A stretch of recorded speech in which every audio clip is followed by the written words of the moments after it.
This story begins in the early morning in Chosun. A man does exercises near the house. A few more people perform physical exercises in the courtyard on mats. Servants carry a closed palanquin.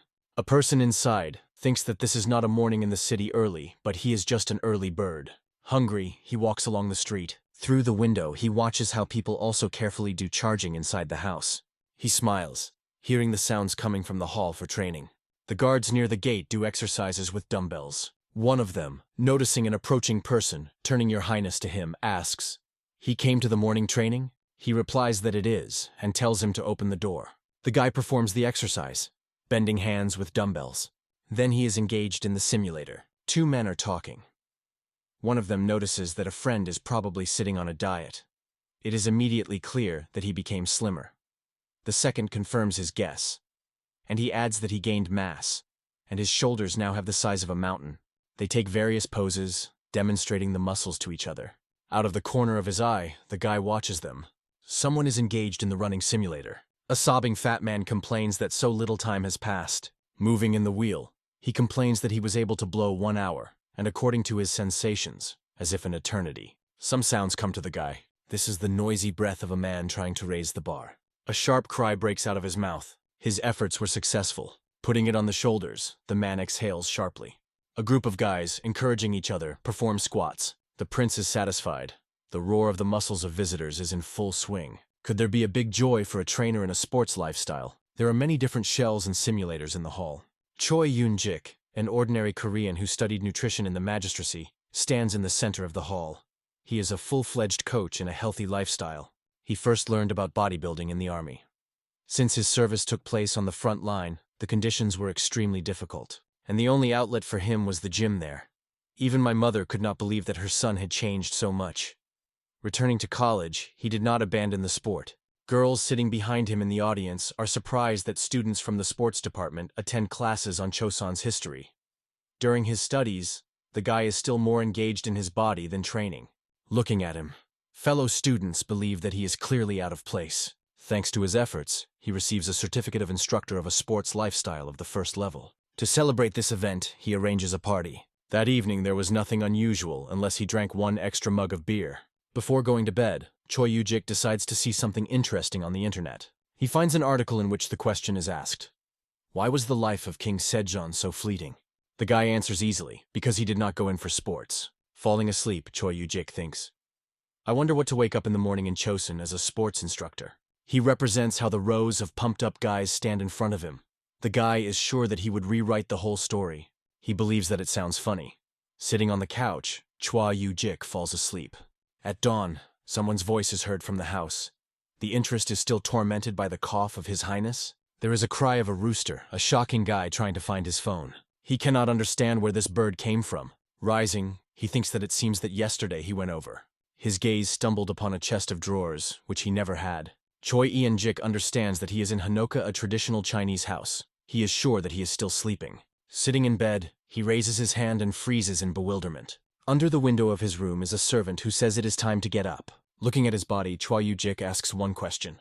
Why? He cannot understand where his muscles went and why he again became so skinny. The guy is in a hurry to open the window, because of which the servant's voice is heard. He still cannot believe what is happening.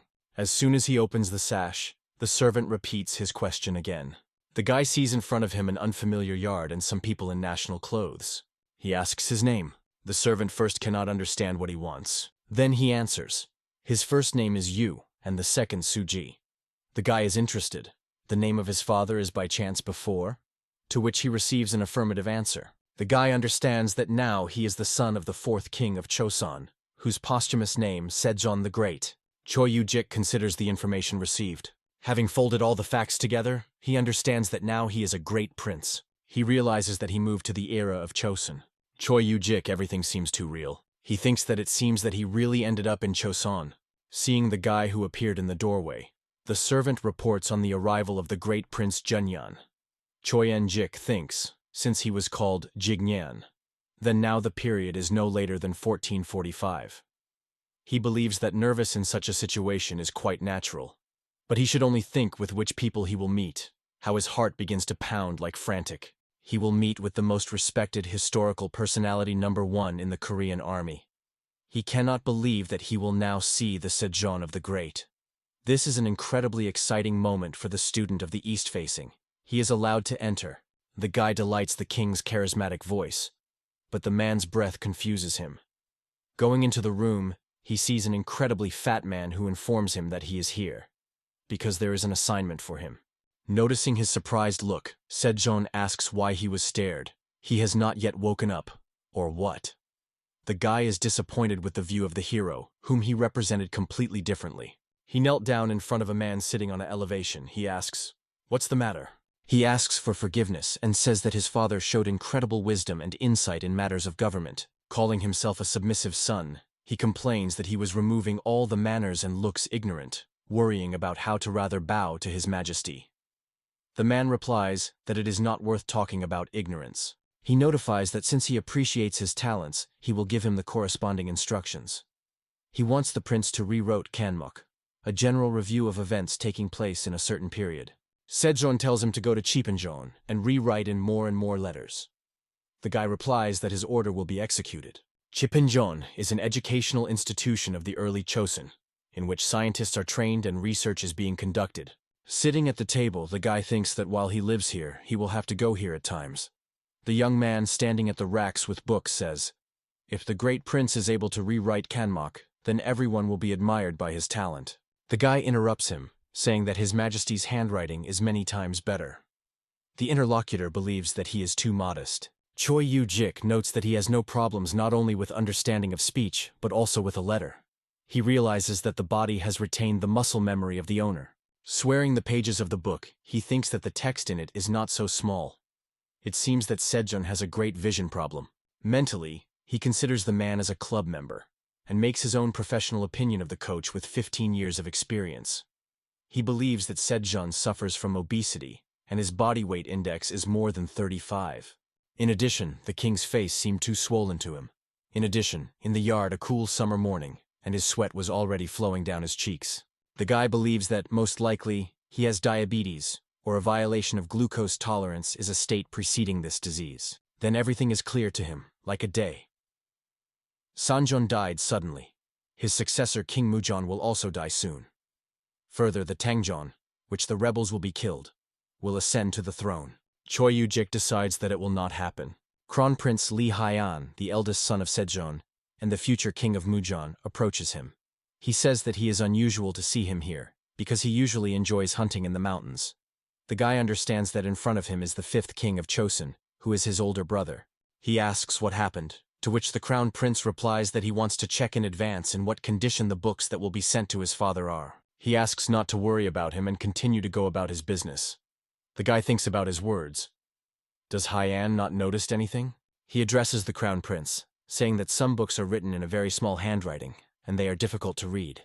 The guy adds, he decided that the order of their census is really appropriate. Lee Hyungai is a little surprised. He is interested. What else does his brother want to say? Does he also know about his father's far-sightedness? The prince says that before that he had only assumptions.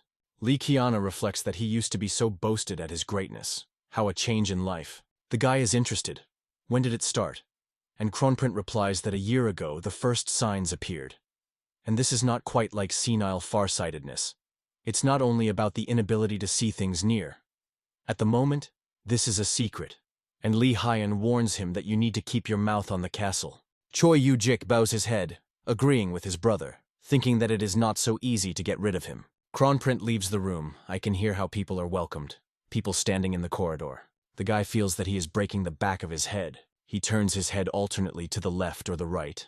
Then he goes to exercises for the arms and shoulders. Cho Yunjik feels relief and rejoices at this, not noticing that people sitting at the next table look at him in bewilderment. One of the men is surprised. What is the great prince doing? If the neck hurts, then it needs to be massaged. What are these movements to? Hearing his words, the guy understands that they do not know what stretching is. Despite the fact that in this era there are already masses, the effect of their therapy is insignificant. This is due to the fact that the anatomy has not yet been studied, which is why the shape of the muscles and methods of their combination are also unknown to people. He decides to give them an answer on duty, and says that the other day he dislocated his neck during riding. The guy complains that he has no longer suffered from this. but moving his back he felt that it became easier for him.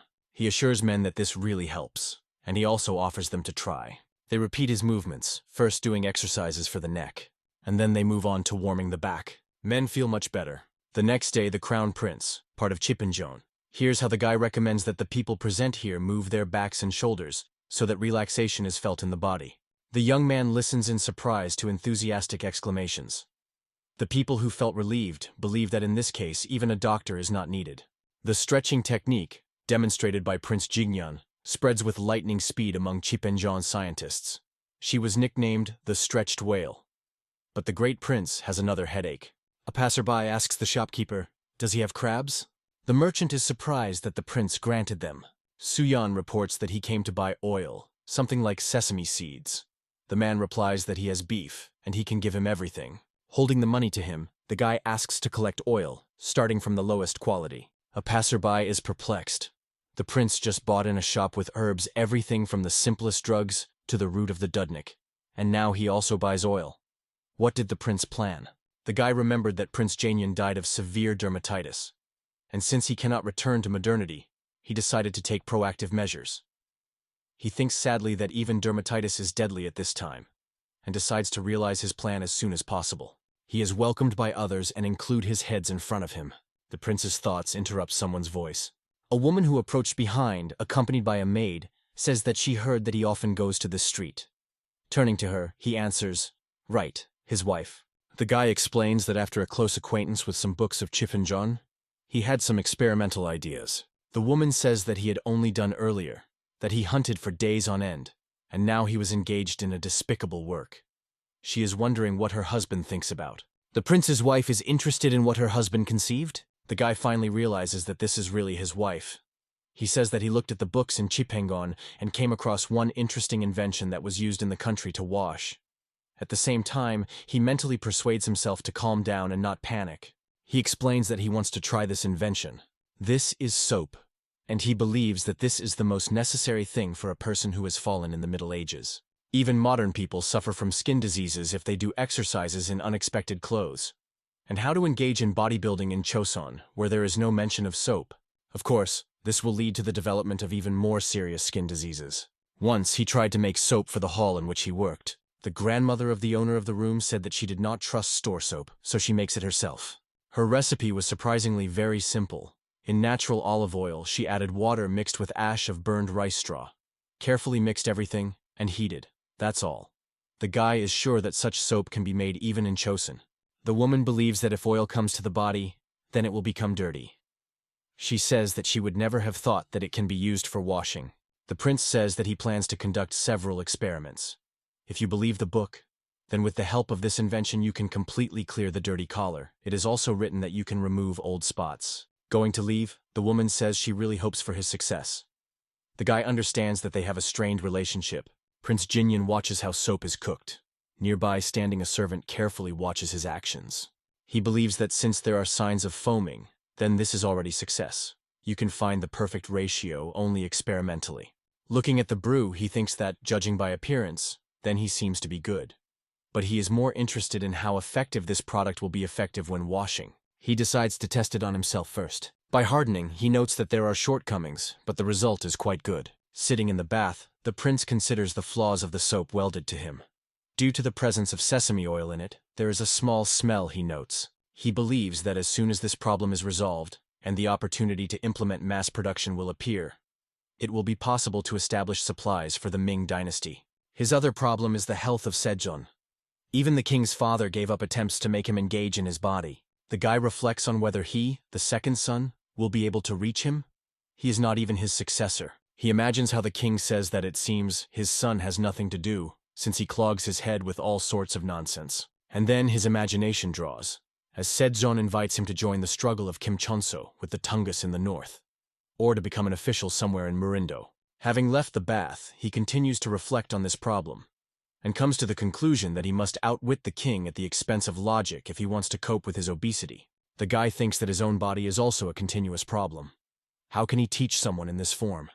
Even the dog will have more muscles, he complains. He understands that his words sound convincingly. You need to regularly perform 3 main exercises.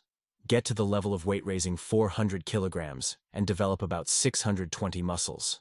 The guy takes a pose in which the bodybuilders demonstrate muscles.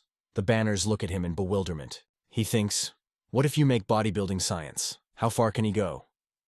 Prince Soo-yun decides to write a book in which studies devoted to improving the body will be recorded. The guy in the courtyard is engaged in pulling up on the horizontal bar. He thinks, does he really have a natural predisposition? Then he makes extension and flexion 29 times. Then the push-ups follow 82 times. Next comes the dragon plank. At the same time, the guy thinks that the prince has a very gifted body, and the strength of the case and traction go beyond the capabilities of an ordinary person. Otherwise, how could he make 15 pull-ups with such a belly? He believes that these are the genes of Tajo Lee's song, the first king of Chosun, make themselves felt. Servants report to the prince that they brought everything they needed. The guy rejoices that his dumbbells delivered him. He promises people who brought them to pay them right now. They are glad that he liked the creation that they did for the first time. Rigging, they turn around to see how he is engaged in dumbbells. The sky is illuminated by the colors of sunset. Men discuss the prince's behavior. They are sure that he finally went crazy, and they cannot believe that he spent 80 pounds of rice on a handful of cast iron. The rich have their own quirks. They decide. One of the men says that even samurai does not have such an acute need for iron. Suddenly, an unpleasant thought visits him, which he immediately voices. The man hopes that the prince does not plan to assemble the army. A friend asks him to be careful with words. He believes that the money does not smell and offers to leave here faster. The guy is engaged in dumbbells. He was not satisfied with classes with his weight, without iron. And he rejoices that they finally reunited. A maid running by looking at him. Entering the prince's wife's room, the girl who brought the flowering sakura branches tells the mistress that this is already too much for His Highness. She asks the woman, will she really just watch it quietly? She breaks her off, but the girl continues to be indignant. She recalls how the prince was smeared with oil, and now he gave 80 pounds rice for pieces of iron. She even believes in this with difficulty. She recalls that he used to be engaged only in hunting, ignoring the very fact of his wife's existence. And now the prince in general, in her opinion, indulged in some strange things. She asks the mistress, what was she guilty of so in a past life? The woman asks her to shut up. A girl who presses a bouquet of sakura branches to her guiltily looks at her. Before the mental gaze of a woman, a flowering garden and a prince with whom she walks among the trees stands. He holds out a sakura flower for her. Pink petals fall on it from above. She says that today she wants to lie down early, and she adds that she does not need helping the maid. She wants to be alone. A woman sits in a bathroom filled with water with flower petals. She looks at the thing that her husband called soap. Having taken him in her hands, the woman thinks, is it really possible to wash? She decides to try once. The guy, having bathed and wiping himself with a towel, decides that today he needs to take more weight. Some kind of noise alarms him. Turning, the prince asks, who is there? From another room, a wife comes to him. She says that she was pleased with the fact that his soap really removes persistent pollution. But she believes that the smell of oil is too strong. If she will use it for washing every day, then they will begin to take it for the wife of the oil merchant. He asks, what if you use pork or beef fat? But they are equally expensive. Therefore, it is still clearly early to start a speech on the territory of the Ming Empire. In addition, in this situation, soap can become a luxury available only to the Chansky nobility. His thoughts are interrupted by a woman. She thinks that the aroma can improve if you add linden or camellia oil. The guy likes her idea. Such oil smells better than sesame and it is easier to get it. He thanks his wife. Poor coastal village. The man welcomes the great Prince Jinanyan, and is surprised that he sees him in such a despicable place. The guy says that he remembers him. He was a beater during last year's winter hunting. He recalls that he then had a noble. He was all in the wounds after he lured the deer from the forest. The prince says that he does not forget those who serve him well. Although a lot of time has passed since that time, he asks to accept his gratitude. Jinyan at first thought that there would be enough simple silver, but then I realized that there was a much better option. Every 15 days he will send him 2 bottles of sesame oil, 2 bags of rice, as well as eggs, chicken, and many more. He says that a man can use this all to feed his family. He does not even know how to thank the prince for his generosity. The guy replies that he needs only one thing, so that every 15 days a man tells him information about the growth and weight of his children. The former Purer is happy to agree. The prince is pleased with himself.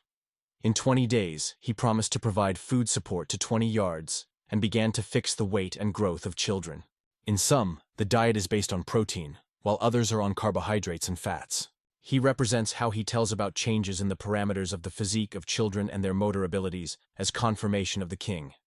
He is sure that then the king will not dismiss him and will not say that he carries some nonsense.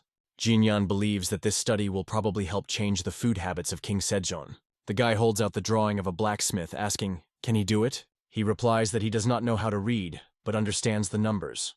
"One round piece of iron weighing 30 kilograms, he says, and then he asks, "Is this not the total weight of the 3 covers of the cooks?" He is interested. The prince is going to plant them on the iron rod. The guy says that it should turn out 4 circles on each side. The interlocutor is surprised, because in total the weight will reach 240 kilograms. Jinyan replies that in the end you will need an even more powerful weight. He tells a struck by a blacksmith that it would be nice for this design to afford 300 kilograms. Then he adds that he has another order and takes out another drawing. He asks him to turn the iron plate into a rod about 3 feet long. Jinanyan is interested in whether it is possible to create Choshon, a firearm of Choson, with the technical capabilities of this era. The man believes that the king will certainly appreciate his invention. The sun is uncontrollable to sunset. The guy, accompanied by poorly dressed young men, reflects that from the moment he occupied this body, the image of the prince has undergone changes for the better. He is sure that he is here in order to restore order. The guy draws attention to the man walking nearby, and the coach's eye is activated. He believes that the satellite has a standard physique. He timidly objects that since childhood they said that he had a heavy bone. This young man is an illegitimate son, so he could not become an official. However, the guy considers him an ideal candidate for primary tests. The prince invites him to become the first student of his path to improving the body. He promises that if everything succeeds, then he will not be equal in the whole Chosun. He is surprised and asks, how can he thank the master? The prince replies that there is no need for this, and asks him just to trust him. He thinks that the young man does not even suspect what he subscribed to. There is a voice calling the crown prince. Li Hanga, who has an extremely tired appearance, turns and sees his brother. He stands in front of him, shining with energy and health. Crown Prince believes that his brother lost weight well lately. Yes, and the upper body of his body is strengthened. However, seriousness in his eyes did not increase. He is curious why he made an appointment to him. Jinian replies that his complexion improved after he refused to hunt in favor of his new hardening method, and he needs a meeting in order to demonstrate one thing. Does Hyan are interested in what kind of new hardening method? The prince holds out a box in which the soap lies and offers to test it. Having washed his hands with soap, Crown Prince says that this is really a miraculous remedy that removes pollution. But he believes that the price of camellia oil is quite high. The guy recalls how the spouse explained to him, if you use only expensive oil, it will be a waste of rice. But if in the process of manufacturing mix the oil of the tetradium or other similar with 2 handfuls of rice, then it will come out very inexpensive. Crown Prince asks to give him a brush and writes some text on paper. The guy takes a sheet and reads a new decree. His brother writes that he managed to get rid of dirt with the help of a means called soap, which was created by the great Prince Jinyan. To avoid pollution of books, all officials must wash their hands with him in the morning and evening. Li Hyang is sure that, despite the high cost of soap, everyone will be able to afford it. But in view of the fact that the product is new and the people do not know anything yet, they will not actively buy it at once. The prince asks, the brother is going to force all officials to use it? Crown Prince believes that this is the best way to show them the benefit of soap, so that they have a desire to wash them entirely. This is reminiscent of a free trial period in the present.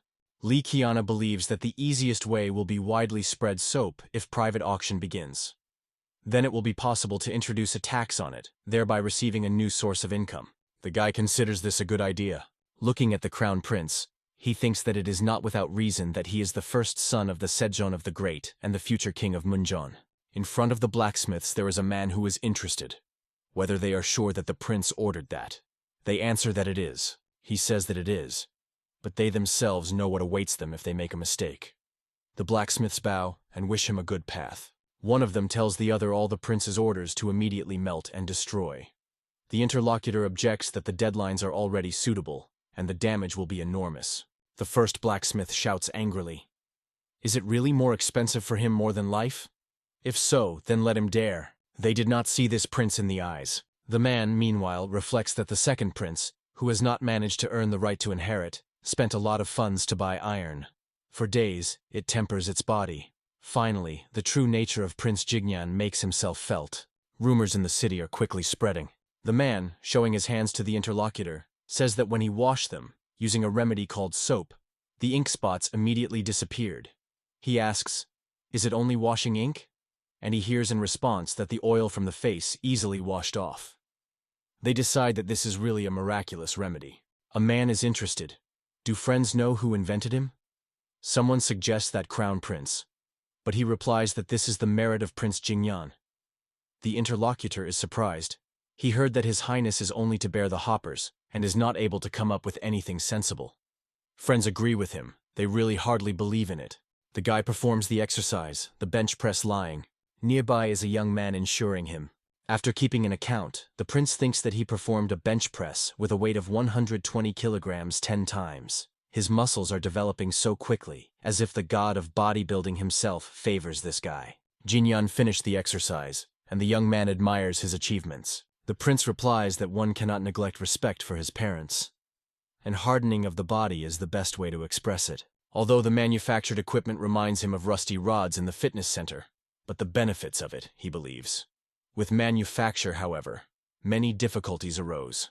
He recalls how the blacksmith, bowing his head, blames that they did not manage to complete the remaining products on time due to urgent circumstances. He promises to return all the money. They not only did not have time to fulfill his order, but also could not cope with the design. The prince decides that now the turn of the young man perform exercises. He protests and says that he will immediately go to the forefathers. But Jinyan is inexorable. He recalls that he warned him that the body constantly needed hardening. The prince helps the student correctly perform a bench press. His wife is watching them. She says that he had previously been slender, and now his body seems to be beamed by force. The maid believes that he can be safely compared with General von Bon. The guy is happy to turn to them to find out. Do they really think so? The young man, about whom he forgot for a second, calls him in a stifled voice. Jinian heard that the general was a true brave man from a young age, and in maturity he became famous as a general under the command of Kim Genso. He thinks that it would be nice to ever enter a fee for military training of soldiers. Having released the bar, he argues that one weapon is not enough to win. His student barely restrains the weight that fell upon him. Suddenly their attention is attracted by a loud knock. The guy is perplexed. Who dares to break against Prince Jininyan? A group of people unceremoniously bursts into the courtyard. The prince comes out to meet them. His wife asks uninvited guests, "What's the matter?" She says that these are the possessions of Prince Jininyan. One of the men replies that they know this and tells her to shut up. The offended woman closes his eyes so as not to cry. The prince, armed with a bar from the bar, rushes to defend his wife, and her offender immediately flies to the ground. He is surprised that Jinyan was able to push him so easily. The prince asks, how does he dare to open his dirty mouth on her? The rest of the warriors grab the swords, but their leader intervenes, a man who previously talked with the blacksmiths, after which they cancelled the order of the prince. Going ahead, he says that they met at last year's hunting competitions. Jinyan recognizes in him Captain Lee Bitch. He asks him what is happening, and he warns, if they touch his people, then he will not stand on ceremony with them. One of the warriors is angry. How does he dare he behave so shamelessly? Has he already forgot about his sins? They say that the subject that he is now holding in his hands is made of 24 swords. He notes that there are only 20 such rods here, and asks, what does the prince plan to do with 400 weapons? But that's not all. A tied and beaten man to whom he helped with food is pushed forward. The warrior continues to blame him. 7 months ago, no one was interesting to the prince, and now he suddenly undertook to help the poor. Does he want to raise them for an uprising? Jinyan replies that these are just their speculation. They have no evidence. Has the military dared to come to his house on the basis of baseless suspicions? He believes that this is an excess of authority. Captain Lee Bitch is sure that there is no need for evidence. Everything is already clear as the day. Rumor about this goes everywhere. Has the prince forgot that they always act like that? And in the end, everything's secret becomes clear. The guy asks, what if they are mistaken this time? The captain replies that he does not think so, and until the truth does not triumph, they will interrogate everyone who surrounds him. The prince covers his wife and assistant. He understands that he is expected to be detained and interrogation. Even if he declares his innocence, they will not calm down.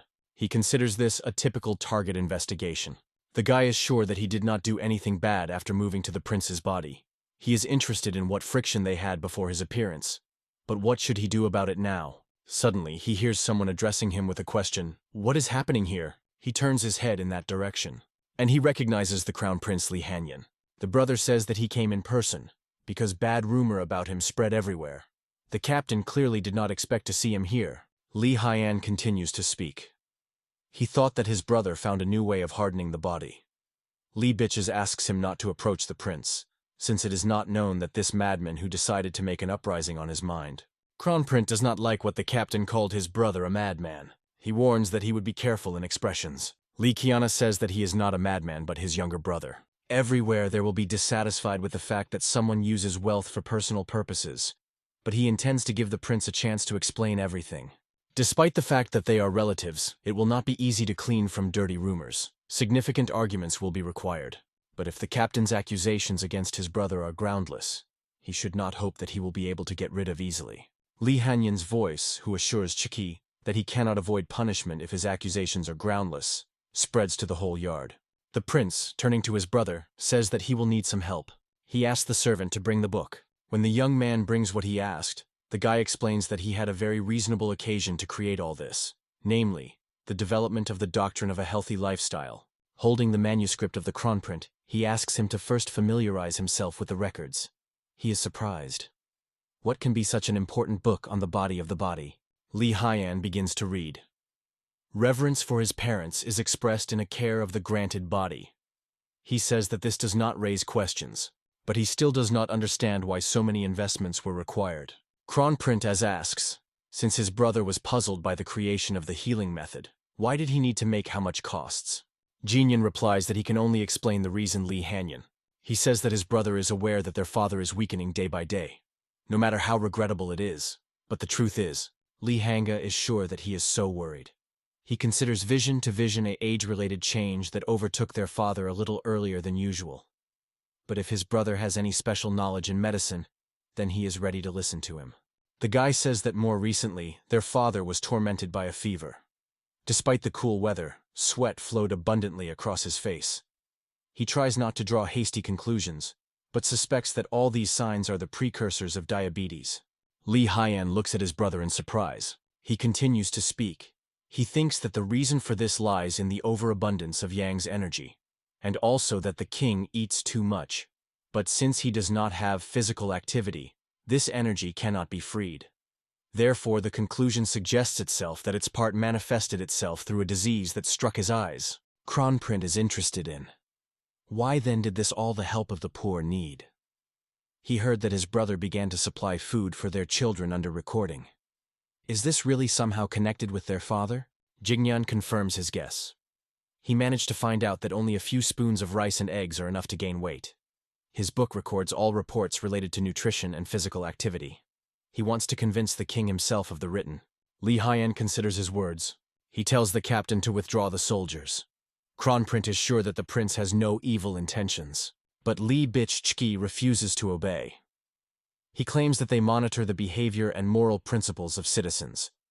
Their duty is to conduct investigations and bring to justice those who have embarked on a bad path. He is sure that the king will not be delighted that their rights are disputed. The man says that now competent inspectors of different ranks have gathered here. Among them, there is also a young official who has only recently passed the state exam. The captain asks, does Crown Prince really want him to simply bend before his order, not knowing all the facts? What example will he give them? He tells the brothers that he is the head of the inspection of morals, and if they want to expel them from here, then let them start with him. The captain takes the sword from the scabbard. He appeals to the Crown Prince, saying that covering someone only in fact of kinship is wrong. He is the future king. Lee Bichchkai demands that he be firm and show the world the greatness of the laws of his country. This man did not just rise to the post of chief inspector. The guy understands that now this problem concerns not only their two. The captain pulled into all this also a crown prince. Lee Hyan believes that his brother needs to clearly explain why he bought all this. The prince says that personally he will show him everything and prove his strength. He explains that the energy of Yang has accumulated in the king's body, which was reflected in his vision. but he believes that the father will be able to overcome his ailments if he begins to temper the body. The guy resembles his brother. Everyone knows that the king does not complain of physical activity, but he is sure. If you demonstrate to your father an unprecedented power, he may be interested. If you show him the force compared with the removal of the famous general of the time of the empire Jin Xiangyue, then he will probably discard his skepticism. The prince believes that if he cannot convince these warriors, then his father is even more so. Kronprint understands him. Li Qiana tells everyone to listen to him. He says that the prince is developing methods of healing for his people. And these devices were created just for this. The captain cannot believe that he uses all this equipment for training. He does not understand what the benefits of a piece of iron can be heavier than a solid boiler. Kronprint is interested in whether the purchase of all this was the root cause of the inspection, and if he is right, then why not allow the prince to demonstrate his skills in order to clear his good name? Warriors cannot believe that the chief inspector will personally deal with the check. One of them is called as a volunteer. He says that he has no equal strength, and if the prince loses, it will become obvious to everyone that he was lying. The guy begins to knead his hands. The enemy is also preparing to confront. Opponents take places. They will compete, performing a bench press with a bar. The guy explains that with the help of this exercise, part of the hand from the hand to the elbow, the chest area and shoulders are strengthened. A man is interested. Is this a matter of power? The prince replies that apparently the enemy is worried that he will win. The inspector's face turned red from effort. He is perplexed why he cannot raise the bar. The man thinks that it was much harder than it seemed to him. However, now he is responsible for the honor of the chief inspector. He tries to raise the bar with all his might. Finally, he succeeds in doing this. A friend who ensures him is glad and decides to see how the prince does it. His eyes become round in surprise. On the prince's face is reflected in the tension with which he is given the rise of the bar. The enemy says that he pretended to be strong, and now he pours tears. But suddenly he understands that the guy has completed the exercise 9 times. The assistant of the prince admires his strength. The enemy of the guy is upset that he lost, defending the honor of the chief inspector. Jignan says that the food and the number of training depends on the goal. Adhering to his own, he can raise 175 kilograms at a time. The captain and his subordinates cannot believe his words. One of them screams that this is nonsense. Did the victory turn his head so much that even his mind was clouded? But the captain breaks him off, saying that they are leaving. The guy does not argue with them. He actually proved his innocence. The chief inspector announces that today they will retreat, but the prince is still under suspicion. The captain claims that he will continue to fulfill his duty. The guy understands that he will continue to watch him. He replies that he will do the same. Warriors are leaving. The crisis passed, and Kronprint learned about the disease of Sejong the Great. Li Qiana says that he also should leave. The guy wishes him a good way. Brother promises to supplement his book. Therefore, we can say that a successful opportunity has been acquired along with the problem. But in fact, they almost got into big trouble. He asks for forgiveness from his wife for everything that happened. The guy promises to continue to be more careful and discuss everything with her in advance. The woman asks him not to worry. She is sorry that she was able to understand his plan only now. Suddenly he feels weakness in his legs. The prince, looking for supports, finds himself in the arms of his wife. The woman asks him to wait. The servants standing aside and incorrectly interpreted the situation think that they are ashamed to behave so in broad daylight. The prince hears the servants condemn his behavior. The woman says that for such things should be retired in the chambers. A warrior who was defeated in the confrontation with the prince blames himself in everything that happened. He is terribly ashamed. The captain replies that this has already happened, but it cannot be said that he did not at all extract from what happened.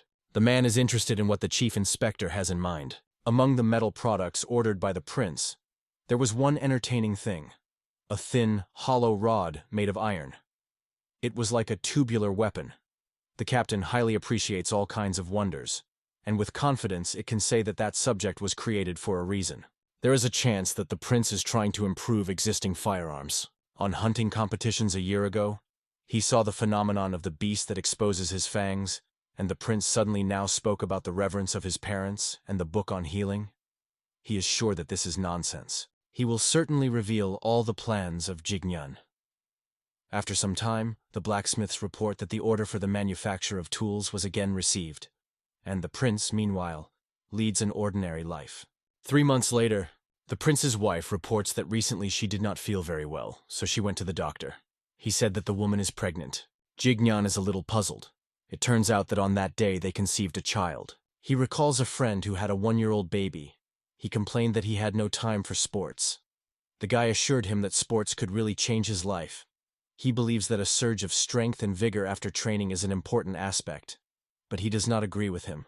A friend says that the moralizing from an unmarried person, who over 30, sound unconvincing. The guy replies that he has been married for a long time. He has 2 spouses, their name is Bar and Dumbbells, and now he has to become a father. The joyful prince grabs his wife and circles her. He wants to report this joyful news as soon as possible to his majesty. The woman is glad that she was able to make him so happy. She offers to go and pray together.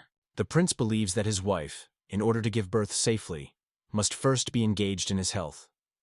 And for this, you will first have to determine its level of physical training. He suggests starting with simple exercises to avoid overwork. The prince and his wife are sitting on rugs. He teaches her to breathe correctly.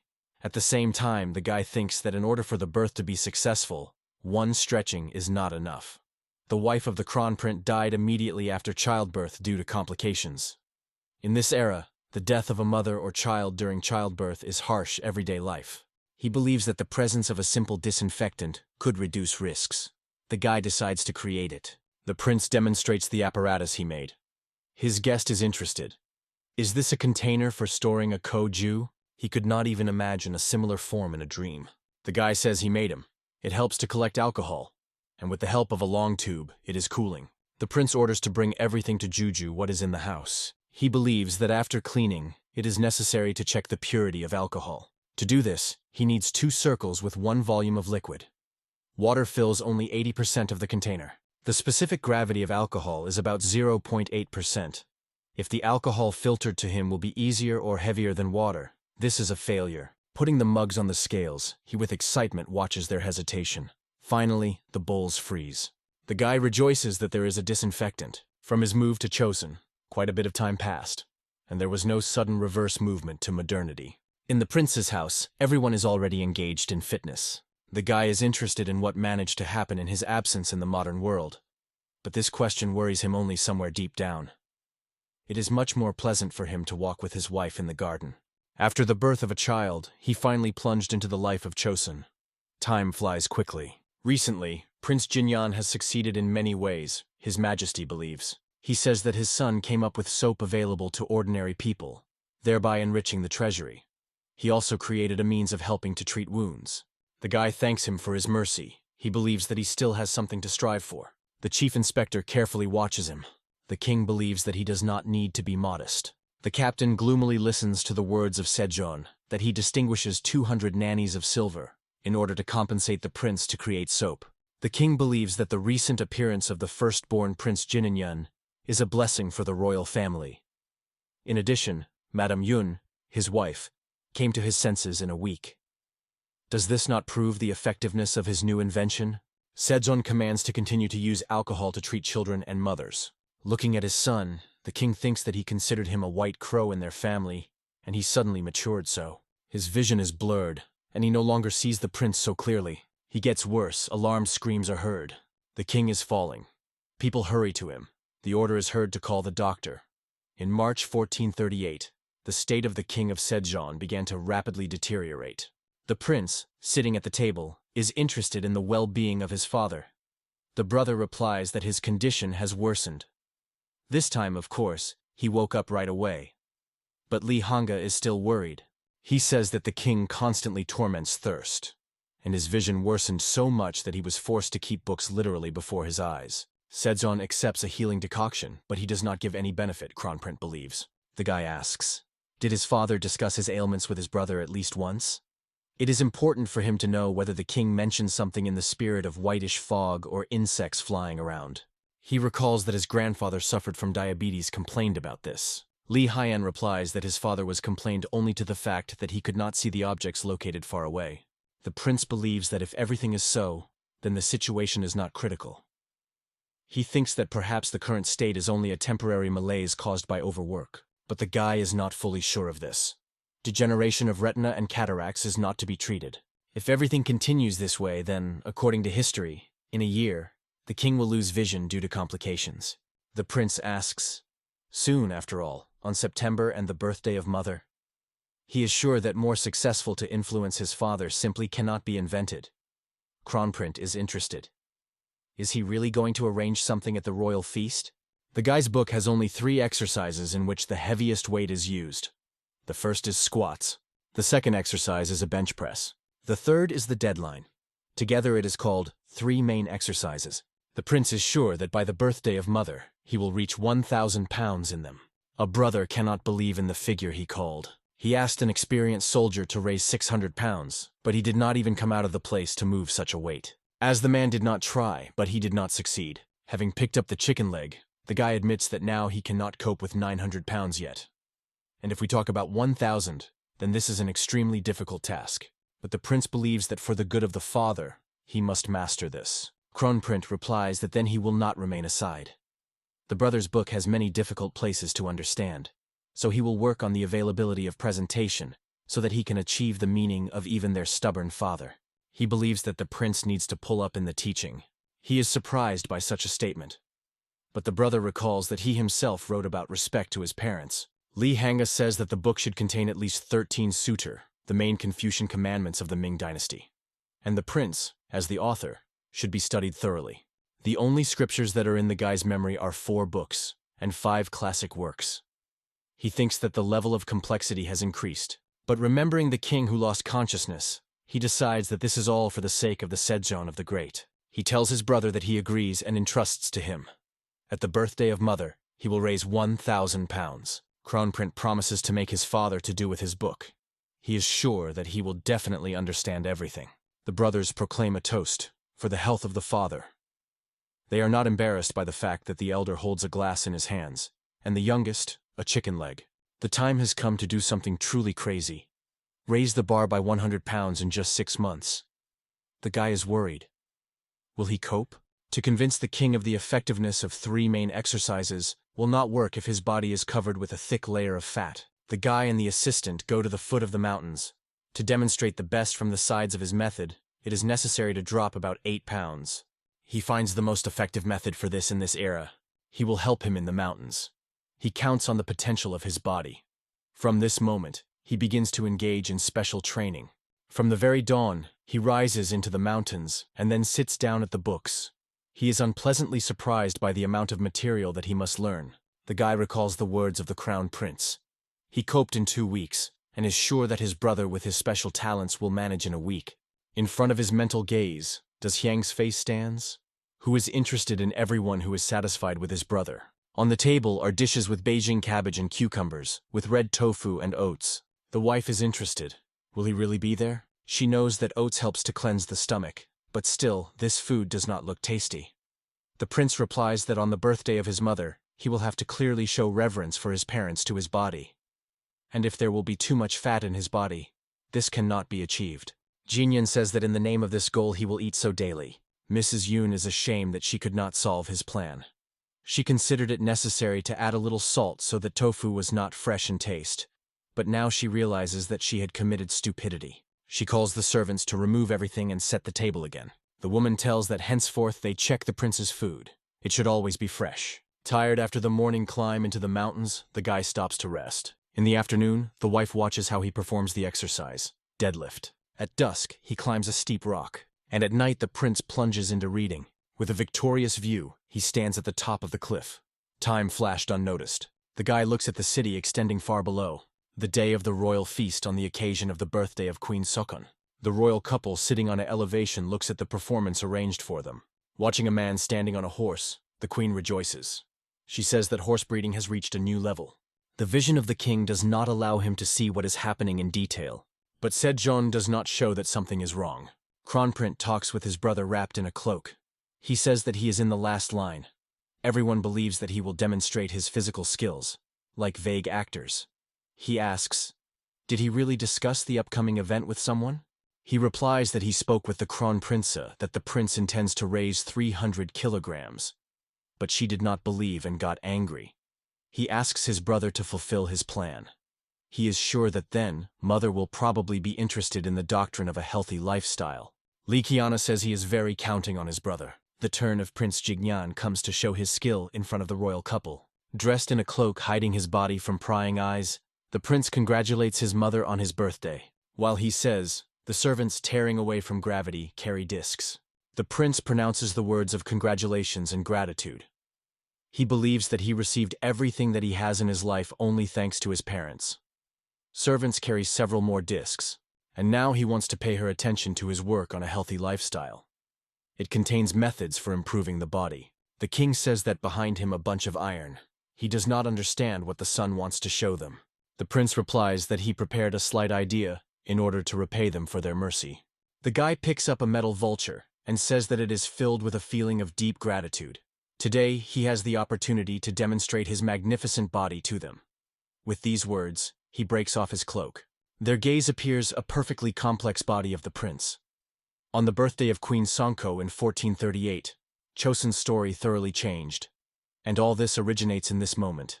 Spectators are shocked. They cannot believe their eyes. Is this definitely Prince Jignan? Meanwhile, the guy asks for permission to start, and people incredulously examine the construction unknown to them. The guy is going to perform a bench press. This exercise is already familiar to inspectors. They recognize him and believe that the prince has become even larger from the last time. The guy raises a lot of weight. Spectators are amazed. They consider it incredible, and they cannot understand where the prince has such a silver. Having finished the demonstration, the guy says that one of the most important exercises of his book is a bench press. With it, you can strengthen the area of the chest, shoulders, as well as hands. The queen is delighted, but she does not understand a little what she saw right now.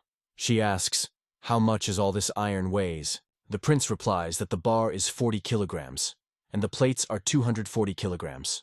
Altogether, 280 kilograms. Parents are amazed at his answer. He tells the servants to add discs and announces that the next exercise is a squat. The prince explains that you need to use the strength of the legs to transfer the weight to the shoulders. The bottom line is that you need to sit down and get up. Using this exercise, you can strengthen the lower body, including the waist and buttocks. Koroleva believes that it is dangerous and wants him to immediately stop the performance. The guy says that there are 340 kilograms, and now he will perform this exercise. Putting the bar on his shoulders, he squats, and then begins to climb slowly. This is not easy for him, but it straightens, holding a weight of 340 kilograms on his shoulders. The queen in excitement jumps from her place. The king asks Jian Honsu, a court doctor, how is this at all possible? He replies that he does not know, but he has an assumption. He believes that this may be connected with the book that the prince spoke of. The guy announces the last exercise, the deadline. He says that for him he will use the most severe shells. Behind him the servants, tearing, add discs to the bar. Others cannot believe that he can raise such a weight. Kronprince turns to the king, saying that he is worried about his brother's back. He offers to take additional protection measures and takes a wide belt to the prince. The servant helps to put him on the prince. He approaches the bar. He has to raise 400 kilograms. The prince tells his parents that they gave him such a capable body, so he continues to take care of him with all the thoroughness. The number of discs on the bar is impressive. One of the spectators is saying a bitch chi that the prince was finally crazy. Against the backdrop of his usual training, such statements clearly cast doubt on the health of his mind. The prince thinks that if he had not sat on a diet, then he would be much easier for him to cope with such a weight. Now, this will be the same test. The belt somewhat facilitates the task, but even it does not make it conceived less absurd. Namely, to reach a mark of 1,000 kilograms in just 2 years. But he has no choice. He needs to perform the exercise, deadlift. Not immediately, but still he manages to tear off the bar from the ground. Spectators cannot believe that one person is really able to raise such a monstrous weight. The prince is confidently standing, holding a bar in his hands. The prince's mother becomes bad from such a spectacle. The guy immediately lowers the bar under the discs, the tile, which is paved with the site. The king looks questioningly at the queen that rose from his seat. The woman hurries to her son to make sure that everything is in order with him.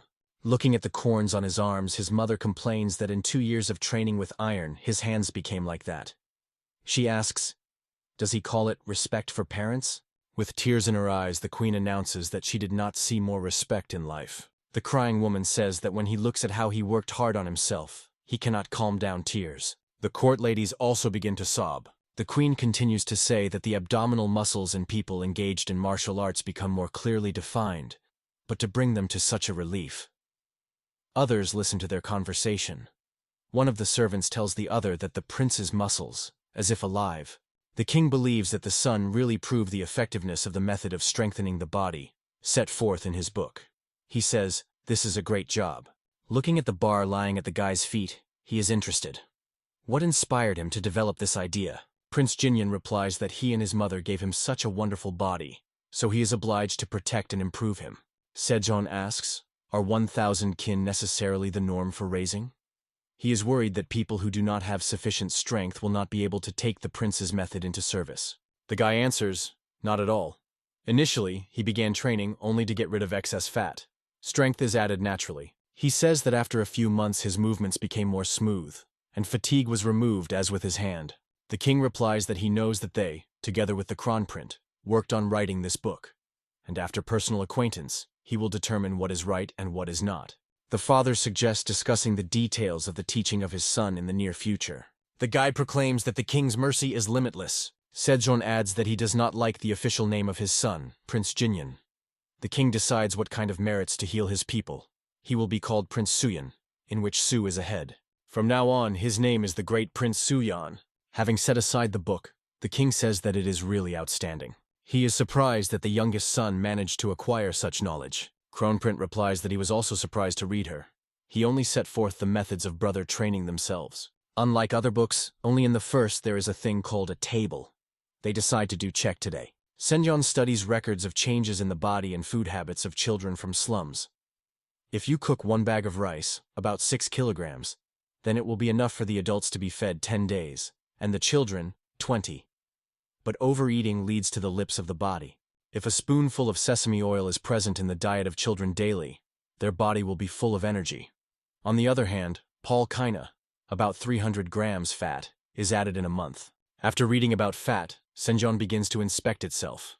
The prince asks his brother how everything went and what his father said.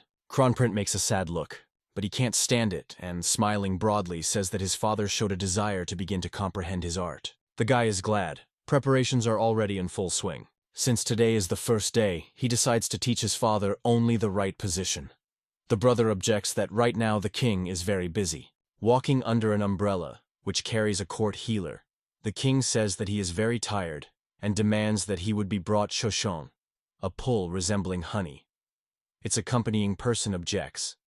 In a few months his majesty's vision has worsened greatly. He can even lose him. The prince believes that the most difficult thing in sports is to reach the gym. And if Sejong does not want to go himself, then there is no other way out. He takes dumbbells and other shells, grabs the book with his teeth, and hurries to his father. The brother, looking after him, offers to go together. The guards are trying to put the great prince. They believe that there are things that are not allowed to do in the palace, and ask him to recover. Performing the exercises, the guy replies that let them try to drive him out if they can. The 3 of them try to raise it, calling for his conscience. They ask him not to do this, and they say that the king will return soon. Sejong asks, what is going on here? The servants recede, and he sees the son standing on the lap, in front of which the book lies. The king is outraged. What did they arrange here in broad daylight? Are they not afraid to lose face? The prince appeals to his father. He says that they should discuss something. The king understands that we are talking about physical exercises. He replies that he read about them and wants to try when there is time. The guy replies that it will be better to start from today and engage in sequentially. Next to him, Crown Prince becomes, providing him with silent support. But Sejong continues to stubborn, referring to employment. He asks, did the prince suspect his illness and wrote about it in the book? Suyan replies that the signs are already noticeable. He read in the book that in order to recover, it was necessary to stop the disease in the bud. The king turns to John Hong standing behind, asking what signs of the disease his son speaks of. He replies that, apparently, we are talking about increased sweating and excessive thirst. The king explains to his son that he has no signs, but he thinks that there is only one reason why his majesty is accompanied by a doctor. This means that he really read the book and looked at the table. Therefore, he was seriously worried about his health. However, he rejects physical activity. It remains to deliver the last powerful blow. The prince suggests that the father is sick with diabetes. Therefore, he tried to bring his body into a state similar to the one in which a person who suffers from this ailment is. The king cannot believe his words. He has a lot of questions for his son. Suyan explains that he tried to bring himself to about the state in which there is a person who has diabetes. Sejong asks what he wants to say this. Diabetes is a disease caused by an excess of yang energy that destroys the body. Sweets serve as a lever to start inflammation. The prince is sure that the use of a large amount of shoshan causes diabetes. As a result of this, thirst exacerbates, and excessive fatigue leads to the fact that a person can sharply fall asleep, as happened more than once with the king. Sejong has nothing to answer his son, so he only looks at him silently. The guy asks, "Do these symptoms do not coincide with what he feels?" Of course, he rescued his experiments on himself, and only told what he knew about diabetes from the present. But he did this only to convince the king. He had to deceive even his older brother, now puzzling over when the prince did this. Sejong asks, "How much can you recover if you follow the recommendations of his book?" The guy replies that the treatment process will take 6 months. The king gives his consent, but he warns, if in 6 months there are no changes, then the prince will be liable in all severity for his deception. He agrees with his father. On the training ground, the king jumps on a horse, and the prince asks him to increase the speed. Sejong, squeezing the reins, grumbles that he is extremely inconvenient to sit in such a pose. The guy screams that he will not succeed if he will bend so. He insists that the man keep his back and straighten up. The king thinks with displeasure that he is forced to listen to this tone again. He should only bend slightly, as he immediately receives a reprimand. He asks the question, how much more is he to endure? The prince says that an hour has passed. He believes that this is enough.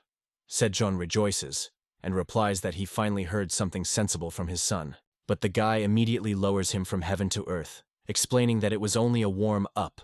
The next exercise is squats with the bar on the shoulders. The king is puffing, but fulfills the instructions of his son. The prince is sad to look at the suffering man. He gives him recommendations on how to perform the exercise correctly. The guy says that it is enough for him to fulfill it 24 times. He adds that this is in the name of his health. Then he draws his attention to the position of the legs, asks not to tilt the upper body forward. Tears begin to flow from the king's eyes. A voice is spreading above the sight, announcing that the time has come. Sejong shouts joyfully to quickly set the table. Several dietary dishes are placed in front of the sad king. He thinks in surprise that something is wrong with the texture of rice. It is more like food for horses. A man throws a spoon and demands to call a cook to him. The servant immediately fulfills his order. Sejong demands that these dishes be removed from the table and bring what he usually eats. He asks, what kind of muck did they give him? His screams are spread outside the room. He is interested in, where did the meat in the stew go? Is there only tofu and radis? The only meat that he was served is completely without oil. He could not even eat him. The prince, standing behind the doors, hears how the father demands that all this be thrown away by the horses. He decides to intervene and opens the door. The guy asks his father, did he really not like rice? He explains that in order to control the sugar level, shoshan was removed from his diet. Profited brown rice will retain a feeling of saturation for a long time, and the tofu perfectly replaces the meat. He asks his father to trust him. This is the perfect table, and eating like that, it will definitely not become fat. The indignant king asks, what about the taste? The prince replies that perhaps he is several arrogance. But did Sejong not agree to follow his instructions within 6 months? He reminds his father that in one Confucian scripture it is said that for a noble husband, the promise is more expensive than life. The prince says that he is even ready to go on lifelong exile with all his family members at the end of their persuasion, if nothing comes of it. And the king cannot even do such a little as to observe the diet? The shameful Sejong takes on food, thinking at the same time. And who was his youngest son only? In the evening, the king sits above the papers. He says that he moved the brush incorrectly, and tells the servant to bring new paper. He immediately rushes to fulfill the assignment. The king thinks that he trained so hard that he did not even have strength left for a letter. He has been improving the body for 2 weeks, and so far does not see the results. Noticing someone's silhouette behind the door partition, he tells him to give him a night meal. But seeing a person who appeared on his call, he is horrified. In the ajar door, the face of his youngest son is visible. He says that he just decided to make sure that his father was safe. The king replies that he can go, thinking at the same time that the prince will soon come to him in his dreams. Lying in bed, Sejong reflects that because of this book, he cannot, as appropriate, to engage in public affairs. If only he had not concluded that agreement with his son, a man was lamented. But how did he know that everything would turn out like that? The guards at his door look at each other in bewilderment. One of them considers that His Majesty does not snore as before. The second says that just 2 weeks ago the king was difficult to breathe and tossed endlessly. Sejong sleeps peacefully in his bed. He dreams that he is intensely trained under the leadership of his son, and as a result he becomes a harmonious and muscular man. Everyone admires them, and he enjoys a triumph. Sejong follows a healthy lifestyle for 1 month. The prince, standing at the open door, asks, "Is there someone here?" Having gone inside, he sees a person sitting at the table who does not react to his invasion. The guy thinks he is sleeping. He notices a strange stuffed animal and wonders what is it. Suddenly, a man sitting at the table begins to giggle and mutter something. He asks the question of when he married, and he answers himself that in 1434. The guy listens in bewilderment as he says that this is the year of completion of the armillary sphere. Giggling and turning to the king, the man adds that as soon as the repair of the clepsydra with the ringing will end, he will be kicked out. Laughing, he says that he knew, and then he asks a question. Is he not a king of the king? The guy continues to listen to how the owner of the house asks the question, at what point of life he began to do something wrong? Then the man says that the king's mercy is limitless. The prince coughs slightly to attract attention. The owner of the house jumps up from the table, and, having recognized the guest, is interested. When did he come? Inventor Cho Yunjik, with whom he made an apparatus for the preparation of alcohol, asks him for forgiveness for appearing before him in such an unsightly form. He asks, "Something happened." The inventor comes from the estate of the poor, but advanced in the service thanks to his talents. He is a real genius, who has grown to the 3rd rank of public service. Being a royal engineer, he made a great contribution to the development of Chosun. In the modern world, he would have known a great scientist. The prince thinks that Cho Yunjik is very different from his idea of him. He asks the question, "Are all the scientists like that?" The guy, clutching a scroll in his hands, says that he would like to ask a man to make something. Holding the document of the vat of Insile, he adds that this is the will of the king. A man mutters the word will several times under his breath. Then he begins to scream and cry, forcing his guest to be perplexed. Did he really say something wrong? The guy asks him to calm down because he has not yet set out even the main idea to him. The prince asks, did he hear about the collection of rules of a healthy lifestyle? The interlocutor replies that there is hardly a person who has not heard about him, because the man saw the prince who demonstrates his talents at the queen's birthday. He was in the crowd and could not believe what was happening, believing that it was simply incredible. The conversation in the house continues. The guy says that recently His Majesty was studying this book. However, it became difficult to study on the street in view of the cooling. Therefore, they need to prepare for the upcoming winter. He shows a drawing that depicts the simulator he needed, stilts. The inventor asks, the prince wants him to create a device imitating a walk in the room? Cho Yunjik never made this before, so he will take time to study the drawings. There are extremely many difficulties. He believes that he will need several years to complete this. The guy understands that even such an inventor will not be easy to recreate a modern treadmill. He believes that if this process takes so much time, then he should look for another method. He says that when he was at the beginning of the path of improving the body, this brought him a lot of torment. And when he represents the king experiencing the same thing, he decides that is not the time for this simulator. The inventor is interested. Is this a manual not designed to strengthen the body and spirit? The prince replies that increasing the skill level leads to an increase in raised weight. More than once, he felt a painful pain in his arms and legs, and the stomach turned so that he was eager. From these memories, he still has goosebumps. The man thinks that the use of walkers is so painful. He says that he would like to refuse. But does he have a different choice but to create them as soon as possible? Cho Yunjik is going to start the drawings immediately and asks the prince to follow him. The guy is surprised. Didn't the inventor just say that it would take several years to create a simulator? Sitting at the table with a brush in his hands, a man argues that if you make a frame of bars, like in a guy's drawing, they will quickly break. If you use a steel plate, then the device will become heavy. It will be difficult for an ordinary person to even move it from a place. He offers the prince a wheel-shaped simulator. Considering the drawing, the guy agrees with him. From behind the door, you can hear how they agree on the deadlines for completing work on the order. The guy is interested. Will the inventor of the month be enough? He replies that if you abandon the elements of luxury in the design, then 10 days will be enough. The prince is surprised that the term has been so significantly reduced. He reminds the man, as he said that there was a lot of work. But Cho Yunjik, who introduced the face of His Majesty during the use of the simulator, answers, if this is the will of the king, then he will give everything to his work. The brothers are standing at the finished simulator. Now it will be possible to train the body even in the middle of winter and inside the palace. But the Crown Prince is worried that the device is not verified by anyone, and the father will be forced to experience it first. The prince asks him not to worry, he already checked everything. The guy recalls how he used the simulator with pleasure. He had not done this for so long. Lee Hanga replies that it would be good if all people look like Soo-yun. But their father recently began to adhere to the instructions of the collection. It will be calmer if this invention is tested by a person who has not previously trained regularly. The prince, laughing, says that one candidate immediately comes to mind, who is just perfect. Crown Prince asks, "Is he talking about him?" He believes that you should not joke so much. He is just like a father. He does not tolerate physical exercises. But his brother was already inspired by this idea. From the eyes of Lee Hanyan, tears flowing down. He is sure that from the moment he started, he probably has already passed an hour. But the prince objects that he is engaged in only 15 minutes.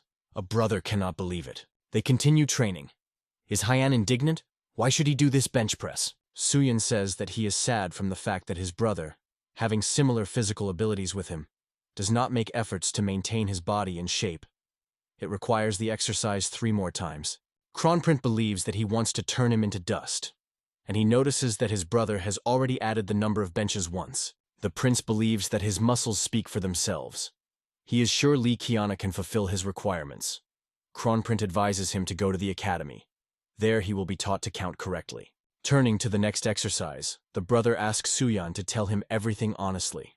As in the case of bench press, he will add the number of repetitions again. The prince replies that his calculation method changes as soon as he looks at his muscles. If you do not work with the right mood, nothing to achieve. Brother is interested. Is there a similar calculation method in the world? Soo-yun notes that the knees of the crown prince gave up again, and the waist went forward. Lee Hanga, crying, begs him to become a kind person, the way he was before. But the prince replies that for the sake of his brother's health, he is ready to be an evil spirit. After all, now he follows the doctrine of improving the body. Seeing the dumbbells, Crown Prince shouts indignantly. The king is engaged in the simulator. The prince says 15 minutes have passed. At first, Sejong was on the verge of breathing loss, but for a quarter of an hour, he was running. Soo-yun thinks that the abilities of this family are unique. The same applies to his brother, who made a bench press 12 times the first time. Looking at the inventor, he thinks that his contribution is huge. Given the realities of this era, such a treadmill is something. The inventor asked to tell him more about the healing path to find ways to improve the device. The prince reflects on the abilities of Chan and Celia. He believes that if his historical image is not taken into account, then the inventor is still an eccentric. Together, they observe the training of the king. The best scientist of the Chosun dynasty in fact turned out to be just an ordinary workaholic. 2 men are discussing the king's weight loss. One of them is worried. Is His Majesty overtakes a disease? The second says that Sejong is so tired because of his classes with Prince Soo-yun that state affairs have faded into the background. The interlocutor recalls that His Majesty has always said, if a new science appears, then you need to try it out. They blame the prince. The court healer reports to the Kronprint that the king's diabetes probably progress. The body of Sejong has been very exhausted in the last 3 months. At the court, everyone is talking about it. Lee Hyan believes that he is wrong. Kronprint, like his brother, began to lose weight after the start of work on his body. Their father now goes the same path. The doctor asks, isn't the symptoms of this disease a rapid weight loss? They hear the courtiers talk about the fact that healthcare, science designed to strengthen the body, is not so effective, but just opposite. They want to call on to abandon her today. All conversations are interrupted by the question of the approaching person. He is interested in, what are they talking about here? Turning around, the doctor sees that the king is standing before them. The courtiers are frightened. The built-up Sejong appeared in front of them. He repeats the question. What is the conversation about? Previously violently discussing the disease of the king of a man, scaredly look at Sejong. He is interested in the theme of their violent discussion.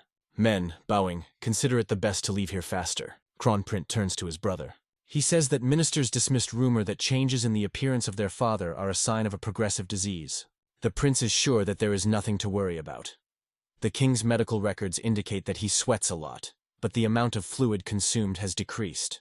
The doctor is trying to intervene, but the guy abruptly replies to him that only 3 out of 6 months have passed. They decide to follow the wise advice of the proverb, we will wait, we will see.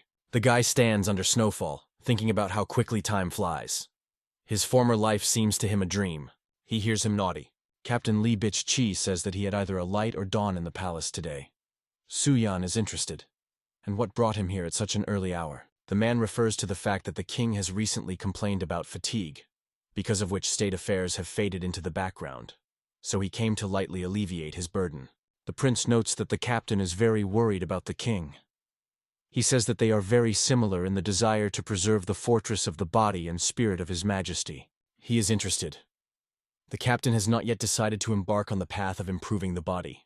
Whether a bitch of Chki replies that he has a lot of important things, so there is no time to be distracted by tips for healthcare. It is provided by the state treasury, so he can allow himself to give preference to his own well-being. Su-yan is not very well aware of the duties of the chief inspector. However, he believes that 1 hour a day for health may well be allocated, devoting the remaining 11 cases of the state. The captain objects that even because of 1 hour everything can go downhill. He says that he only wants the king of all the best. Whether the bitch of Chiki leaves, throwing goodbye that soon the promised 6 months will come to an end. The guy looks after him silently. The Department of Inspectors is investigating the unlawful actions of government officials and holds those accountable. Accusations are often brought on only on the basis of rumors, and this is considered normal if the statements have no reason. They are needed to follow basic principles and hold officials in fear. One of the inspectors says that royal hunting will begin tomorrow. He believes that the captain needs to solve everything now. He recalls how he asked for his majesty. The king, holding the dumbbell in his hand, asks, "What kind of rush?" The captain asks him to stop doing what is called healthcare. He believes that it takes time to study any discipline. However, the significance of the deeds themselves undoubtedly varies. Lee Bich-chi is sure that there is nothing more important than the state's affairs, and this book of a healthy lifestyle can wait. There is nothing complicated in it. The king replies that he has never neglected his direct duties. But the chief inspector believes that he must remain righteous and set an example for his officials. He is sure that the distraction of attention to all sorts of little things contradicts this principle. His Majesty says that the chief inspector had a problem.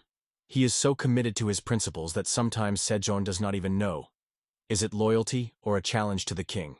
He decides to explain to him what the true reason for his training is. Sejong tells the captain that he does everything in order to keep himself in shape and set an example to others on royal hunting. One of the accompanying Bich-chi inspectors says that this is a huge risk. This hunt was established by the king of Taizhou. For an inexperienced rider, this can be extremely dangerous.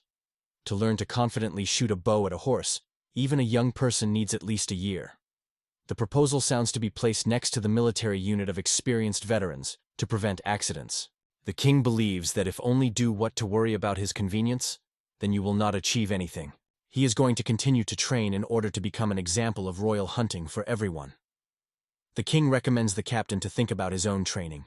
The hands of the chief inspector frantically clenched into fists. He says that the king's mercy is limitless. The city of Chorvon, the province of Kanvondo. Hunting day. The king jumps on a horse, rejoicing at what personally leads the hunt. He orders the soldiers to act according to customs. Sejong tells them to move as one. The courtiers are discussing the changes that occurred with the king. One of them says that he never behaved like that. The second notes that for the first time in 10 years, he sees him like that.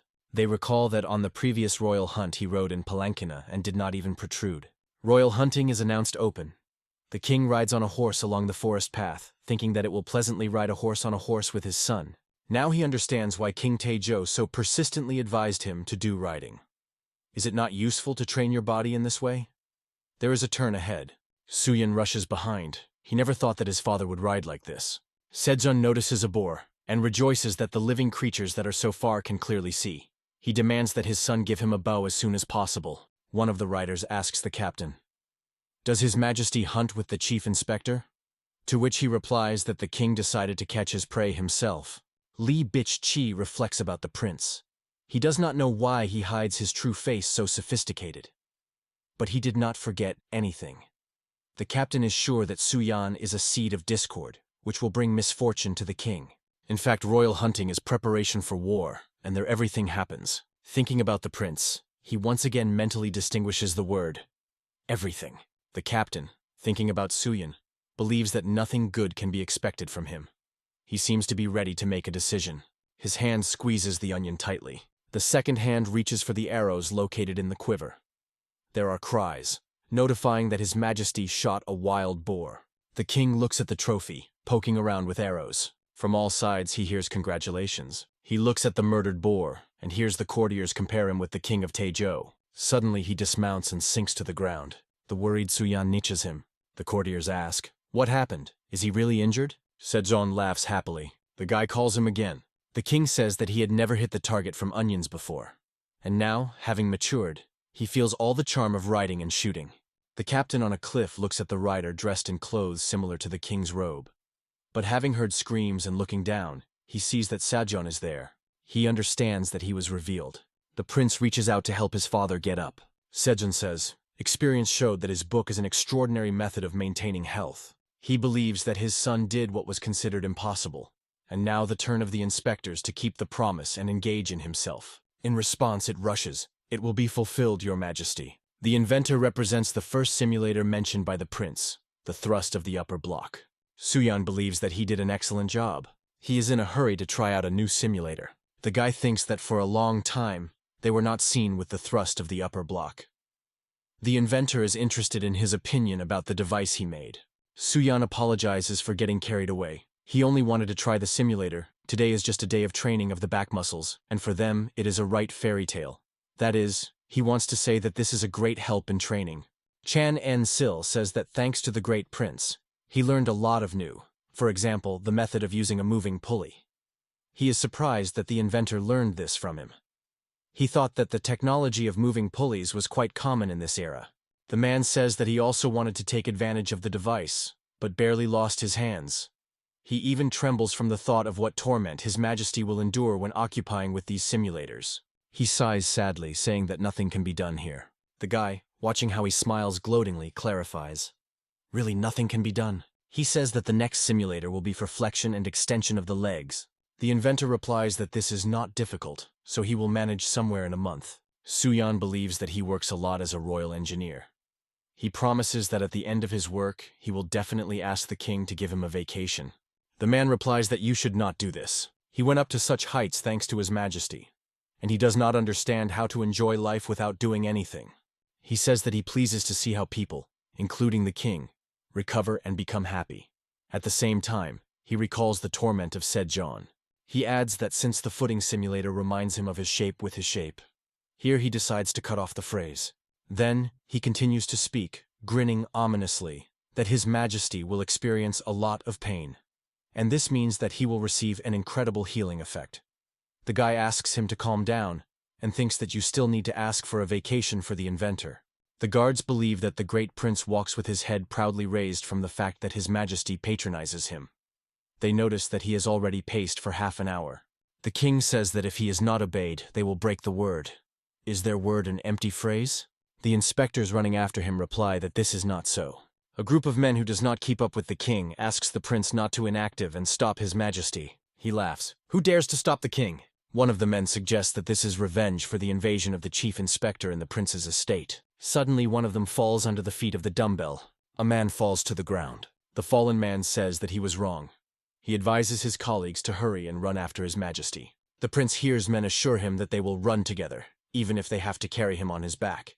Someone complains that his shoes were torn, and someone just screams, "Save!"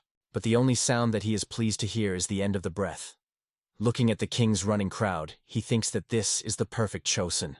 A week after the royal hunt, house of the chief inspector. The captain hears the question. Is he definitely to serve there? He asks. What bothers his interlocutor? The man says that no knowledgeable gossips are everywhere dissolve the rumor about the decrease in the position or exile. The captain says he is already 50 years old, and this means that the new is expected to accept. He is forced to admit that His Majesty has become healthier thanks to physical exercises. Captain Lee Bishop Chiki thinks about Prince Suyan. He believes that he has become a completely different person. Although he moved away from the royal court, the activity of the Tunguska tribe really causes him fears. Therefore, the captain believes that he should go to Hamgando as a provincial governor. He asks the prince to be careful with Sarigam, the Ministry of Supervision, and the Ming dynasty. Recently, their head tested soap and bought a party numbering 100. But in fact, it fell into the hands of Van Zhen, the head of Sarigam. The captain heard that he was nicknamed a man, inside of which the evil spirit was hiding. The eunuch sitting on the sofa is considering soap. He thinks that one day, undoubtedly, he will get closer to Prince Suyan. News channel, special issue. The topic of the program is Prince Suyan. On the last holiday of Chuseok, the whole family gathered to enjoy the traditional Korean game, a standing traction. Grandfather rejoiced like a child, seeing that the grandson lifted 20 kilograms more than a year earlier. And the reason why in their country the physical force coefficient is so high lies in the great Prince Suyan, the second son of the king of the Sejong the Great. He developed not only traditional games, but also invented soap. Some even think that he was a time traveler. Lee Don, the director of the historical archive Chosun, says that the prince's proportions are similar to the proportions of the body of a modern bodybuilder. In his youth, he was so talented that he was known in the present traveler in time. However, the years went, and he became more and more negligent and lazy, because of what modern experts criticize this historical personality. If the manual about a healthy lifestyle gained wide publicity, it would not just have a traditional fun, but a full-fledged replacement for bodybuilding. In the end, he became a minor person, which limited himself to the creation of only outstanding folk fun. The guy wakes up in horror. Kronprint is interested. What did he dream of that he had jumped up like that? He believes that he needs to rest. He agrees with his brother, thinking that the dream is terribly believable. But in the future, he cannot become a time traveler. Looking at the piles of books, he thinks that this was not without washing. If you do not work hard, future generations can be severely criticized. But on the other hand, if he continues in the same spirit, he will be buried under these piles of books. He decides that from tomorrow, he will begin to create a new written system for the people. The king believes that he does not shine with special talents in the sciences. But against the background of such a violent passion for a healthy lifestyle, this is understandable. He suggested combining efforts and do everything possible for the good of their people. He is glad that Sanskrit is familiar to the guy. In addition, they have many books on phonology. They will become a good help. The king wants his son to help him with Hunminjeon, a book that the king is going to write in the process of creating 28 Korean letters for distribution among the people. He wants the prince to prepare materials for the collection on a healthy lifestyle. Suyan is remembered by the unfortunate inventor. Now he understands him. He thinks about his wife and son, whom he now practically does not see. Crown Prince asks his brother, what does he think about taking the pupil? Did he not say that someone would have to fulfill the duties of the head coach and assistant coach? Ma Len immediately comes to the guy who helped him from the very beginning. Being a commoner, he could not occupy the state post, but his abilities are very outstanding. Kronprint agrees that this is a good choice. Although he believes that it is better to gain people from different classes, the guy is interested in, is it important not only in this matter, not only the craving for reverence for his parents and physical abilities? The brother replies that high-ranking faces are definitely needed. To engage in the same on the territory of the Kronprint estate, a relative of the king is definitely needed. Lee Kiana says that one person just came to his mind, although he does not know if he will be able to captivate him with such work. We are talking about with San-gun, the third son of the overthrown Kronprint Jan, who committed several corruption frauds and acts of marital treason behind the royal family. For this he was overthrown, and as a result, King Sejong the Great ascended the throne. Rumor has it that he left San-gun not far from his father, and very likely will go the same crooked path. With San-guan he, the third son of the previous crown prince Jan, asks, did his cousin call him? The prince believes that he looks good. He recalls that the young man has gone crazy because his father has subjected his concubine to severe trials. But this has not happened yet. So far everything is in order. Suyan asks, did he hear about the book on a healthy lifestyle? He replies that he knows that Kuzan opened a new scientific industry. He heard that His Majesty personally recommended the teaching of the moral inspectors the teaching in the book. The prince is interested. Does he want to become his student and find out all the secrets of physical training?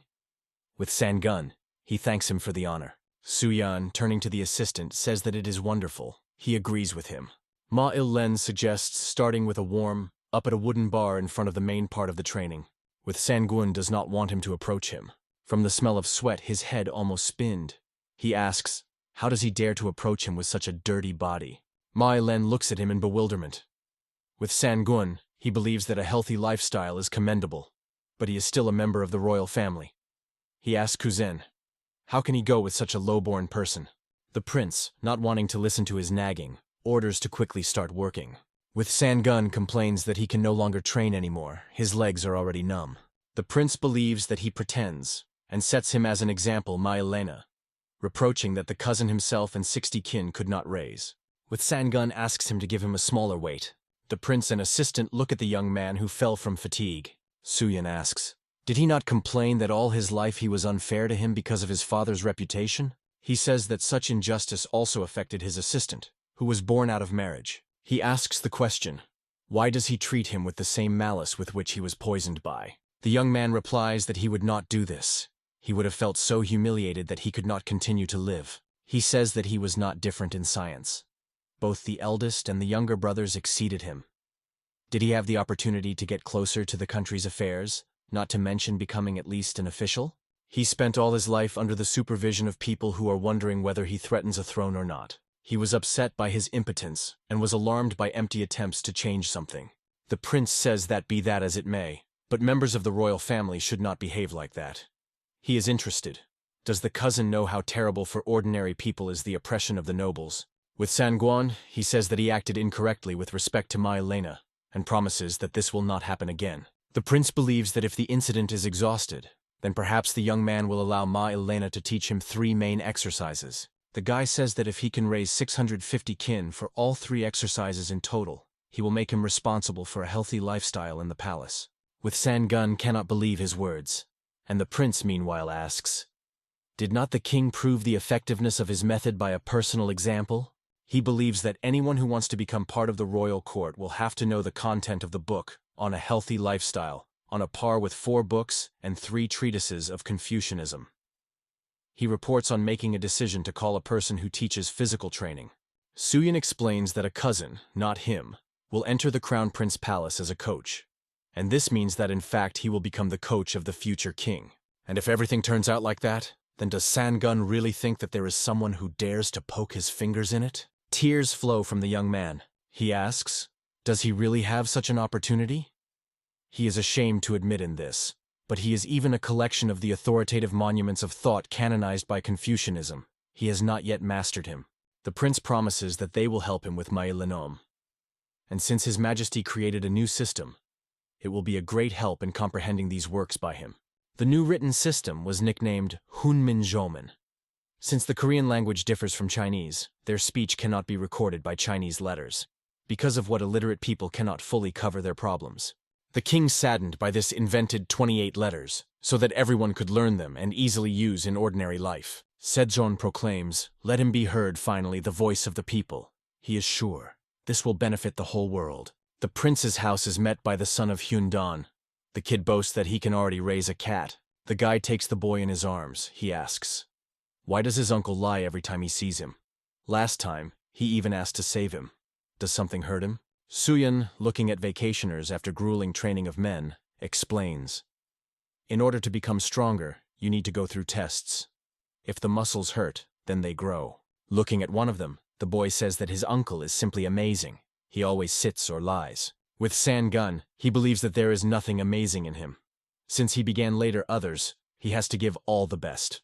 He advises Hyundan, no matter what science he was going to study, to start as early as possible. But he recalls that the boy is only 5 years old, so it's too early to talk about reading.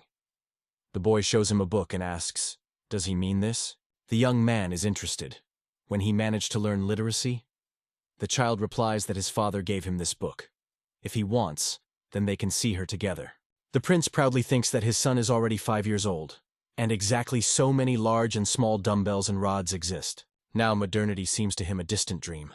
In their house, sport has become a familiar part of everyday life. He watches how his wife rejoices that it is already easier for her to deal with dumbbells. Suddenly the woman staggered, and the alarmed prince immediately rushes to her. Grabbing her husband and holding her in his arms, he asks, is she in order? Mrs. Yong replies that her head suddenly dizzy and suddenly darkened in her eyes. And it also grows it. The assistant and the maid standing nearby listen to their conversation. They build assumptions about the reason for her poor health. The guy assures that this is only a temporary phenomenon. She just had blood abruptly from her head. He asks her to take a slow breath. Clutching his wife, Soo-yun thinks, it is good that he was near. Otherwise she could seriously suffer. He suggests that with the spread of his teachings, the number of people who encounter such symptoms is probably growing. The guy considers what is the best way to do. With Sanggun wants a prince to introduce someone to, he talks about a man named Hyungai who successfully passed a military exam and became an officer of Tonaman, one of the 8 great gates of Seoul. This young man, having heard that the prince had raised 150 kin at a time, decided to repeat it with a stone of the same weight. He managed to raise it. But in the end, he was dismissed because he couldn't straighten his back properly. The guy thinks that somewhere he had already heard this name. Suyan discovered this talented person at the moment when his recovery was on the rise. He was a military officer who managed to suppress Lee Sie. He rose to a rather high rank. He received the title, but then was wounded. The guy and the cousin are pulled on the horizontal bar. He thinks that he seems to have been able to change the course of history. With Sanggun, he believes that Kuzan made a strong impression on Hyungu. He believes that such talent should not disappear in vain. The mug on the scale drops to the table. A voice accusing Prince Suyan is heard. Hyungai, nicknamed the Theft, a graduate of the officers of the 9th rank, dismissed after an injury, sitting at the table with a mug in his hands, continues to be indignant. He believes that Suyan exposes ordinary people in a bad light because of his fables. The man sitting at the next table recommends him to be more accurate with words. He heard that His Majesty personally walked along the path of the teachings of the prince. Does this not speak of the effectiveness of such a science? Clutching a mug in his hands, Hyungu asks not to laugh. If he comes to meet the prince, he will personally ask whether he could really raise 250 kin then. Not noticing that someone is behind him, and the interlocutor looks at this person in horror, he continues to scream about how to spread such nonsense and put ordinary people in such an awkward position. He believes that this science is not worth a good word. In the head of a wandering dog, and that is more than a mind. The prince says that it was not 250 kin, but only 150. Turning to the stunned Hyungai, he says that they need to talk. Looking at the man, Suyan sees that everything was more serious than he thought. It seems that because of the injuries and frequent meals, he gained excess weight. But he heard that, despite the injuries, Hyungai still continues to ride. The prince says that the state of the man has worsened. He suggests that this happened due to the fact that he continued his training. Hyungai asks, "Is there really no way to recover?" The guy replies that there is a method, but he cannot promise a complete cure. He asks to trust him and follow his instructions. First, he offers to take attacks. Then, in order to gradually strengthen the body, perform Mackenzie's exercises. In the yard, you can hear how they discuss upcoming training. The prince says that Hyungu cannot cope with the big weight. These exercises, of course, will improve his condition. But he complained that back pain appeared not a year ago, but much earlier. Suyan believes that a complete cure is almost impossible. Hyungai is upset by his words. He is concerned that he will not even be able to fulfill his male duty. If so, then he cannot look into his wife's eyes. When the conversation came about his wife, the prince remembered his wife, and the anxiety that he felt when she became ill. The prince is sure that this will be a great opportunity to find ways to treat various diseases. Hyungai asks, is he really offering him to become a doctor? But he did not hold medical books in his hands. Suyan replies that even doctors do not know everything about the structure of the body and muscles. Therefore, there are so many people who have received the wrong appointment, like Hyungai. They need a doctor who will engage in recovery therapy and will understand the connection of muscles and skeletons. A man changes the opinion of the prince.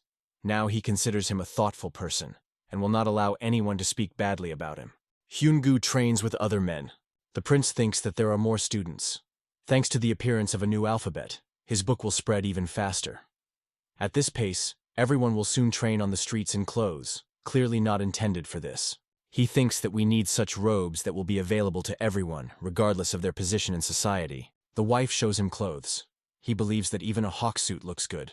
Such a fabric is easy to get, so even if it stains or breaks, it will be easy to replace it. The woman asks, isn't the cotton fabric of commoners? There are many other fabrics, and she does not understand why he chose this particular. The guy dresses the costume, and, demonstrating the muscles, is interested in her opinion. He says that he chose this fabric because it is easier to get it, and it is most convenient to wear. But perhaps the nobles will not want to dress this, because they are not used to such a fabric. The woman says she hurried with conclusions. She sees how easily he moves in this clothing, and believes that she is really well suited for training. Realizing that the wife approves his choice, he asks her to take this suit as a sample, and to begin mass sewing. With the help of cotton, which is mainly wearing commoners, A sports uniform was created. A man sitting behind the book discovers the teachings on a healthy lifestyle.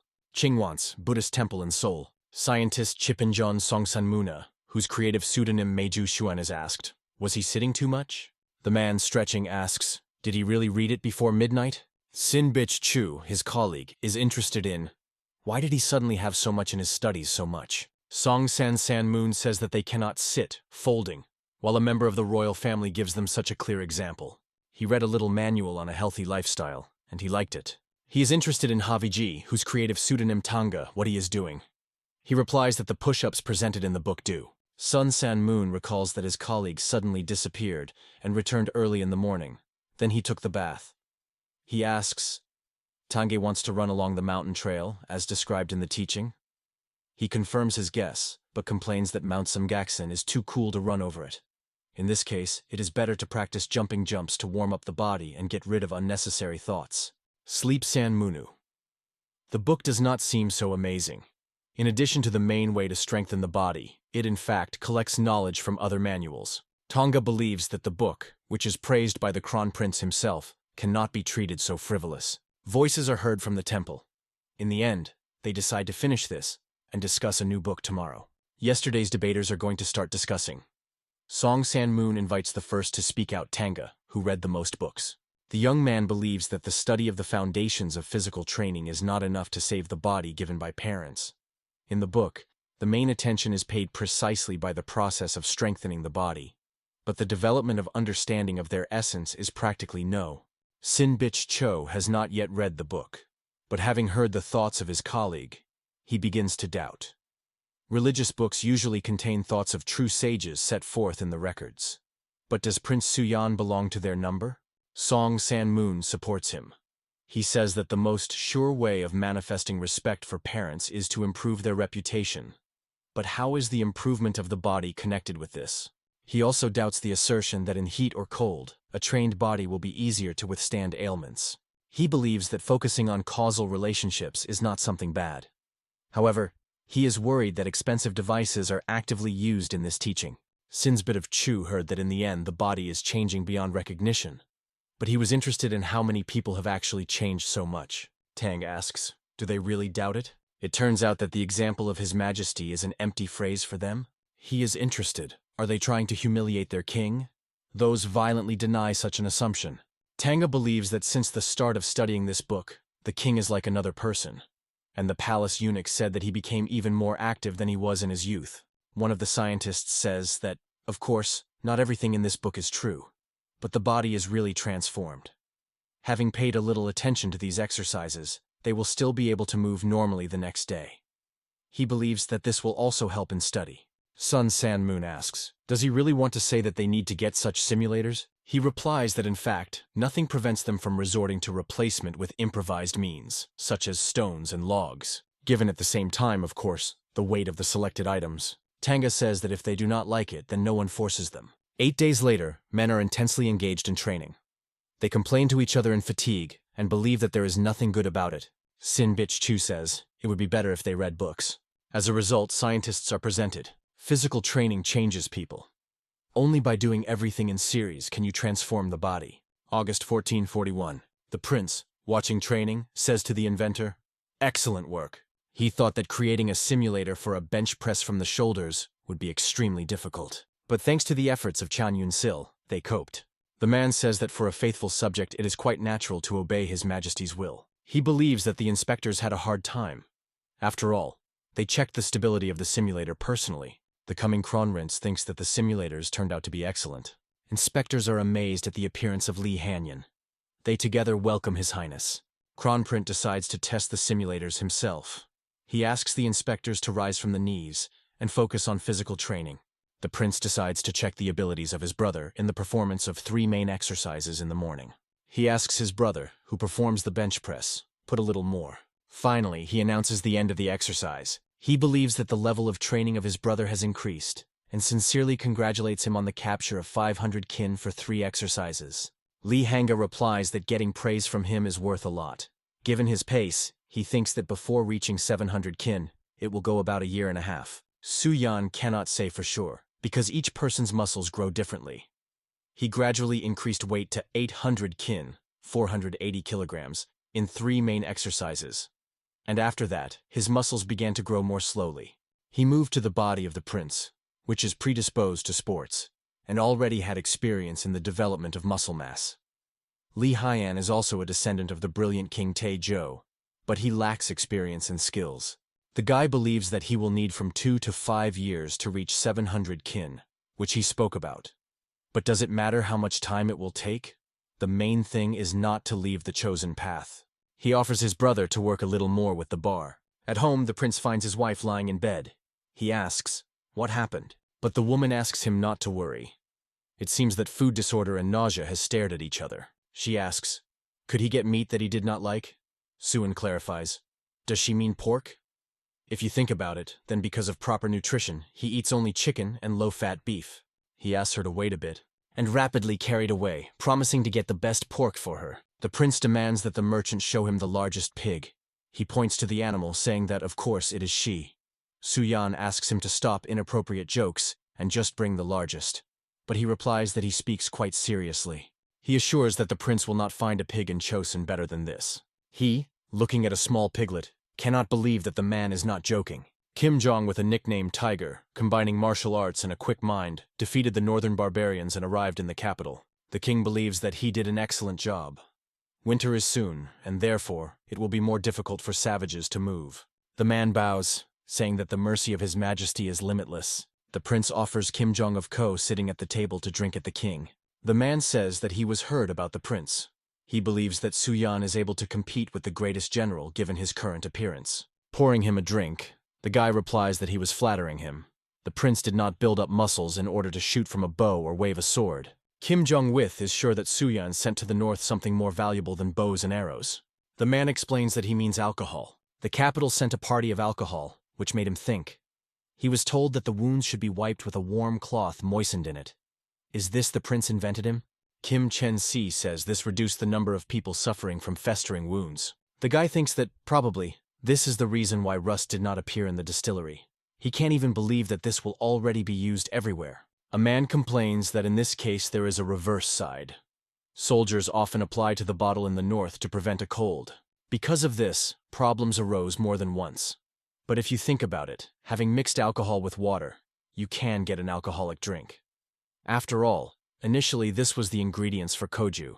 The prince is interested in how they overcome it, to which the man replies that they began to add motherwort to alcohol. During attempts, stealthily drain the bottle or 2 soldiers choked and spit out everything.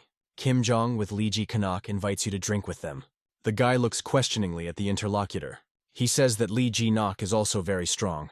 This time he coped with savages perfectly. The famous commander of the early Chosun replies that he only serves the king and follows his will. Kim Jong of C thinks that 2 forces have something to talk about. Lee Ji-nak explains that he has arrived in order to fulfill the will of his majesty and master the new written system. The guy looks at the man's gaze. He first meets a man here, whose physique is comparable to his own. This is a true warrior. According to history, when Prince Suyan ascended the throne and began to clean up, they tried to assemble the army from the Jurjani tribe from the Hamgyal Island, but subordinates the generals struck him in the back, and in the end, the campaign failed. Lee Ji-nak was nicknamed the most powerful historical character. The prince believes that he came here to say something. Suyan feels uncomfortable next to this person. If the story goes its own way, then this man will be destined to die from his hand. Lee Ji-nak says that rumors about the removal of His Highness reached the north, and he has accumulated a lot of questions regarding the work of the prince. He asks for permission to pay him a visit. The guy agrees, thinking at the same time that it is ordinary to measure the forces here.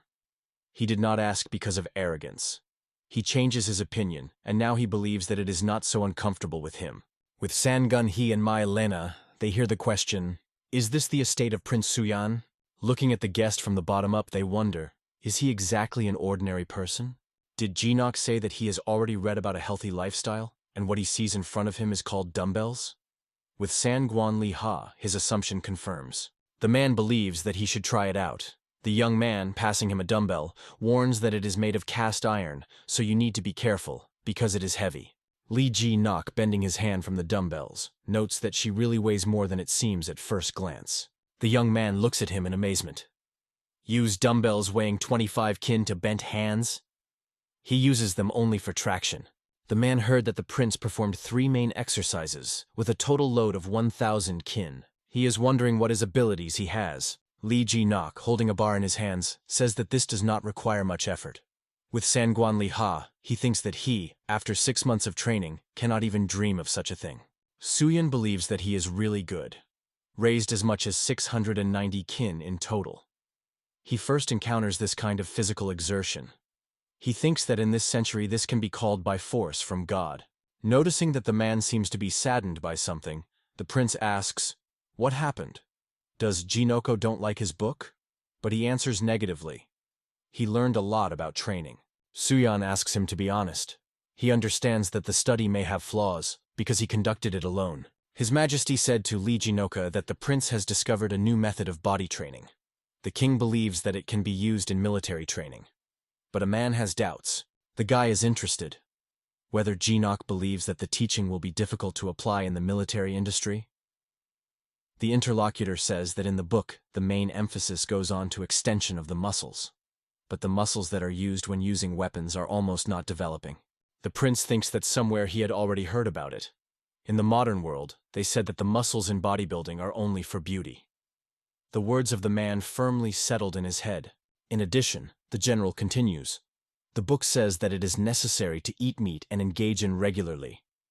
However, ordinary soldiers cannot afford meat on a daily basis.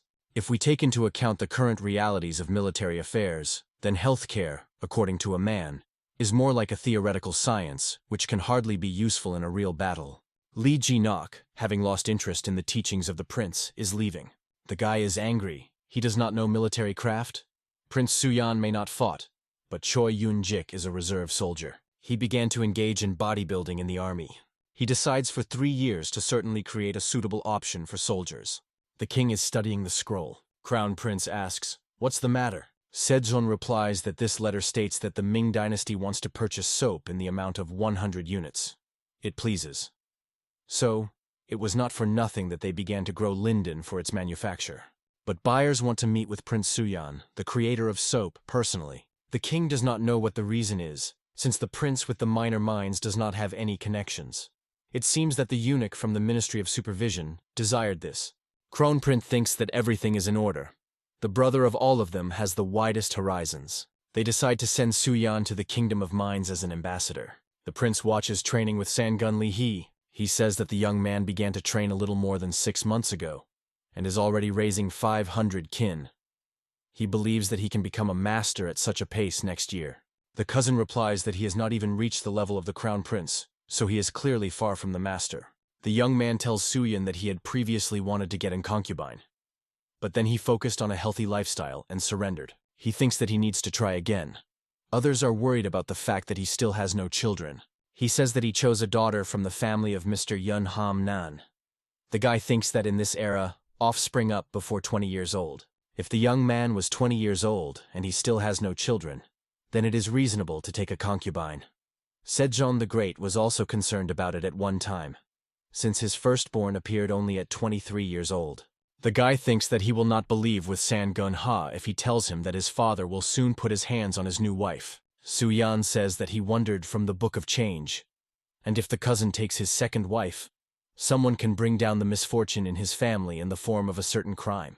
With Sangwan, Lee-hai replies that he would still understand if it was some disaster. But a crime? The prince asks. He wants to know how to prevent it? Demonstrating the muscles, he says that physical strength will help him in this. Kyuzin believes that crime is something in the spirit of the thief, which secretly penetrates the house. He asks, is there a way to develop his strength to a woman? Soo-yeon replies that there is. They observe the training of the prince's wife. He wants to demonstrate Kuzan what martial art will teach his wife, and offers to grab him by the collar. This is the most common action when a fight is started. With Sangwan Lee-hee, he says that he himself often grabbed someone. But this is all in the past, so he is wildly embarrassed before the prince. The guy praises his grip, and then he demonstrates him the martial art that he created. The young man, sitting on the ground, does not understand what has just happened. Soo-yeon replies that this is the effect. He says that the cousin gives his concubine, and he will ask his wife to help them with this. A few days later, Madame Yun wrings the hand of the girl. Then they change places. Soo-yeon's wife asks Ham Nan-yong, the second wife of the prince with Sangun, whether she had problems with the development of the foundations. She responds negatively, but is surprised that she teaches her something like that. Her husband says that one day it can be very useful to her. The girl laughs and promises to train hard. She will certainly apply her skills if a thief suddenly penetrates their house.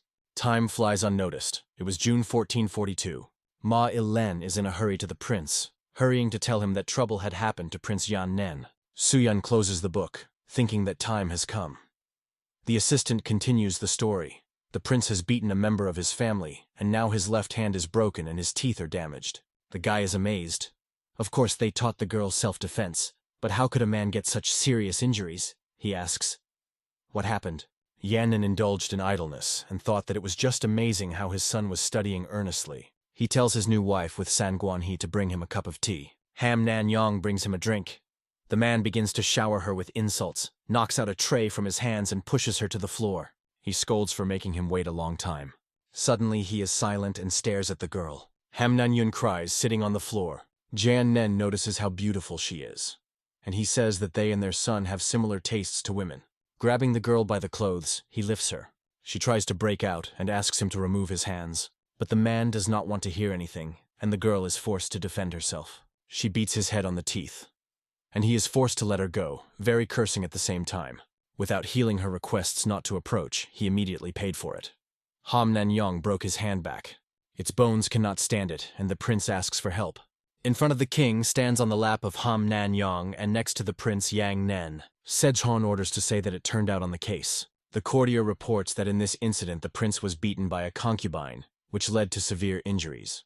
The king is interested, as a concubine of Yun, a simple girl, was able to defeat Prince John, an experienced warrior. The man replies that Su-yan and his son taught her some grip, with the help of which you can beat a person. He asks, isn't that in this case the offender is not punishable by death?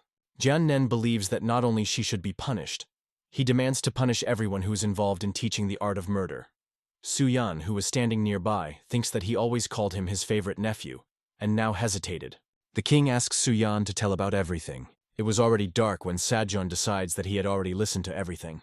He believes that his son invented not a method of beating people, but a way of protecting his body.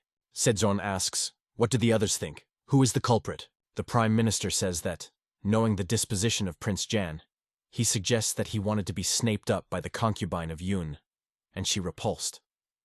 The word is asked by the head of the judicial order of Yugamun. He believes that the prince's fault is indisputable, but the concubine damaged the body of his father, in law, which is considered a serious crime. The king thinks that he was in a difficult situation. He knows the sins of his brother, but there are laws in the country. The same measure of restraint is relied on such immoral acts as for treason. That is the death penalty. The king is saying a concubine to 20 beats of the whip. The girl is tied to the boards and prepared to fulfill the punishment. Tears are kitten from her eyes. Ham Nan-yun is very scary. The whip sinks onto her body, but this is just a touch, which is very surprising to the girl. The performer of the punishment coughs, hinting that she needs to react somehow. Realizing everything, she begins to scream, but unexpectedly Prince Yang-nen intervenes. He is outraged that the man spares the girl and demands that he would beat so much that her legs are mutilated, so that she does not dare to look down at her father-in-law anymore. He decides to tear the girl himself, and he takes the whip from the man, but he is stopped by the imperious call of the king, who does not allow him to strike. He is surprised at how Sejong easily intercepted the whip. He does not understand how he succeeded. Before he could not and close to him in force. The prince asks what he wants to say this. Does he want to leave the unharmed man who crippled his brother? The king demands that he shut up. Sejong is interested in... perhaps he is eager to spend the rest of his life in exile? The king lets the whip and the prince falls. His Majesty continues to say that King Taejon ordered and not to let him close to the capital. But he merged and allowed him to stay here. He was remembered by many atrocities, and all the subjects fervor the king to send him into exile. But that was the last drop. Su-yan, like the rest of the courtiers, stands, bowing his head in front of the will of the king. In the palace, an order is heard immediately to put Prince Yang out of house arrest. A man who resists and appeals to the king is taken away. Sejong does not even look in his direction. A person who is punished tells the king that he begins to fulfill the sentence, but Sejong orders to let the girl go. Her husband thanks the king for his generous mercy. Sejong believes that all this is extremely regrettable. He promises them to allocate new housing and orders to move there immediately. He understands that the girls suffered a lot of tests and asks them not to worry about anything and sleep calmly. With Sangun-hee, he thanks the king again. The moon brightly illuminates the palace. Prince Jan was not put under house arrest, and soon Prince Suyin was born daughter Ju Hyun. They report to the guy that a guest came to him and he is here for the first time. The young man seems he is from the clans of the Hingju, his name, VG, and the pseudonym, Tanga. Suyin recalls that they collided several times in Chipanjon. He is interested in what is the purpose of his visit. The guy notes that the guest is so strong that he did not immediately recognize him. Tanga says that when he only began to delve into the essence of his learning, he was very weak. He was prompted by unbearable back pain from prolonged sitting for books. At first, he hardly did not fall off the training. But over time it became easier, so he came to thank the prince personally. Suyan replies that he should not thank him. He himself did not teach him. The guest asks, can he take part in his physical training program? If this was another person, then the guy would immediately agree. But in front of him, a member of the Tiaksan, association from 6 famous subjects who died for the king during the early Chosun. Haviji is an outstanding scientist. If he suddenly replaces the kind of activity, then the country will definitely lose a lot. The prince is worried that such a gifted person wants to step on such a difficult path.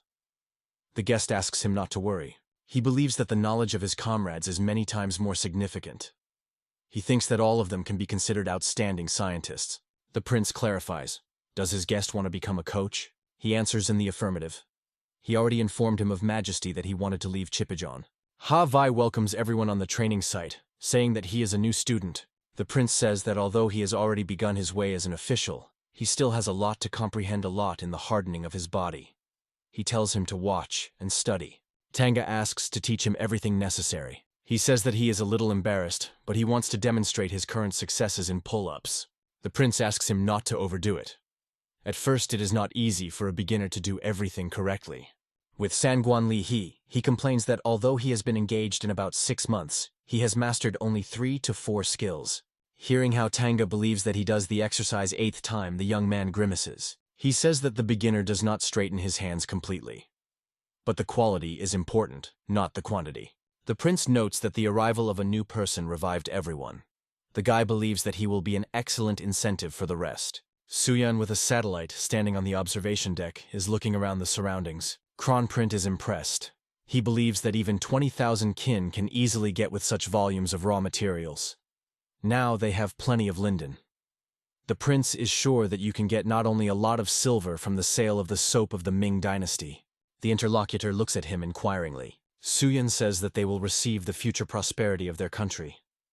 It seems to be the beginning of the prince's journey to the Ming Empire. The king, sitting on the throne, tells Suyan that he had recently heard that a man named Hyungu, nicknamed the Theft, managed to heal his lower back due to the path of hardening his body. He is also impressive that his son recognized the disease that even the royal doctor did not know about. Sejong believes that for a worthy service to the country, he is entitled to a reward. The guy thanks the king for mercy. His Majesty tells his son that he has an assignment for the prince. Before going to Tonchis, he asks him to meet with Prime Minister Huan Ha, who asked for a resignation last month. Standing in front of the gate, Suyan recalls how his father said that the man wanted to leave the post because of his lower back and tired eyes. Of course, if the point of no return is passed, then they can no longer do anything. But the king believes that it will be good if the son looks at him at least once. The servants, noticing the guest, shout that His Highness is here.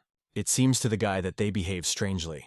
The servant conveys the words of a 70-year-old prime minister, who is not able to talk himself. Such an important guest arrived, and he is in such an inappropriate form. He continues to say that the old man would gladly fulfill the order of the king, but after 70 years, he could not really be enchanted. His body began to decline. The prince replies that His Majesty sent him to cope about the health of Huan Ha, but he does not even know what to be with a man whose ailment is so strong. The order by order, but the old man's condition is quite serious. He notices that the owner of the house has a wonderful board for playing in the th. The guy believes that now the old man cannot use her properly. Suyan believes that it would be great if he still used it. Putting his hand on the board, he understands that it is warm. Suyan suggests that the old man still plays in the 13th. All that the guy can say is that the aging process is irreversible. Instead of the healing method, he wants to tell how to gain control of his body. Kavanha believes that the prince is very kind.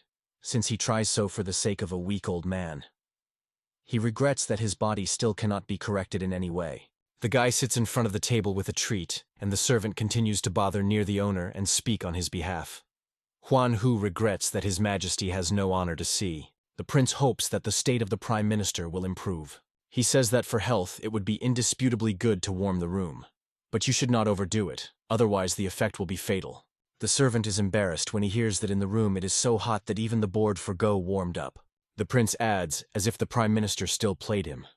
The old man does not feel comfortable. The prince, saying goodbye, leaves. Su Yan reports to the king that Huan is not deadly.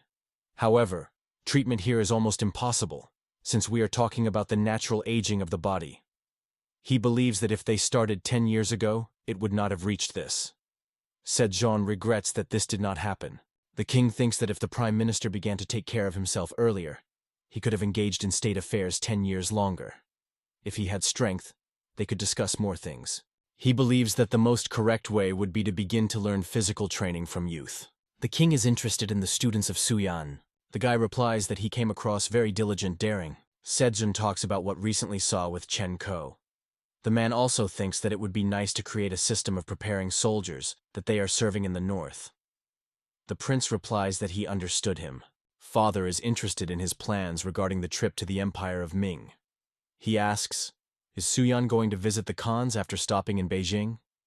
The guy answers in the affirmative. They stop near the pond. The king says that he heard that he was planning to ride on Nanjing, and then turn into a boat in a boat. It seems that Su Yan intended to drive half of the Ming Empire. The prince replies that the first reason for this is livestock. Chosen's pigs of this era are so tiny.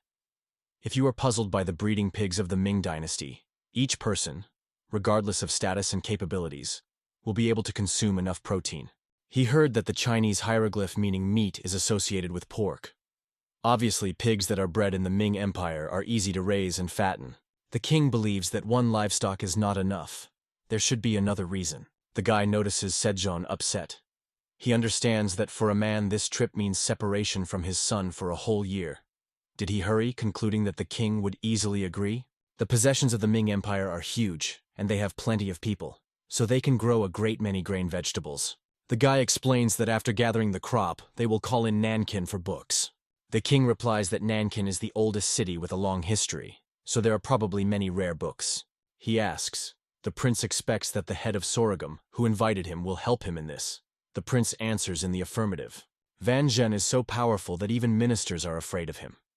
If his proposals are unprofitable for their country, then the king will reject them, but otherwise he will agree. Sejong did not meet him, but he heard a lot. He asks his son to be careful. The king, reminding of the recent birth of his granddaughter, asks, "The prince has already discussed everything with his family members?" Su Yan answers, "Of course." The prince, standing near the ship, says goodbye to his wife and children. The woman holds her daughter in her arms, and the son reaches for her father. Mrs. Yun understands that this is a matter of state importance, but she is upset that the fulfillment of this mission will take a whole year. She asks, "How can you miss the celebration on the occasion of the first anniversary of his daughter?" Su Yan recalls that their conversation has witnesses, and asks her not to discuss this topic in public. The woman believes that this is too much, even for His Majesty. The guy tells her that everyone is looking at them. Kronprint asks his brother not to worry about his family. He promises to look after them. Su Yan thanks him, and he says that he is looking forward to their meeting upon return. Li Haiyan calls him a cunning, who threw all his work on him and freed the court inventor. The prince says that he heard that this was his first vacation in 15 years. The inventor adds that all this is due to the fact that the prince made this request to His Majesty. The son shows his father how he raises dumbbells. He, tossing the baby up, promises that they will begin from the bench press when he returns. He recalls the conversation with his father. He said that at first there was hardening of the body, then cattle breeding. He is very interested in what is happening in his head. The prince replied that he had a small dream. He wants to make this state stronger, so that no one could look down on people living here. Two men are talking on the deck of the ship. One of them is surprised. How can you catch a cold with such a physique? The interlocutor replies that he spent too much time in the cold wind. He regrets that so frail. The ship is located in the middle of the sea. In the distance you can see the shore. The prince is amazed as soon as the person who goes with them as a translator managed to catch a cold. The man replies that he has no forgiveness. Soo-yeon believes that he should use this opportunity and force Poo to be a Khan to go in for sports in order to improve his health. The prince is staring intently into the distance. On the horizon, you can see the shore. He asks if the soap was damaged and was it covered in mold? The scientist of Chifinjeon Li Gye replies that they have just checked everything. Everything is fine. In such clear weather, the soap is well dried. A member of their team, Pak Khan, stands nearby. The guard also listens to the conversation for us. The prince is satisfied with the answer. He says that there is an opinion that a person is the center of the world. He offers to see this for himself. The prince, along with accompaniment, stand at the city gate. Compared to Kanyon, the capital of Chosun, the difference is simply colossal. They cannot believe that people built all this. Eunuch Chkan's song, listening to their conversation, considers them villages. He is interested in, when will they get to the emperor for an audience? He replies that not everyone is honored with this honor, and only Prince Soo-yeon will provide her. Chkan Sleep thinks that he will be accepted after 40 days.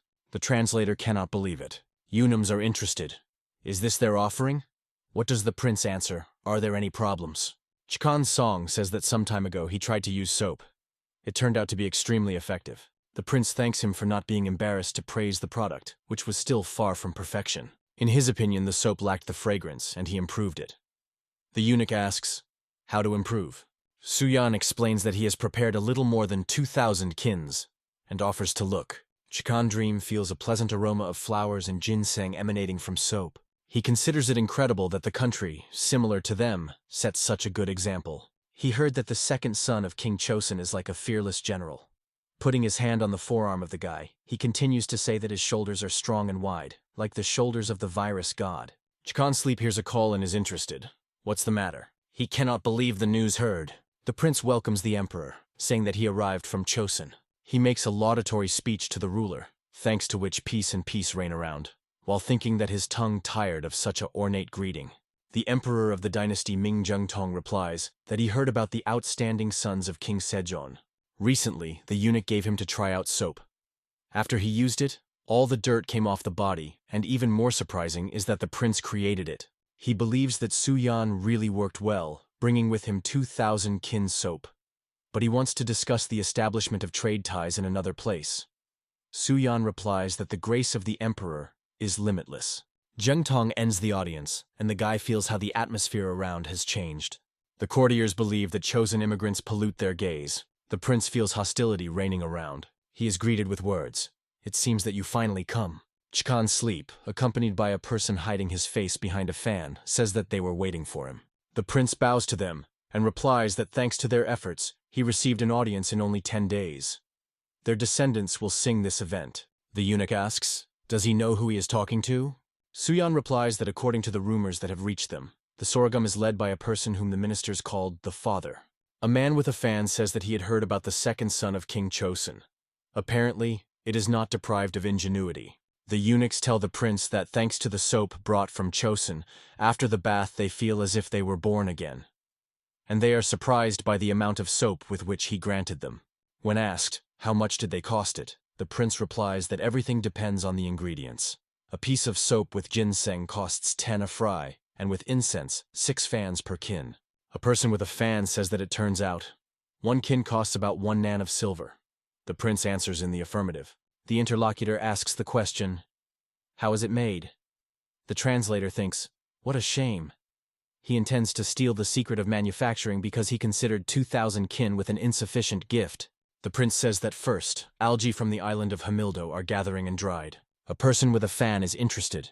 Can he share it so easily with him? After all, in fact, this is its main product for trade at this time. The prince replies that as a representative of the kingdom, he only fulfills his duty and remains polite. The interlocutor says that after introducing the ban, their volume of production of marine products became insignificant. He is sorry, but he is forced to ask them to create more soap in his chosen. He is interested in, is it possible to increase production and bring them as many incense as possible? The prince asks, how much would they like? Hearing the answer, 1,000 kainov, he is very surprised. The interlocutor says that the quality should not deteriorate. So let them increase production gradually, as far as possible, and not to the detriment of the final product.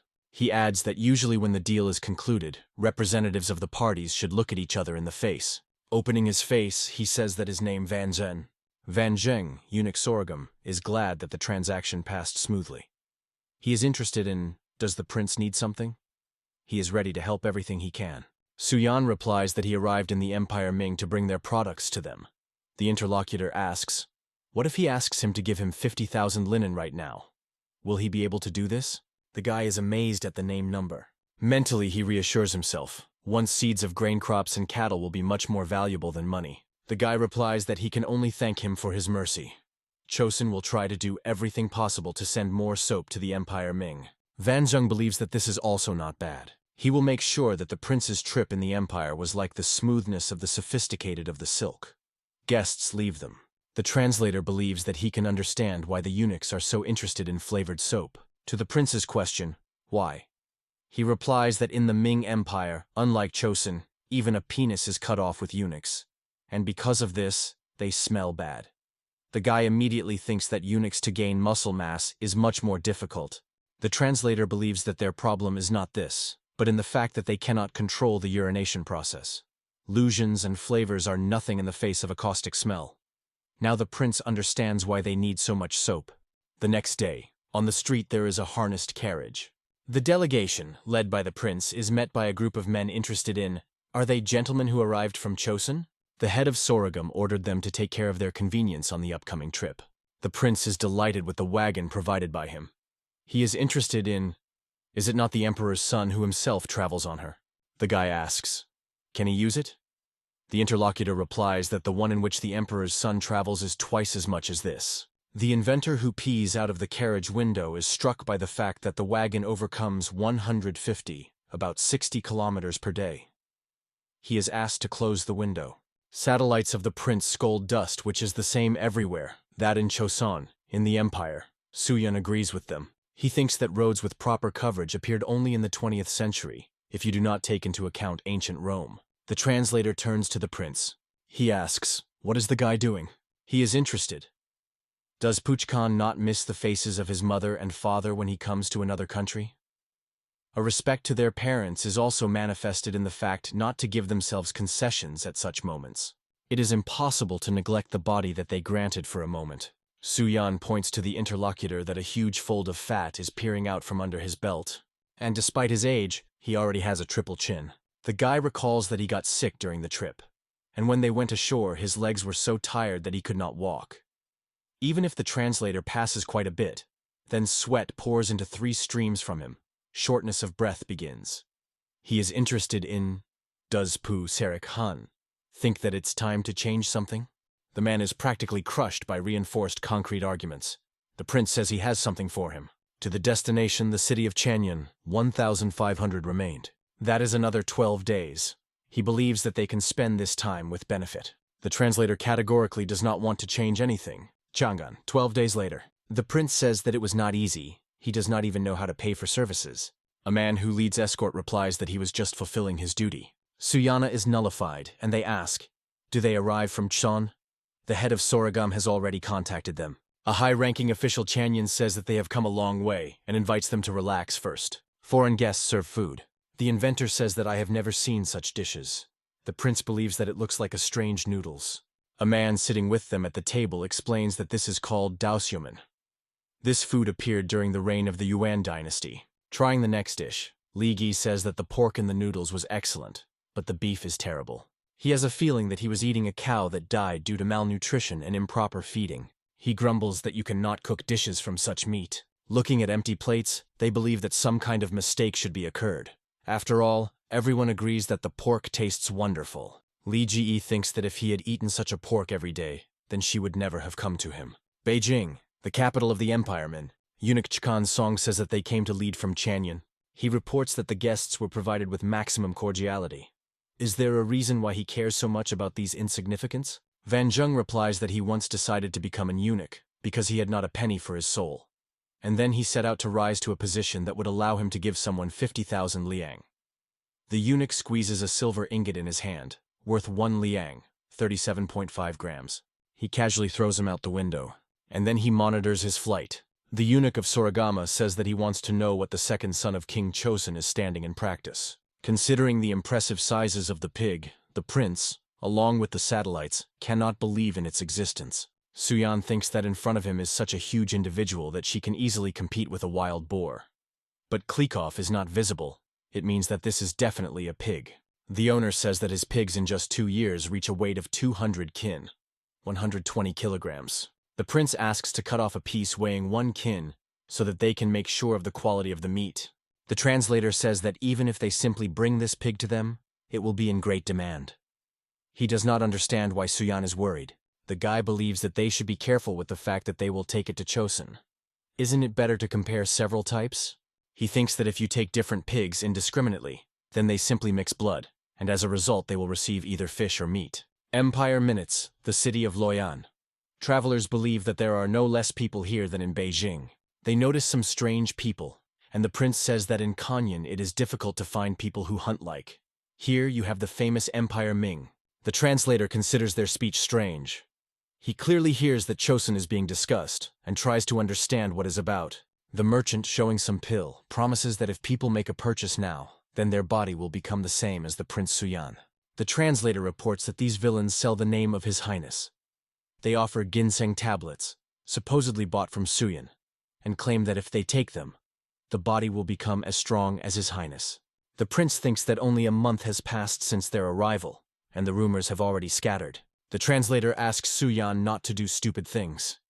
But he, exposing the torso, rushes forward. The guy says that raising a noise is like staining his father's honor, and he only wants to show his muscles. A man advertises his goods, promising that when taking 1 tablet, a person will feel a surge of strength, and if you eat 100, you can get incredible forces. He claims that he sells the best ginseng-based medicine that they received from Prince Chosun himself, who visited Beijing. Pointing to the Gramila accompanying him, the man claims that he just accepted 100 such pills. People incredulously listen to the fraudster. When Suyan appeared, he says that another tanning appeared here.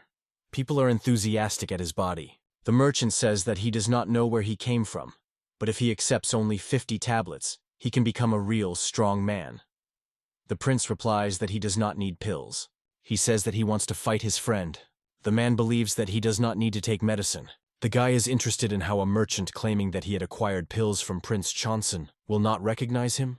The fraudster shouts indignantly, "Who is he and why should he recognize him?" The guy, playing with muscles, decides to introduce himself. Hearing that in front of him, the prince himself, the merchant, extinguishing. His friend rushes at Suyan, but he is ready to attack and boldly meets the enemy. Thunder is surprised. He is more massive than the prince. How can he restrain him? Cutting off the man from his feet, the guy replies that his muscles are stronger. He stands over a defeated enemy. The prince advises Gromil to raise first 1,000 kin in 3 main exercises, and then compete with him.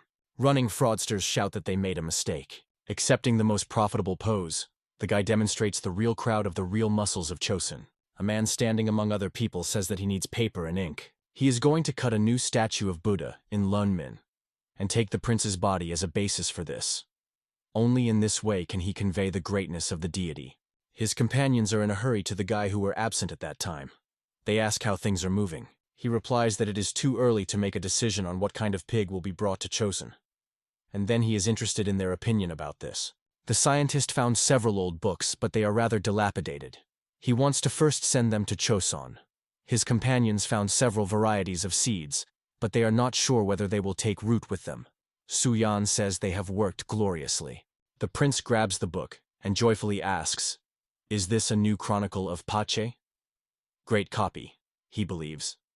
Li Al also discovered the work of Chui Lian, politics, calligrapher and poet, on a stone and duplicated it.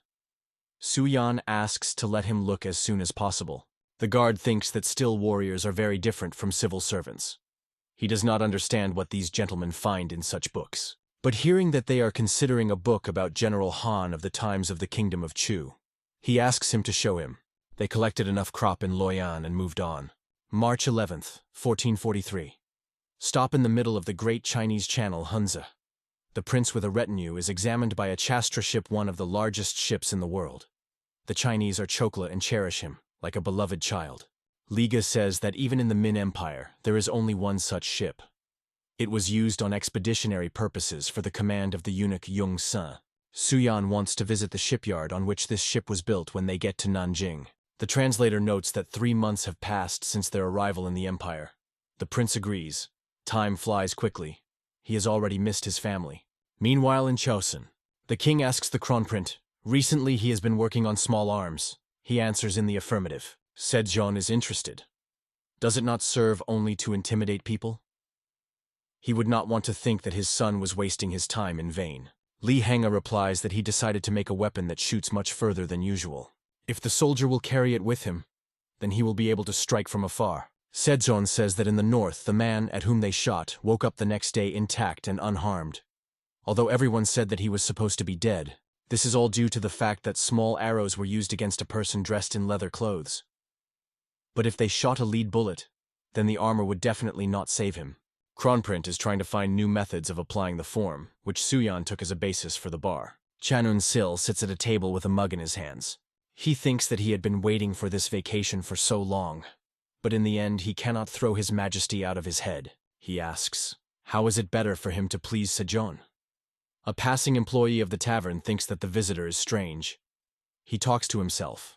A scarecrow sitting in front of him, which previously stood in his workshop, believes that he is ridiculous. The man asks him to stop and offers him to drink with him. The guy with a tray recognizes the inventor and asks, for what reason did he come to them? He asks him to give him a fried herring. He brings an order. Having tried the fish, the inventor says that she has some strange taste. Was she really spoiling? Probably, she was lately marked. The employee is justified and offers to bring him a salad of spinach instead of fish. The inventor asks, the herring has deteriorated due to the fact that it was protected with marinovka? He recalls how the prince spoke of alcohol. If you treat the wound to them, it will easily heal. And if you do it a couple of days after its formation, you will have to suffer from pain for several days. Chan Yun-sil is interested. How many days to this herring? The man replies that she lay at the bottom of the boat for 2 nights, after which she was prepared. The inventor thinks, in this case, will she not last fresh for 15 days if she ripped off her belly and immediately plow it? On the ship you can hear the command. Use a water lifting mechanism to immediately raise the network. The network lifted by fish. Chan In-sil prompts to lay out the fish, cut it to her belly and salt. He believes that the already known mechanism of the thrust of the upper block is perfect here. The inventor looks at the catch. The fisherman is interested in, if you marry so quickly, will it really be suitable for another 15 days? Chan In-sil responds in the affirmative. The interlocutor says that for the first time in 30 years he sees such a catch. Usually when catching hundreds, the ship is already overloaded, and then 1,000 fit. The inventor explains, as the catch increases, the area of its storage increases. If everything is done correctly, it will be possible not to limit yourself to dried fish, and enjoy fresh in the territory of the entire Chosun. He thinks that it would be nice to have a boat capable of going out into the open sea. Looking at the waves, he decides to direct the news to His Highness. A scream is spreading in the yard. The royal decree. The man, having launched the document, turns to the student of Prince Suyan Mailena. Sooner or later, a large platform for physical training will be built. Therefore, he must teach physical culture 20 candidates from noble genera. He is struck by such a large number of students. The man adds that these 20 people failed exams to receive the rank of officials. A month later, Ma Il-len, sighing, says, how beautiful the old days spent with the prince are beautiful. He asks the question, how can he master the task set for him? With Sanguan Li, he believes that he finally realized how difficult it was for his cousin to teach him. Ma Il-len believes that when the interlocutor gave his instructions, the students' eyes lit up, and when he tried to teach them something, holding a book in his hands, they did not even lead them with his ear. With Sanguan Li he says that everyone who fails will be sent to Hamgildo province, located in the north of Chosun. He believes that Ma Il-len still does not realize his position. He represents how the prince asks a question. Do you say that everyone went to Hamgildo? At the same time, Suyan believes that it is also cool enough here. His Highness offers to warm up well. Ma Il-len says that he will no longer be able to look at the suffering of students and common people. He believes that those who lack perseverance in training should take up the bar in order to harden his will. Ma Il-len asks a student who is engaged in a bar, what did he learn? Can't he answer yet? He orders another pancake. The student, crying, shouts that he now understands everything. The coach says that the weight seems to directly affect the degree of his conversation. He thinks that it is worth adding more pancake. Ma Il-len fulfills the promise. He encourages the student, saying that he cannot lose. Having gritted his teeth, the young man consoles himself with the fact that he will not be the only one who will pass through it. Everyone who comes after him also learns the truth through iron. So the answers that the iron gives began to spread throughout Choson. 4 months according to the lunar calendar, Empire Ming, Nankin. The prince believes that this city is more like the capital than Beijing. His companion notes that only April, and here there are already cucumbers on sale. How can you grow them when it is just time to collect rice? Perhaps growing vegetables brings them more benefits than rice?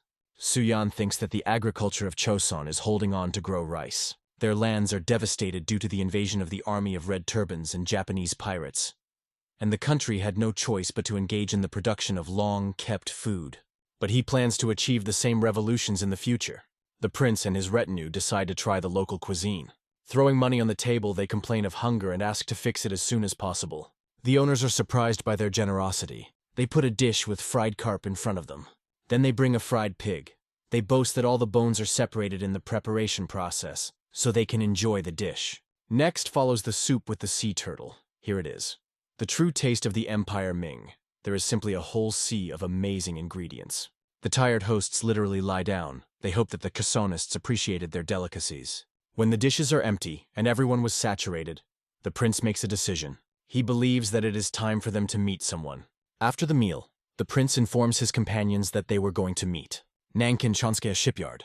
The prince tells the man that they came on one question. He believes that a new porter came to him. He thinks that with such a physique, one can be moved by one or two. The guy seems to be surprising and confused with the interlocutor. The man says that he almost committed a terrible crime. Suyan reassures him, and is interested. Did he design the ship for the expedition of the eunuch Yongkun? Shipbuilder Ban Kilju answers in the affirmative. He says that for expeditionary purposes, a ship was built with a displacement of 280 tons. Then he did not suspect that this would be his last achievement. No expeditions were carried out, and demand fell on such ships. After that, he began to earn a living by the construction of small merchant ships. In any case, for the master, it is natural to strive for grandiose achievements. The prince asks, did he build something else besides that? The man says that during the development of shipbuilding crafts he learned a lot. Shipbuilding is his passion. The Cherapach ship and Kansen are the most famous in Choson. Suyan invites him to get down to business again. It seems to him that his talents are wasted in vain. Ban Kilju clarifies. The prince invites him to move to Choson and build ships there. He thanks for the honor that the prince gave him his proposal. The man believes that the true purpose of a man in the construction of ships and conquering the oceans. Suyan asks him to go to Choson and build smaller ships there. The prince thinks that all the masters of his business are the same, and invites him to look at one picture. A sailboat is depicted there. Ban Kilju says that he has only one sail and somewhat cheerful. This is a small fishing boat. Suddenly, one detail attracts his attention, and he asks, pointing to a lifting mechanism. What is it? The prince explains. On this boat it catches 4 times more than on the usual one. The master agrees with him. The guy continues the explanation. To pull out the network using a crane, you need only one mast. Ban Kilju is not sure that he can create a similar boat, but he will definitely cope with individual elements. Suyan answers. If a small boat exceeds a large ship, does this not speak of the skill of its creator? He offers a man to think carefully before they left for Choson. The guy invites him to come in 10 days if he decides to join them. One of the farms in the vicinity of Nankin. The prince, considering cabbage, thinks that this is just a unique copy. There are many leaves on it. It is large and at the same time very tasty. If you marinate this, then it will be possible to eat it all winter. He suggests that this is a great-great-grandfather of modern cabbage. The prince, not sparing money, buys seeds. Standing by the corral with pigs, Suyan asks how much the owner raised a pig. He replies that a little over a year. He says that the largest of them weighs 240 kin, 144 kilograms. In Choson, the pigs, which are raised for a couple of years, reach only 70 kin. This one clearly wins in size, the prince thinks. He asks to sell them 100 piglets. The owner replies that this is quite difficult. Suyan answers, if the price seems low to him, then let him call his own.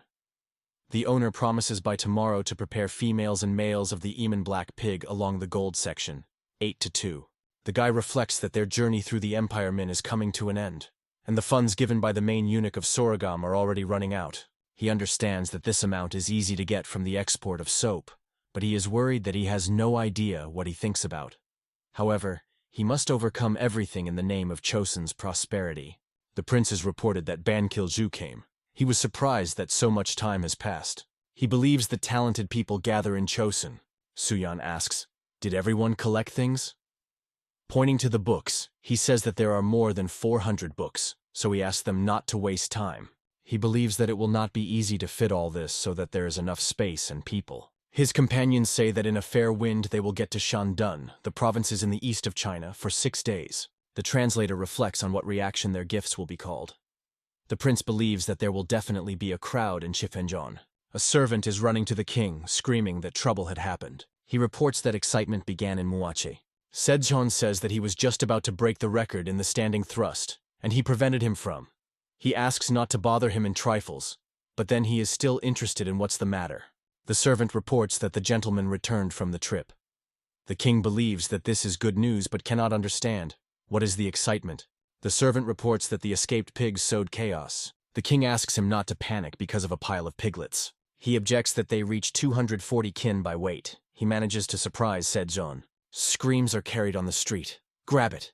A man who caught a pig says that this is a whole boar. He is surprised.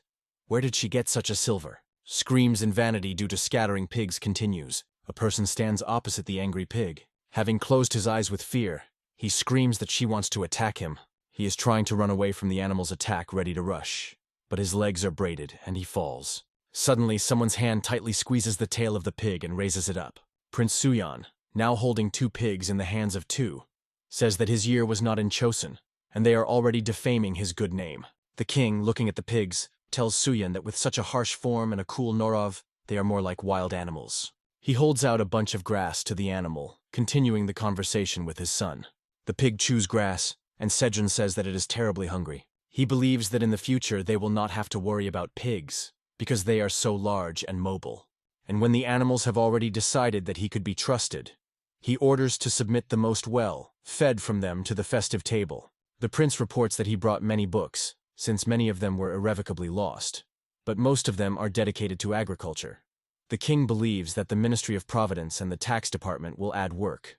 Sejong tells his son that he did a great job and can safely say what he wants to get as a reward. He replies that traveling around the Ming Empire, he noticed something. If they use the same methods of agriculture, then this will undoubtedly affect their lifestyle.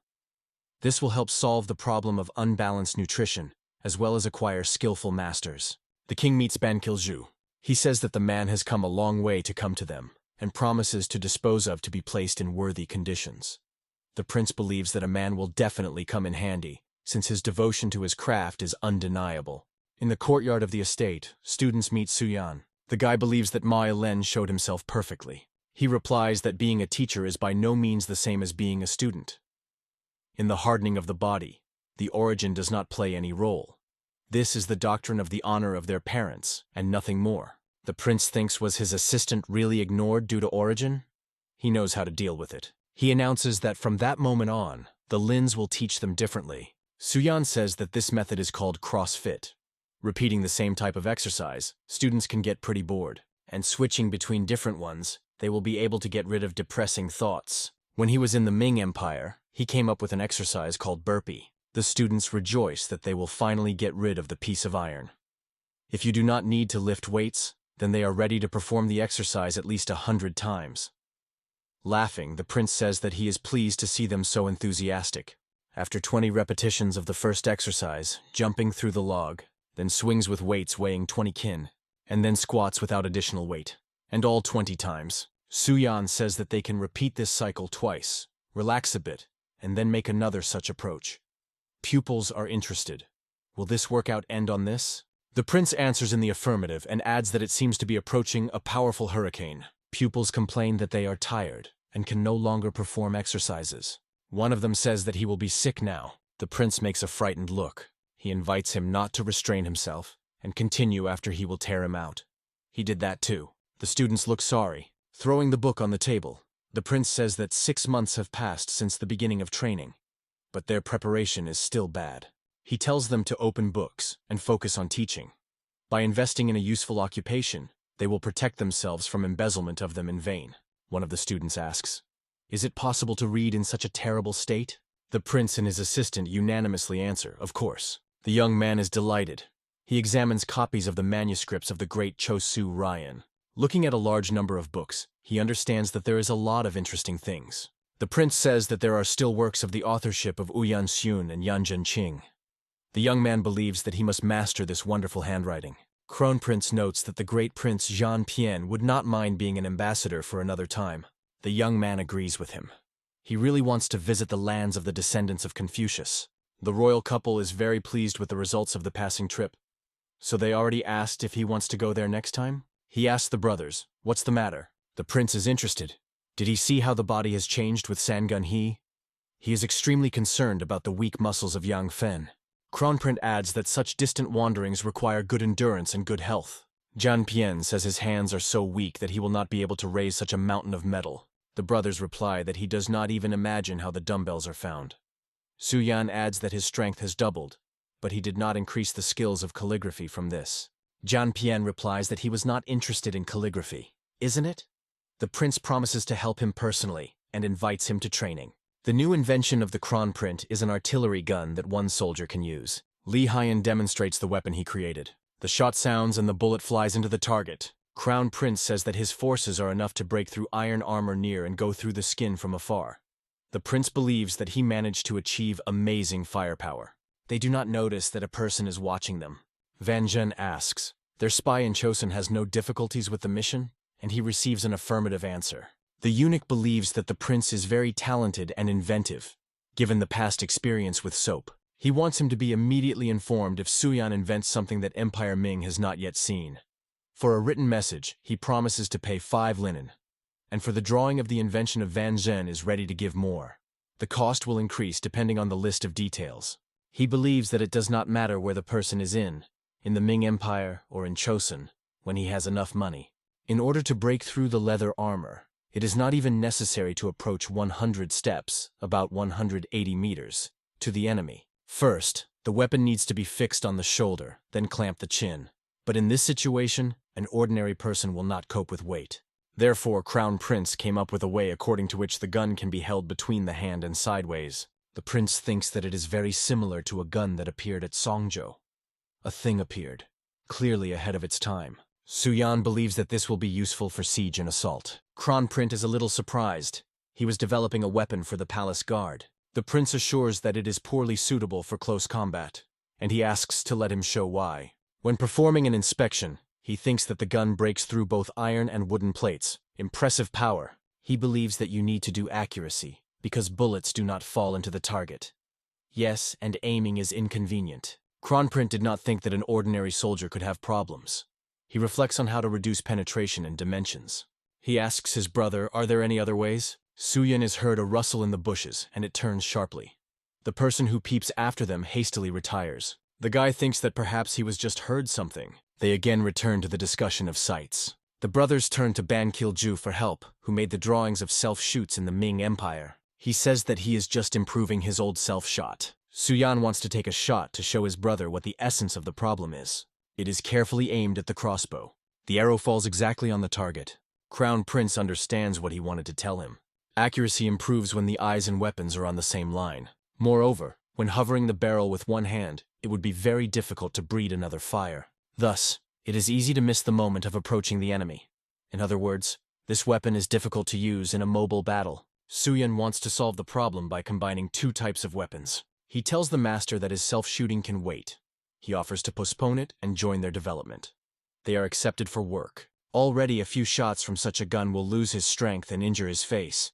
The master offers to stretch the wooden beam back and attach to the shoulder. A metal helmet can be damaged, so you need to change the direction of smoke. He wants to attach a dagger by the end of the barrel in case of an emergency. 3 months later, March 2nd, 1444, the king says that today his sons will present a new gun. He ordered to collect military officials in the palace.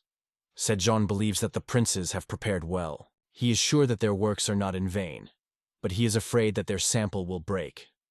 Suyan and Li Hyun are completely confident in success. Kronprince prompts to cook weapons. The soldier pushes gunpowder. Li Hyun notices that he needs a little more.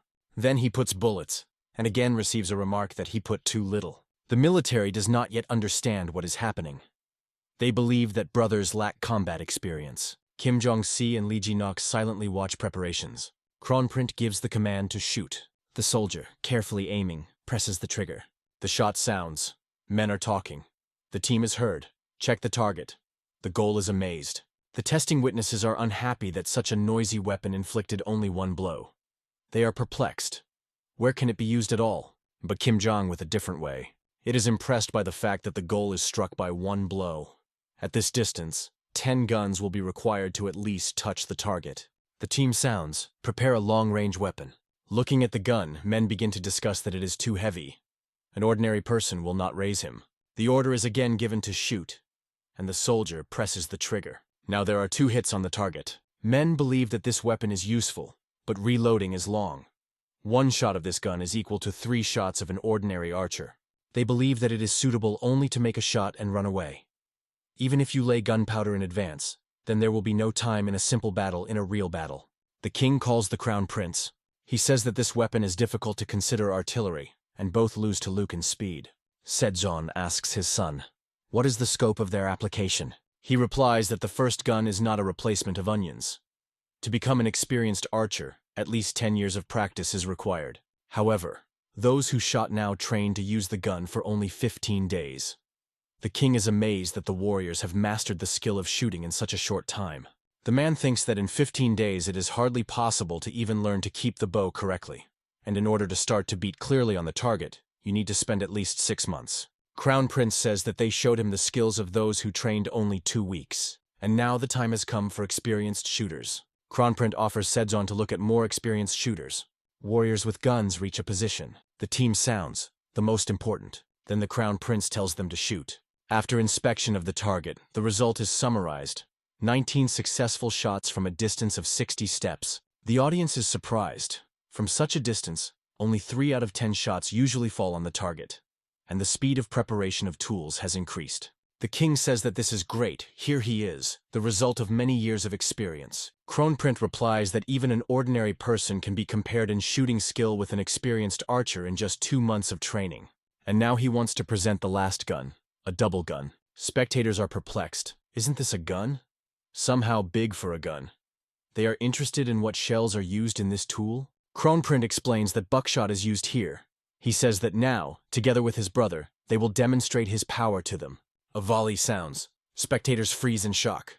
Commanders are also shocked by test results. The king with admiration says that with such weapons they will become the power with which they will definitely have to reckon. It can be very effective both against wild animals and in the fight against the savages of the north tormenting their lands. Crown Prince thanks his father for praise. Empire minutes the residence of Vangenia. The eunuch, studying the report, says that they are already a firearm on the shoulder. The man standing in front of him asks, he will command the spy to copy the drawings? Van Zhen believes that you should not do this. Even if their person succeeds, he is unlikely to be able to convey all the details of such a complex device. He believes that the best way to understand something similar is to touch it with your own hands. The king walks in the park with Suyan. He is afraid that difficulties may arise with the mass production of their weapons. He asks what kind of difficulty. Sejong replies that he received a letter from the Ming Empire. The reason for this was rumors about a new invention from Chosun. The emperor was extremely interested in this topic. He wants him to be sent samples as a sign of respect. The king believes that we are talking about their guns. Suyan is surprised at how they managed to know about it. He believes, since the letter says about the samples, then perhaps this is not about the guns themselves. The king agrees that such a probability exists. But if you send them something else, and later they will know about guns, then this can lead to an exacerbation of relations. They can be suspected of intentionally concealing this information. The prince believes that they purposefully picked up the words that way. He understands that the only one who can do this can be Van Zheng. He offers his father to send them 2,000 silver coins as a tribute. Sejong believes that this is too much. Usually they send no more than 500 per year. Suyan is sure that in these circumstances this will be a wise decision. Empire minutes Forbidden City. The eunuch is surprised to hear about the sum of 2,000 coins. The servant reports that 500 of them will bring the third prince of Chosun this year. He adds that a small country from the outskirts does not dare to resist the will of the emperor. He asks why Van Zhen used the word sample in a letter. The eunuch explains, if Chospon sent something else in return, then there is a certain secret plan. In this situation, They greatly risked to fall out of disgrace and run, at least, to increase the size of tribute. The eunuch believes that King Chosun turned out to be a very prudent person, so such a scenario does not threaten them. And since they have such difficulties with the satisfaction of their request, this can become a successful opportunity to get something more valuable. He wants to get the second Prince Chosun as a hostage. Van Zhen believes that when someone does not want to listen to your words, then it can always be reasoned by force. The axe cuts in two turban. A man nurses a man chopping firewood. Calling him he is interested. Did he hear about the last news? The interlocutor replies that if he has in mind the announcement, then he could not make out what is written there, since the style of writing is poorly familiar to him. The man reports that on February 5th next year, the capital will gain volunteers to teach military affairs and some new teaching. He believes that it sounds suspicious. With the slightest mistake, there is a great risk of link to the far north. Continuing to do their own business, he says that since the capital's people are recruited, then they will train there? The man says that, according to the rumors, the teaching was founded by Prince Suyun. Hai thinks that since it is a recruitment for the capital, it means that this is the same as training for the role of a palace guard. He is not even really trained in literacy, so something is clearly not for him. The man continues to convince him that there is no question of such an announcement, and the set is not only for noble gentlemen. He thinks about his words. The interlocutor adds that according to what was written, it's enough just to name your name. It is also said that it is desirable to have a strong body and strong will. He stops working. He is interested in another question. Those who achieve success will be able to receive a pardon for their families? Winter, snow falls. On the porch there is a gentleman who speaks a poorly dressed boy, standing in front of him on his knees that he showed generosity, letting him with money into the city. But he knows what will happen if he dares to escape? The punishment will undoubtedly be severe, and instead of him his father and mother will be carried. The guy thanks a man, and says that during his stay in Kanyan, he will pray for the well-being of his parents every day. Hundreds of young people throughout the country, regardless of their position, united a single belief that, having a strong body, they have a chance to become a warrior in the service of the king. And they rushed to the capital, where the great Prince Suyun was waiting for them. February 5th, 1446, Nodal Nara. 1,052 people responded to the call of the prince. This is somewhat less than he expected. Considering the arrivals, he understands that they are clearly not familiar with the essence of the doctrine. He believes that they are not waiting for the most pleasant discoveries. The prince is interested. How long will the man hide behind him? It was after all that the king ordered him to direct their warriors. The son of a dream, a civil servant, a calligraphist of the early dynasty Chosun replies that he cannot. Before, he was engaged only in management, and now suddenly became a military advisor. The prince assures him that Sejong made such a choice because he knows he will cope. Suyun believes that enough people have gathered. He welcomes everyone who challenged the winter cold. The prince announces that according to the command of His Majesty, he is responsible for training the first training department under the command of a military advisor. In this training, completely new methods and guns will be used other than those that are adopted by the current city troops. Therefore, unfortunately, not everyone will be able to join. Only those who will be able to successfully pass entrance exams can join the training department. And he wants to start with a very simple task, namely from running. Since they managed to get to the capital with their own forces, it means that they have quite strong legs. The lower part of the body is vital for the soldier, and special attention is paid to him in teaching. A man whose legs are weak cannot be called such. The prince invites them to follow themselves. He says that they will need to run from here to the designated place, following the teachers that they will direct them. Their goal is Tanker Han. The prince tells them to prepare. He recommends that they run that there is urine, as if the enemy's camp was spreading in front of them. The guys run. A scream is spreading. Those who were exhausted should get out of the way, otherwise it can simply trample him. 629 people failed the first test. There are 403 guys left. The prince says that perhaps they have already heard about hardening the body with additional weight. He came up with these training as a way to provide respect to his parents, expressed in caring for the body they bestowed.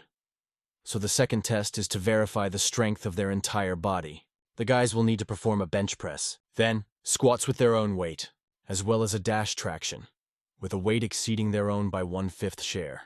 He tells them to approach one in order of line. Ma Elen tells the guy, if he feels that he is about to fall, let him not pay attention to it, and continues. He is trying to raise the bar. Ma Elen gli chiede di non esagerare.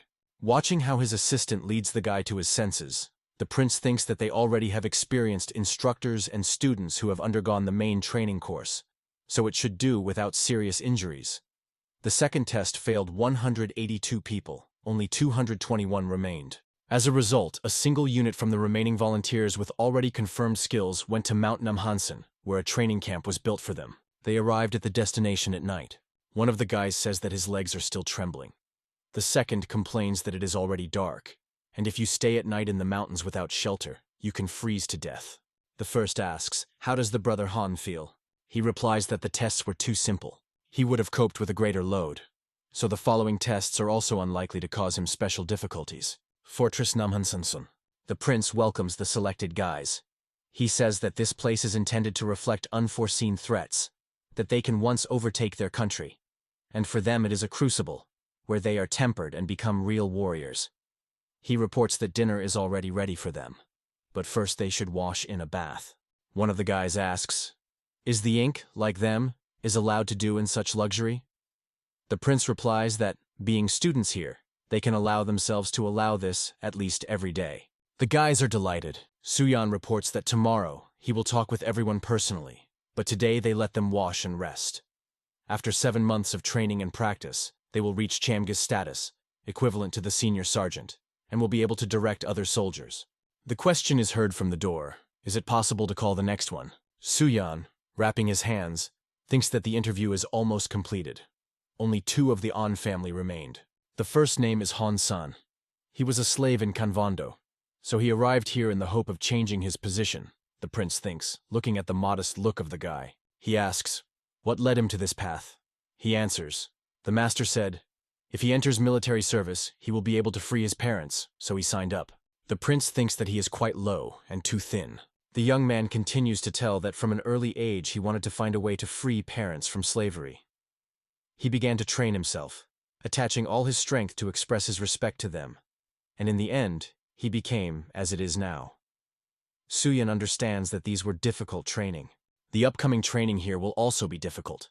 But if you make enough effort, the prince can't wait to see how the young man will be transformed. He releases Han Sana. Suyan looks at the list who should go further. The next one is Han Yong Sleep, in the adolescence of Ian He, who was born in 1425. Suyan is familiar this name. He is amazed. Is this the same butcher Han Yong Sleep? Meanwhile, the guy says that he is from Hoan, the Chuchundo province. He is strong in his body, but his family is poor, so he could not study horse riding. But he still wants to succeed in life, and therefore responded to the prince's call.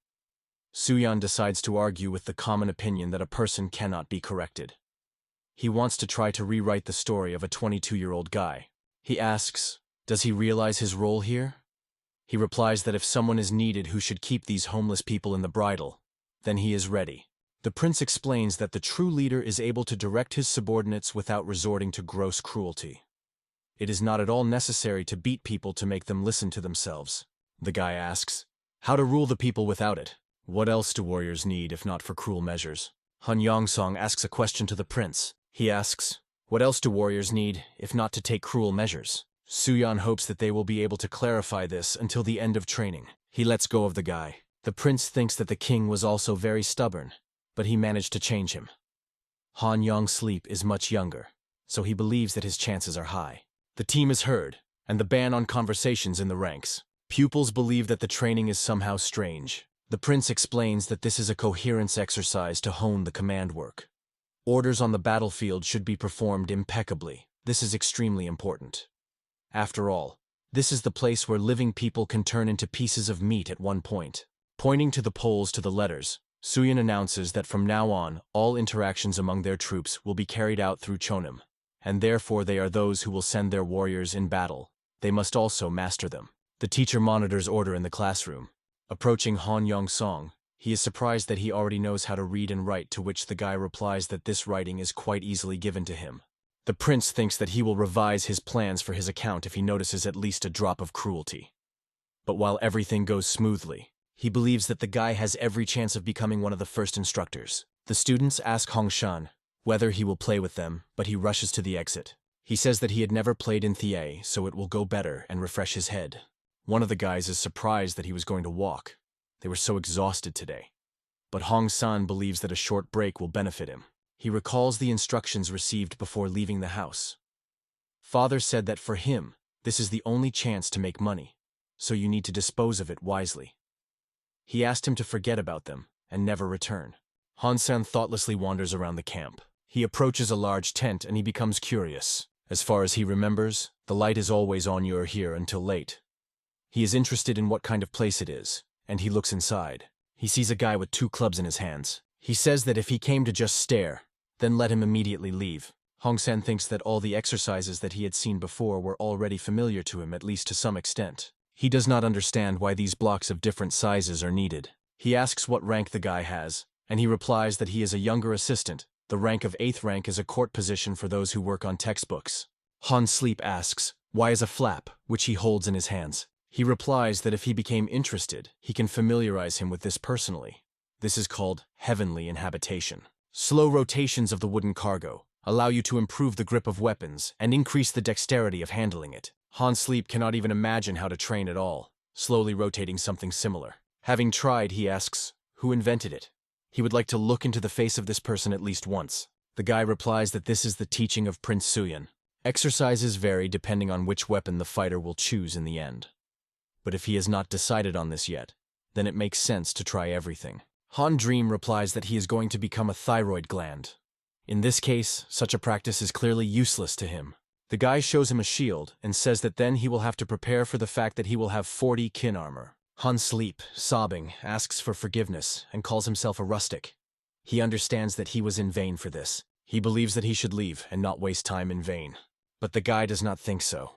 He is not going to let him go. He says that since Hong the Dream has gone so far, it is possible to at least try. Half an hour passed. From the tent is heard the voice of a guy who praises a student and says goodbye to him until tomorrow. A dream of a sob of a dream comes out of the tent. He is not sure that he can withstand all this. He notices ENHE and asks what he is doing here, because students are not allowed to go beyond the rules of the teachings. He replies that over and over again to repeat the same exercises with weaklings incredibly dreary, so he simply decided to pose a little to himself. Han Sleep asks what is with his hand. Is it really blood? Did he get hurt during training? He says that he seems to be the only one who saw him. He offers to pretend that this was not. He does not know why, but he has the feeling that Prince Suyun is watching him intently. The guy says he will go. He is sure that they agreed. And about the blood, he answers, there is nothing to worry. She is not his. Jan Pien says that he was able to achieve such heights only thanks to the boundless mercy of the king. He asks for permission to demonstrate his successes to the royal complete. He performs a bench press and rejoices at what he succeeds. The king is surprised, because the young man lifts about 140 kin, 84 kilograms. He believes that now no one dares to say that his hands are able to work only with paper and ink. Jan Pien asks for permission to move on to the last exercise. The young prince fulfills the dashed traction. The king says that the first exercise with a load of 190 kin, the second at 140 kin, and the third at 180 kin. In total, the total load was more than 500 kin. The young man replies that although he was quite late for learning, he is pleased that he was given it quite easily. Thanks to the support of the brothers, he will be able to go on a trip to the Ming Empire in good health. Sejong believes that he should not dwell on the result achieved. He admits his son, even being on a journey, surrounded by exquisite luxury, he should not leave the chosen path. Suyun thinks that apparently, 500 kin for 3 main exercises for him is now not enough. The king wants to evaluate the results of the works of Suyun in improving the body. He heard that the son has recently succeeded in this recently. The prince thinks that the matter is rubbish. Lately, he was just more poking over the papers than trained. He was engaged only 6 times a week. The guy takes off his clothes, exposing the torso. Mother believes that his body, as always, is simply divine. Suyun says that he always tries to succeed in his desire to express his respect to them.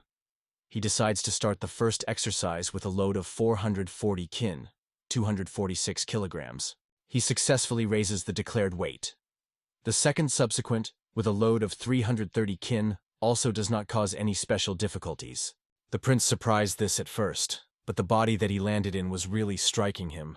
Raising a similar weight with such muscle mass is truly impressive. Sejong thinks that his son did it again. Such a huge load inspires him with awe. He says that he will be reasonable to rest a little now. Suyun thanks him. but considers himself ready to fulfill the dash traction. His muscles are beating when he lifts the bar. The brothers are watching his actions intensely. Everyone sighs in relief when the prince successfully performs the third exercise, a dashed traction with a load of 430 kin. The king says it is truly great. The overall result of the prince in 3 main exercises is 700 kin, and Yang Fian, 500. The strength of both of them increased. He believes that this is truly a blessing of heaven, not otherwise. He asks the youngest son before he leaves for Beijing to draw Suyan's body on an 8-wrapped screen so that it can be placed in a prominent place. Sejong believes that this will become an inspiring symbol for everyone who follows the same path. The prince is in shock. He thinks that it will be like a sign in the gym. Suyan asks his father, will they make themselves before the descendants, capturing such a vulgar image of the body? The king is sure that a person who has first achieved such results in 3 key exercises should remain in history for a long time.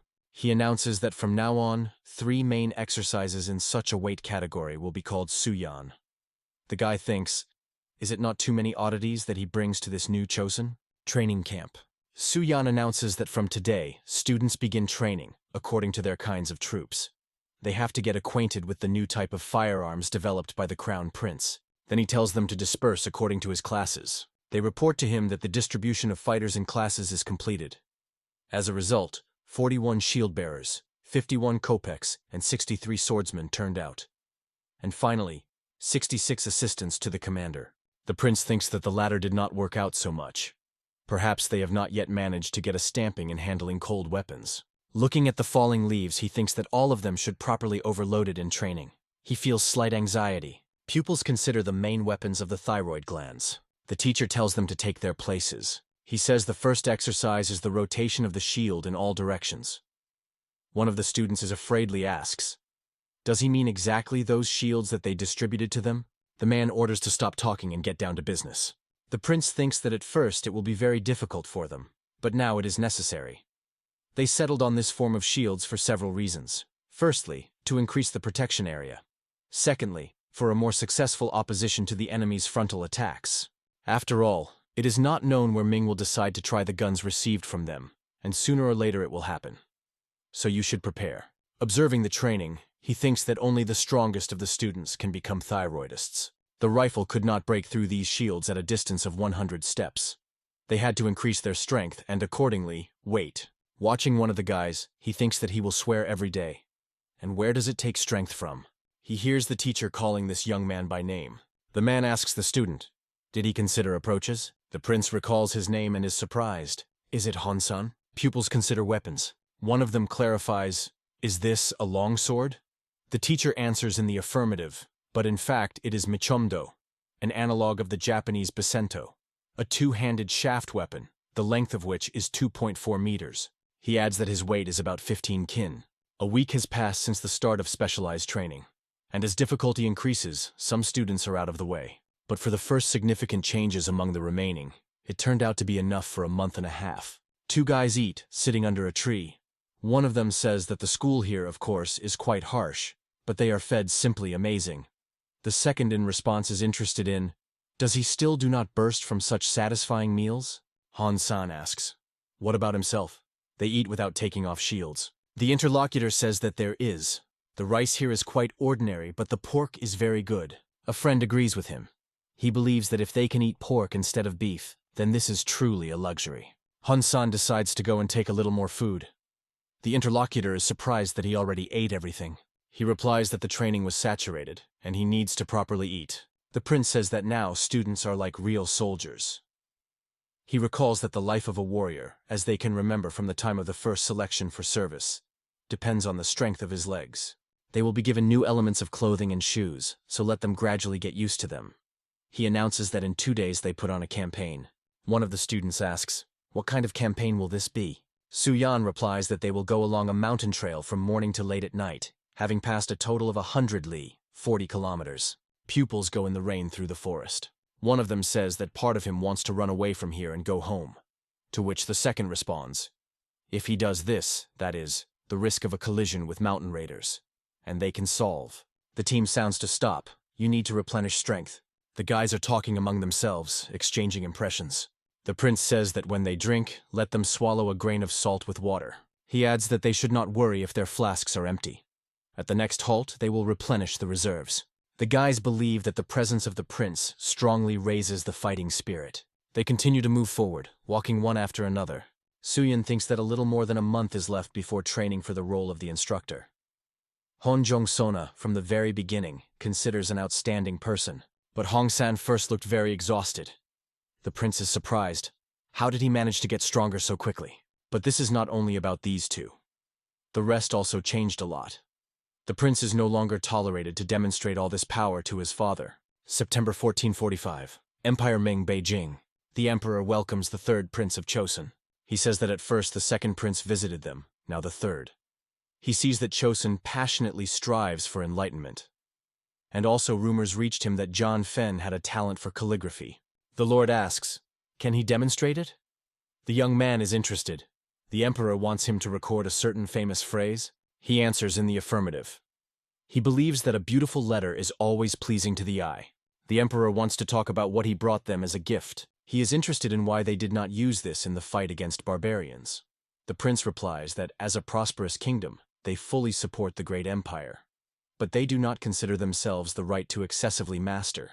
John Pien adds, as a child who should show respect for his parent, Chosun considers himself obliged to show reverence for their great country. The courtiers believe that since they do not intend to use it in practice, it means that they sent unprofitable weapons as a gift.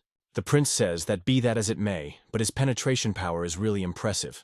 These guns are able to punch the armor through. The emperor replies, since he says so confidently about it, he would like to evaluate everything in practice. The soldier is carefully aiming, preparing to shoot. 3 of the 8 shots are amazing. One of the courtiers tells the emperor that the armor was pierced in the chest and abdomen.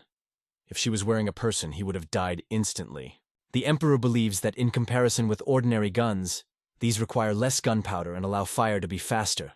This is a great weapon. He laughs. They say that the older brother should always be ahead of the younger, but the kingdom of Cheongsam managed to create a weapon that exceeds them. He asks the prince, how about sending them 1,000 such rifles per year as a tribute? He is interested in how, in this case, they will fight off the attacks of the whispering Mongolian savages. Therefore, he came here with the intention to propose in return 2,000 liang. At the same time, in the training room of Chosun, the fist crashes into the face of Han Yong-son. He falls to the ground. A prince and another student stand over him. In September 1445, the first dismissal occurred from the post for unworthy behavior. Dragon Cave in a sloping. And Jen, an artist of the early era of Chosun, says that the caves and many statues of the Buddha located along the rocks are indeed an exciting look. He draws the prince's attention to the sculpture carved recently. Jan Pien believes that it differs from others in her novelty. And Jean thinks that it looks like a very bold personification of another aspect of 4 great heavenly kings. He adds, if you go further, you can notice that she is not alone here. The artist says that the face of the statues resembles Prince Soo-yeon. He is interested in a guy who carries out something on a rock. Does he know who created these sculptures? He says that a couple of years ago scammers sold a fake medicine. And they say that the Tsar of Growth himself descended from heaven and punished them. It seems that since then the image of the stone statues of Buddha has changed somewhat. An Jin asks, is this not the funny story that Prince Soo-yeon talked about? He is interested in John Fen. Does he find it entertaining? He is angry and tells him to immediately pick up his words back. Does he want to say that his brother has so many fat on his muscles? The artist asks him to speak quieter so as not to attract attention. But the young man does not want to just stand and look silently. Looking at the statue, he says that this is some kind of sagging squalor. How did they dare to desecrate the muscles of his brother? He decides that he will not let them go just like that. An Jin asks, does he really intend to postpone the day of departure? To which the prince answers in the affirmative. He wants to draw everything in such a way as to show the upper body without monastic robes. The young man believes that his brother is good not only with a body, but also with his mind. Therefore, he wants to portray him in the image of Bodhisattva.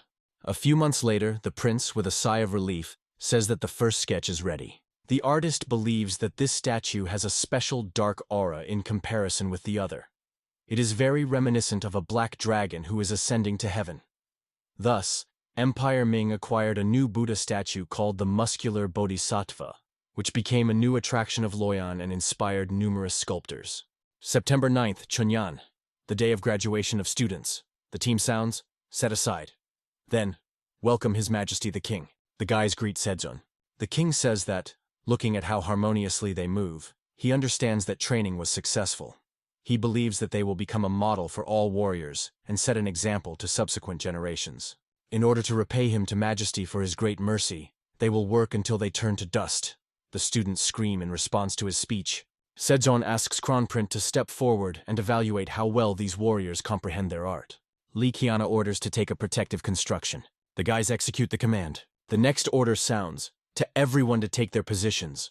Guys on the hill are preparing ligaments of logs. They cut the ropes and they quickly kitten down. The thyroidists are preparing to meet a blow. The team sounds to attack. The logs fly right on the guys, but hitting the shields, they change the trajectory. There is a turn of spearmen to demonstrate their skills. The swordsmen are further. Guys do a great job with the task. The team follows. The arrows for the naughty. Aim, fire! Now the turn of the city of arrows. The order is heard to prepare the tool. These weapons were specially designed for a training camp. It can be called an ancient analog of a machine gun. Splocks of fire are visible. The king is impressed by the spectacle. He believes that in the future no country dares to challenge them. The demonstration was crowned with grandiose success. According to the king's decree, some warriors from commoners gained higher status, and Han San received a new name, Yung Bom Su. A man, reading the document, clarifies. Does it mean that the training finally completed? The person standing in front of him replies that His Majesty confirmed it personally. The man says that if this letter is true, then they are really very gifted people. The ignorant soldier is definitely not even. But, nevertheless, they are just newcomers who have no combat experience. No matter how strong and skillful they may be during training, this does not guarantee that none of them will tremble in a real battle. He is interested. Did they train them to endure the winter cold? Let them go a considerable way, but he doubts that the cold of the winter mountains familiarize them well. He reflects that this training set a goal to prepare them for the experience of staying at the front line. The man asks the question, but should they make his contribution to this? The interlocutor objects that mountain ranges in winter are extremely dangerous, not only because of the height, but also because of the starving highlanders. The man says that it is not necessary to send everyone. He believes that 30 people will be enough. Since they have already trained the body, now the matter is for experience. Leaving the room, he adds that he will put one of the locals to them so that they do not break. And if at least one soldier perish, then doesn't this shadow be thrown into His Highness? Their skills must be subjected to severe verification. The man is sure. Otherwise, he will not be able to entrust the North to such warriors. General Lee Ji-nok, who is also called Weather Bon, is also summarized. November 11th, Hamnan, Cayman. The team sounds to welcome the general. Above the place is heard fidelity and strength. Suyan included a military greeting from modernity in his teaching, calling it to the cry of fidelity. The general says, "Welcome to the North." He knows that they went through hard training. However, Hamnan is harsh and extremely inaccurate land, freezing and teeming with bandits. One of the warriors says that he lost his ear in the fight against 3 horse-haired. The second adds that the scar on his back is still aching. Lee Ji-noka is very curious. Will they stand before all this? And of course their first test will be a cruel northern cold. He begins to tell what their task is. They should ascend to the top of the Baktabon and leave there the proof of their presence. He orders to choose 30 people from his ranks endowed with special dexterity and agility, as well as 2 commanders. In addition, they will be limited by time. This is their chance to prove the effectiveness of their teachings. A conductor approaches them. They are going to draw up a plan for their joint trip. The conductor is interested. Are they sure that they want to go through it? After all, even with the slightest mistake, everything can turn out to be extremely deplorable. But they object to him. When a soldier receives an order, his duty is to follow him. The man replies that he understands everything. He says that so far, they spent only a day in the mountains near the city. However, those places where they go are strikingly different. The conductor adds that even experienced hunters often lose their fingers there, or worse. He is interested. Are they really ready for this? Han Young-sleep asks. He intends to scratch his tongue further.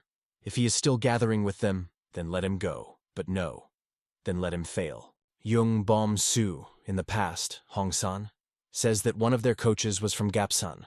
Thanks to him, they learned a lot of useful things. He thinks that this knowledge will be useful to them. The guys decide that enough to waste time. It is necessary to start the preparation of people and equipment. Experienced soldiers are discussing a detachment going to carry out the order. They are of low opinion about beginners, but they are interested in what kind of iron rods are behind them. The conductor asks, "Is it not too difficult to carry a shield with a weapon?" The guy asks him not to worry about it. The man notices that devices from chains on the legs are very simplified by walking along icy terrain. He is interested in who came up with them. Before the eyes of Hong Yong-sona, unpleasant memories of the conflict with Suyan are flying. He replies that this is the invention of the prince and asks to stop questions. The night came. The detachment defeats the camp. Guys are going to install tents. There is a conversation near the fire. The translator is interested in how much they went through training, that they were able to adapt so quickly under the harsh conditions of the snowy mountains. They answer him that the prince planned to conduct training for them in such conditions, but did not have time due to limited time.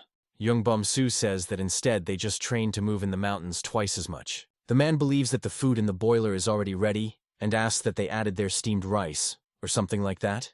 The young man replies that this is a stew that they prepared during training. He cannot say that it is very tasty, but very satisfying and gives strength. Young-bom-soo holds out a plate to the interlocutor. He believes that the stew has an unusual taste and fruit smell. He wonders how the young man succeeded this. He replies that pork is first fried, then dried and crushed, and then all kinds of seasonings are used. This time he added dried cherries and cinnamon. A warrior is approaching them, informing that they were completed with the installation of tents. The young man believes that 6 guards will be enough. He tells them to break in 2 and take positions from 3 directions, and it reminds that they do not forget the signal whistle. Han Yun-sleep sits alone by the fire. Young-bom-soo, coming up, asks, "How is the fire?" He is interested. Is his turn already came up? The young man replies that not yet, but he wants to talk. He asks, maybe Han Yong-song should be slightly kinder to the soldiers. The guy replies that even if they have a common goal, then he is still their leader. If you give slack, then they will certainly take advantage of this. He adds that if Young-bom-soo is dissatisfied with him as the commander of the half of the detachment, then let him directly say about it. He replies that he did not even think about this. The interlocutor is interested. Is he not for him like a balibo in the eye? Hong Yong-dream accuses the young man of then reporting to the prince that he left the camp. He asks, was it easier for him to sleep after that? Young-bom-soo is trying to object to something, but the guy cuts him off. He says that the time for the change of guard has come, and warns the young man to be careful. Another time, he can first stick a knife into his back. The next day, the detachment continues its way. They reach the top. The conductor says that there are many descents and rise to these mountains on his account, but for the first time he feels so easily here. One of the guys is interested. What is wrong? Dark clouds are approaching the northwest. The tiger is watching people. Han Yun-sleep gives the command to go down. He orders to demolish all tents and prepare torches. He understands that being in the mountains under such circumstances is extremely dangerous. There is a warning commander about the danger of an exclamation. But the guy himself already notices a tiger rushing at him. He grabs the sword and hits the predator that pursuing him in the chest, but he only manages to injure him. Young-bom-soo hurries to his aid. Under the blow of a powerful clawed paw, he substitutes a shield. Sticking, the young man slides on the ice. Warriors are in horror watching what is happening. 2 commanders, opposing a huge predator, together with the beast, fall from the top of the mountain. Suyan commands. The second position. 8 repetitions. Touching the heavens with your feet, remaining on earth. 31 repetition. Pupils cannot believe in a named figure. The prince orders to set aside conversations and perform the exercise. The guys execute the team. Suyan says that his legs must be kept straight, and he will wait until they do this. Watching the guys, he counts. Finally, the score is approaching 30 alone. The prince, laughing, asks a question. How many times he was forced to repeat the same number? But the next minute, he asks the same question already in angry voice. Frightened students answer, 60 twice. The team sounds again. The post number 2, 8 repetitions. Touching the heavens with your feet, remaining on earth, 62 repetitions. Young-bom-soo tries to rise, not believing that he survived. Han Yong-sleep, who is nearby, lying with his eyes closed, mutters something incoherent. Young-bom-soo is trying to bring him to his senses. The guy opens his eyes, but continues to lie in the snow. Young-bom-soo believes that they are somewhere halfway to the top. It seems that the branches of trees and snow help to soften their fall. He asks, can Han Yong-sleep go? He replies that his bones seem to be intact and is interested. How many are they already lying here? Yongbom-soo hopes not for a very long time. The guy gets up and offers to return to the rest as quickly as possible. Yongbom-soo notices the blood on his clothes and asks, is he injured? They are trying to find their detachment. Hong Yong-sleep goes ahead. His partner, leaning on a stick, waddles behind. Yongbom-soo can no longer go. He tells the guy, to get a chance to increase, he needs to return to the camp within the next few days. So he better go forward, and here he will take a little spirit. Han Yong the Dream turns around, and for some time he looks at him silently. Then, pointing to traces in the snow, he says that the tiger is still somewhere nearby. Is he going to rest despite this? He assures that he will be in order and asks him to go forward. Han Yong-sleep thinks that because of the wound, the young man will still be only an obstacle. He replies that he will do as Yongbom-soo wants, and he will go forward, as he said. Han Yong-sleep is leaving. The young man, sitting under a tree and clutching a gun in his hands, thinks it is good that he sent Han Yong-song forward. He waits, because the traces looked fresh. Looking out of the tree, he sees a tiger. The young man did not think that they would face him like this. In winter, the predator is starving, and, having broken up with him, he immediately rushes along the trail of Han Yong-song, so he cannot leave. Carefully aiming, he thinks that you can't dump such a beast, even if you strike with your whole body. But because of the wound, the tiger began to see worse, and Yongbom-soo understands that he has a chance. Noticing the victim, the predator rushes forward. The young man, realizing that he will be able to shoot only once, wants to let him closer and marks strictly in the head. The tiger is rapidly approaching. It is already very close, and the young man understands that he cannot cope alone. But unexpectedly, Han Yong-sleep comes to the aid, and together they manage to cope with the predator. The guy, turning to Yongbom-soo, says that he hopes that he did not make a mistake when he returned for him. Han Yong-sleep adds that he simply understood. If someone returns later, then this will question his commander's skills. Yongbom-soo asks, is he still fraught with a grudge against Prince Suyan? Then in the camp they collided by accident at night, and the young man asked why Han Yong-sleep violates the ban and leaves the camp. But they did not notice that their conversation had another witness. The man, standing beyond the nearest tent, noticed the blood on the clothes of Han Yong-sun. He goes to the prince and demands to immediately expel the guy, because he will handfully leave the camp and gets involved in fights, posing as a military man. If you let him stay, then in the future, he will only throw a shadow on the good name of the prince. Then Suyan hit Kon Yong-sona. The assistant asks the prince, was it really necessary to do just that? This event caused strong unrest in their ranks. Suyan replies that it will help to modify dissatisfaction with the guy, and will give him the time to rethink his behavior. He himself did not want to inflate from this a loud scandal. The interlocutor is interested. Was it not more prudent to limit himself to a strict reprimand? The involuntary witness of their conversation becomes Yongbom-soo.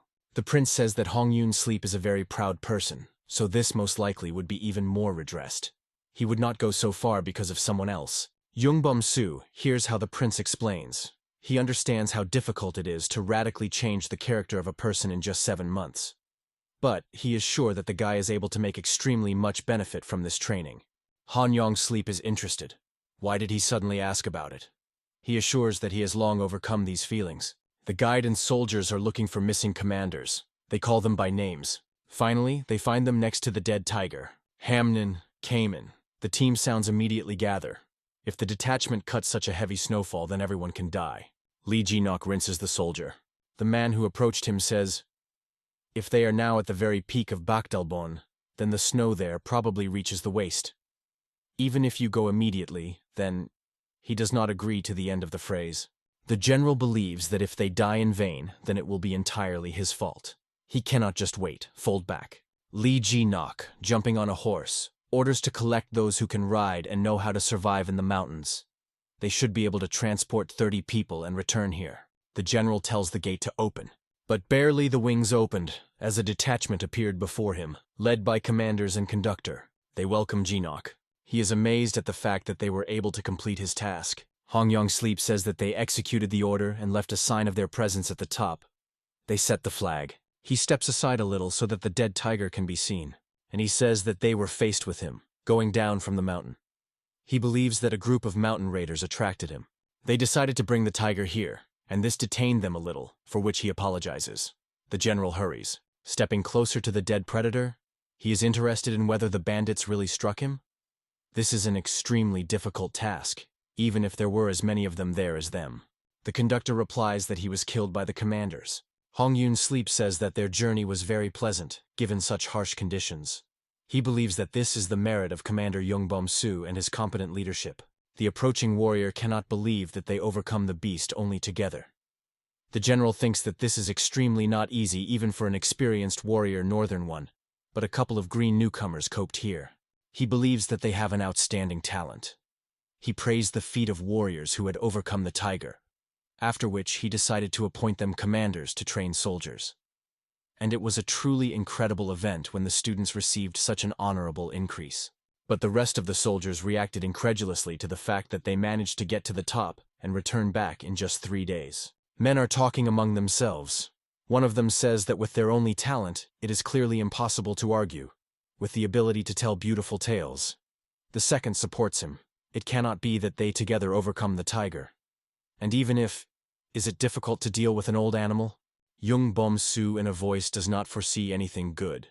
Says that he studied military art in a training camp, and he was considered one of the best fighters in his detachment. He is pleased to see that they are all full of strength this morning. The soldier standing nearby is scared by his reaction. The young man offers to start training. He says that the training is quite easy, so they should not worry. The soldiers surrounding him demand that he tell the truth. They just staggered around the district and returned back? Otherwise, how they could avoid meeting with mountain raiders. They believe that a book with pictures turned his head greatly, and now he is waiting for a special relationship. The young man tears off his clothes, exposing the torso. Men do not understand what is happening. He shows them a trace of the wound that he received during a clash, asking if they have any other doubts. Although he diligently tempered his body, the scar still remained. If it was even a little deeper, and his guts would fall out. The soldiers silently look at the scar. The young man continues to say that the tiger, of course, also paid a high price. After all, he deprived him of his eyes. And the second bit on the way from the mountain. Men are in horror listening to his story. Young Bom-soo confidentially tells them that he heard that it was considered a kind of exquisite food. He regrets that they did not have a chance to learn this wonderful taste. Men consider him completely reckless. He says that if they still do not have enough tooth, then let them take the stick. Those are afraid. Will he beat them? The young man replies that he is going to show them how weak they are. He tells them to approach in turn and try to break through his defense. If he drops the shield or falls, he will award them with a 5-fold portion of rice. His words make men come to life. Men believe that ration does not happen superfluous. They decide to unite and attack the young man. A few hours later, all the attackers lie on the ground. Young Bom-soo is interested in, are they ready to follow his instructions? One of the men asks. Does he want to drink with them to start? But the young man prefers to start training. The team sounds, the pose of 2 8 repetitions. The mournful exclamations of soldiers are rushing over the mountains. The empty bragging does not cope with the hardening of training instructors. Meanwhile, the great Prince John Payen returned from his journey through the Empire Ming. According to the results of this trip, Chospon gained considerable success, safely resolving the issue of tribute in arms. John Payen first hastened to meet his father. The king is satisfied with the work done by his son. Suyan approaches the young prince with a greeting. He is interested in the results of his brother's trip. Jan Payen talks that he managed to talk with the descendants of Confucius about the culture of food and body. He holds out a scroll to his brother, saying that he has a gift for him. Having launched, Suyan sees a picture of the grotto of the Dragon Moon. Jan Fen explains that now they have a special connection with him. So, when he goes to the Empire next time, let him visit this place. He says that he erected a new statue there in his honor. The young prince complains that those sculptures that were there, at the time of his arrival, depicted the magnificent muscles of Suyan with the monstrous excess fat. He could not remain calm, seeing such a plain interpretation. Suyan is interested. Why is his brother so delighted by his muscles? But he is very flattered, and will certainly somehow visit there to look himself. In the courtyard there is a voice of a servant, notifying that someone from the palace had arrived. Suyan, training with his son, is surprised by an unexpected visit. He says that His Majesty seemed to be going to hot springs with the crown prince. He asks the guest that he led him to them. Before him, with tears in his eyes, Lee Hong-vi, Danjdan, is the son of a crown prince.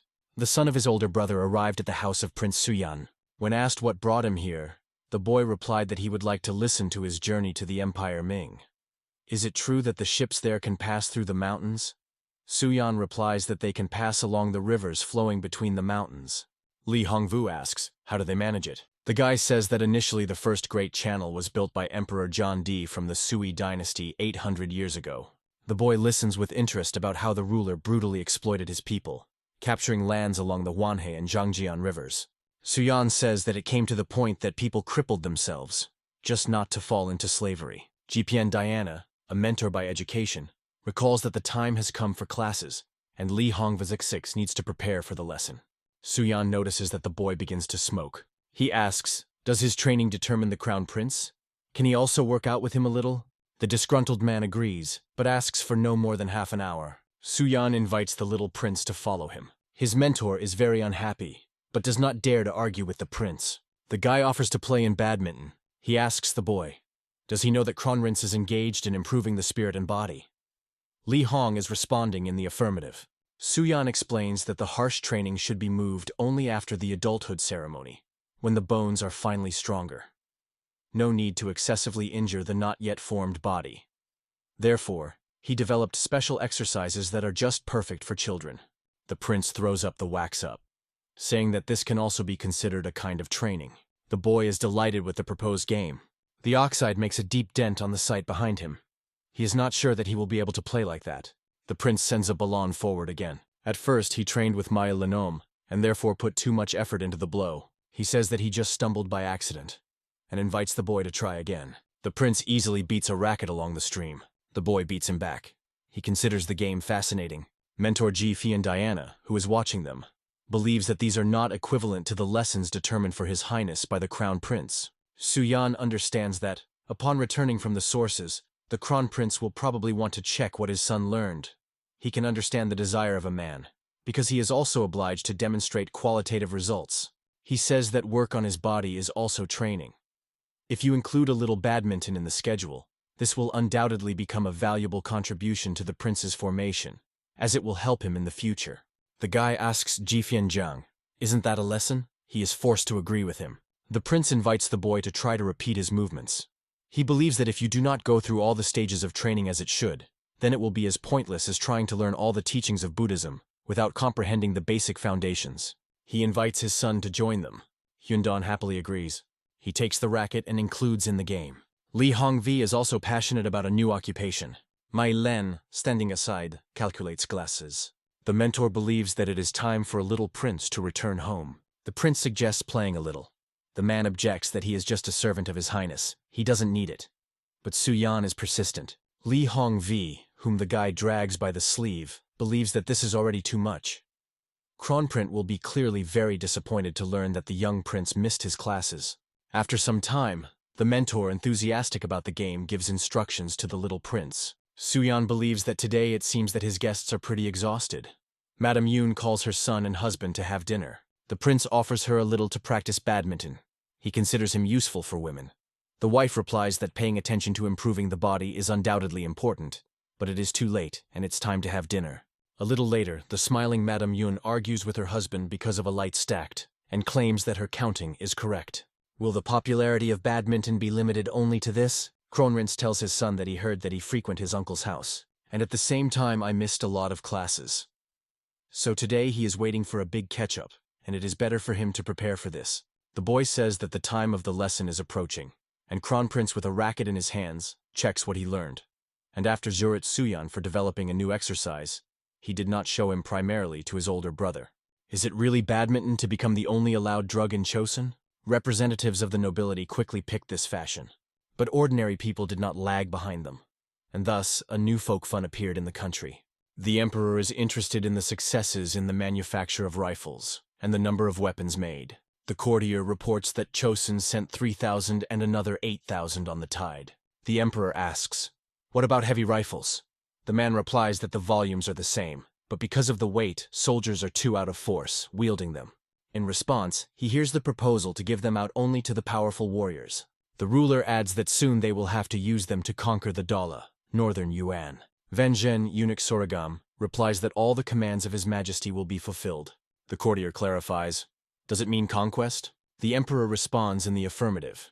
He wants to use this opportunity to deal with these arrogant upstarts from the northern Yuan camp of gunsmiths. Sejong, turning to his sons, says that after a series of failures, they still managed to improve their rifles. Kronprince replies that this is Suyan's merit, because without that detail he would not succeed. The prince does not understand what we are talking about. The elder brother says that some time ago the axis on the walker's simulator bent. Therefore, there was a need to make a new part. Sejong asks, "It turns out that they found a way to somehow reduce the amount of heat while maintaining the shock power." The prince answers in the affirmative. He reaches out to the fabric behind which the weapon is hiding and continues to explain.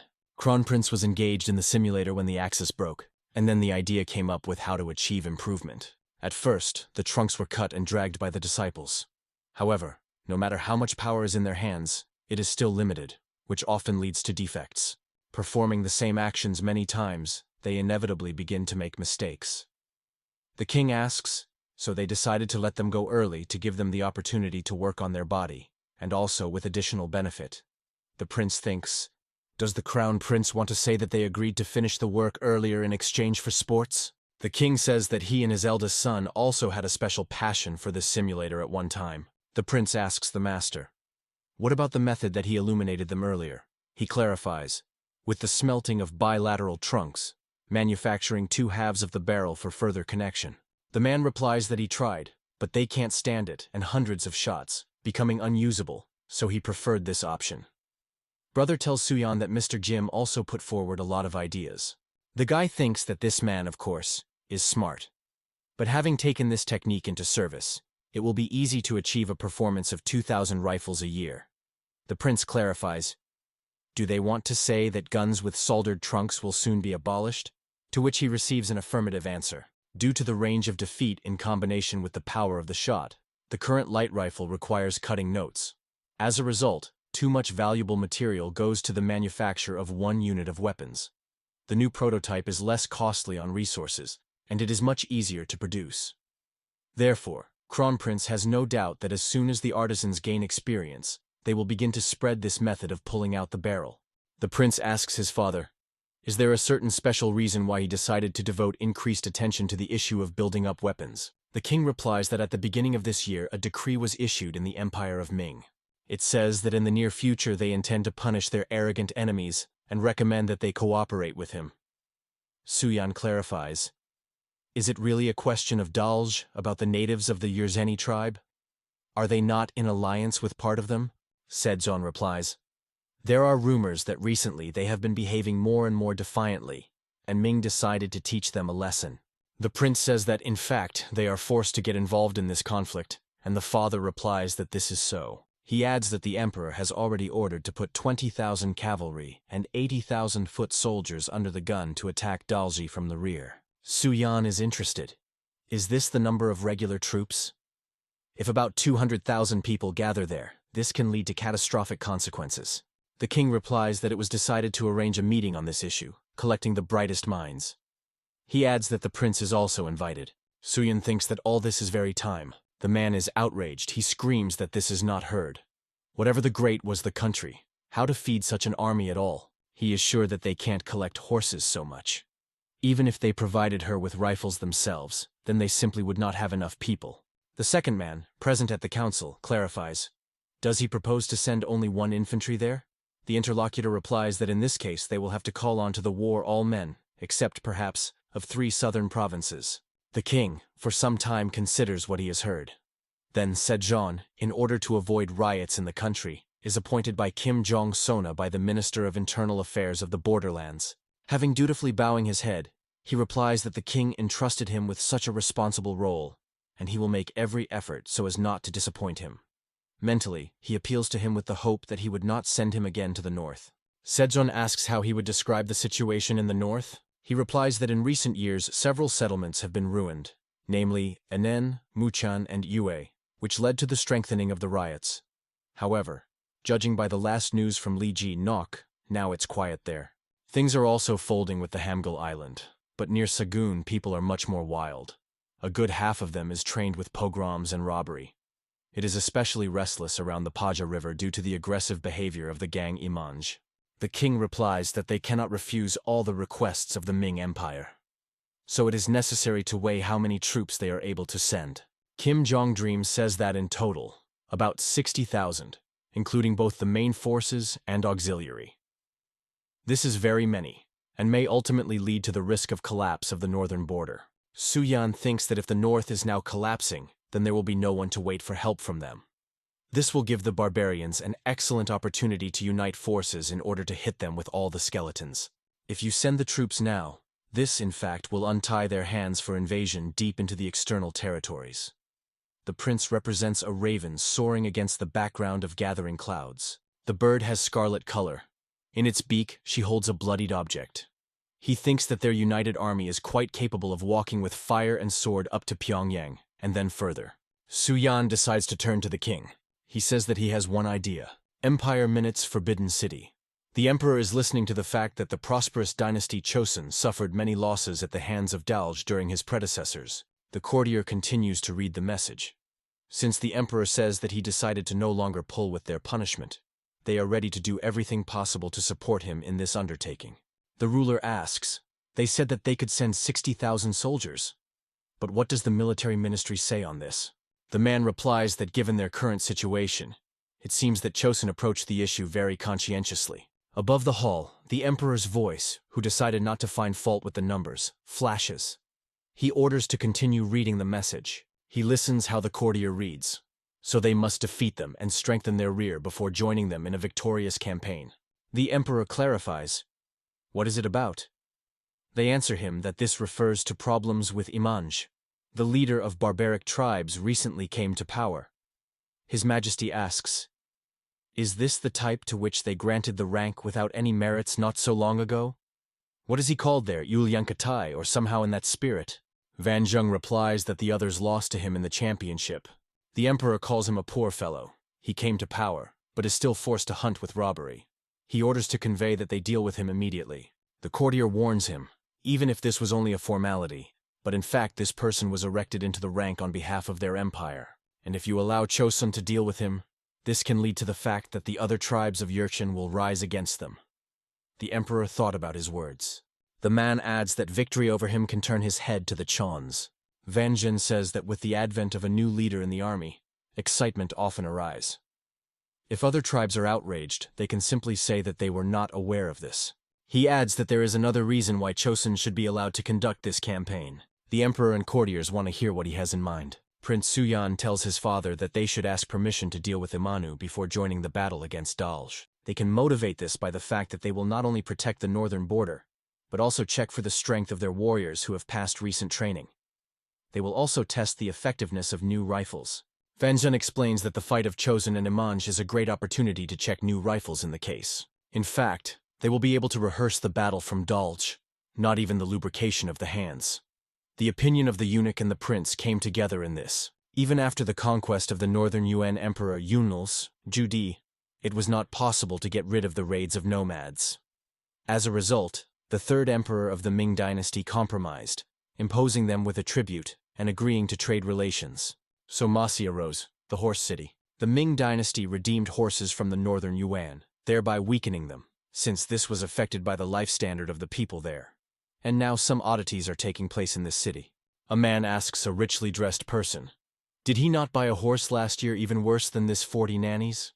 To which he answers, what nonsense. Who in their right mind will pay so much for such a nag? The man offers a little wool in the appendage, and is interested. Could he then close his eyes to this? His interlocutor is angry. He screams. What did he imagine? Is it really trying to bribe it? He is surprised. What is it? Usually this did not cause him any indignation. Did he get up from that leg today? Armed people appear near a richly dressed person. The man scaredly asks, what did they plan? In response, he hears the advice not to hire, otherwise he will lose his head. He is outraged. They completely survived from the mind. If Mr. Taishi finds out, then of course, he will be furious. The interlocutor believes that he must compensate him for the damage caused for this impudent insult by buying his goods at the original cost. The man replies that he cannot do this, because the price has grown almost doubled. A richly dressed person replies that iron has risen in price, but they are not to blame for this. In addition, did he himself showed unheard of insolence here. Some man tell the vassal Oirat, a noble official, Alec, what he had just heard from a familiar military man that this happened due to the fact that Chospon is buying too much iron. He replies that it cannot be. Such a small country purchased so much iron that it was so shocked by the market? He decides that this must be thoroughly sorted out. The residents of Khan Taishi, voice is heard from the tent. Alak says that the Ming dynasty violated the customs unilaterally, starting to cut them. Khan asks, is it because of Chosun? Its fist with force drops to the surface. The Sen Taishi, the Mongolian Khan, is angry. Why are these descendants of Kor who asked them alms, can justify themselves? One of the men present during the conversation asks him to remain calm. Khan wants to send a messenger to Chosun.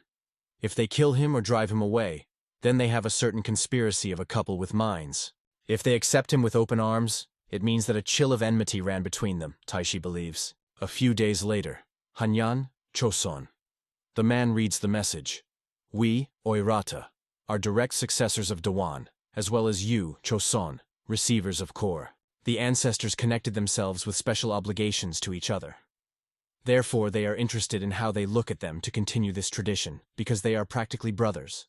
Suyan is furious. To continue the tradition? From the moment of the expulsion of the Yuan dynasty, not even a century has passed since the Korean peninsula.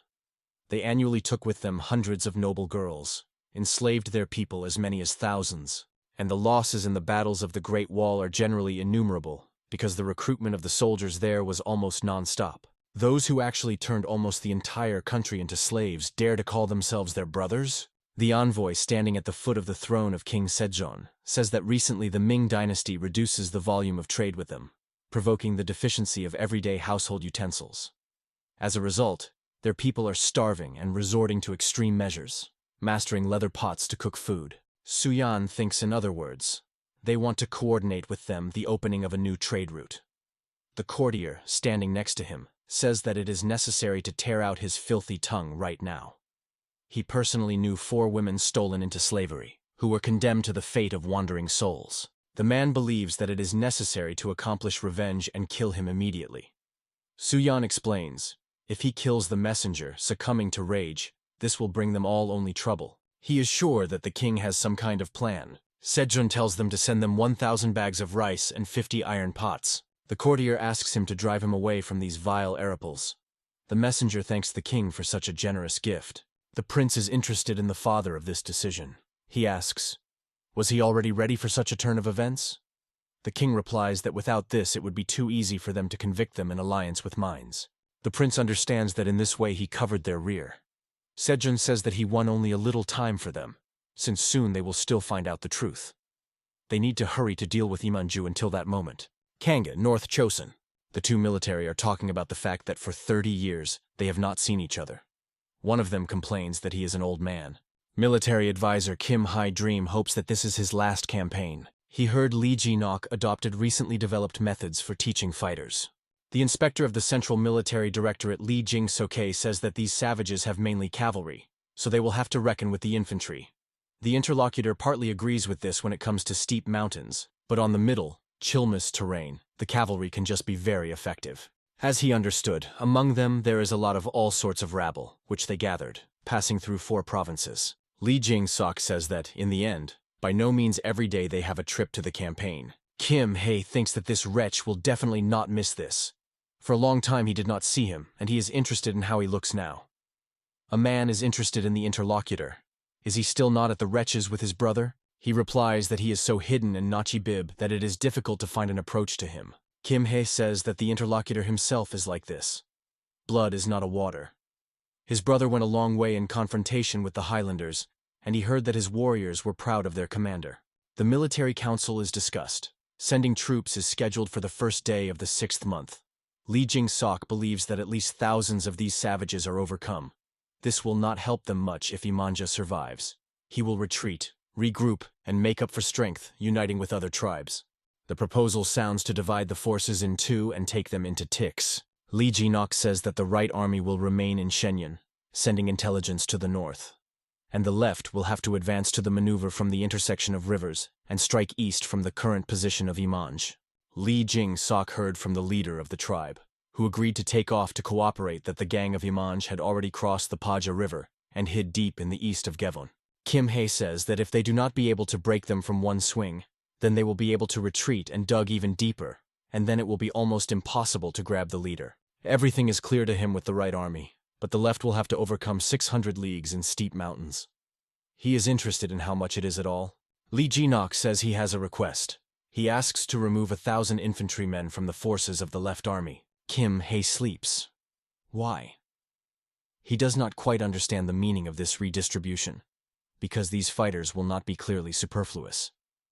The commander replies that they selected a special detachment of trusted people. He recalls his guys, and adds that they all have experience in a mountainous area. Kim Hae is asking a question.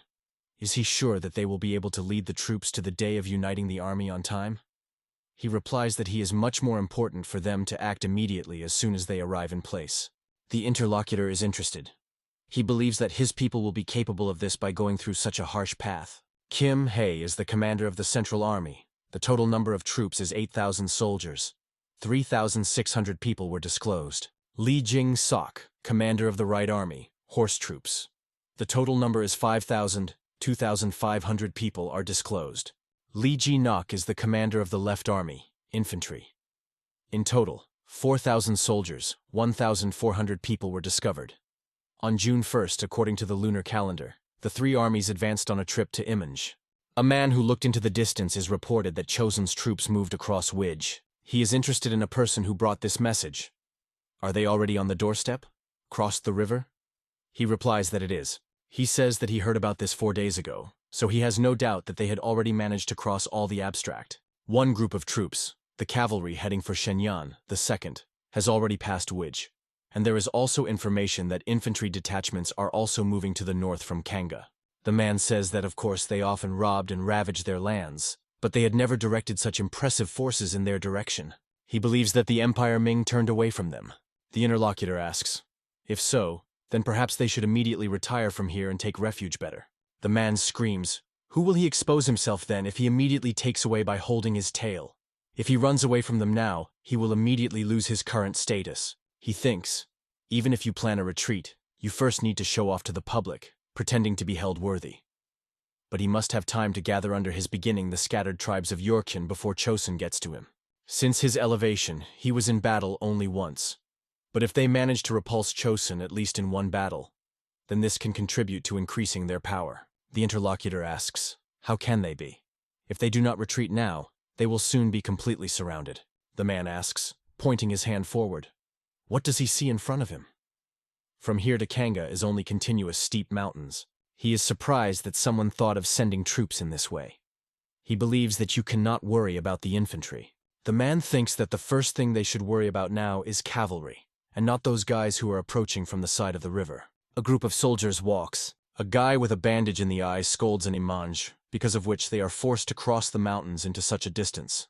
He says that it will be necessary to cut it into 256 small pieces. Yongbom Su is surprised by such an exact amount. The guy replies that the arithmetic lesson, which he taught them last time, was very entertaining, so he just continued the practice. The young man is joyful to see such a commendable perseverance. However, he would not bother so much, cutting into pieces. He would prefer to simply grind them into a mess to feel what their blood tastes.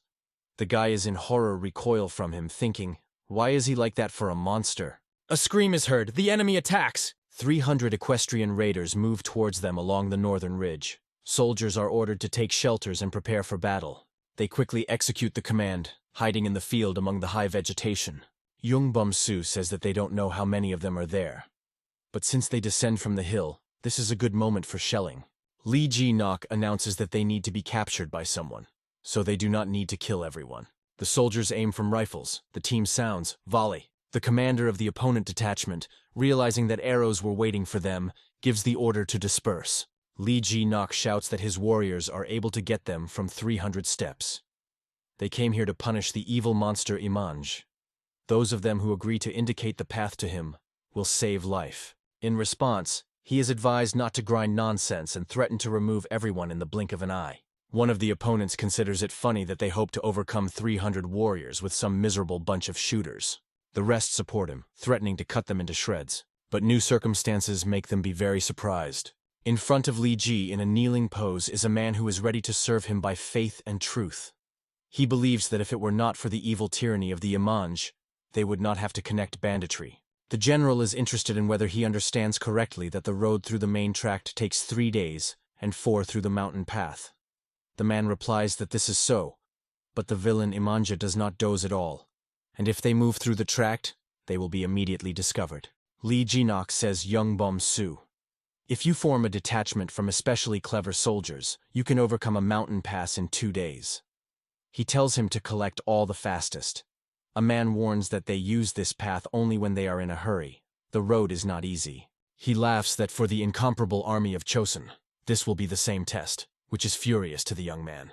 Lee Ji-nok says that 2 days later they will reach the main camp of Imanj and gives the command to be advanced. The man decides to introduce himself. His name is Zhang, and others understand that he is from Chosun.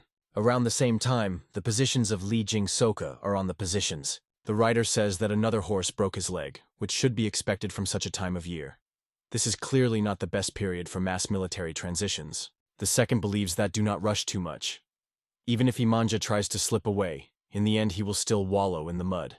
Li Jing-sok believes that the left army has no better things no better than them. He thinks why only his brother took over such a painful burden. The man believes that there is no honor in this, and calls his brother a stupid stubborn. 2 days later, June 13th, south of Mount Selene, Li Ji-nok says that they have made a very difficult path, and is interested. How are the rest there?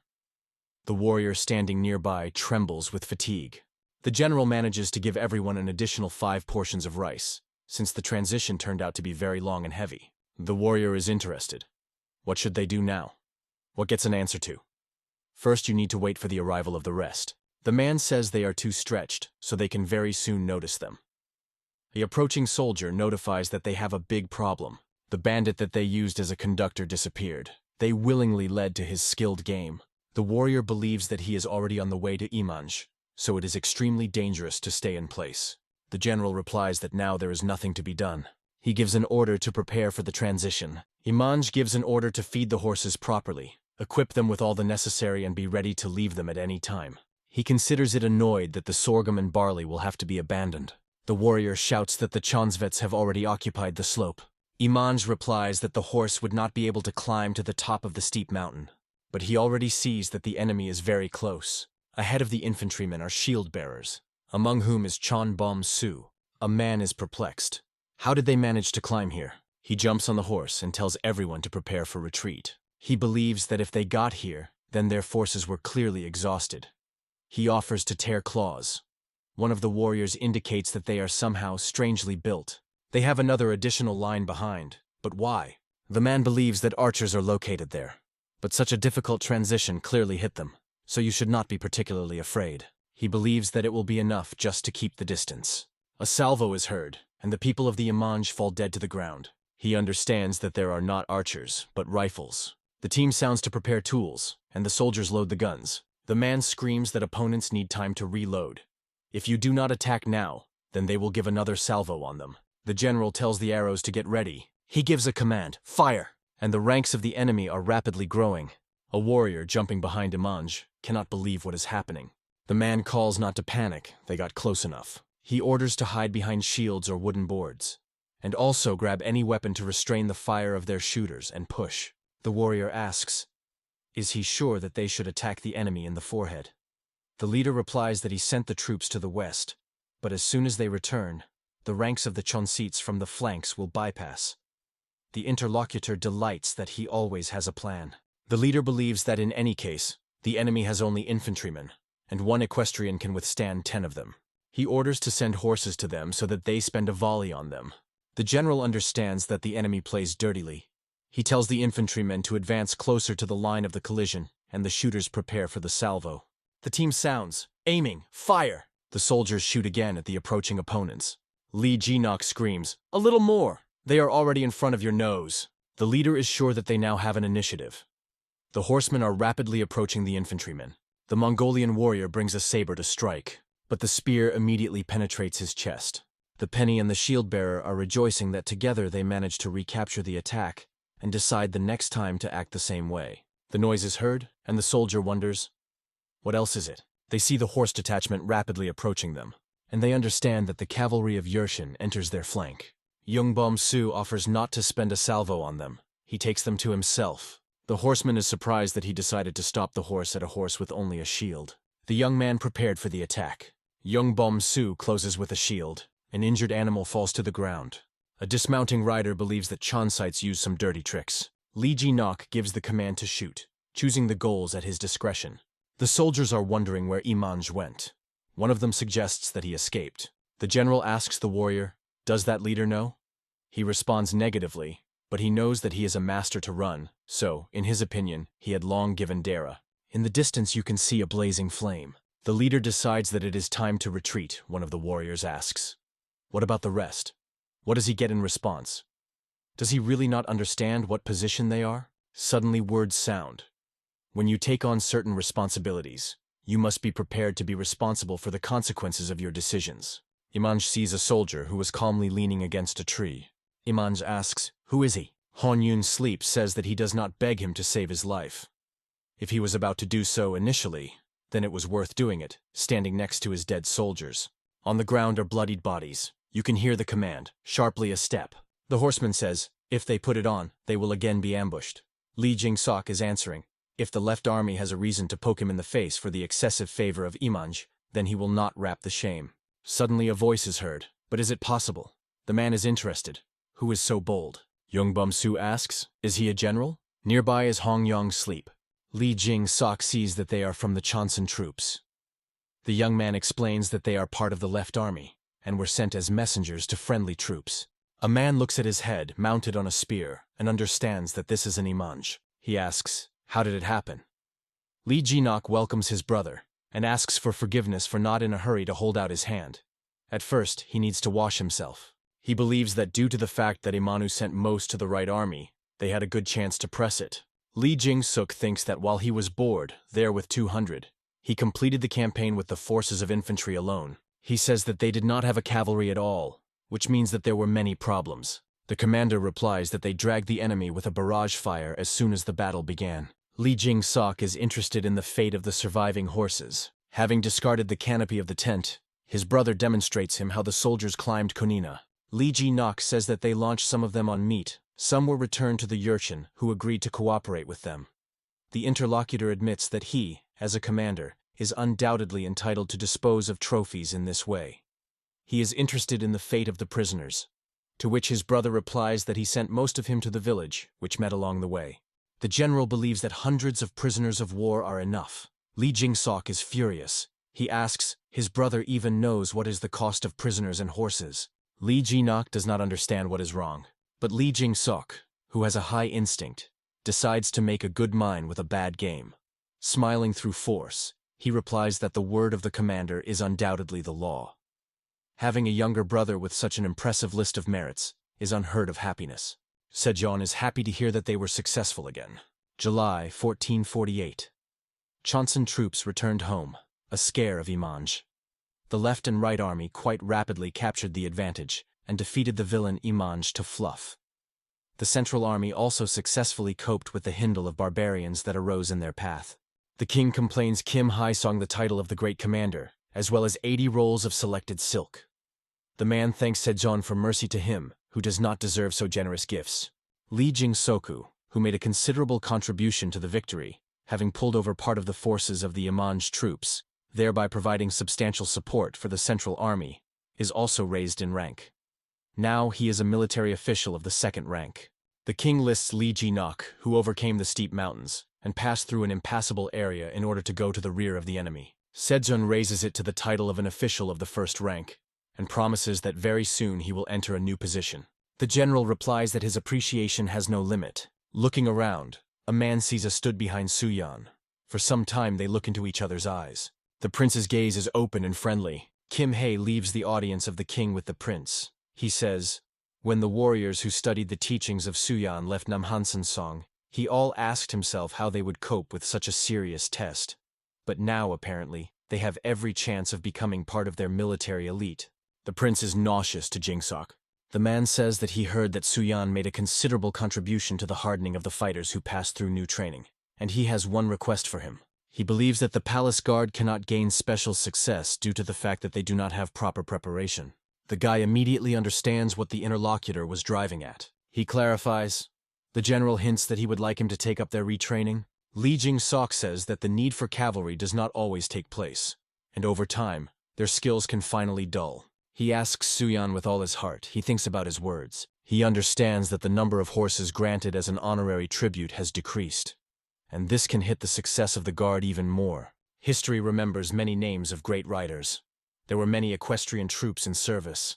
Dragons, huntsmen, hussars. And if you develop a subspecies of cavalry small arms, then even the current motley cavalry could become much more useful in battle. Empire Ming, a forbidden city.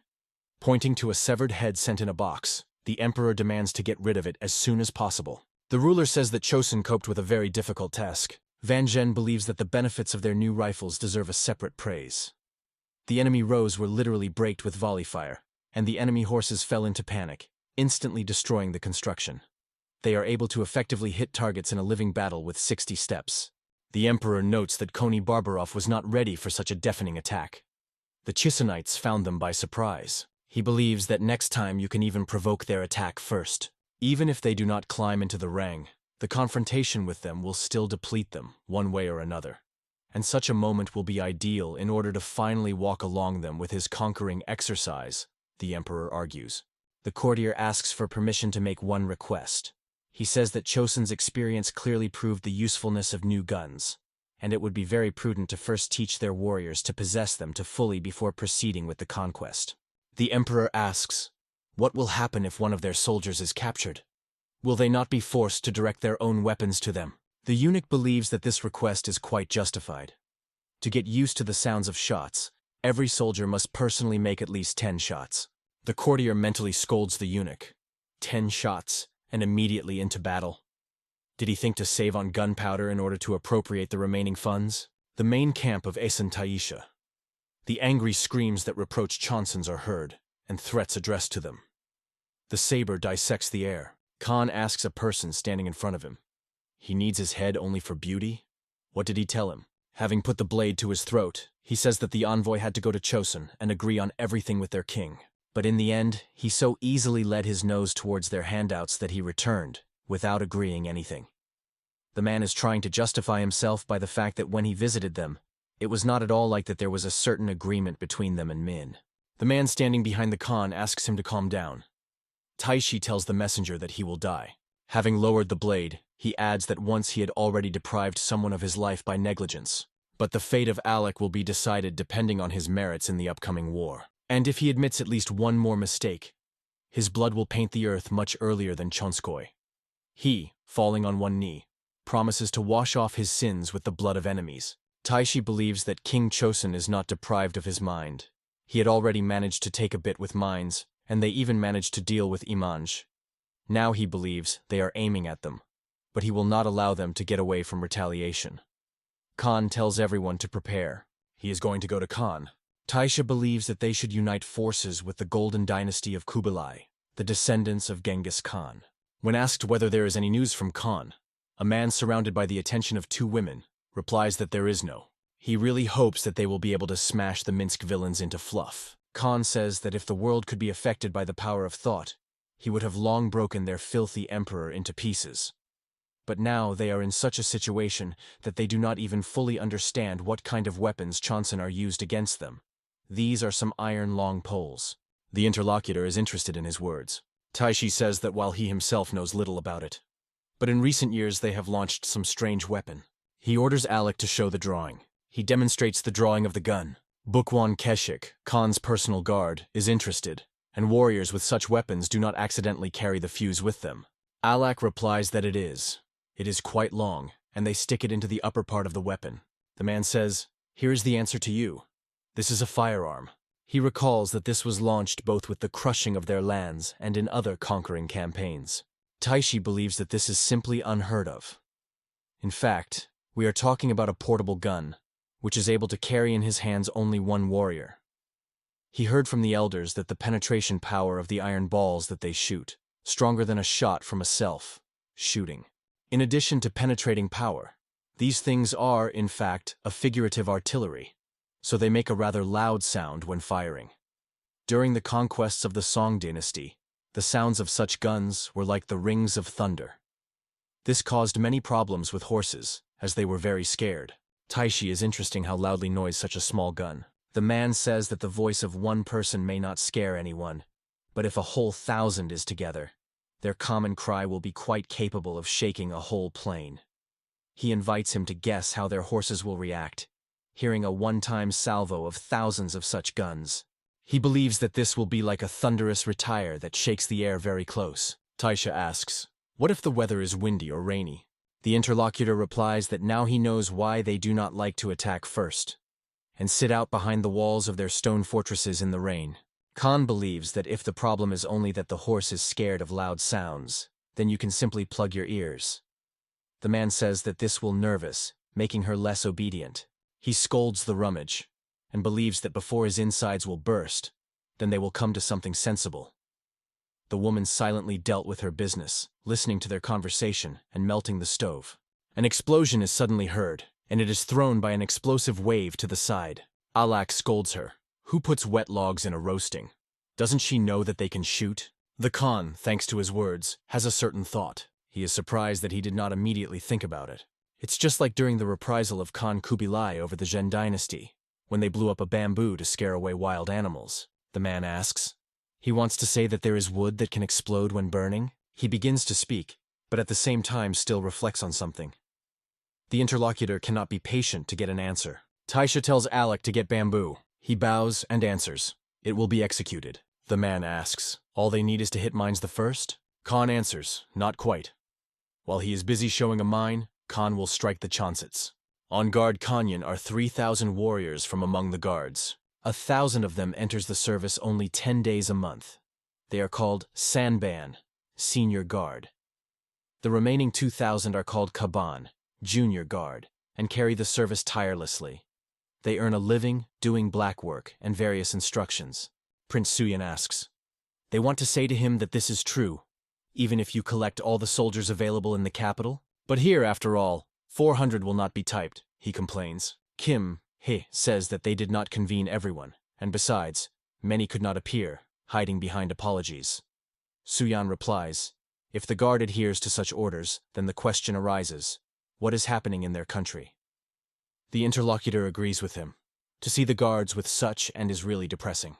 The prince tells the soldier to expose his blade, and he tries to fulfill his order. But Suyan is able to quickly master his blade. He is surprised by his weapon, because according to the charter, the length of the blade should be at least 1.5 elbow. He asks, where did he get this sword? He replies that he took him at home from the kitchen. They were so suddenly convened that it took him a little by surprise. The prince angrily squeezes the blade handle. Enraged Kim He shouts indignantly, how did he generally undertake to drag this battered collapse here? He considers it unacceptable. The salary of those who are not able to contain their equipment and the weapon in the proper form will be cut. He completely shares the views of the prince. Their minds and bodies rusted through and need a noble cross. And let only someone not be able to overcome her. The next day, a white sandy beach at the Yanchkvar crossing. The prince asks the advisor to Kim Hai Sona, who are these savages? He replies that these are representatives of the northern tribes who were attended by Imanj. As he heard, they arrived to express gratitude to them. His Majesty ordered their power to demonstrate their power. Suyan asks that they can show them when it comes to training guards, whose skills are not even pulled to the average level. The advisor believes that there is no reason for concern. There are enough of the wild steps for his guys. He is sure that even ordinary workouts will look in the eyes of the detachment, at the head of which is the Manchiation of the Chunshan from the Odoli clan, a member of the Herchigenya alliance, is very impressive. The leader himself at that time says that King Chosun is famous for his generosity, expressed by gifts, but to demonstrate to guests the training of his cavalry is something that he certainly did not expect. His companion believes that there is nothing to worry about, while Chospan in their right mind. You cannot be afraid of the threat of invasion of them on their part. Manche Chunshan believes that this is just a showdown to dump them from the idea of hunting with robberies on their borders. He believes that, judging by the appearance of their commander, this is a completely experienced military leader, which gives the case of believable. He recalls that the king who founded Chosun, Li Sli Ge, was famous for his skill in onions and was an outstanding commander. The interlocutor believes that the prince is a spilled dream Ge. Manche Chunhan thinks that they can see this if they observe them for some more time. The great Prince Lim Yang, the fourth son of the king of Sejong and Queen Sokon, says that he did not spare himself in training, hardening his conscience. He explains to the soldiers that he will first show them the simplest foundations. And even if this is not on the shoulder, they are not worthy to be part of their cavalry. He tells them to watch carefully. Limjan jumps on a horse. He makes the horse jump over the barrier. Then it shoots in 3 arrows from the bow.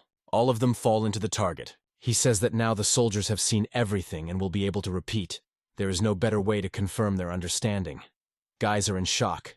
And he considers it basic foundations? Lim Yang says, if they cannot cope with this, then there is nothing to encourage them for. But warriors behave extremely awkwardly. Suyan and Lim Yang are watching their attempts to repeat the actions of his younger brother. The young prince is sure that he even coped even in childhood. Suyan thinks. He found to whom to lie. Suyan demands attention. He says that now it seems to them that they are weak. However, the power streamed in them once before. They softened due to neglect of training. Distributing the torso, he invites them to look at his body. Suyan believes that if they become at least half and are also good, no one in the world will stop them. Encouraged warriors are sure that since the prince was able to, then they will be able to.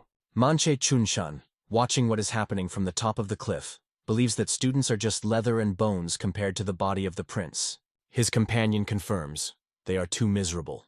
He is sure that there is nothing more to look at. In the evening, in the tent of Manche, Chunhan is exchanged by his opinion with their accompanying people, who believe that the skills of the rider who taught students surpass even many of their riders. One of the men says that it seems to be the king's son, and if he replenishes the ranks of the military leaders, then this can become a threat to them. Their leader believes that the prince's body really looked very impressive. His close one says that this is not a joke. The guy owns the bow no worse than the legendary Dream of Gay. Manche Chunshan asks, do they remember Gabelcho? Looking at the burning bonfire, he clarifies that we are talking about a special detachment of formidable warriors under the leadership of whether the Dream of Gay. Many leaders, including Montium, were brotherly or stood under his beginning, united in the face of a common enemy. And if Chospon revives this tradition, raising a new generation of Gabelcho, then they may very well try to impose their power to them again. And since they were allowed to look at their teachings, this is by no means an empty threat. From the entrance to the tent, a voice is heard, notifying that a guest came to them. Bukwan Keshik, Khan's personal guard, says that he arrived on the orders of his master. He heard that Manche Chunhan went to Chosun.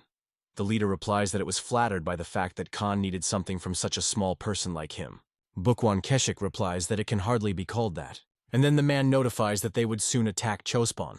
He explains that they stained themselves by entering into a conspiracy with the Empire Ming.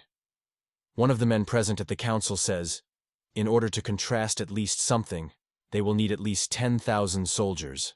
Bukwan Keshik replies that they already have 40,000, and this is more than enough. There will be enough of them, and 5,000. And since they were there recently, he will ask them to share information about how they are there now. He is interested in the state of their weapons, defense fortifications, the troops themselves, everything related to this. Manchiation of Chunshan replies, if such a will is Khan, then he dutifully subordinates. He adds that Chosun sent 20,000 soldiers to pacify Imanj. However, due to the discord, not all the army took part in their organization in an active battle. In their lands, the Chonans had a hard time. In their ranks there were many lagging behind. Manche Chunshan says that they saw it all themselves, since they helped them as guides because in fact the king invited them. The book Keshik is interested in. How did the Chonan people manage to defeat the Imanj with such a draft? The leader replies, there are rumors that Imanj was tormented by a strong fever, which is why he could not retreat in time. He lasted in this state for 4 days, only thanks to his resistance. The guard believes that picking up a fever in the summer is a great failure. Manchiation of Chunshan adds that at the moment he will not be able to provide the requested 5,000 soldiers. The letter Keshik is sure. If he connects all his tribes, then they will probably have enough to collect so much. The leader replies that he is right. You can't argue with this, but he has one problem with his uncles. The guard clarifies. Does he mean Pancha, younger brother Muntama? He has recently died. Did this really cause some excitement among those who were devoted to him? Manche Chunshan says that they lost all shame. He barely holds on to not drive them away as soon as possible. Bukwan Keshik decides to entrust him with the role of auxiliary troops and supplies, but he should not even think about the share of trophies. The close leader thinks that this is a big blow to military pride. Manche, the Chunshan agrees, but he hopes that in response to his limiting honesty, Khan will also not conceal anything from him. He asks, all this campaign is only to take the eyes? The interlocutor considers him savvy. 40,000 under the command of Taisha, and the same amount under the leadership of Khan, will attack at the Chosun and Ming simultaneously. The letter Kashik leaves, throwing goodbye that they will wait for them with impatience. The close leader believe that they again want to step on their throat. Manche Chunhan tells him to cook a horse to him. He urgently needs to at Chosun. Standing at the foot of the throne of King Sejong, the leader says that recently the personal guard of Khan Keshik Bukvon came to him with a message. He announced his intention to go to Chospon a war, and ordered him to join their army as auxiliary troops. In addition, apparently, they plan to attack the Ming Empire at the same time. Sejong says that since he knows about this, he agreed to participate in this war. The leader appeals to his mercy, and says that he was forced to bow his head in front of the messenger of Khan at that moment to survive. As Suyan managed to understand, if they do not obey, then this will turn into a war for the full destruction, which will expose Chosun the risk of total ruin. Kim Hin Sleep tells the king that in that unlikely case, if Jurjani unite with the North Yuan, this can lead to the formation of a grand army. As soon as they build up strength, it will be extremely difficult to stop them, even connecting the most experienced commanders. Sejong turns to Manche Chunshang. It turns out he told them about it because he wants them to take them under their defense in the upcoming confrontation. He asks to try to understand him, because the life of his relatives at the stake, as well as Sejong in his rule, he first of all takes care of the good of his people. The king offers the details to discuss later. In the meantime, let the leader come back to himself and continue to pretend that to prepare to fulfill the request of the book. Kronprint, Prince Suyan and Minister Kim Jong with he is waiting at himself. The minister believes if the tribes of the northerners are drawn into this war, then it will be very difficult to finish it. Sejong asks. He hints that it is worth considering the option of defeating mines. Even if you do not talk about a crushing defeat, they will suffer a clearly bad damage, Kim Chen Sleep suggests. He suggests that, perhaps, Yurkin found a certain way to counteract their guns. Sejong carefully listens to his speeches. Kronprint believes that they can think a sudden attack during a rain. Although an experienced military leader will not start from something so inconsistent, the king is sure that having strong troops at his disposal, any excitement can be repaired. He tells Suyan to focus on training Yang Gaps, a soldier who served in the provinces of Pyongan and Hamgyong. He orders the minister to hold a review of the troops that will be sent on a campaign, and then go to Shanyan. The horsemen expect the order of the military leader. Khan Taisha, turning to them, says that, according to his assumption, people gathered here are united by a common resentment against the Ming Empire. He himself is eager to tear the throat to their false emperor for all oppression. Khan says that they have already forgotten the exploits of their great ancestors and dare to neglect them dismissively. Standing in front of a numerous army, he believes that they are no worse than ancestors who once overcome many barriers, and as a result of those who managed to gain a foothold on the central plains. Distributing the blade, he says that the first place on which they will strike is the Gate of Tiden. Taishi himself will attack them. Khan's troops are already ready to invade Chosun from the east. Together they will be able to lower the mines from heaven to earth, trampling them into the mud. The warrior, who is next to him, says that he could not even think that the tribes would respond to their call with such zeal. Taisha replies that this was worth expecting, given how many mines to them drank all the mines. He is sure that soon their enemies will reap the fruits of their short-sightedness. The courtier reflects on why there are so many bamboo people. Did they really decide to replace them with pots to cook rice? Van Zhen believes that they are preparing for the siege. If you fill the bamboo with coal and butter, then this is enough to burn the security post. Standing at the foot of the throne, he is inclined in front of the emperor. Van Zhen welcomes his imperial majesty. He heard that the emperor commanded to complete the preparation for the invasion of North Yuan. The ruler replies that he will participate in the campaign personally, so all the highest and middle ranks will also be obliged to attend the battlefield. He was informed that Chosun would appear to defend Shenyang. Is this not a sign that they are worried about the likelihood of their invasion? Exactly, like signs of excitement about their own well-being, says Van Zheng. He believes that if Yurshin enters Chosun through Shenyang, then it will be extremely difficult for them to expel them. Other anxieties abruptly recede when their own greatness is at stake.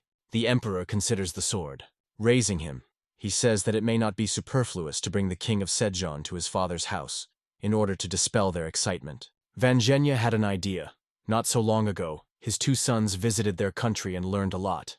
The eldest son is undoubtedly the heir to the throne, but the second is probably suitable for the war. The courtier believes that even if we are talking about the dynasty, her son has no reason to fight for them, even if there is a union. Directing a sword at him, the emperor asks, "There is no reason?" The Lord says that his will is the will of heaven, and the reasons are also determined by them. He orders to immediately write down his words.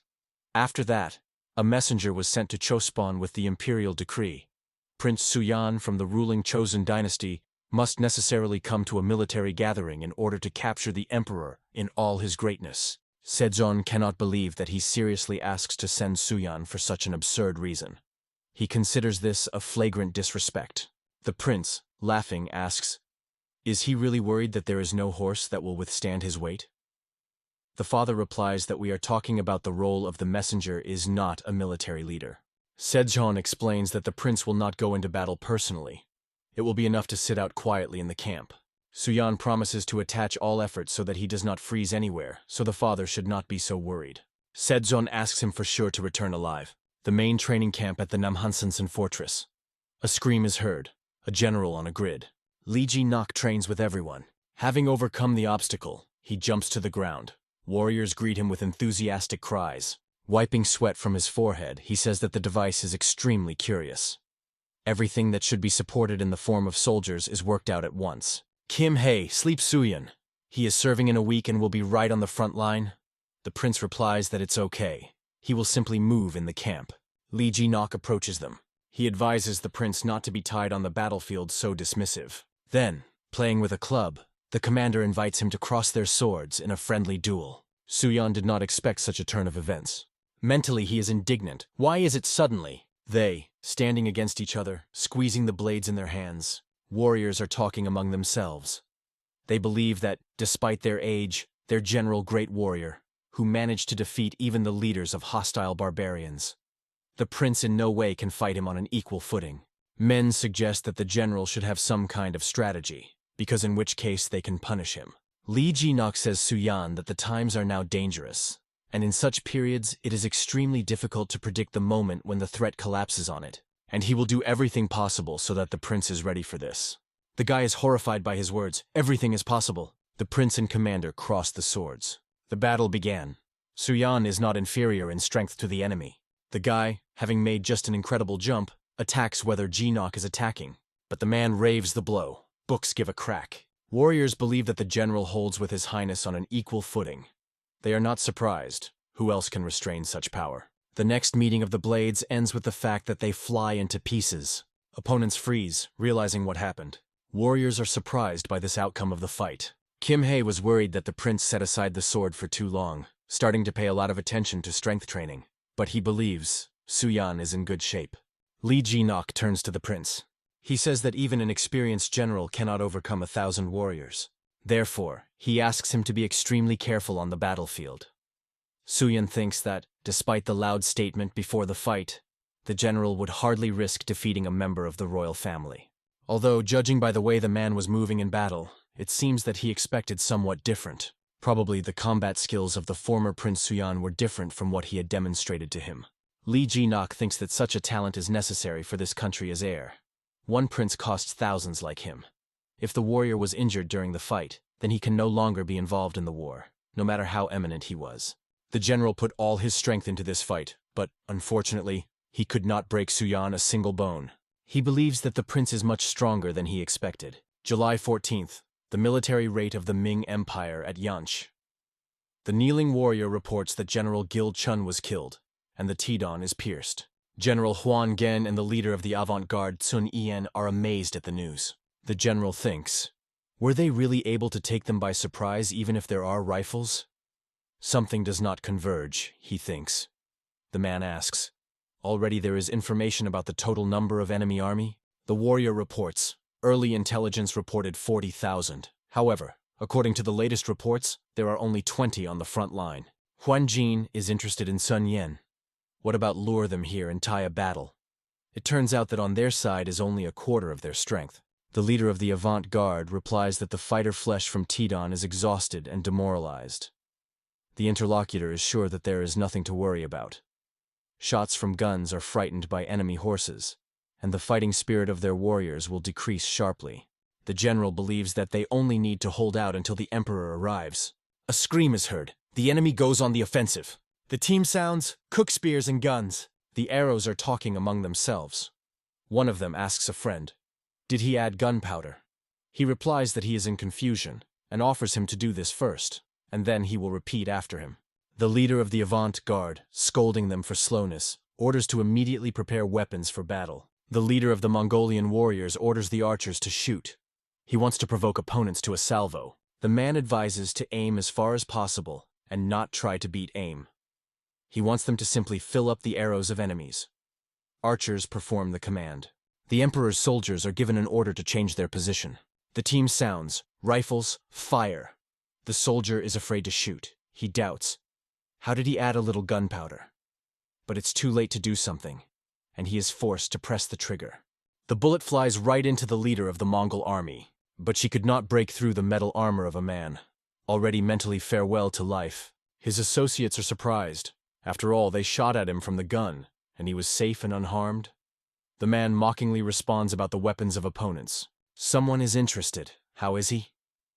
Looking at the bullet, Bayan replies that this is just a lead ball that hit the armor and stuck in it. The cavalry is rapidly approaching. The emperor's warriors understand that the enemy goes to a breakthrough. One of them advises the other to pour more gunpowder and press the trigger, but he acts extremely ineptly, and as a result an explosion occurs. The gun explodes. The soldiers do not understand how it happened. Another explosion is heard nearby. The battle begins. The army of the emperor suffers heavy losses. The horsemen ruthlessly deal with foot soldiers. Bayan calls for warriors not to spare the sword, trample, cut and burn. The leader of the avant-garde tells us a panic. He asks, "Why arrows in the rear?"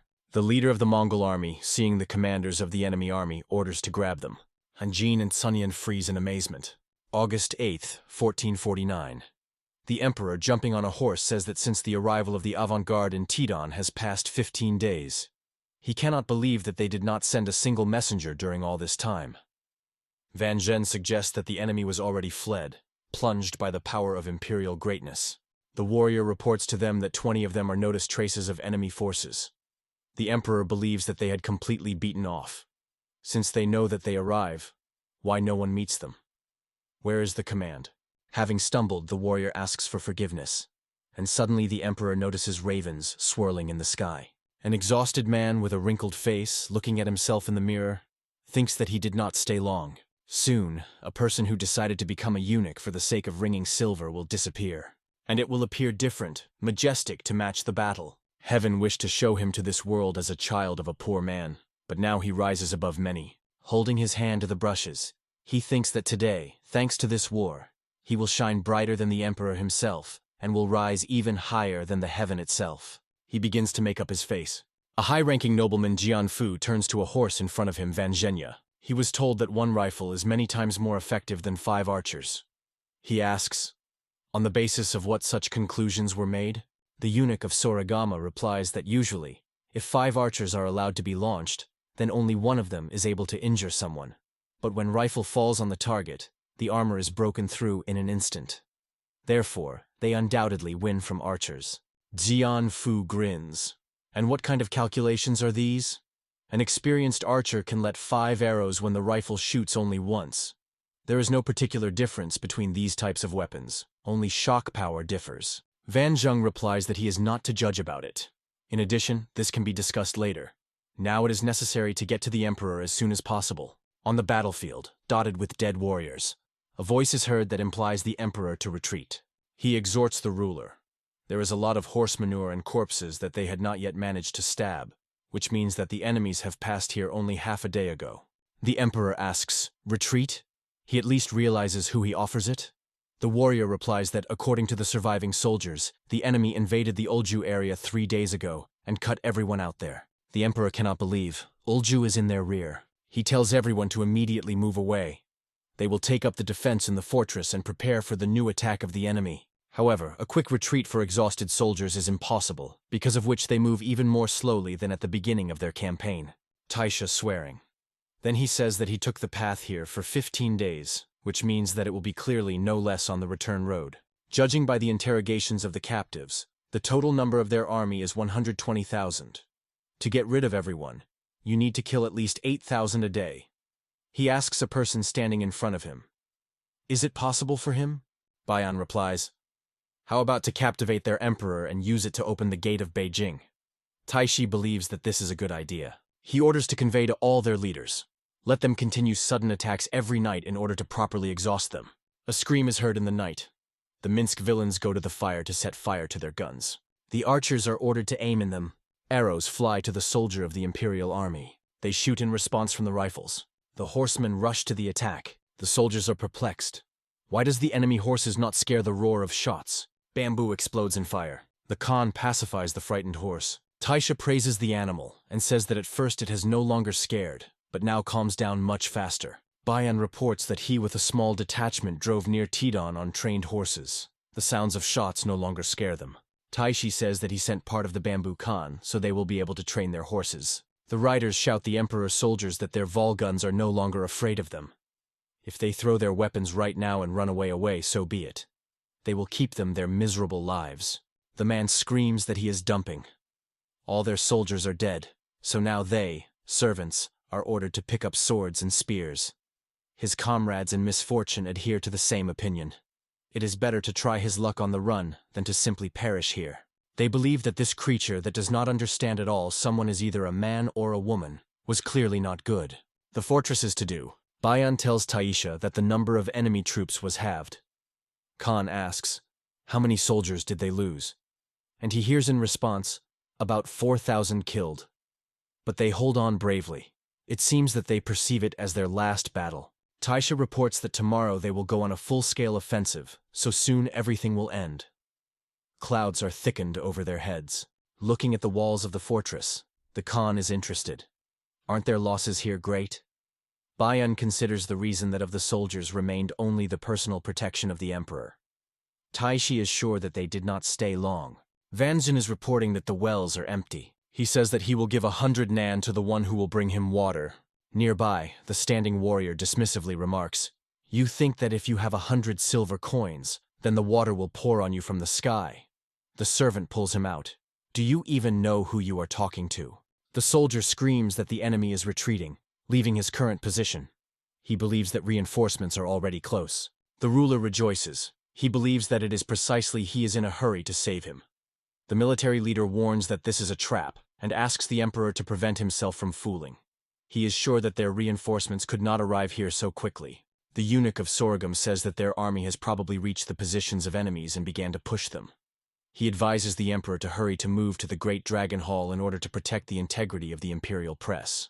The military leader is sure that this is a trap. Van Zhen accuses him of doubting the greatness of their troops.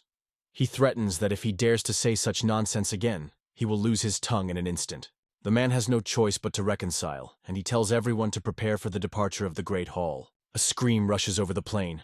Only 10 LIC remains to the pass. Place. Warriors notice the enemy, and warn the military leader that it is dangerous to get closer. Van Zhen tells part of the soldiers to let the emperor be able to retreat safely. The general scolds him. He is sure that they hold out for a couple of days in the fortress.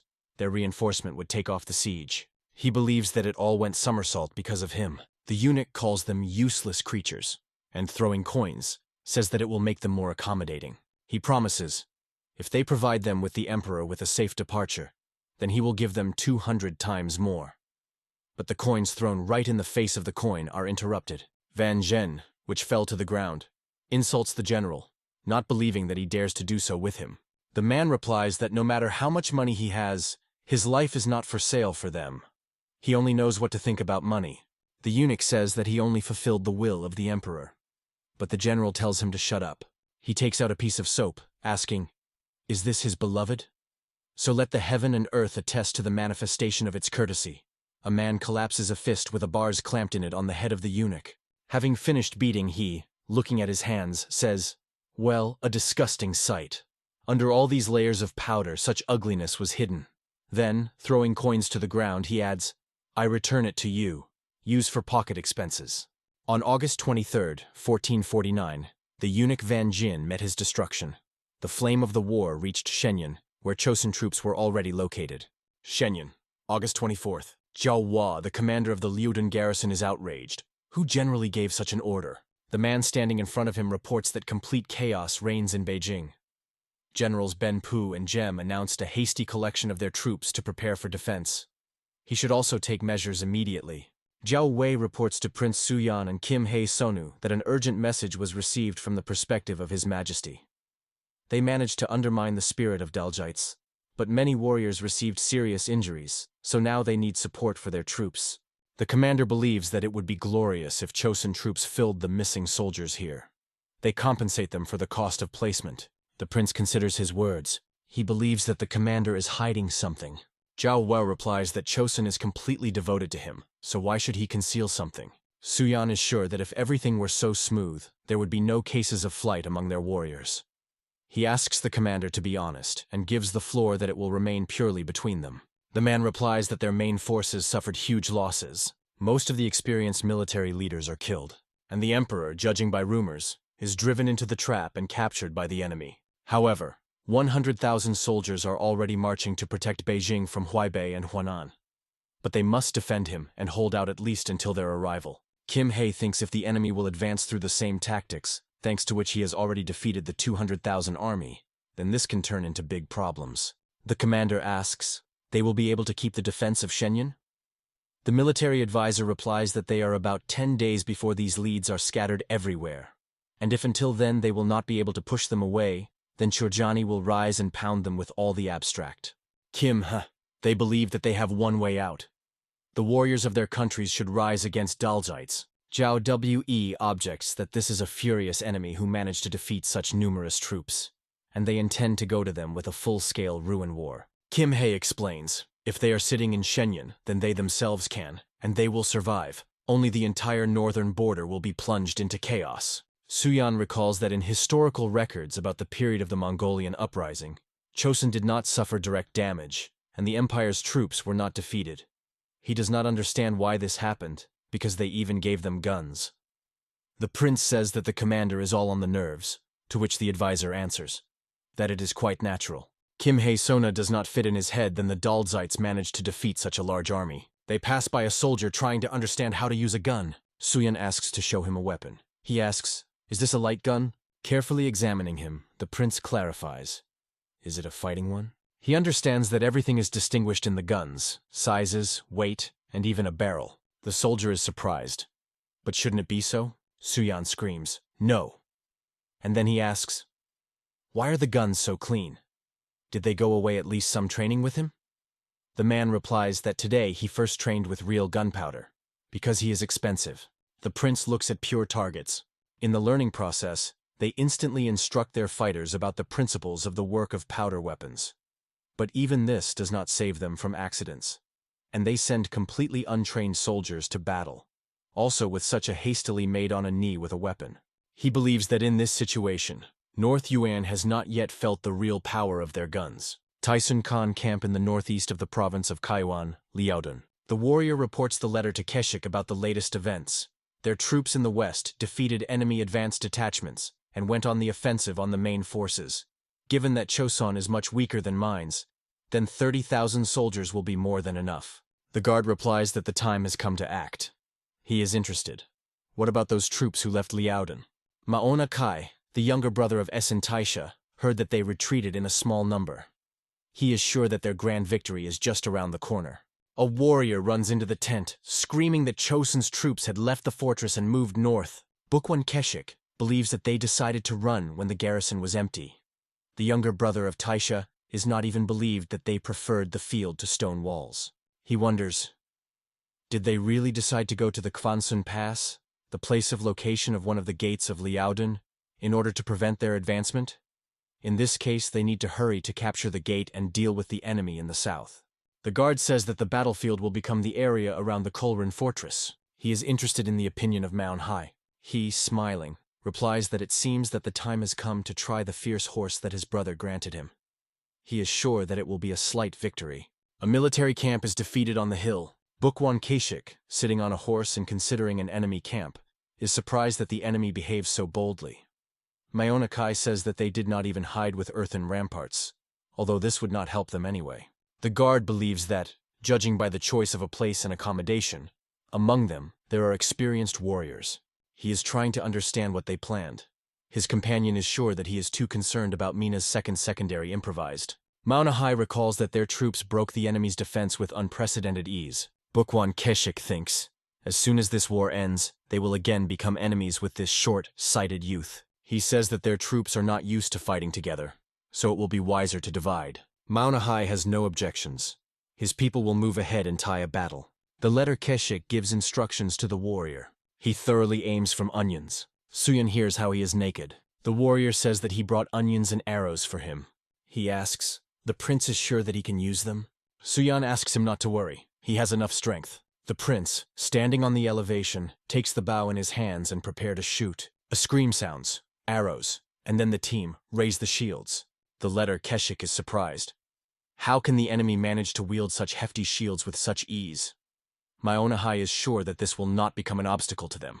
But he immediately has to change his opinion. Shots sound and their warriors fall dead to the ground. Their ranks are rapidly thinning. MANHWA is perplexed. The reports said that Ming rifles are not very dangerous. He understands that their affairs are bad. They are reported about large losses. Many hundreds are already dead, and the coordination between dozens is quite violated. The guard tells MANHWA to take his warriors. If they make a mistake now, then their entire construction will collapse. The young man believes that they still have a chance to get them. He says that the Chonsites are excellent archers. Apparently the rifles adopted this. The team sounds to be divided in half and prepare for equestrian shooting. MANHWA orders to shoot.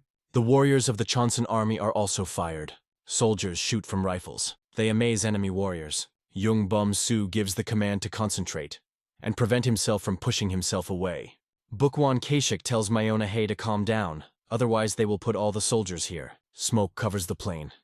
They decide that now he will worsen the appearance of the Chons, and they can hit while they are blind. MANHWA screams, "Everything is on the attack!" Inspired by the fact that the Great Khan was with them, the soldiers rush at the enemy. The Lucker One Keshik orders, "As soon as enemy soldiers shoot twice, you should immediately attack." Screams are heard. The enemy let the fiery arrows. The warriors are asked not to panic.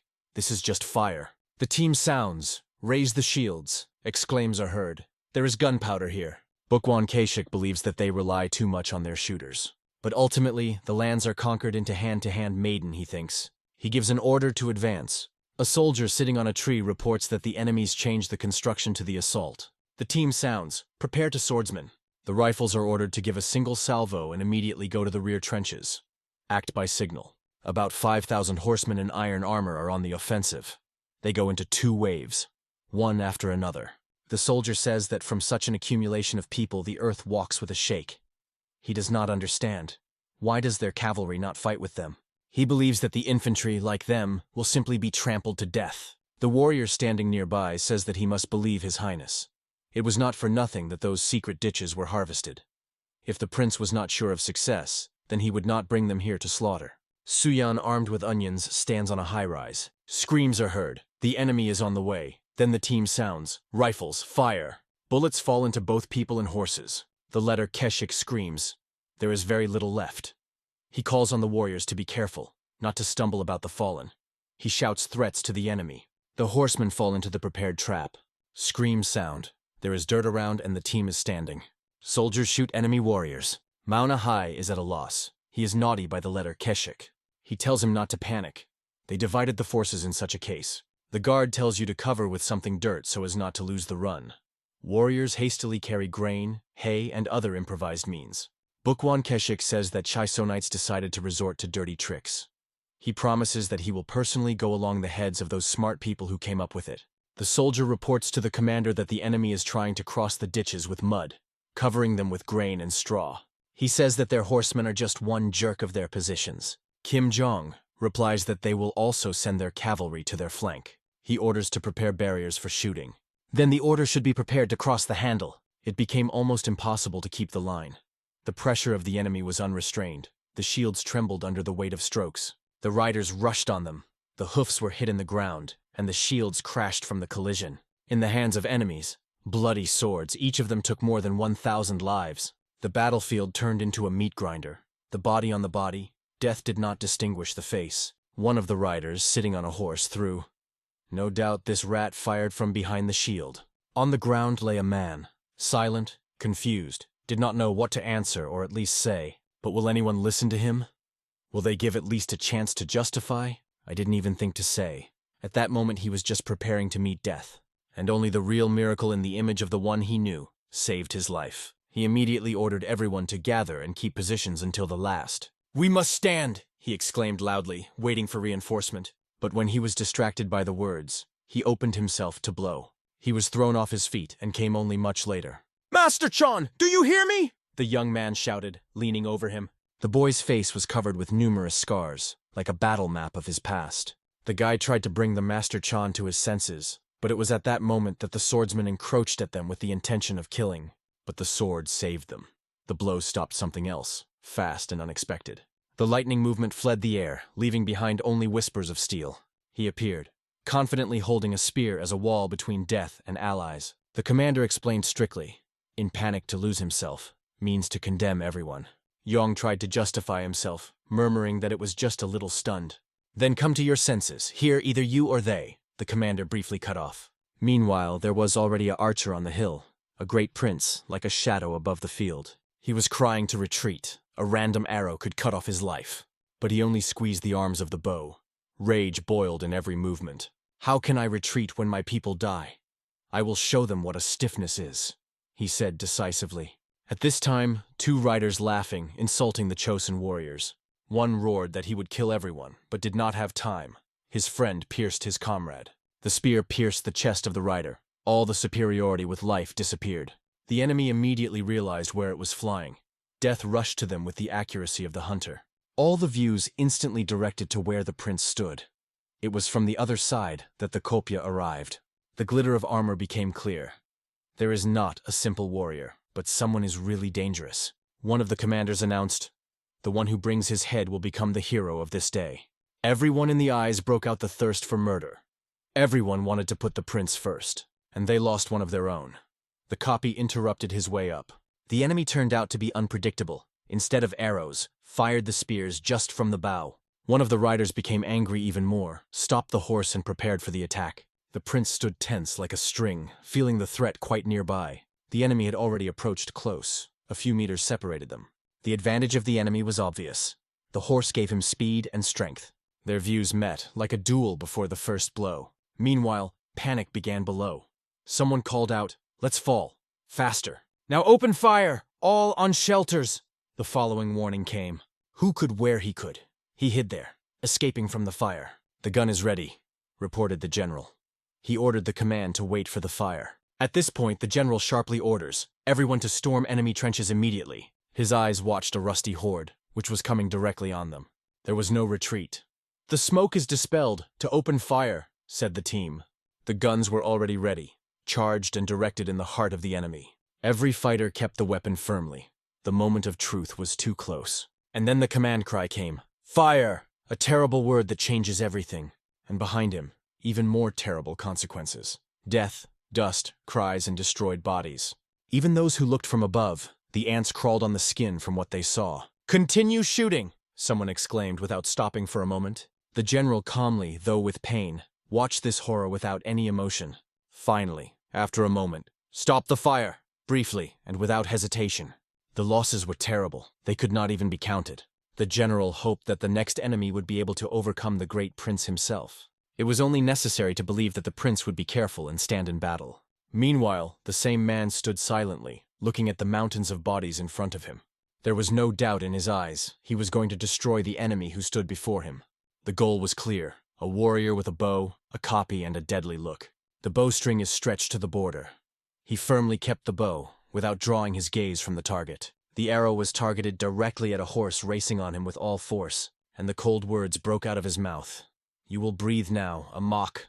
But was the rider ready for the bow would be about to break? And what does this giant arrow at a frantic speed fly right at him? Absorbed by anger, he did not even notice a deadly threat.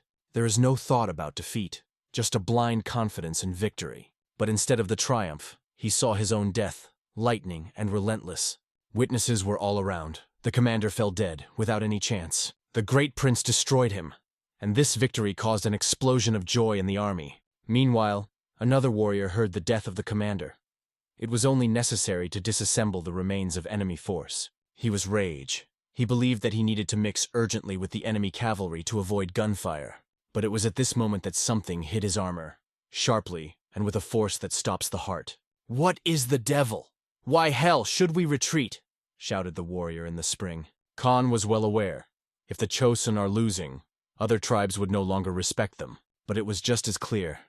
It is necessary to move away until the infantry still retreated. Otherwise, shelling on the crossing would become a disaster. "Light arrows! Fire!" commanded the man near the ammunition, focused and decisive. And at the same moment, every arrow broke out, ready to turn into a burning death. "Team Dana, shoot!" The arrows break into the air, flying in all sides. The Khan looked at the Chosonians like real beasts. They did not stop, fired again. He even thought that one of his people may be beating among them. The general understood that only through the cunning plan of the Grand Prince managed to avoid mass loss. But as soon as he discussed it with the fighter nearby, he heard the exclamations, "This horse is warmed. Great Prince, careful," came from the crowd. At this point, the horse raced just on him, angry and uncontrolled. He struck his head with such force that he flew straight into the prince's body. The horse was squeezed because of the death of his rider. He did not understand where he rushed. And this was horror.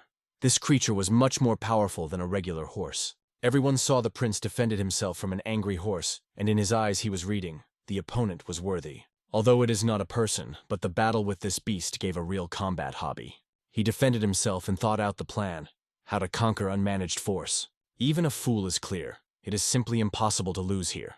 And then he made an incredible, through the front hooves of the horse on his shoulders, having tightened the muscles of the forearm, tightly squeezed the horse's leg. Then, like a beast in the human body, he threw his horse far from himself. Someone already wanted to warn the prince about the danger. It could be deadly. But he understood, either now or never, decided to finish it immediately.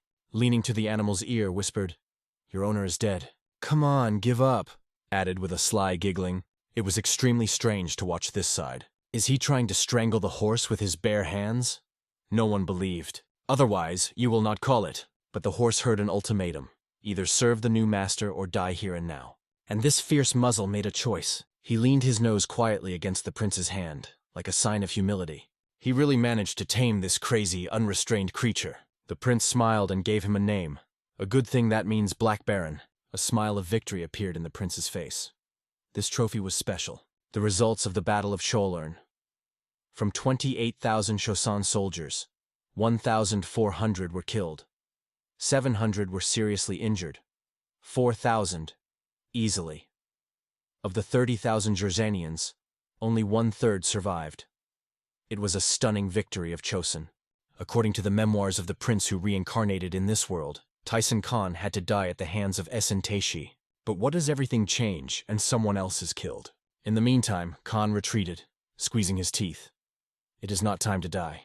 He looked around and asked, "Is that all who could go away?" In response, he heard, "Yes, but there are a few more." He noticed that the horse was barely pulling, his breathing, almost exhausted. Khan wanted to find out where the other horses were, and that's when the retreating was attacked by the iodine. "Padal! Fireless scum!" Khan strained, evaluating the enemy. In such hell, they were probably already cut to the last, and the Mayon was turned into bloody planted meat. However, something did not happen. Maybe Essen specifically tossed false information. But now it was not the main thing. The main thing is to survive, to unite with your army and to finish mines. And with Chosun we'll understand later. But suddenly someone shouted, "Ahead, the same braids!" The Khan opened his eyes and saw them just in front of him. The danger was closer than it seemed. At this point, the prince talked to the general, voicing a clear plan. He suggested taking Khan alive. The general realized that they would deprive Essen's chances of becoming the only leader. "That's right," the prince confirmed, explaining that Essen does not belong to the Golden Dynasty, so Tyson Khan is the only chance to legitimize his power. But their conversation was interrupted by a warrior who arrived with an urgent report. The message was joyful. Their cavalry drove Tyson Khan into the forest. Undeniable success. The general suggested that the prince show bravery, to capture Khan personally. Someone immediately recognized the bow, which he had previously shot. His glory was spreading. People have already begun to compare the prince with King Thadigo. It is more important that in the eyes of his people he looks like a true character of the nation.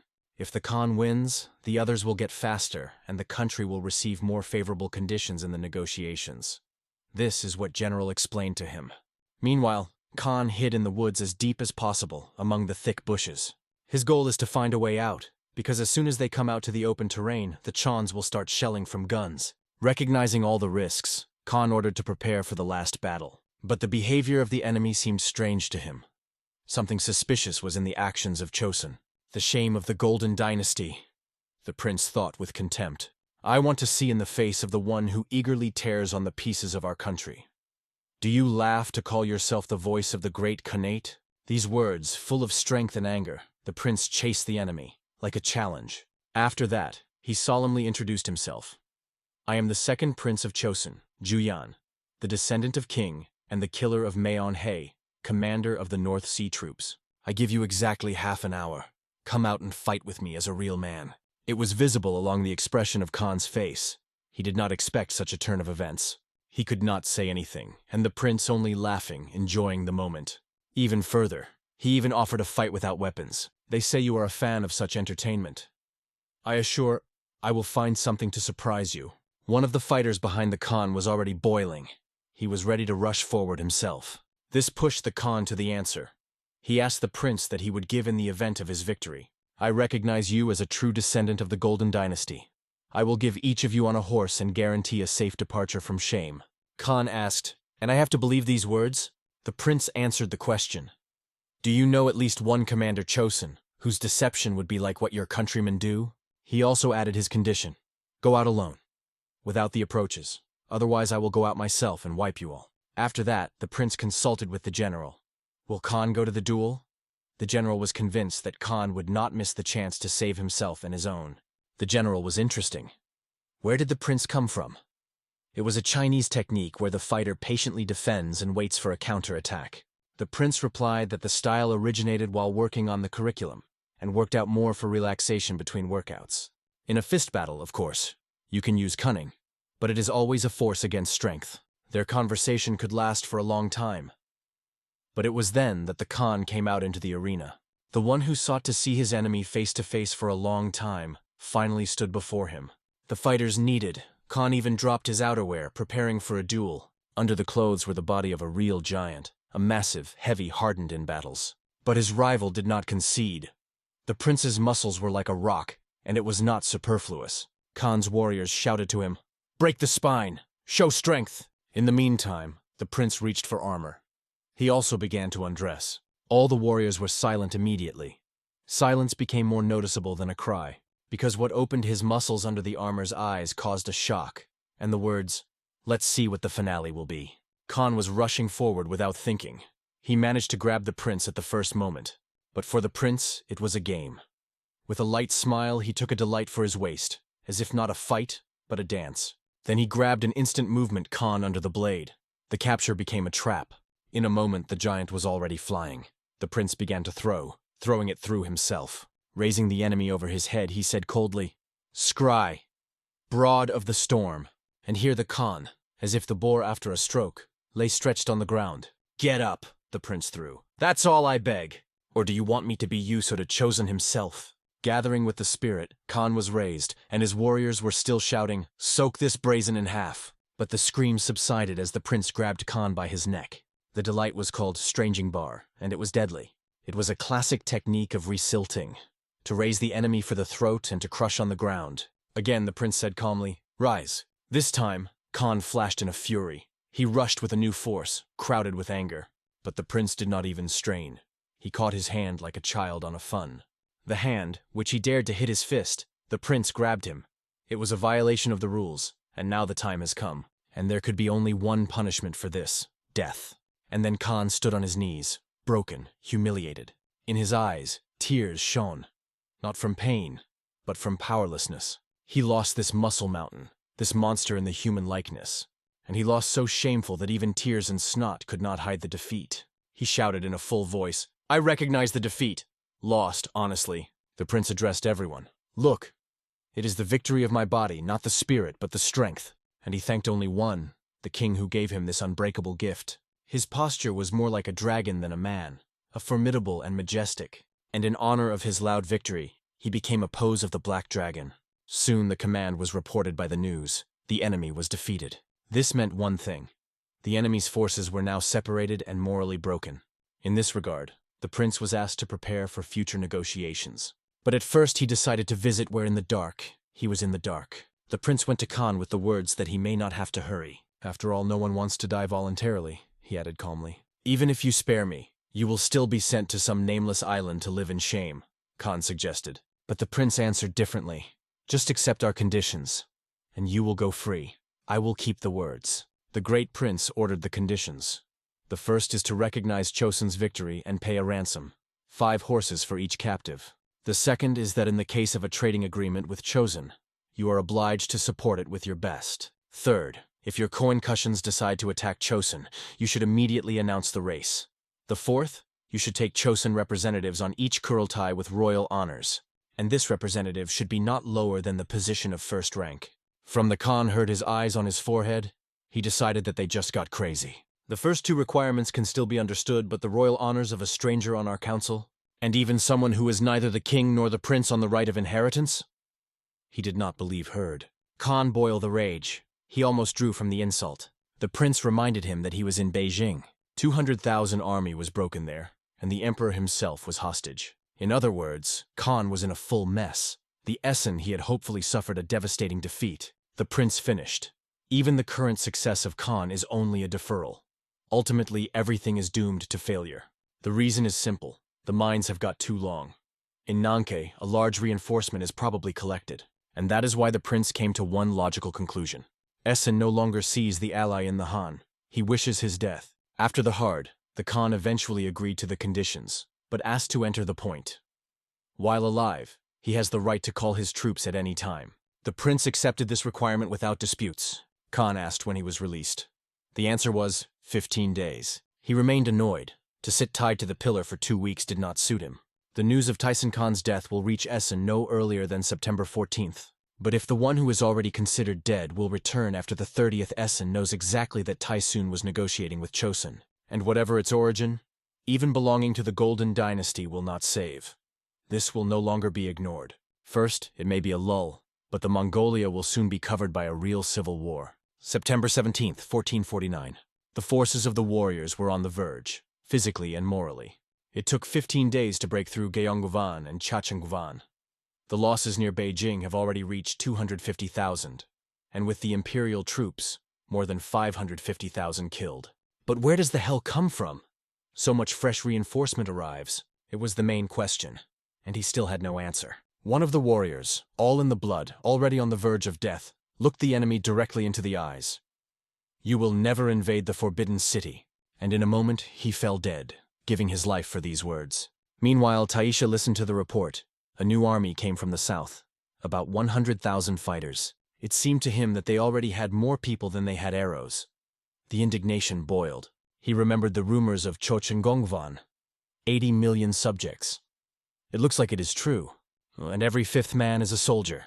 Tai was aware that the enemy gains soldiers faster than they can kill them, but I didn't know how to win this war. The news from the Hoid tribe came. They have suffered severe losses and are preparing for retreat. This only confirmed that the enemy quickly captures firearms. Their skill can no longer be underestimated. Even the last hope, the pressure through the captive emperor, did not produce. When Taiha threatened to cut off his head to the emperor, the enemies did not even shudder. The younger brother of Tuna, Ken, Cheese, even laughing. "Our emperor? What are you meaning? He's here." From how quickly they appointed a new emperor, with their absurd methods, Taisha clenched his fists from rage. He was advised to find a reason for retreat, but Taisha saw a great threat in this. The hasty escape could turn into a trap. In addition, they reported new alarming rumors that have been spreading in recent days. It was said that the Chosun army, having defeated in the area of Liaodun, returned even a great Khan. Now they were afraid that they were winged with success. They rushed to Karakoram. Hearing this, Taisha could not stand. He stood sharply. Revenge of Khan and Karakoram protection became the main goals for him. Under the slogan of revenge, he could unite all tribes, gather 300,000 soldiers, and break through the defense of the mines. Meanwhile, in the capital of Ming, the Minister of Military Affairs of the Empire reported, Chosun dropped Tyson Khan, but completely destroyed enemies in the area of Liaodun. The minister understood that if they were attacked on both sides, reinforcements to wait from nowhere. The losses are so high, and the latest news. only 2,000 soldiers will be able to send to Liaodun. He asked. Kim Jong-si, the first-rank commander, received confirmation. Then he replied, "Give him to stay away from our capital." But behind his back the words were heard. "The enemy is preparing for the offensive." Chosun really did a great deal. November 4th, 1449, Kanan. The warriors were surprised. Their cavalry has new horses, combat Scotcha who recently belonged to the enemies, and the king himself confessed. Every day and every night he prayed for the safe return of his people, and from the bottom of the heart he sought to thank them for the tireless struggle, for the protection of the land of mines and the destruction of a common enemy. All the warriors stood into the system and gave the worship of His Majesty with honor. Putting their hands on the heart, everyone spoke the words of loyalty and strength. For his faithful service, His Majesty announced the awarding and encouragement of their merits. Kim Jong-seo was appointed to the post of Right State Advisor to the first rank, and received the title of Hero of Loyalty and Courage. Kim Sun, the commander of the Central Army, was increased by the title of Minister of First Rank. Lee Tsinok remained the commander of the Right Army. His merits compensated for the identified shortcomings. The prince, listening to the awards from the outside, was aware that the Tyson Khan was officially missed. But Nok took responsibility. His stubbornness and dedication were unbreakable. "You will not change anything." His Majesty moved to the next part of the ceremony. He did not forget about Prince Xiang, gave him possession of 1,000 kiol. "Your mercy is boundless," said Xiang, and the king, smiling, called him his son. When the evening came, "It is time to lift the weight," so it was made. Dumbbells, kettlebells, rods. All this brought a real pleasure. But the guy who was nearby was worried. His Majesty was too exhausted and begged for a little rest, but he could not stop. "My brother defeated the enemy leader, and now they will want to see their ruler's body first." Even lifting 200 kilograms in 3 basic exercises, 100 more than most military officials, he still sought more. 8 years have passed, but you cannot stop. You need to work even more. But their conversation was listened to, especially the words, "I will train even more." What is behind it? I wanted to understand. But for the king, these were the most pleasant words. They pleased his heart. At night, the king was accompanied by the streets, quietly, with respect, and he delved into the thought.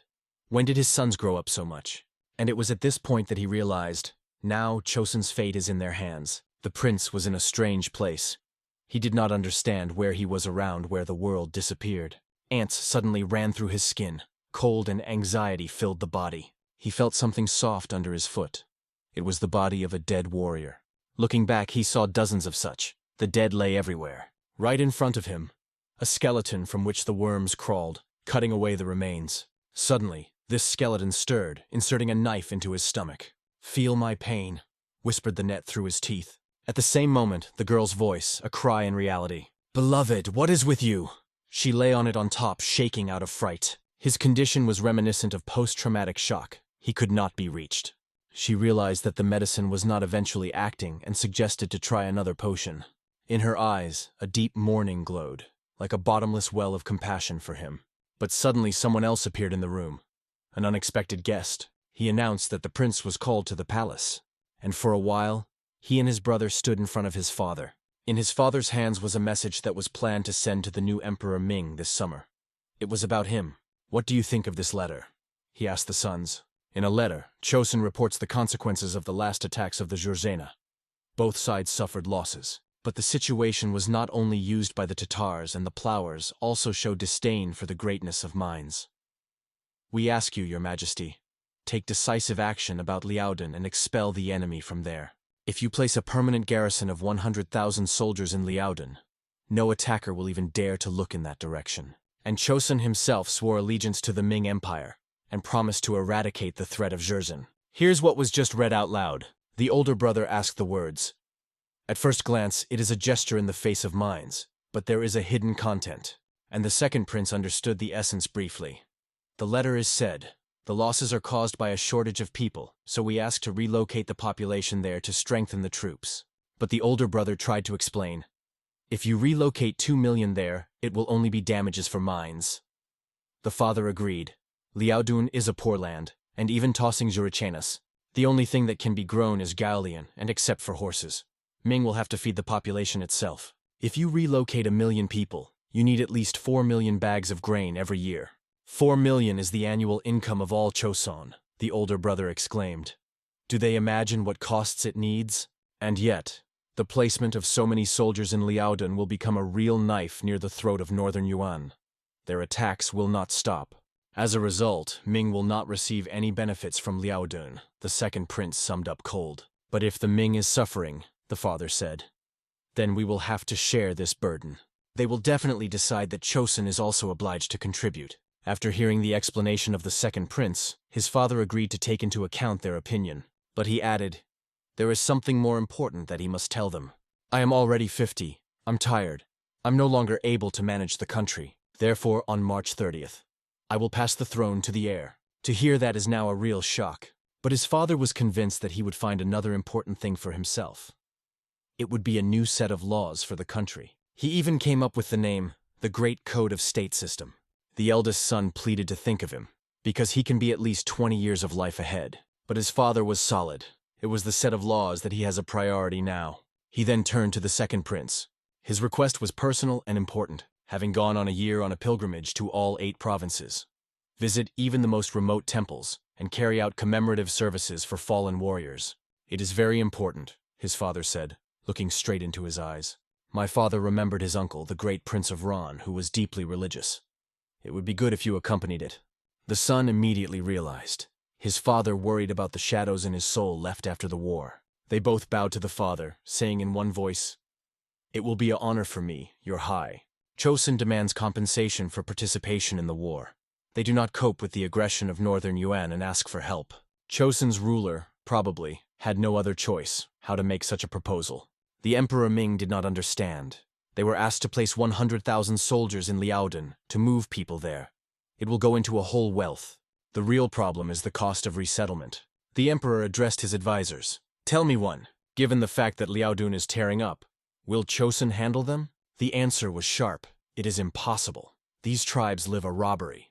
Lying sleep could still restrain them, but now it will be an endless struggle. His Majesty began to understand. Chosun wants Ming to be strengthened by Liaodun himself, and then he took all responsibility. But instead of reproach, he conveyed, tell King Li too, all the earth in 80 li east of the Iron Range now belongs to him. This gesture, on the part of His Highness, surprised even the closest advisors. His intentions remained a mystery. However, it was clear. The constant fight against Jurachenia and the northern tribes is constantly exhausting the forces of mines.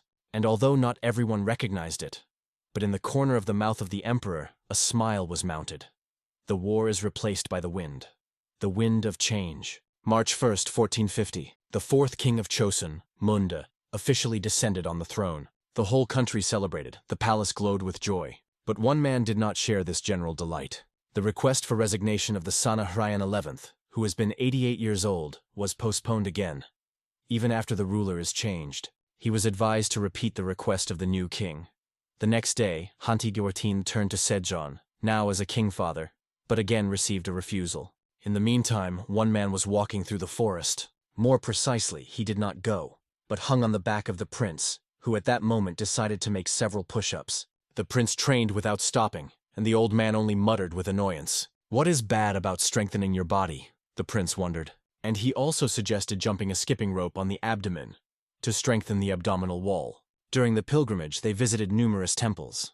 New millstones were sacrificed there. They eat a lot of tofu in the temples, and the old millstones went to the production of weights. And, by the way, they turned out to be quite suitable. If the statues in the temple were not called in Ron Trepe, he addressed the question. Well, how do you? You, without the shadow of emotions, answered. She seems to be cracks. He could not look at it.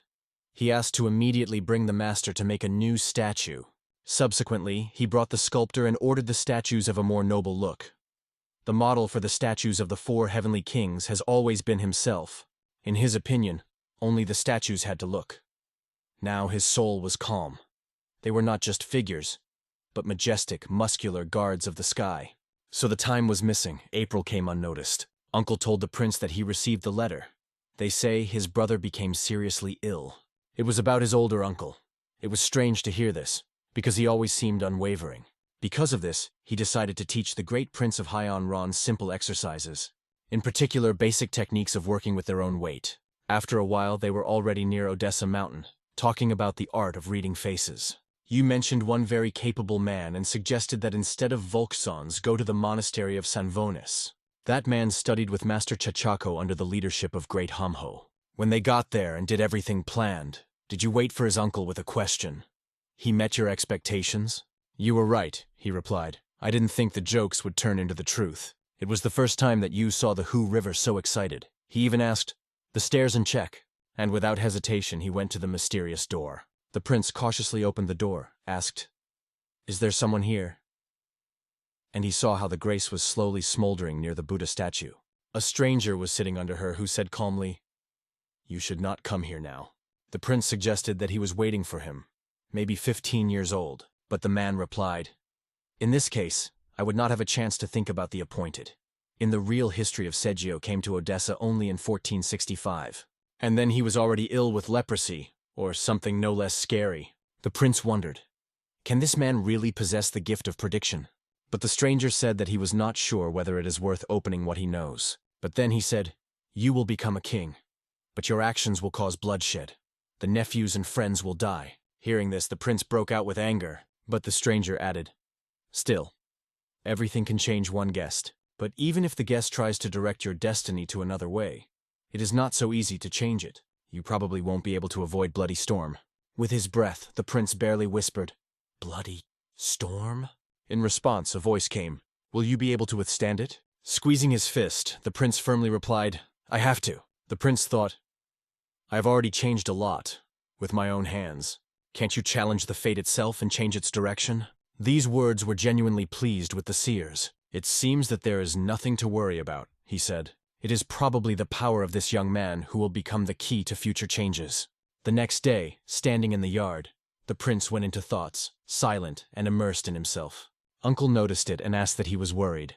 He asked, "Where did yesterday go?" "I remember his face exactly." "They say he recently reached nirvana," Uncle replied thoughtfully. "But he was convinced that yesterday he just spent time in the Samsungak pavilion, and then fell asleep. Waking up in the morning, he asked several people, and everyone answered the same thing. All the monks of this level have long gone to nirvana. But how can it be? He was convinced that he saw him in Samsungak. Did this man really have the gift of prediction? Yesterday did he even get angry? He didn't know what to think. He decided to make a fool from me? Especially after he said that the prince can harm his own family. Angry, he began to wave his hands, strong, as if from a stone, in an emotional impulse. But suddenly the look fell on the inscription on the floor. "When the guest has no longer to stay, he will inevitably return home. Breathing has been intercepted." He froze, looking at the inscription. What? How will all end in death and return to the modern world? In the morning, he returned to the same place to check whether the inscription remained. But there was nothing there. The monk approached them. The tribal leader of the Kyanda came to meet them. A few months ago, in early February 1450, south of Sherion. What does it mean? To move immediately. The man could not understand.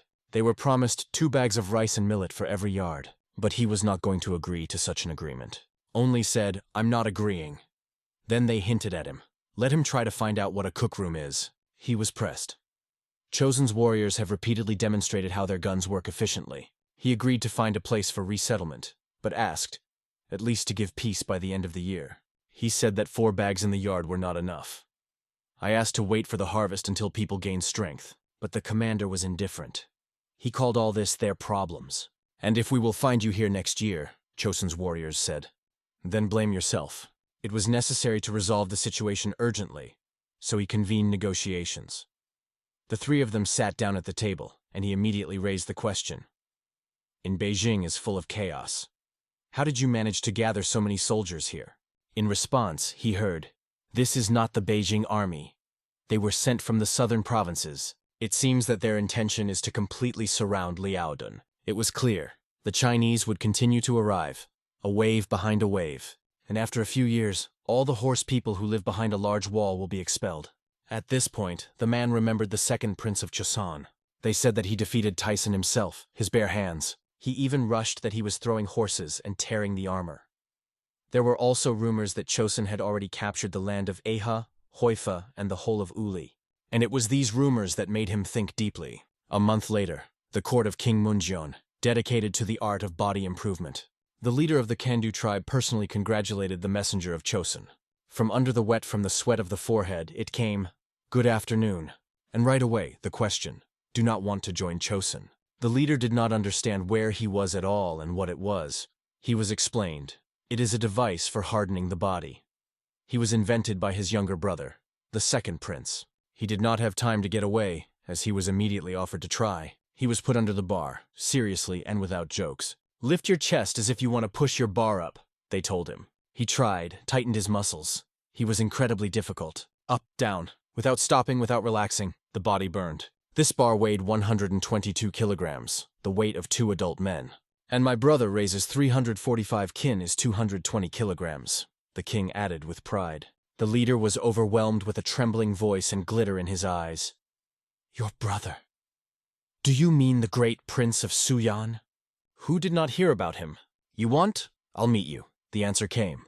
And nowadays on Mount Odessa, near the monastery of San Vanez, Buddhist ritual took place. Despite the rumors that Buddhism was oppressed in Chosun through Confucianism, the sincere devotion of the Buddhi prevailed here. It was striking. They climbed up all day, and they didn't reach. The path was grueling. Without withstanding tension, he asked, "How much more? How much to go?" "We have almost come," we replied. "Look forward." His feet were smiled. He just fell to the ground, seeing it. The shock pierced the whole body. From what he saw, such muscles. He was in front of him, in all his beauty, majestically, like a heavenly warrior. He waited for him. He could not pronounce a word. He froze in front of a great prince, like a living myth. But in the end he gained courage and bowed, expressing deep respect. The prince reached out to him and said kindly, "Get up." At that moment he really seemed to be a god of war, majestic and unbreakable. Already a little come, they were in the yard. "Your body is truly majestic." "And do you have?" the North asked. Ju Hyun remembered that those who have mastered the teaching of body improvement, just over 200. And those whom he personally taught, without officials, more than 5,000. From these words the bald was read. It was amazed. He immediately thought, if you learn from this man and pass the knowledge further, so soon all the Chosonians will become real strongholds. In the North, power is the truth, the answer to all the questions. I may have missed my chance, but my son should not repeat my father's mistake. And with this thought, the North addressed the prince. "Can I become your student?" Suyan replied, "After the autumn Buddhist ritual I will talk to His Majesty, and there will certainly be permission. From the very thought that will become a student of the king's brother." He almost sang birds in his head. Of course, he thanked. And the prince reassured him, "If your son is realizing the art of body improvement, he will surely become strong, because the leader is one thing and sons are a new story." In fact, the prince discussed everything with the king. The conversation was that these people were illiterate, unfamiliar with Confucianism. "Will they be able to grasp the teaching of body improvement?" someone asked. "If you accept their sons to study, their descendants will essentially become our people," the king replied. It was the main argument of His Majesty. "The 10-year-old guy who will come to us will first study Hangul and Chinese writing, and then 3 to 4 years body improvement. Such education will not pass without a trace. It will leave a deep mark. It will even be necessary to organize a state exam for them. And the brother king will create a separate category for the North. The body of the North. Together with the spirit of Chosun, it is an ideal." The bald man asked the prince in the direction, "It's true that you won Tyson? Self-on Sam?" The prince quietly began to tell how everything really happened. All the details, as he grabbed his legs, then his neck, then his shoulder. No detail. And again the North did not restrain. With a request in his voice said, "Can you show it on me?" But the next one caught him by surprise. He did not expect that the prince would immediately move to the action. He grabbed him and lifted him high above the ground. And during the demonstration, when the prince showed the techniques in detail, he began to sneeze, and clearly regretted his initiative. It seemed a little more, and this poor man would need to seal in the ground after the prince's demonstration. But the North respects power, just living, and the prince understood perfectly. His style suits them. After the conversation, they decided to prepare everything and come to it this winter. Soon the prince began to arrive at the leaders of the tribes from the outskirts of Liaodun. At first, they doubted. But in the face of true power, doubts disappeared like a fog. One by one, they swore allegiance and offered to give their sons to study. Meanwhile, the horse stood near the prince, and to pump his back, he just took him in his arms and began to squat. So more than 1,000 North arrived in Chosun. Subsequently, the prince met with his brother, King. He asked, "How is the Buddhist ritual progressing?" "I steadily follow your instructions, Your Majesty," the prince replied. The king, in turn, shared. He carefully studied the reports of battles on the northern border, and the conclusion came: the army is still too weak. One of the men appealed to His Majesty with a request, until the troops of the north and Ikun. The king himself knew it. They fought heroically. Even thoughts did not have to worry them. The real problem was in the towels. They have already received weapons, and the king asked, "There is someone here who really knows how to handle rifles." A voice came, "Weapons are created for warriors." But the king was different. Wince and guns are used in battle, but few people really know how to treat them. He began to explain that the preparation for the shot consists of 7 stages, and asked if they could master them the first time.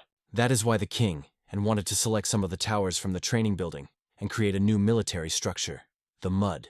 It should have about 500 people carefully prepared. The prince saw his chance in this. Finally, the time came when the king, a real fan of firearms, truly woke up. At this point, he turned to his brother. "We have to set more ambitious goals." Already on the street there were conversations. The king argued, "We have funds received from the mines." The prince added, "Horses sent Tyson Khan are already used to our conditions. We will have a lot of combat hoods soon." Meanwhile, the king. During the conversation, he was engaged in strength training. The prince noticed that his results have improved significantly. "Everything thanks to you," thanked the king. "Your advice to change your diet and train daily? Invaluable. But if we are here too, call me just your brother." "It's disrespect," the prince replied briefly. "If you want me to call you brother, first lift 1,500 kins, or at least 1,350. The king tried to charm. "I just hoped for it." But the prince answered seriously, "My current results in 3 base exercises, 1,350 kin, Your Majesty." After these words, the prince just laughed warmly, sincere, brotherly. "But it's time for a serious conversation." The king was worried that people would not have enough to teach all the north who would arrive. But the prince had a candidate, an educated man, without a drop of greed, who does not hold any position. Ideal for teaching the heirs of the northern leaders. His name is Khan Sejong. He lived in the modern Kancho County, southern Pyeongan province. He was already sent a royal decree. But he was not going to read it. He was in front of the student, begging at least to read, even if he plans to perform. The young man was named Kimmy. Khan was angry. He was expelled from Songgungwan, and now they also put a decree? The indignation covered him with his head. He was so angry that it seemed like all the anger on the student. He covered with his hands. But Khan was not going to beat the student. He just tried to snatch his letter. "This is the will of the former king," added the young man quietly. Khan read, "Former rector Songgungwan, King Pan Yu, is entrusted with the post of Manchkik, despite all the disputes around your person." After reading this, he immediately accused one. These are the protuberance of the nasty Kim Khan. But the student asked him to calm down and read on.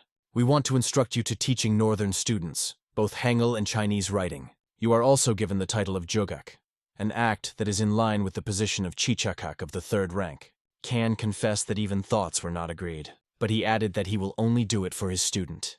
Returning to him, "For the sake of you, but on one condition. You go with me to grasp the true science." January 1451. The north went to Chosun, raising the flags of their tribes. The Chosonians, looking at it, whispered with each other, "There are more than 20,000 of them. How to feed them all?" Well, though last year there was a generous harvest, and suddenly he appeared among the crowd. Clothes, gait, look, of course, this figure can only belong to the king. Despite all the conversations, the king proudly went forward, confidently, as a symbol of the state. "We are sincerely glad to welcome you in Chosun," he said loudly, climbing the hill in front of the crowd. "But our country will only accept you on one condition. You have to conquer the tribes of Heso and Yain living in the north." The camp prevailed in surprise. "We are allowed to plunder these lands?" And one of them already knew. The Ministry of Empire officially transferred the right on the ground, located east of Choryong. They will be given positions and permission to settle in the northern provinces of Pyeongan and Hamgyeon. Among you are those who have brought us oath of allegiance, and those who have not done so. We are not interested in what is happening to the north of Amakan and Tumangan, but if someone betray us and move to the other side, we will immediately send our troops there." After these words, one of the men raised his hand and asked, "That is, you want to say, do you care about what is happening in the north?" The king replied briefly, "Let it stay between us and men." These words caused a real explosion of emotions. People shouted happily, barely holding back joy. Subsequently, the king stood next to the prince, calm and confident, passing the initiative. The prince spent his gaze, wishing a happy road, and he was already ready to take up the business, to teach the children of the northern leaders. The old scientist thought that if the North was treated with such affection, then it would be not more difficult to teach them than butcher. But the prince understood perfectly. Everything is not so easy. If there are less than 50% of serious criminals among the purebred bursts, it will be a great luck. We have barely coped with butchers, and these are real delayed bombs. The task is to raise from them real leaders, to bring to the norm of 800 keters in 3 basic exercises. To teach archery or riding, the prince saw in this a complex but extremely important mission. The main thing is to convey to them our culture, and this old man seems to fly in the clouds. Good, the prince thought. First of teaching literacy, and the teachings of a pelvis. They stood in front of the majestic gate. Above them was an inscription that was created by the great prince of Yaphon. The old man said, "This building is really impressive. Not worse than Songgungwan." The prince nodded and repeated, "We have to show these children all the beauty of our culture." On the way, the prince finally met the one who had long been looking for. Meanwhile, one of the young men showed his incredible muscles, as if carved with stone. The civil servant was just confused with, "I do not train so much. I would at least be squeezed normally." "What grip you have on the becoming?" he asked, trying not to look complete. And then suddenly he saw his teacher. He did not understand yet that it was for voices, not a mockery. Kim stood with tears in his eyes, whispering, "Great prince, teacher." And the boys were explained by, "This young man began to write poetry in 3 years, and at 5 he received award from the previous king. We just wanted to honor him." But the old teacher did not understand anything, only pleading, "I ask mercy." The prince approached him, put his hand on his shoulder. "Calm down," and added with a smile, "If something inevitable, just try to enjoy it." Of course, he just wanted to hear that it was a terrible dream.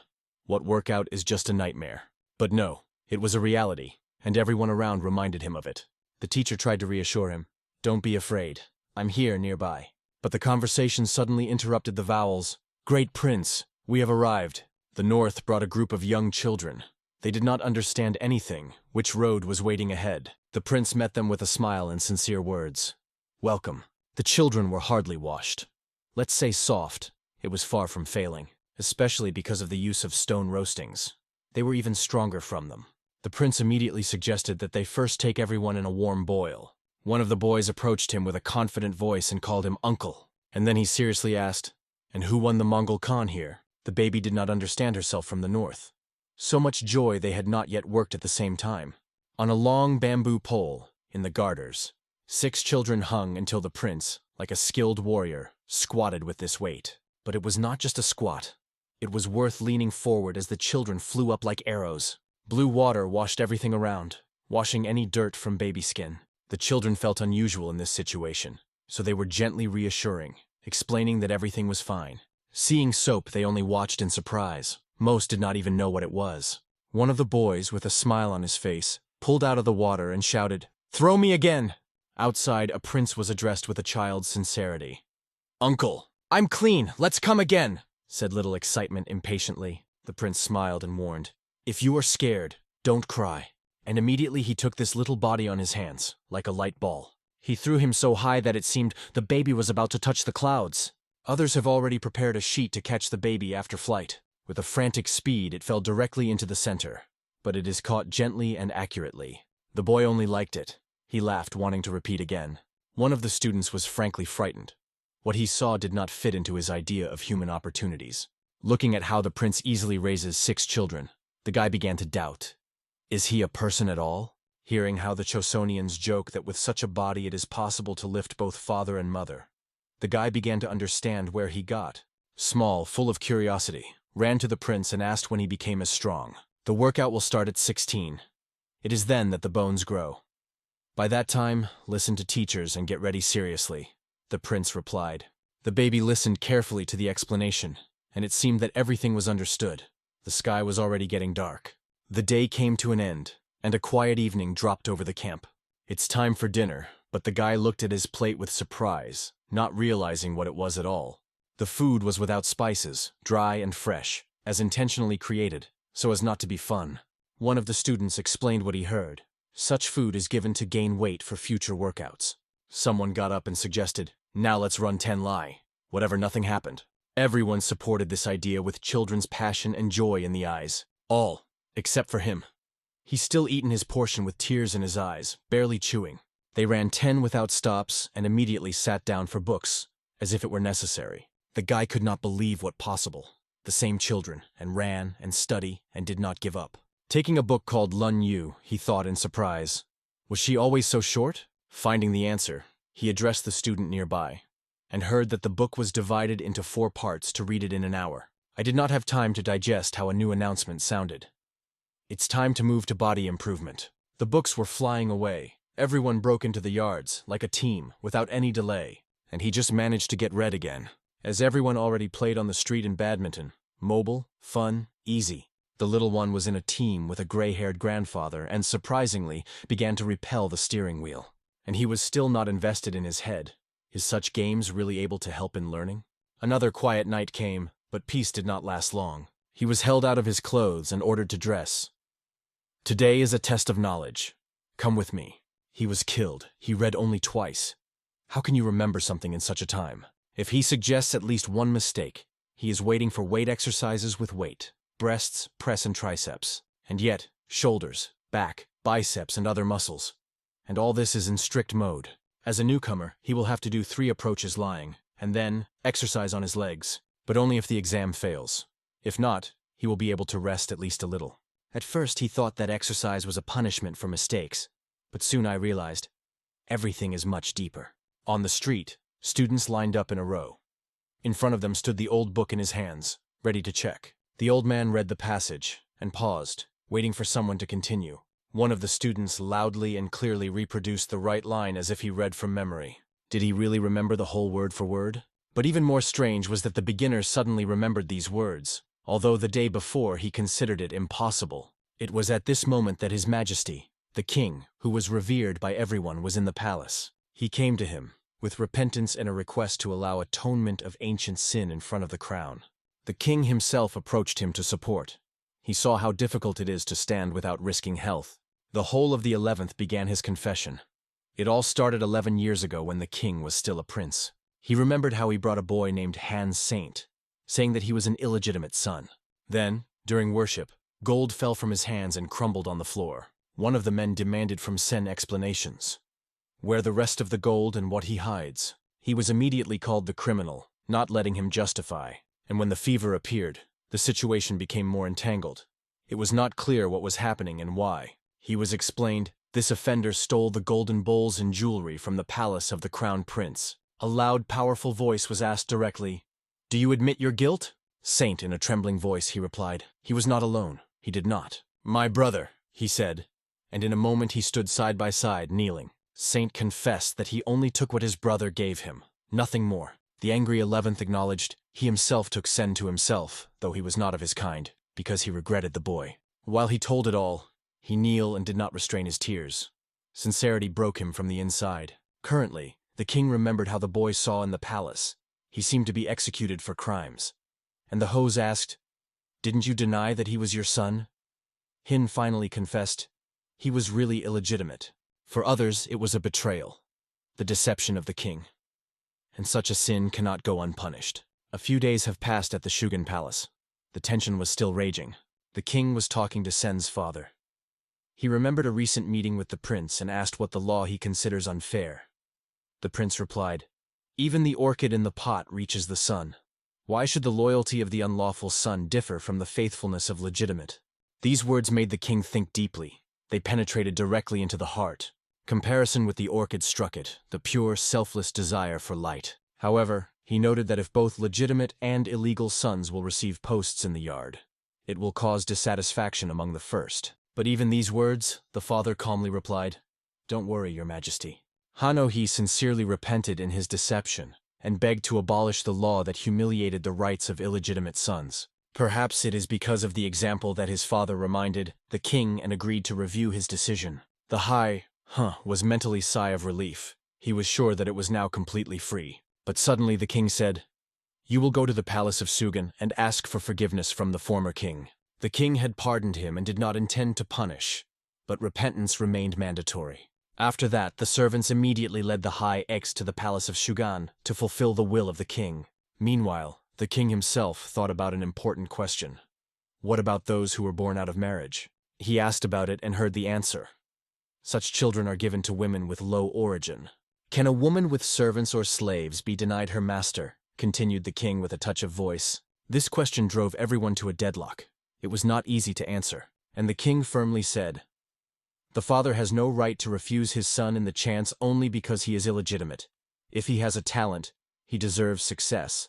However, in order for such a son to be able to pass the state exam, he will have to serve in the north for at least 2 years. And if he is born of a slave, the service will last for 5 years longer, with a special contribution to the northern population." As a result, the king was ready to give them a chance to master the doctrine of improving the body, which teaches respect for parents, and warned, "This book will soon become a mandatory study in the state exam. Having mastered it, it will be possible to apply for high positions. Once the discrimination of the illegitimate sons, it's time to discuss this injustice. Is it not necessary to cancel the law by which children born of slaves automatically inherit the mother's status? They have to follow the status of the father.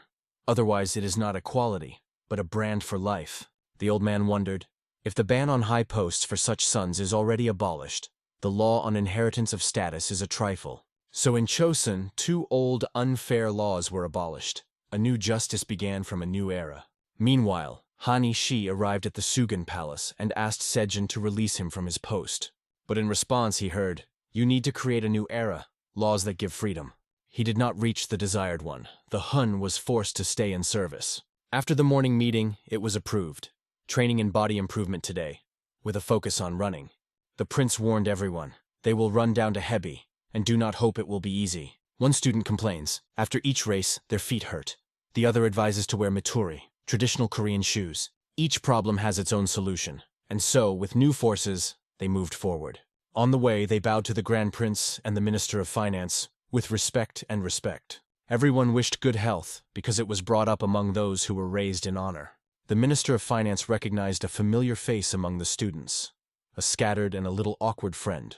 He sincerely hoped that he would not be noticed among all, but fate decided otherwise. However, they did not make fun. The prince only strictly advised to stay closer to Sip. "Bring the criminals," said a high-ranking man's mouth. The prisoners appeared, tied with thick ropes, depressed and frightened. They begged for mercy, assuring that they were condemned unfairly. "So, did you disgrace yourself in the exam?" The king was angry with the king's angry voice. In response, only tremor and attempts to explain that everything happened because of a misunderstanding. Then the king commanded, "Bring the witness!" and silence lay in the hall.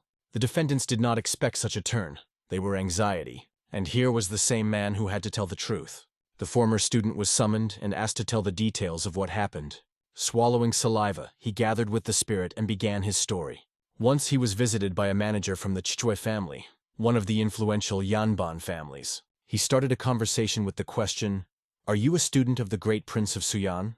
They say you are smart. Teach one, slave." At first he didn't even understand what it was. How it was, to teach a slave? The manager explained, "The slave is called Hook, and he must undergo training." Now, pointing his finger on one of the connected ones, he explained, only later he found out.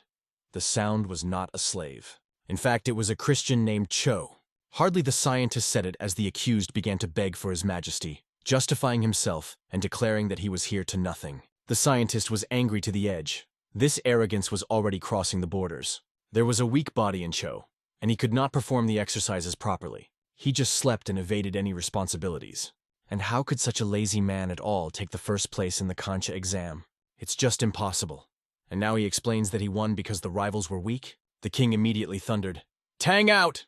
And the hall froze in silence. It became obvious. They made a conspiracy with the Yanbans and gave a Christian for a slave. All the excuses were no longer interested in anyone. Now it was only necessary to be pleading about the mercy. In the eyes of the king, it was a real shame for the whole Hundog system. The month later, in the Sugan Palace, the atmosphere was completely different. 2 brothers were sitting at the table, the king and the prince next to them, their father. The king reported on new measures to stop any abuse of the law on the inheritance of a rabbi.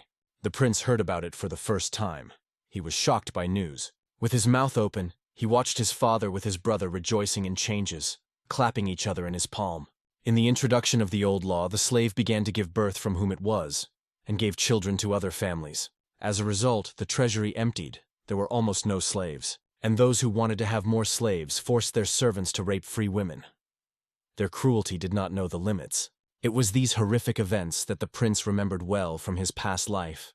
In the end, King Sejong was forced to change the approach and introduce the inheritance of his father's status. But here is a compromise.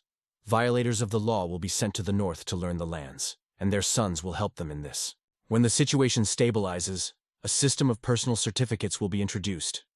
The same one that the great King Sejong has not time to realize. How do they succeed? One question did not leave the prince's head. Their behavior cannot be predicted, because their element is not a word, but iron and muscles. That is why he decides to focus all the attention on students' learning. And it is at this point that someone arrives in the yard, unexpectedly and noisy. The prince hears the street on the street. Catch them! Do not escape! Behind him is a loud rusting and stomping hooves that shake the earth. One of these horses was already in front of the prince. The prince was confused. He did not understand what was happening here in general, especially after he saw a little northern boy on his back. Another one joined him. Both were worn around the curls like elusive ghosts. Their faces did not express fear at all. No shadows of anxiety.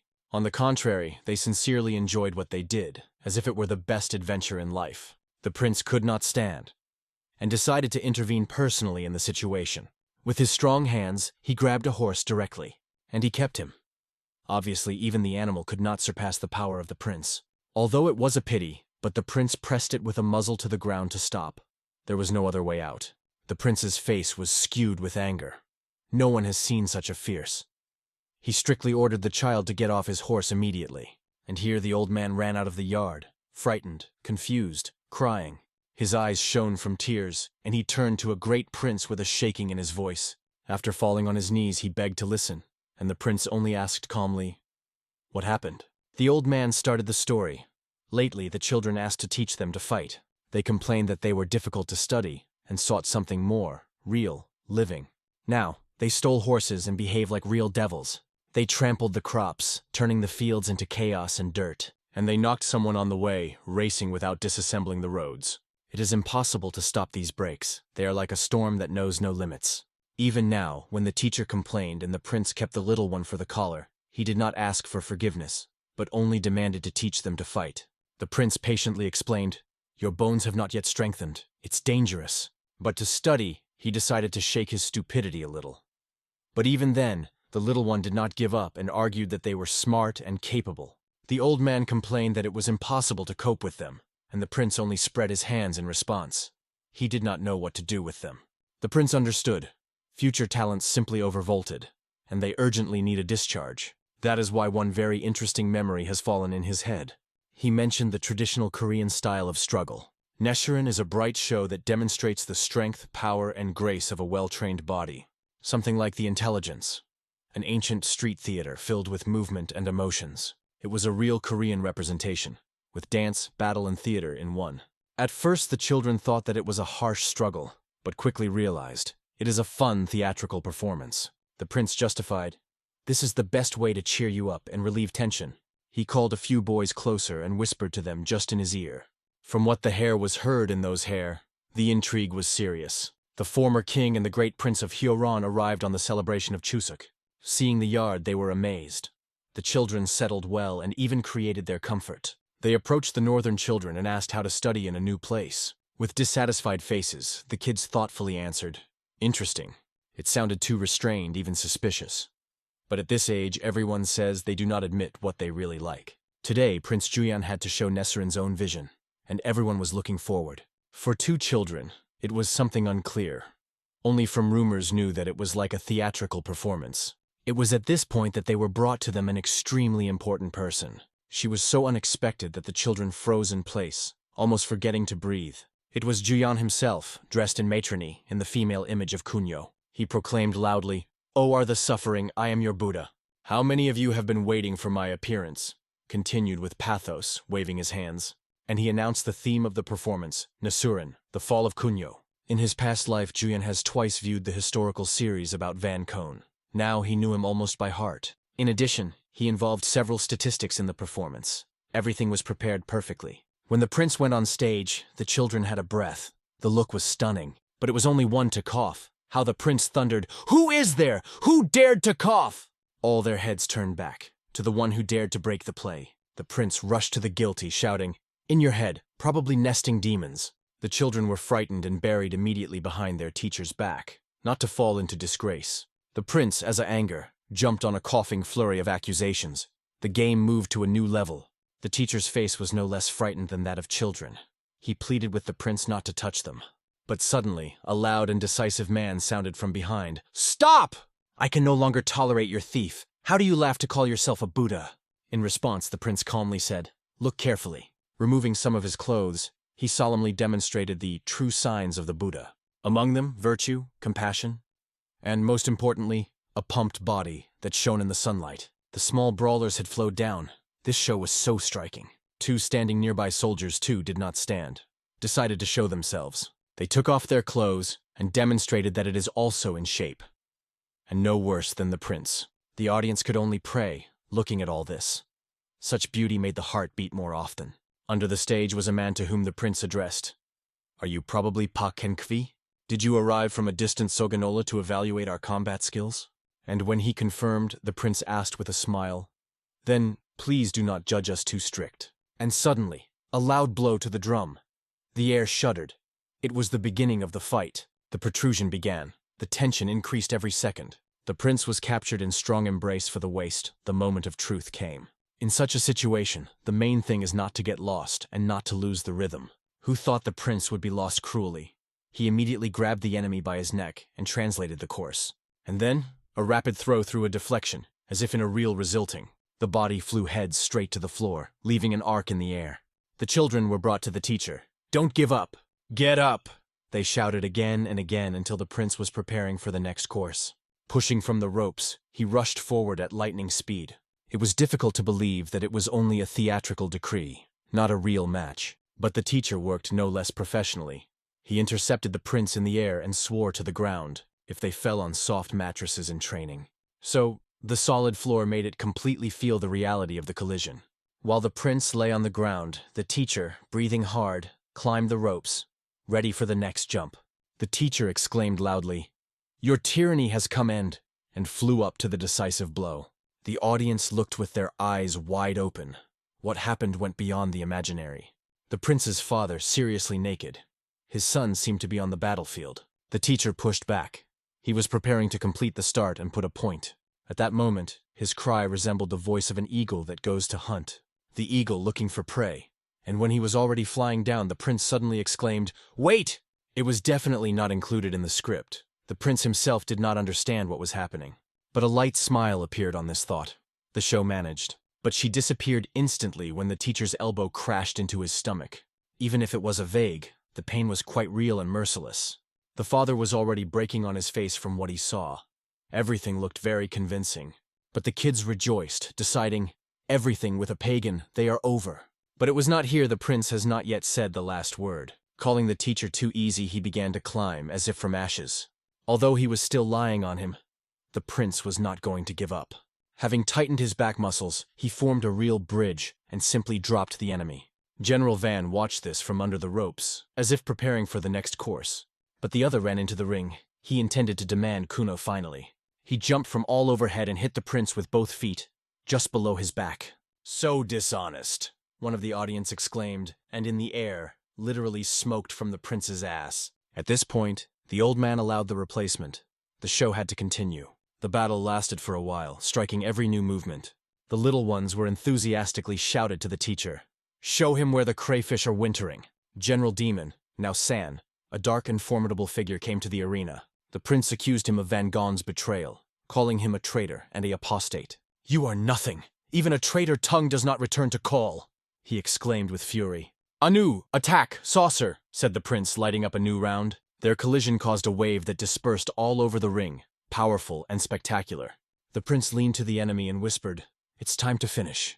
Understanding the hint, the general bent and prepared for the final trick. He moved his head between the prince's legs, preparing an unexpected reception. And then he broke up sharply, throwing him a bag of rice through himself. The prince was laid on the hard floor again with deaf guns.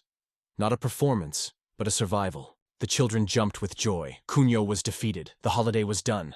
But they were happy early because Kunio rose again. He stood up to prove again who he really is. The only true master of this world is unbreakable and invincible. He began to mock the general mockingly until he was pleased to stop, already turning to him not as an actor, but as a real prince. The old man, though dictated by the rules of the game, did not expect to see the prince's hand in his neck. "Shut up! How do you laugh at talking to a master?" Suyan rattled, taking into account the role. Kunio had a tyranny and then heroically defeat, and two fighters were prepared for a common attack. The final act of drama. They simultaneously bounced and collided with their backs in the air, like legendary heroes. Lifting his eyes up, the prince saw this picture, as if from an ancient epic. With wounds on his face, he addressed the children. "Have you looked carefully?" He remembered how they sat in the audience. Incomprehensible, inattentive, indifferent.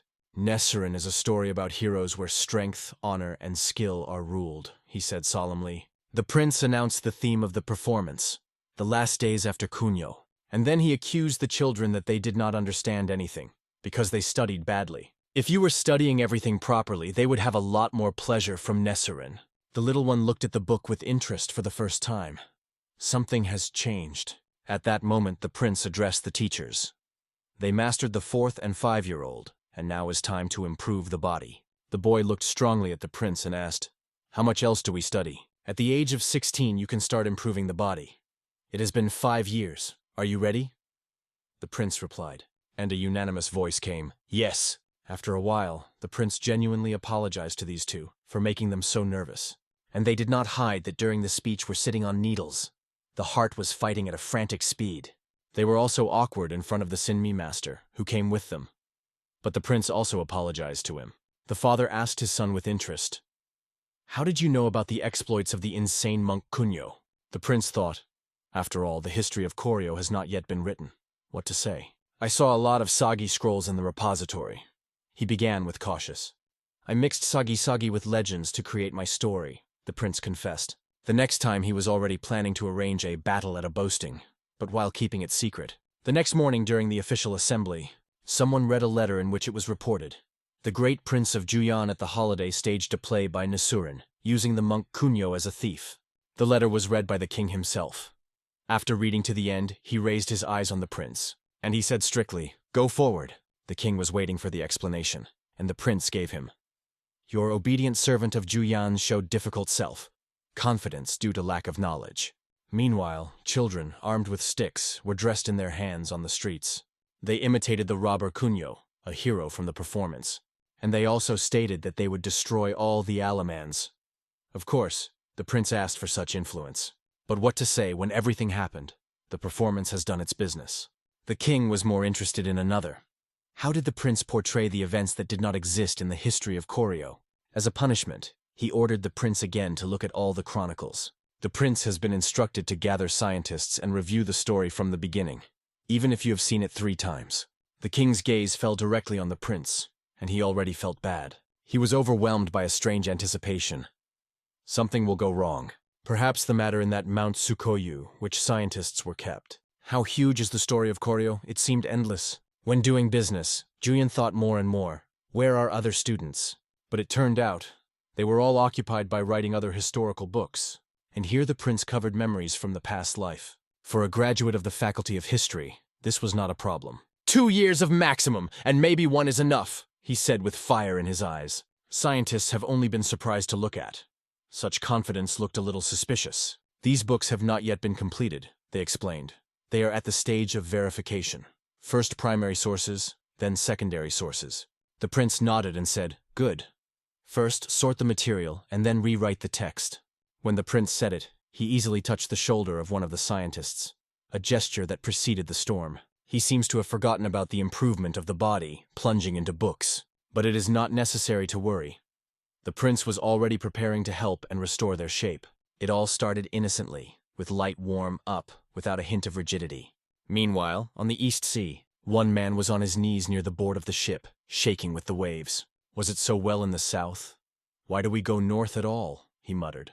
And the other asked, "Isn't it easier to send a 5th set there?" He heard in response, "It is impossible to send newcomers who have just finished their studies." But the friend denied. and we once quit the Shanbei-san and fought with the spirits of the mountains. His friend, barely alive, asked, "Wait a little.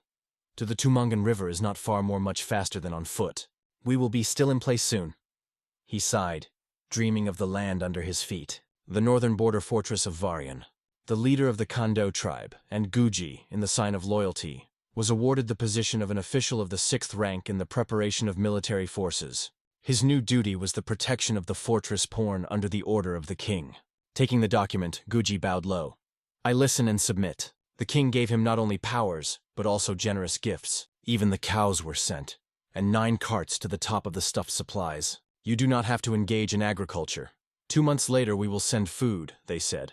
After all, he heard only one thing: relax, live and live quietly. The man himself could not believe. Did they really treat him so generously? Just as he left, the children tried to calculate the stocks. One boy with a stick brought the numbers on the ground that he dictated. Particular attention was attracted by heavy iron cauldrons. They were struck. 40 arrows! The guy exclaimed. But for the second time he was wrong. In fact, the arrow was 51. Apparently it is not yet able to count. One of the men approached, took the guy by the hand, looked, not realizing that it was, and then he just took and tried to bite, as it should be expected. Immediately began to spit out with disgust. A few more men approached them. One of them, the elder, said they had already arrived at the construction site. Realizing that Guji is the main here, they asked, "Give some workers. We do not have enough people." He ordered the guy to gather everyone who was able to work. When the team gathered, trees were chosen together that can be cut down for construction. Guji began to understand. This position is not just formal, but really responsible. A few weeks later, already on construction, Guji came to check the course of the work, and he was reported. "Everything is going well. The building is erected from the strongest tree." But suddenly, a cry behind your back. People shouted, and then a deaf thigri was heard. It was Senoon himself, a mountain lord who was so afraid of. Arrows were sticking out in his body. He was injured, cheeky, and dangerous. Realizing that the beast was attacked, the commander immediately ordered to retreat. But one Chosen did not agree. He rolled his sleeves, preparing for battle. And for a while they gladly tasted the meat of a proud tiger. One of the men asked a piece of soap for his friend. He had already spent all his. Hearing this, the other man thought for a long time. Too seriously for such a simple request. It seems that Mr. Manhwa has forgotten to explain. Soap is not food, and a means for washing. One such piece costs 3 sakarjas, not hot bread. But in response, he was jokingly suggested to try himself. A few days passed, and the man, after swelling, decided to swim. But near the river, he noticed several children who had already clapped in the water. More strange, the water had an unnatural white tint. The mystery was revealed when Mr. Tandy exclaimed, "Oh, what a freshness!" The stream has long suffered from a soap invasion. Water became like foam soup. 2 months later, a letter came from Apexodon. Until the children were able to read, one of the men read aloud himself. "Mom, Dad, I have all well." Tears appeared in the eyes of the first words. "I don't yet have 16, so I am not engaged in body improvement. But I look like other guys playing in the condition. And I dream that once become as strong as they— no, like the great Prince of Huan," completed the little letter with determination in words. Behind the excited parents, a man stood and explained Tangan, who was delayed. A cargo from Kyeonvon arrived late. He knew, from Kyeonvon to them, only 3 days riding or mountain trail. But soap consumption has grown so much that they can not only rely only on Chosen's supply. Tandy immediately had the idea to start trade with Kyeonvon. He asked permission. "Of course, just behave quietly," they answered with a smile. So in the region, trade began to flourish, a new era of exchange. Even the tiger skin was put up for sale. A trophy is worthy of attention. The merchant offered only a third of the value for her. He clearly wanted to snatch a favorable agreement. Tanders are merging. The Chosonians of the Minchi always do that, reduce prices. This brazen wanted to reduce the price of 750 juices. Humiliation of trade. But losing the client was worse, so he agreed, reluctantly, but he was restless. Probably who is tricky, he wins in such agreements. The suitcase was opened before Tanders. There were some documents inside.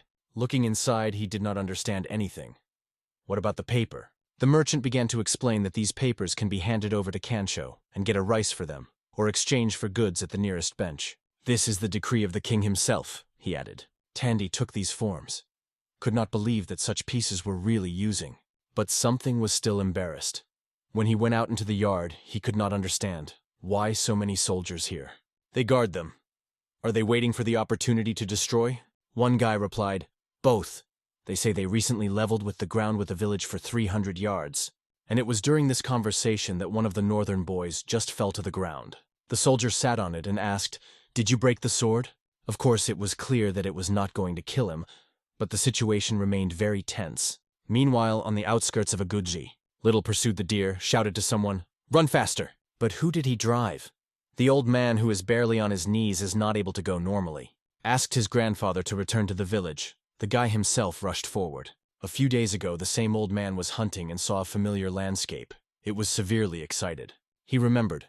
This spine, this trail, they are familiar with him.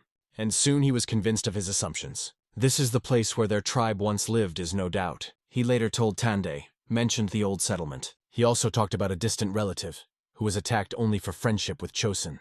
Only because he was friendly to the Chosonians. That's what he got for. Tande learned, the old man is a relative of Manthoma himself. If you are friends with Chosun, can't you attack? He asked. Moreover, the enemy, literally under the nose. Subsequently, the chief of the Kyeonvomba fortress, and Minjong, said, "These lands previously belonged to Montom, the leader of the Kandu tribe." Tande explained to him, if they move at least a little north, Old Chokap will immediately attack, and Chosun will not protect them. Too far, too slowly. But Minjong also reminded the words of the king spoke during the appointment ceremony. Your task is to conquer the tribes of Hesso and Yain, who live in the north. But Tande suggested another. And what? How do we defeat Olchop? But they will unite with others and destroy us. In this case, they will not be 3, and maybe 6,000, a serious answer came. And they added, not just he was appointed in Harvarian. They indicated that the son Manhwa never took revenge for his father's death, and so they count on Tanders, as a relative, promising not to interfere, but to guarantee reliable protection. Only now did he realize why he was gifted with such generosity. King Chosun calculated everything a few steps in advance. A real strategist. Another discovery. The king ordered to transfer about 1,000 best warriors to Hunadogam. The same ones who won the Tyson Khan's army are the first graduates of the new military department. And Tanders, with a light smile, said, "The decision to join Chosun is the best in my life." Meanwhile, in Chipcheonjeon, the capital of Chosun, the scientist viewed the documents and asked, "Do you really want to combine it?" Yes, even if King Chonole was passionate about women, he founded Songgungwan, the basis of Confucian education. His contribution cannot be ignored, the prince explained.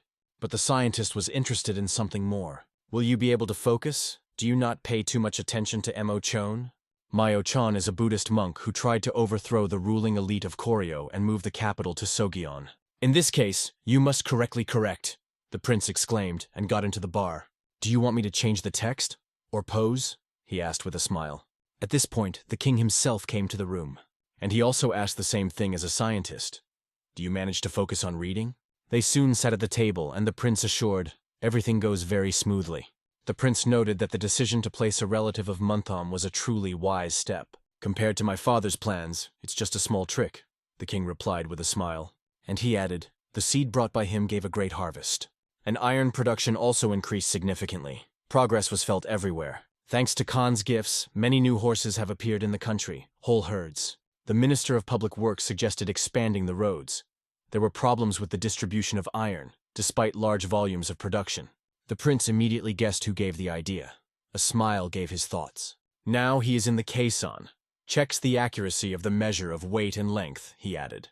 Meanwhile, caisson. Why don't you use state units? Asked the inspector. We have such a tradition, they answered calmly. Everyone else has given up and went for a long time, and this guy has been holding on. He has not receded for several months. He explained that they would suffer serious losses unchanged, and no one would be able to compensate for them. Here appeared Healthy with a mace in his hands, and a look that promised trouble. He was ordered to study the relevant new moon. But will he handle his mace if that guy has such iron hands? Of course, no.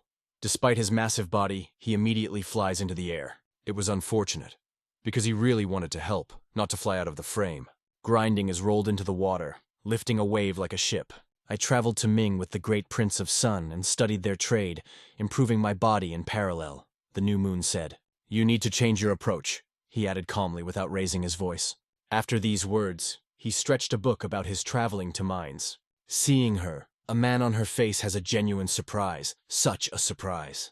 To put it mildly, from this urgency everyone was boiling here. It was impossible to endure. Well, though, they did not lose one movie, though something was right. Sitting at the table, the man remembered the words of Prince Suyan. He said, "Right, following the principle of 6 questions, so it will be easier to read the text."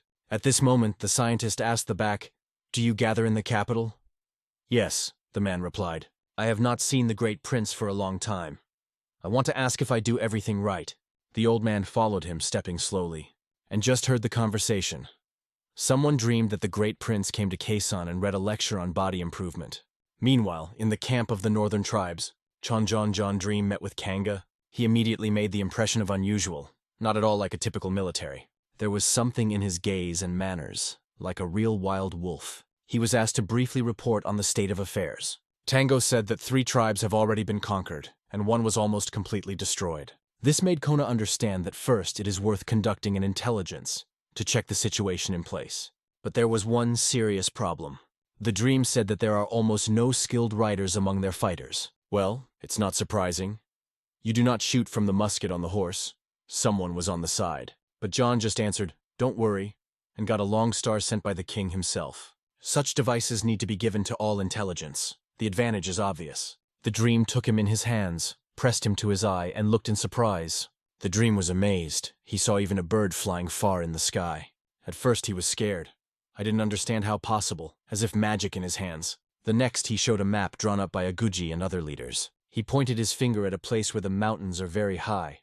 They are easy to see, so it is better to go from height. From those tribes who have already expressed the desire to obey, the path is safer. Tandy immediately suggested that they give them wolf skins from the stocks, for which the dream thanked. Although it was not fully sure whether his people will cope. Even on foot it is difficult for them, and there are also mountains. After that conversation, 2 weeks passed. The construction of the last building was completed in the territory. The man advised to use it as a warehouse. But as soon as the Tandy, he had time to rejoice, as a guy with news appeared behind his back. He reported that the scouts had returned, and the warriors themselves came to report. Tandy realized, sleep is not just a wolf. This is a real Sanin, a mountain lord. They gathered information about the outskirts of Koryan, but 2 died. And then Tande realized they went 70 in the mountains and back in just 2 weeks, losing only 2 of 100. The dream began. It was unbearably cold. They escaped from frostbite only thanks to a stone that they warmed in a fire. Ulchakon's tribe began to act recently. Most likely they have not yet fully combined the strength.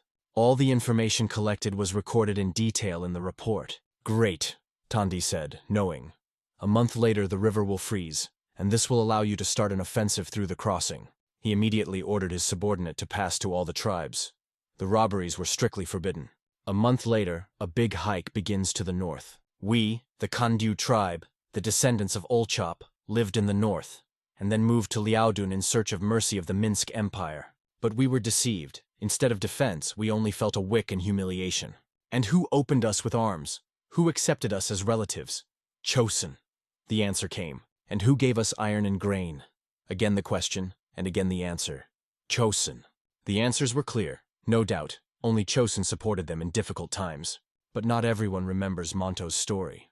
Also the descendant of Olchop, who swore Chosen's loyalty. For this, he got silver. And then he was treacherously killed by his own tribe. His son, Chunshan, still serves the mines, in poverty and forgetful. Aguji Tandi will never forget the images that have been caused by their people. But he always gives good for good, but this time only revenge. Revenge, revenge, and revenge again. Speaking these words to the army, he suddenly drew attention to the figure behind his back. When he approached the army, that man turned to a military 5th rank. He summoned a warrior named Gan. An order was given to kill everyone. No mercy. Li Qiran is the hero of the northeastern lands. If you emphasize that his descendant is Chosen, it will raise the morale of the whole army. This is what the John was calculating. The main goal of the hike was obvious. The revenge for Montoto was their historical wound. The arrow punched the body and stuck just in the stomach, an unexpected and cruel blow. No one expected to see the iron arrows here. It changed the whole picture of the battle. In Hungajin Orasonchami, this is where it all started. The warriors raised their hands and shouted, "We give up!" Tendi asked, "Do you obey Chosen?" And he told a little about himself, who he was, where he goes, and he headed north, to conquer or destroy Olchokap. He clearly explained what would be with those who do not want to obey. There will be no chance. Therefore, another choice, except to take a weapon, to ride horses and stand on the side of Chosun, did not remain, but one of the warriors doubted. The direction in which they go is the native tribes. But for Tondi, such words were delusional. Relatives for him are those who have a lot of silver, not blood bonds. The horses were already ready. They stood in the ranks, waiting for the teams. And the weapon also lay alert, with her a willingness to obey Chosun. The next point of their hike was the fan. So, will we wander? The offer was heard without options. The opponents called themselves the Arahap tribe, but they added that they were ready to serve Chosun correctly. The decision was made. The next stop is Kolgan, and here too, without a fight, they conquered. At some point, Tandy did not understand himself.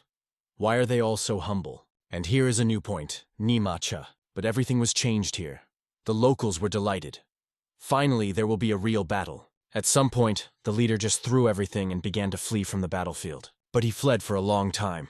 A sudden abdominal pain made him stop. The shot from the gun hit the body, no chance to escape. After that, everything became clear. Their forces surrendered. There is no other choice.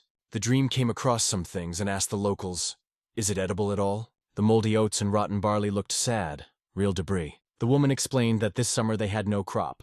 Food for the winter, just nowhere to take. Subsequently, it was reported. According to the testimony, someone destroyed their whole harvest. It turned out, the leader of the tribe bees, who lives near Koryan, seized all the reserves of grain. And at the same time, he does not share with anyone, keeps everything for himself. Because of this, the warriors of 6 conquered tribes, they eat more ordinary, like hungry wolves that have not seen food for weeks. And now it became clear why they were so eager to obey. Just survived. John immediately ordered to send a messenger to Kionvob to invite additional supplies. Meanwhile, Olmago turned to a local leader. He knew nothing about the situation. "Aguji goes to us to take revenge on Monto," he told him. The leader of the Olmago tribe, the Beans, did not joke. But I knew perfectly well that the frosts were close. In a month, they could barely be survived even in peace. And with the arrival of the army, the situation will become unbearable. Therefore, I decided to retreat to Koryan. It is necessary to take time. But 3 days later, troops appeared near their territories. The war was approaching. An order was given to start fire without hesitation. Everything around began to collapse, like a thunder rolled on the ground. The walls fell one by one, leaning at a frantic angle. They could no longer serve the defense. The remnants of protection were scattered in their eyes. For Olmago Tandy, he was ready to give the last chance, as an exception. "The murderer Monto is dead, but you remained.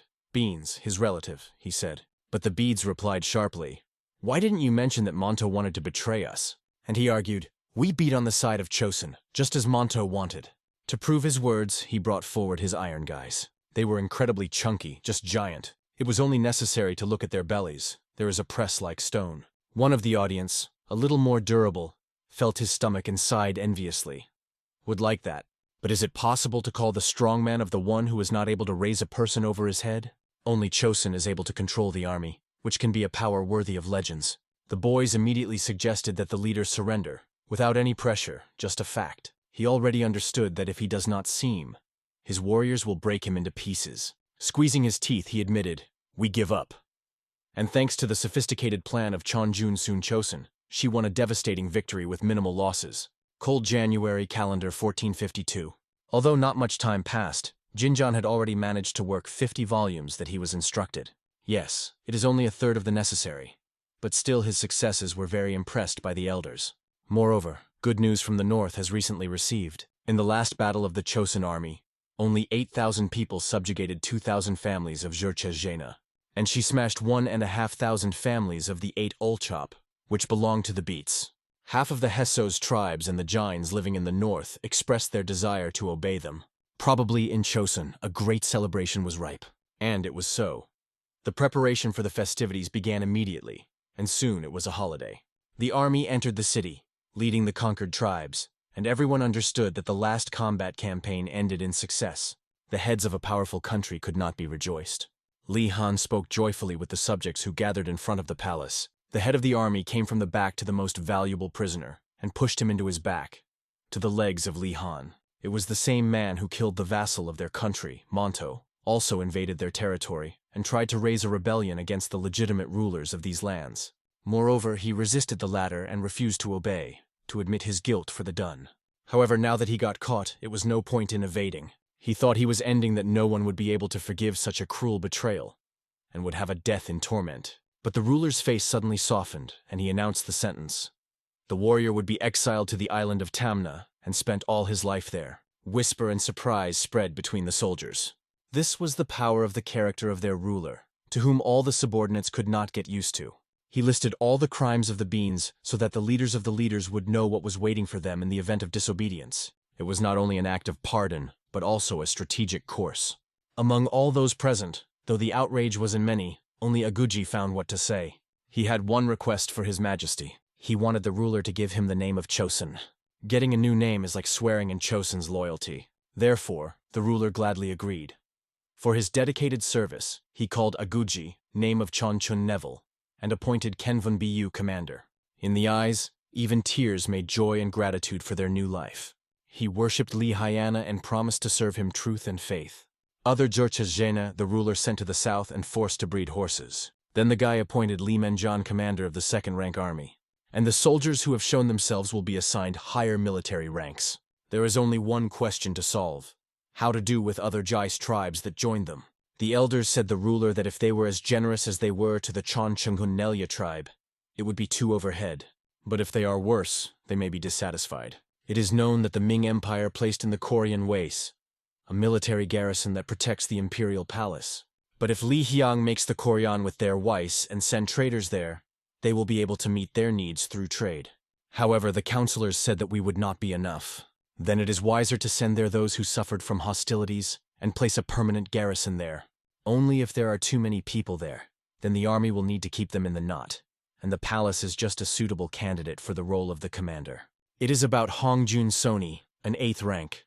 He is a talented Hunadogam warrior who developed a muscle intimidation plan. Li Qian liked this idea. So he ordered his servants to send the boy to the boy and report his appointment to the post to Korean. Of all the voiced Jinun, only the words about the plan of muscle intimidation were interested. I wonder if it will become an official military strategy. The next day in Kanvomb, the weather was the same cold, and because many soldiers were engaged in improving their body, stripping them in the cold, they often got sick. Hongyun Dream, who was just ill, dreamed that when he returned to the south, he would definitely resign. Meanwhile, Mr. Commander returned to Zagadan. There he finally met his son after a long separation. The man hugged him, rejoicing in how his little boy grew up. But his father was still proud of his child. He bowed to the teacher and thanked him for taking care of his children. The teacher bowed modestly in response and said that it should not be extorted so much, but the man continued to praise him. It is said that the improvement of the body of the great Prince of Sun helped to instill a sense of son's duty. Thanks to the improvement of the body, even the children of the jar have learned to honor their parents, but not everyone thought. Be that as it may, he also achieved a lot and was surrounded by the support of his friends. Only training was tired. Recently, in these rashes, some unhealthy look, and other students Jinian too. The worst suspicions of it could cause it. Although they can violate the rule of a special diet, so it is impossible, even in the days of special nutrition, it is strictly adhered to. He was ready with even greater enthusiasm to engage in the physical and mental state of the SIP. Not only in the yard, but also the room was quite cold from the tricky wind, which made it through narrow cracks in the walls. Despite this, people in the department work properly, unlike some. Jinian, as always, was only interested in one: to stretch the bar and stay in good shape. This was noticed by his older brother when he found the younger one in his workout instead of work. And he was not very pleased that instead of focusing on watching core history, Jinjan again spends all his efforts on class. The guy happily told him that it was necessary for his muscles to remain in tone and not reduced. The brother did not respond to this statement and instead told why he came. He thought that the most faithful way was to turn to history and find out whether the records of the Jin state founded by Jarzen were preserved. It is said that at the beginning of the Chosun era, few people knew about the existence of Parhe. But in the records, the minister of Chichue's son but mentions that Parhe was a powerful state with large territories. But as a result, it was destroyed by throwing. They say the last heir, the Han Hen, brought tens of thousands of families to Quezon and got the name of Van. But at that time, everyone was too busy receiving refugees and did not keep records. The ruler pleased these news. He said that he would send a helper to his brother, who will watch The History of the Corps instead, and let Jinjan go to Quezon and find records there about Hen's Guan. The guy was satisfied with such an order, so he bowed to the elder and said that he would be happy to take up for service. And in his thoughts, He decided that when he went to the Kaison, we should take with him a sip so that he would dispel a little. But at first he will suit a day of special food for his students. Because now they ate only meat and in large quantities. Because they were afraid that they could allow the loss of muscle mass. Upon learning of this, Jinjan was insanely evil on them. So much so that his whole face was purple from one view. The students tried to justify themselves, said that he himself told them that they needed to eat less fatty and lead a more modest lifestyle. But they forgot that the prince also told them that even the most educated person would start to tremble if they only eat meat for more than 3 months. They need not meat, but healthy eating.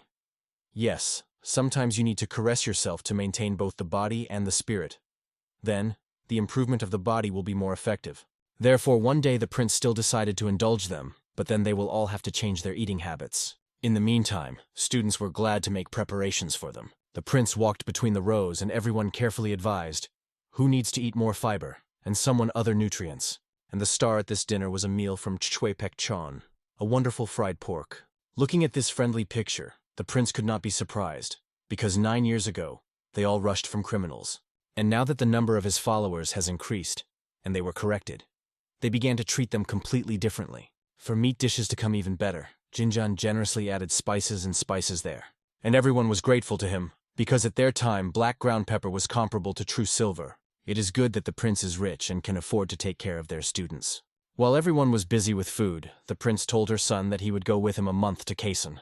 And it argued that they have been engaged in body improvement for a year, so there will be something to learn from them. The guy refused. He said that he had already learned a lot in Zakchadan, but the prince did not want to hear the devastation. So he promised the boy that it would not be difficult to reassure him somehow. Only the ominously cunning face with which he spoke about it was not at all confidence that the trip would pass for him calmly. Meanwhile, on the Tumangan River, Mr. Hoon's colleagues got out on the river to replenish food. They tried to step on the ice, and he was quietly shaking under his feet. It is good that it turned out to be thick enough so that the warriors did not fall into ice water. On the way, they condemned that the cold in such a frost is not so easy to cure. But if the guy would rest and lie in warm, then it is sure to recover. And also that these seems to be able to do all but agriculture. They catch fish, making wells in ice with hot stones. And the black earth on Mount Chundoksan was still found. Assistant advisor and Ken Chan arrived at the same place to check how things are in the tribe, but faced something unusual. The leader of the Hunchun tribe named Kosina reported that they found something unusual when they were extracted on the other bank of the river. And Ken Chan was surprised. The earth is so cold now that he would not even take it. Kosin explained that they heat the earth with bonfires and then dig. But during the work they found a stone, but not simple, but treated. The advisor to the advisor suggested that some old building could be buried in these surroundings. Kosin said that where they mined the black soil, there are pits, and in each of them, they found such stones. If it were in one place, but it could be assumed that there was once a building, but there were too many stones, and they were located at a decent distance from each other. And Ken Chan looked into the pipe and saw many dug pits in the distance, making sure of these words. Hosin smiled quite and said dreamily that they may be able to break the real treasure. But Ken Chan was not as inspired. He sadly said that it could just be the ruins of some old fortress. But he promised that the finding of the find in the Hanian, so let the tribe leave these lands. They will still have their reward. The leader did not insist on the continuation of the excavations, because he was quite pleased with the quick award for effort. A few days later in Chipchenko, a man arrived at the office by order of the king to help Jinjun with watching Kore's history. Mun himself entered the apartment. He was a Saganwan, that is, a royal mentor. Jinian heard well about the talents of a man as a scientist, so he happily congratulated one of the 6 ministers. He was also a glad meeting because, it turns out, a lot has learned from Prince Suyan. Recently, the reputation of the young prince has increased, and many envy him. According to the story that the guy studied at the university, before the movement, he had to become enemies with a dream. Therefore, when Mun himself said that he had read his book about body improvement, Jinjan tensed all, waiting for the Kavergi. However, he even managed to change the story, because Mun himself was genuinely delighted with the prince's book. And thank God for the dream of Mon himself is one of those whom the guy would like to see among his officials. At this point, the archive entered the sun. He came with Kensando to pick up some books. He greeted the great prince and his new assistant. The news has come to Jinian that the student returned from Kaison, and now checks the condition of the granaries in Kensando. Since the prince also ordered to go to Season, and the king sent him an assistant who will help him watch the core history, you can go on the road. These Sun told the prince that body improvement was really popular in Season. But there are still strong prejudices of the past. And those who want to achieve a high position are treated differently than in Hanyan, more cruel and rude. One of Siniana's colleagues said he has a friend in Kaesong, Khan Monkve. He serves as a goalkeeper there. These Sun even saw him. He was small in height and weak physique. He was difficult to improve his body. Now the prince realized why in the letters from Kaesong nothing was said about Khan Monkve. He was born premature, 7 months, and he was probably mocked during body improvement. Then the prince rose from the table and said when his deputy arrived, the prince immediately went on the road. And he asked his colleagues to take care of the bark history until he would. So all things for the journey were collected. The detachment arrived in Kaesong in March 1452. When the boys went into the city, these Sun, smiling, said that Jinjan was so huge that probably people in the city would immediately find out who he is. The descendants of the Core dynasty, who have not forgotten the former images, still live in Kaesong. So the guy was a little worried. While they were riding the city streets, they accidentally came across 2 stupid boys. They played something arguing and fighting, trying to overthrow each other on the ground. But then suddenly the mother of one of them appeared and pulled her son out of a fight by her ear. She told him that King Sejong would be in rage if he found out how horribly his subjects behave. But the boy said there was no king here, so they are afraid of nothing. That's just at this moment Jinyan drove through his big, strong horse. The poor child was so frightened by the terrifying look of his uncle that immediately rushed to run away. Be that as it may, let the boy's behavior seem strange, he did not sharpen his attention.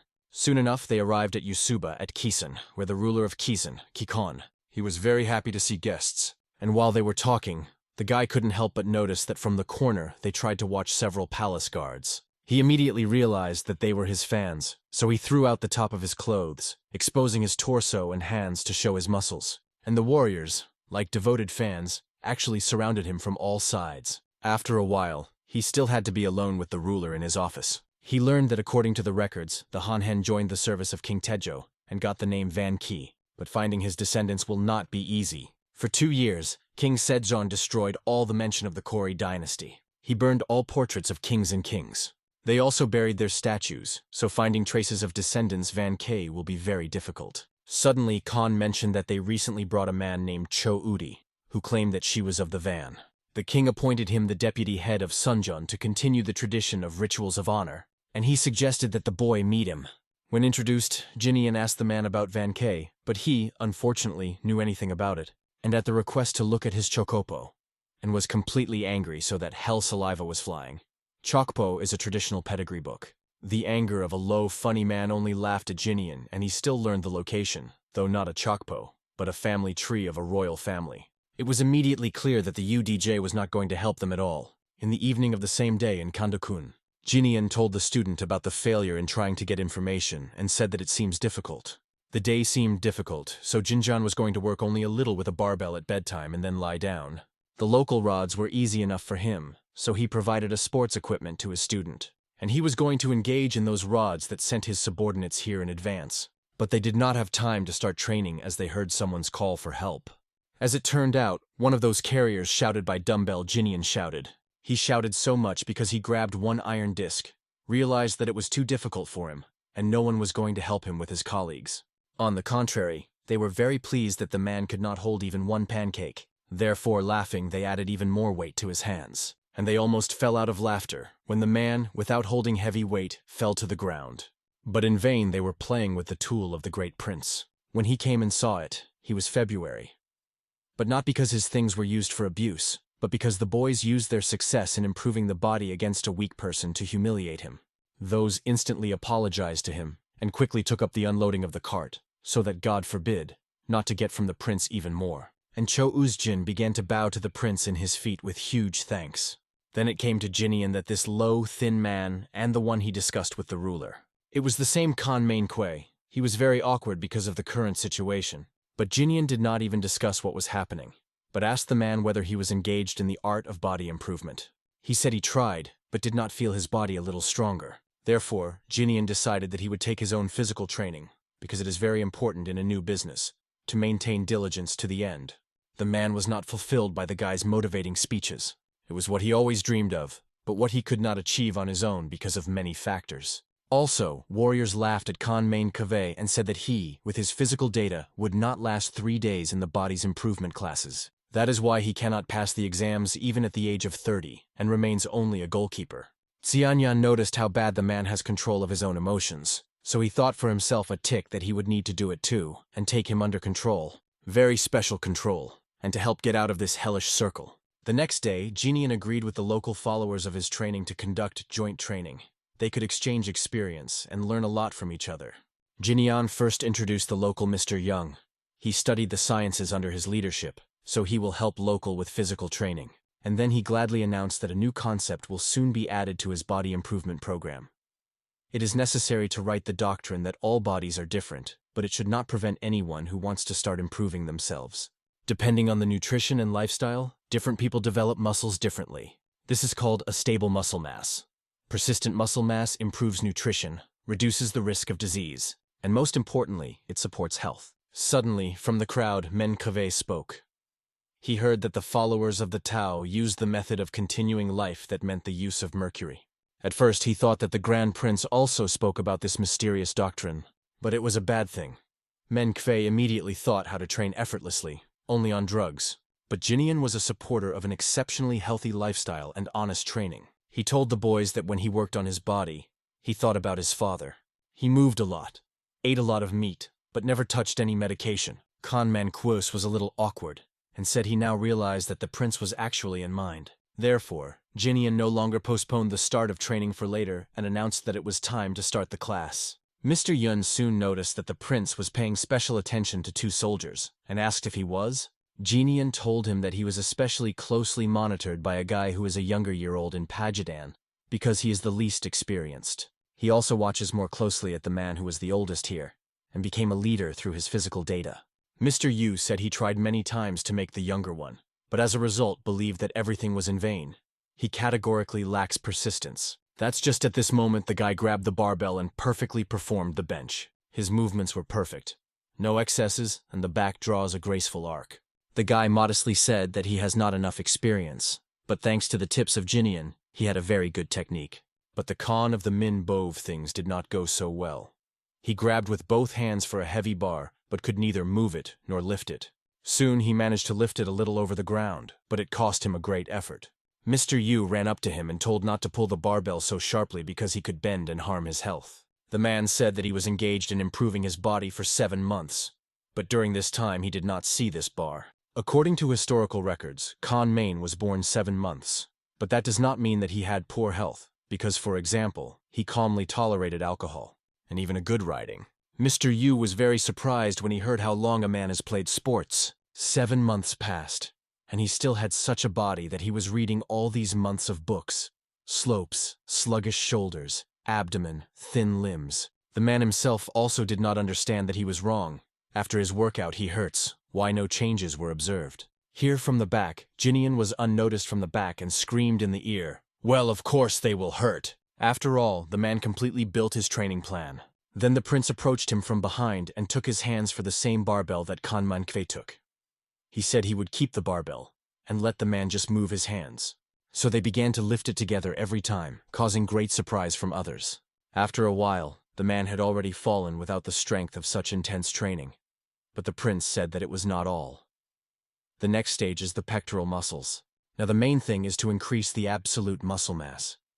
When the muscles enlarge, people will look at the young owl quite differently. If for 3 days he follows the program that he personally prepared for him, then the coach, and B, as the reward, will allow him to drink. The man motivated it very well, and before, intensified workouts. Fee soon felt all this excitement and enjoying sports, so he promised that he would try hard. But after 3 days he was not happy even the cherished drink. He felt as if he was beaten from his head to his feet. Xianan told him that it means that the man did everything right, and he decided to treat him with chicken soup. This food is very rich and small, so the prince advised her man to eat more. And at lunch he decided to ask the student about the Quan Rama, and also asked why a man, albeit of an honorary kind, did not take the state exam. Manhwa said he passed the exam for the last 2 years ago. These exams are a solid fuss. Now people come there with great strength and deep knowledge. He cannot cope with such. And Jinjan said joyfully that they were his students in the exams. They simply combine physical training with learning. And then the guy suggested that the eldest quit work here and come to him in Pegadan. He was surprised and asked, was he not too late? He is 40 years old. The prince said it doesn't matter. Age and circumstances are not important for learning.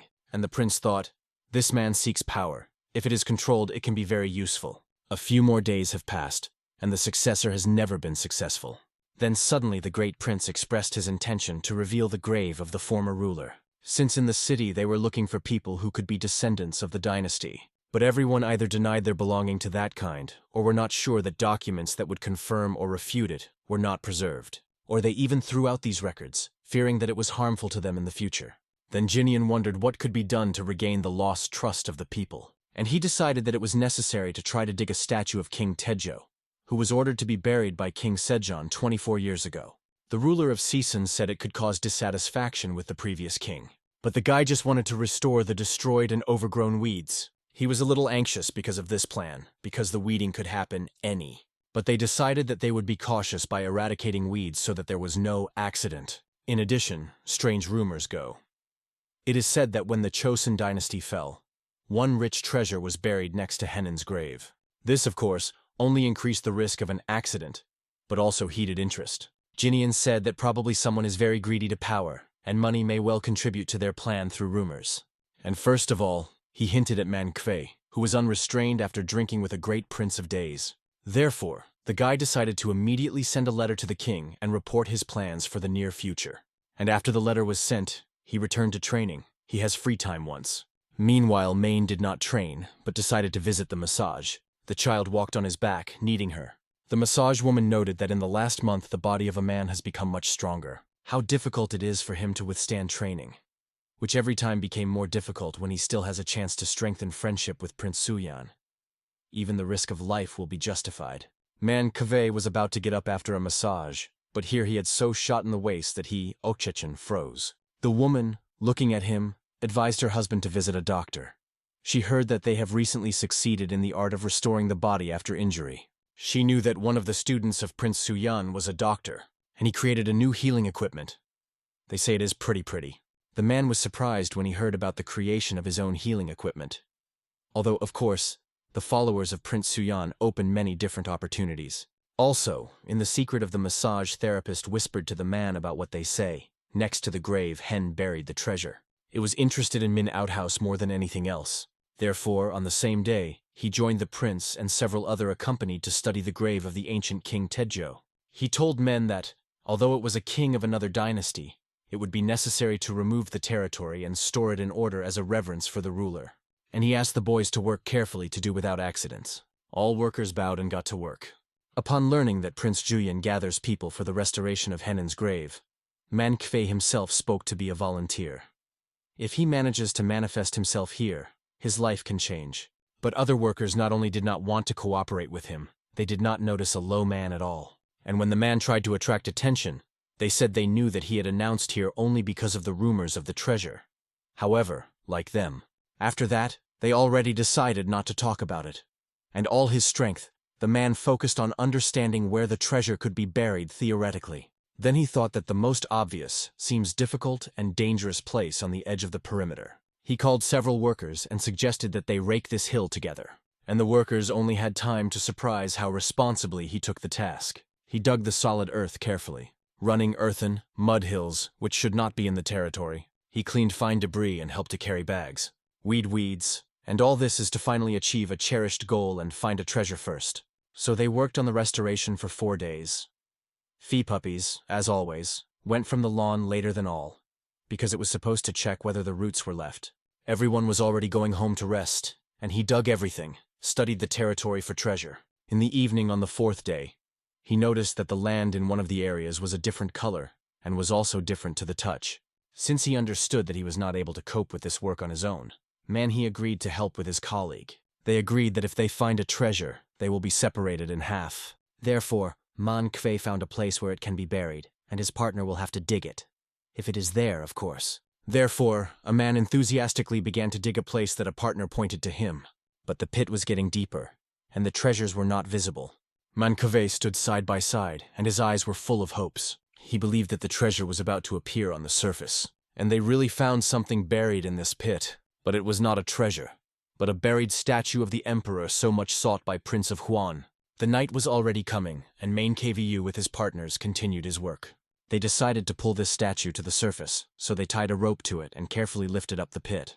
Only their actions could not be noticed, and soon the guards came to this place, thinking that some bully had got into the grave. Fee puppies began to look back on all sides to come up with what to do and how to distract the guards of the guards. But suddenly, an angry little Cho Yunjik came from his back like a small, evil dog. The Grand Prince at that time was calmly resting, enjoying a moment of silence when nothing foretold trouble. But suddenly his sleep was interrupted by a loud call, so sharp and insistent that he immediately opened his eyes. He went out to his faithful servant and asked in a cold voice what exactly had happened in the middle of the night. The servant anxiously replied that thieves had broken into Hyungai and desecrated the sacred place. Hearing these words, the prince only smiled slyly, for in his thoughts flashed, finally they were caught. In a moment, he and his retinue, wasting no time, galloped on horses toward the violated place. When they arrived, he confidently strode forward with a torch in his hands, calling the criminals miserable scoundrels. The prince found the first of them and like a beast grabbed him, fiercely biting his ear to break his pride. The man cried out in despair, "My face, save me!" against the backdrop of stunned accomplices who did not know what to do. Loudly and authoritatively, the Grand Prince addressed everyone, asking what madness they dared to commit here. He thundered, outraged that in this sacred place, where the great king rests, such sacrilege was committed. One of the jesters, kneeling, begged for mercy, justifying himself that he had only accidentally made a mistake. But as soon as these words flew from his lips, the prince's fury flared up and knew no bounds. He began to beat the poor wretch cruelly, until thick dust rose into the air. At that moment, the prince took a deep breath and exhaled, as if trying to restrain his own anger. The so-called thief sat bound on his knees, and his servant, weeping, asked the great king why such a burden had fallen upon him. He tried to explain that they had only become victims of the treacherous deception of the Li family. The prince sharply looked at him and asked if by this family he dared to mean himself. Frightened, the man hastily replied, "No, of course not you, my lord," lowering his head. Then the prince inquired where he had learned that the statue truly belonged to the great king. In response, he heard that such a story had once been told to him by his own grandfather. Once this statue was kept in a monastery, and only it had a golden headdress that distinguished it among all. The prince pondered, not understanding how it had ended up here, and suggested that perhaps Sejong had hidden it. Then he turned to the servant, reminding him that he had always stood for honest work, and asked how such a thing could have happened. The servant, wringing his hands, begged the prince for forgiveness and mercy. The prince placed his hand on his shoulder and gently asked him to endure a little. Then, leaning closer, he whispered in his ear that he would come up with something to save him. He, not believing his own luck, began to bow low, thanking for the mercy. But even the most experienced intriguer must always have time-tested means of caution ready. Therefore, the prince decided that first they needed to head to Yusubu to find out the truth. On the way, he led these unfortunate ones, and people came out of their homes to humiliate them, angrily asking how they dared to desecrate the statue of the great king. It came to the point where one of them began to beg the prince to assign him a punishment in the form of exile and relocation along with his home. The prince coldly explained that he must understand.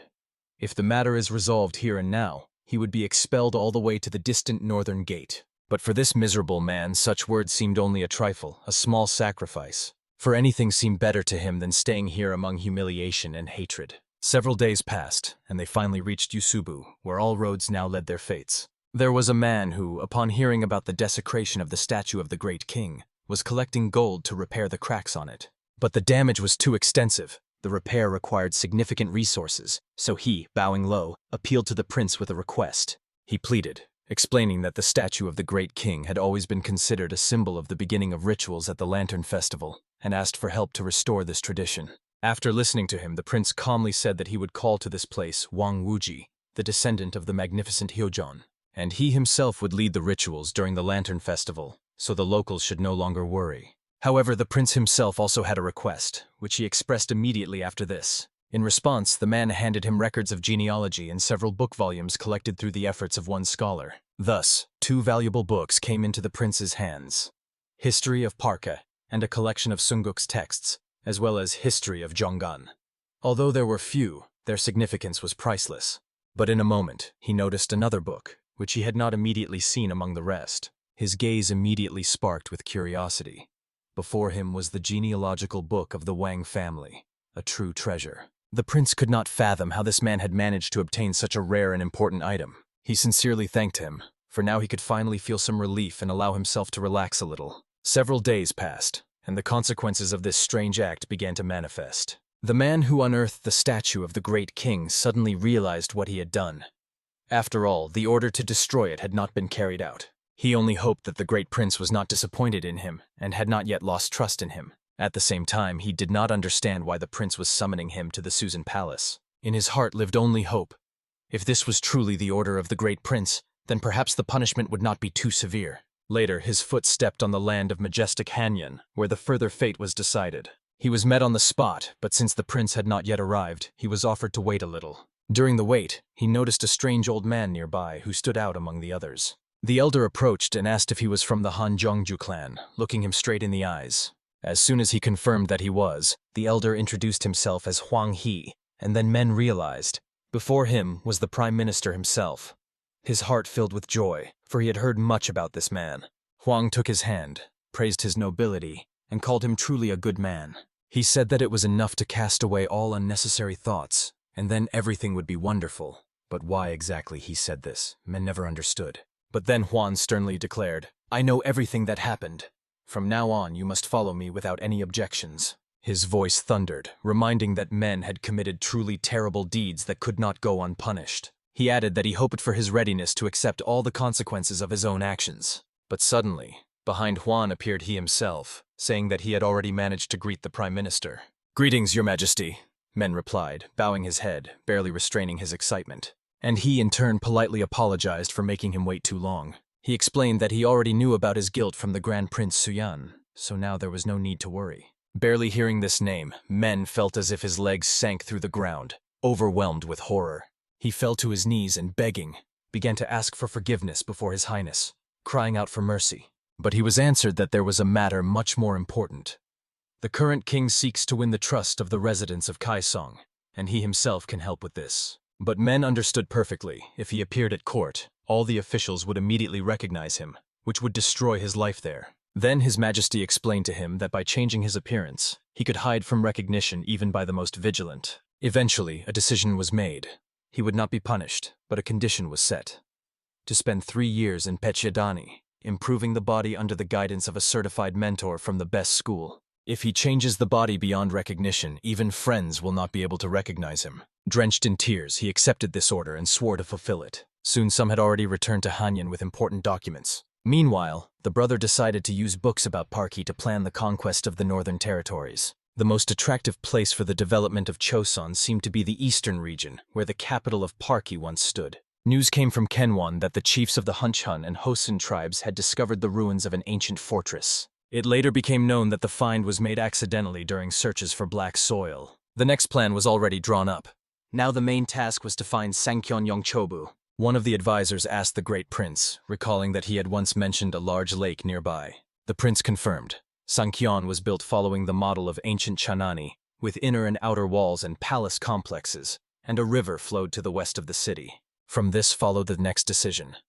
Finding such extensive ruins would not be difficult, and if they were not occupied in time, the Yain tribes would definitely seize them. Then, placing a mark on the map, he said that Hosun must swear allegiance to Yoseon, and after scouting the area, move towards the northern cities. And it is precisely then that he should be sent to subdue the northern tribes. "We listen and obey." That is exactly how all present responded to him, bowing their heads. Meanwhile, the body, hardened by many years of training, shone in the sun, gleaming with strength. After all, at home, exercises and body improvement were much easier and brought more satisfaction. He found it much more pleasant to train now, next to the mentor who supported him on this difficult path. During exhausting training sessions, there was time for important conversations about mastering the wild northern lands, where few agreed to live, and about the difficulties that might lie ahead. He reminded them of the old plan, which he and his father had discussed and postponed for better times. Moreover, more than 80 requests had already arrived from illegitimate sons who sought to rid themselves of their humiliating status. And also, goods from the north appeared in the south, including fur, and now more and more people wanted to go there to earn money. The Grand Prince realized that he had been too busy reviewing the history of care and affairs in Kaesong, so he had completely overlooked this issue. He approached closer, placed his hand on his back, and said that he was currently engaged in the history of care, having rested and sorted out many matters, and had already found a person to send to the north. Therefore, he called the man 40 years old, who learns quickly and lifts 750 keen in 3 main exercises. Although he was not from the lower class, he had a younger half-brother, born from a common woman, who sincerely wished with all his might to help him. And right now this man was enjoying his food with pleasure, greedily devouring the dishes. Opposite him sat Han Gil-don, who jokingly remarked, "Sir, you have already eaten 10 servings." He just laughed. "What, sir?" "Call me brother. I am your older brother, and at work address me by my position." Then he called the waitress louder to order more dishes. The third, sitting nearby, praised his wonderful appetite, noting his cheerfulness. He only laughed awkwardly, because he even felt embarrassed by the praise of his lordship. After that, he turns to Gil, wishing to explain that one should not be fixated on titles and honors. He advised to stay closer to him, help in everything, and then he would definitely achieve a high position. And he also insisted that he diligently work on improving his body, and the younger, listening to his brother, always agreed with him.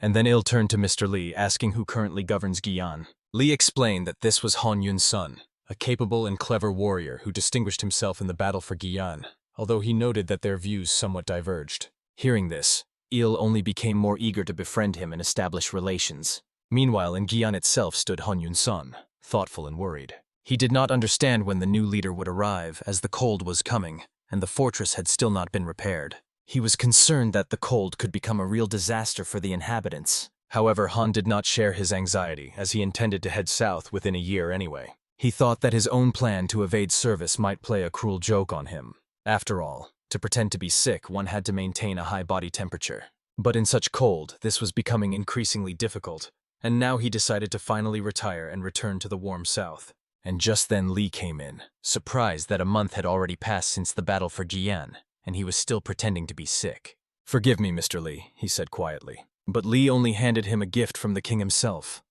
A postcard stating that he was appointed a Nanshan of the 6th rank and, considering his illness, would also receive medicine. At that moment, his dream of retirement shattered into pieces, disappearing along with the last hope for peace. Lee assumed that the king simply appreciated his merits and decided to reward him with generosity. He called it the monarch's mercy and, until the new head arrived, appointed him to perform all duties. He even handed him medicine, a precious decoction that was supposed to heal him and restore his strength. And now Lee was sending Gil along with his elder brother Il to Guian so they could take on new tasks. The younger brother ran through the market along the way, examining prices. Silk and rice here cost more than in the capital, so it was worth using what was available. But the fur was cheaper, and it was better to buy it here. The elder brother, hardened by study and training, was no longer afraid of any frosts. He hugged the younger and said that if he also diligently improved his body, he would no longer have to fear the cold. Some time passed, and the brothers finally reached Guian. They carefully inspected the surroundings, trying to figure out if they had really arrived at the right place. But it seemed that the city was deserted, and they could not understand where the people had gone. The atmosphere was becoming increasingly uneasy, so it was important to behave cautiously. At that moment, panic arose. Someone shouted that the walls were about to fall. And indeed, right before their eyes, one of the walls began to collapse and fall down. The boy froze in fear, realizing that his own carelessness could cost him his life. But a miracle saved him. Il stopped the fall of the giant stone, holding it with his hands just above the youth's head. He bowed low, thanking for the rescue, and at that moment Han appeared. He immediately apologized to the new leader for not being able to meet him properly. And after that, he suggested first taking a walk and looking at the city. Having led them to the temporary administrative building, he apologized again. There, he finally introduced himself, naming himself Nanshan Han Yun's son, and explaining that he was temporarily acting as the head. "I see you are busy with affairs. I am Han Il-don, the new leader," he replied confidently. And from the very first minutes, Il outlined the work plan. The fortification walls needed to be restored, to build residential houses, to plow the fields. There was endless work waiting, and each required urgency. Han clearly understood that this was the case, but there remained a problem. There were not enough people, as the northern tribes, who were supposed to help, were dissatisfied and refused to work. However, Il had his own solution for this.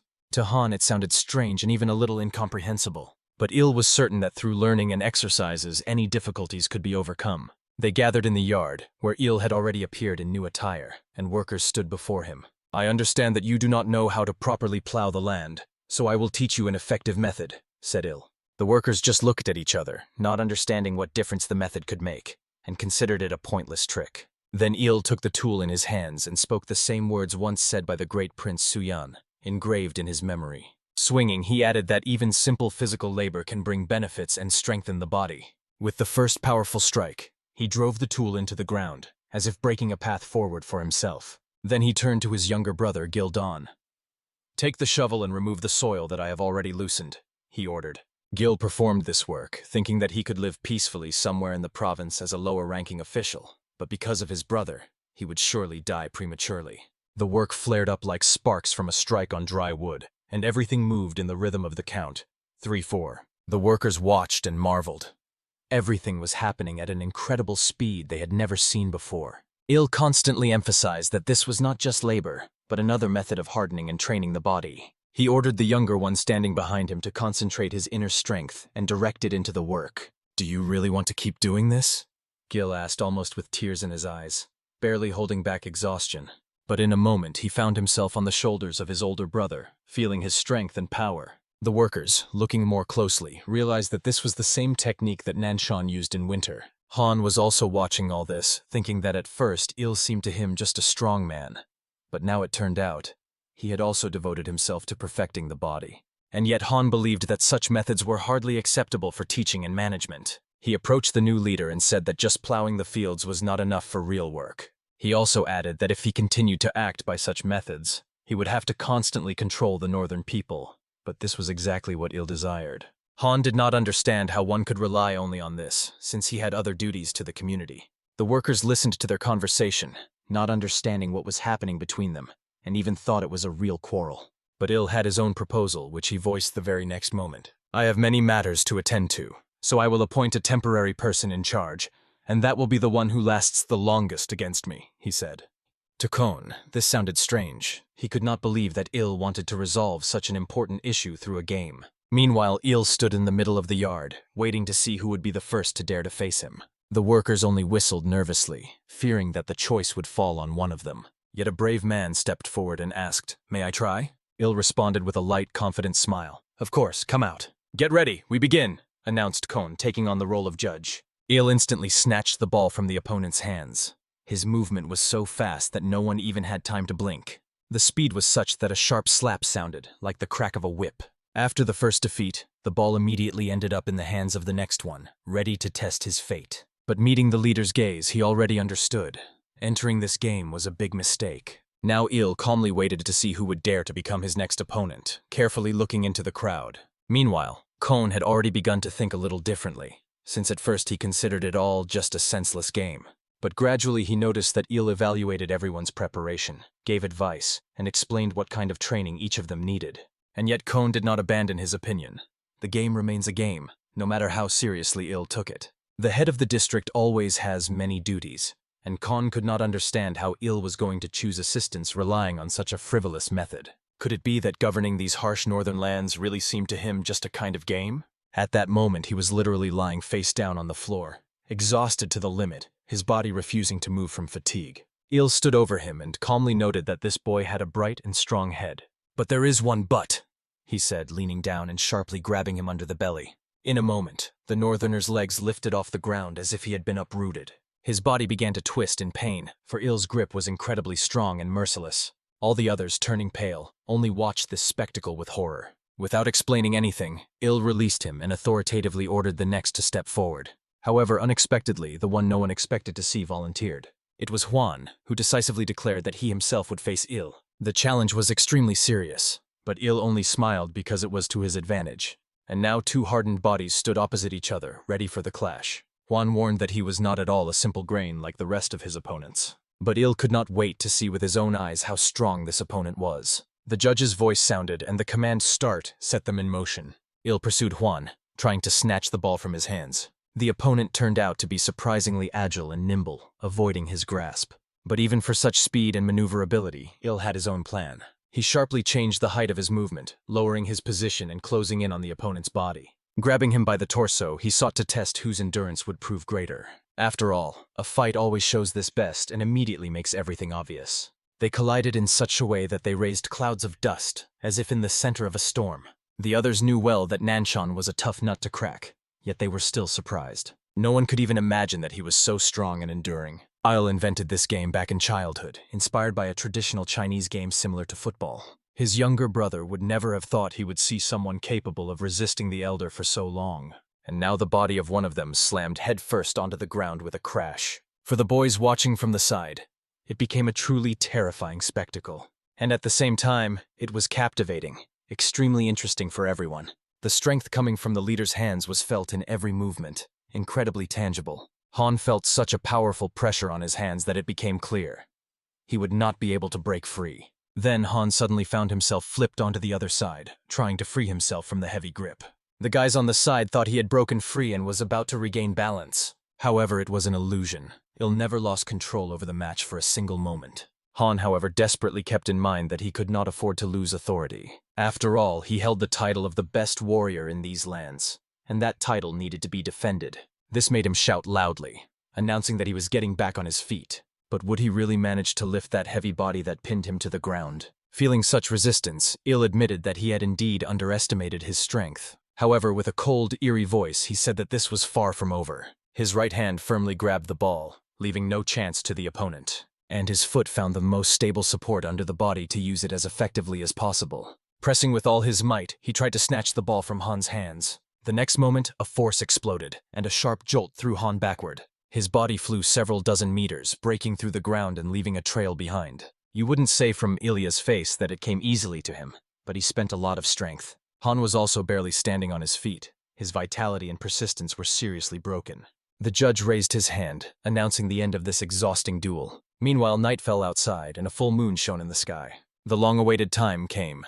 Dinner after a hard day's work. Since everyone worked well, the leader ordered horse meat to be prepared for dinner. He himself refrained from the dish, observing a fast when only certain foods are allowed. The rest enjoyed the dish, sincerely rejoicing in the tasty food after exhausting training. At that moment, Ilya admitted that Han turned out to be a true rival who made him give his all. "It's so cold here that you probably won't sweat like this again," he remarked, not understanding why Han was so concerned about the frost since he was supposed to be from cold regions. He only briefly explained that in this place the cold is so fierce that even urine freezes as soon as it touches the ground.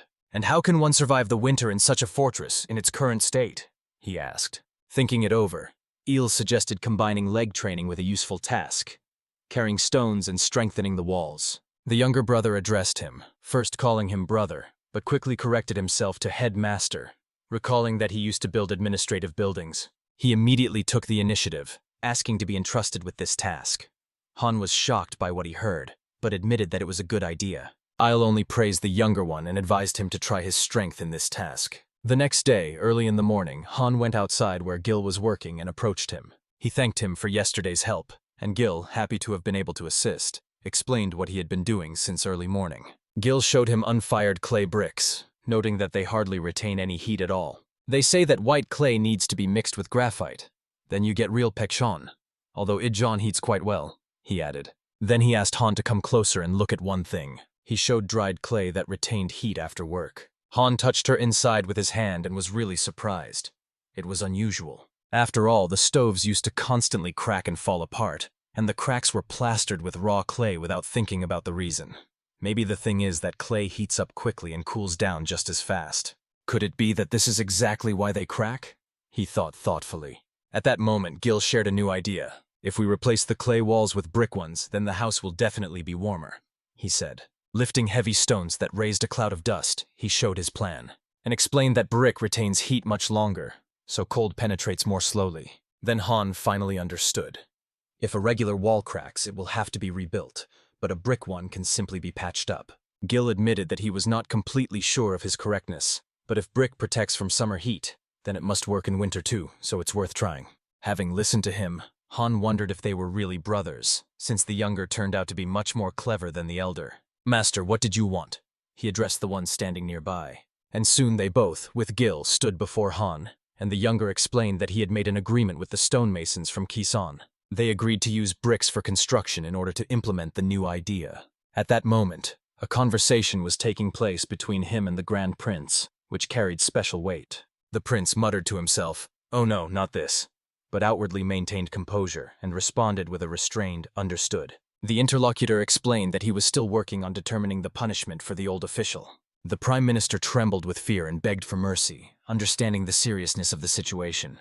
He was given a detailed account of the situation that had arisen earlier and all its circumstances. It was at that moment that the Grand Prince thought of making token one of the more just forms of punishment. When the conversation was over, they decided to stretch their bodies, as long work with documents is exhausting and causes pain in the back and neck. The Grand Prince insisted that he relax and took the initiative to help him himself. However, the interlocutor was still interested in where the prince was leading regarding the punishment of the Prime Minister. He explained that token is now considered an extremely severe punishment. It includes corporal punishment and exile to penal labor. And it was precisely because of this that he tried not to appoint him too often. The prince, however, proposed another way: to create prisons where prisoners could work, receive care, and at the same time be re-educated. Thus, they would have a chance to truly reform. But the premier was worried that excessive labor might undermine their health. The prince objected. Work could be organized so that it would not harm the body, and reminded about the experience of musket manufacturing. Imagine that they walk with walkers, not dragging penal chains. They will avoid dirt and frost. This will even be a benefit for them, he added. Thanks to the advice and support of the Grand Prince, the premier felt much better and calmer.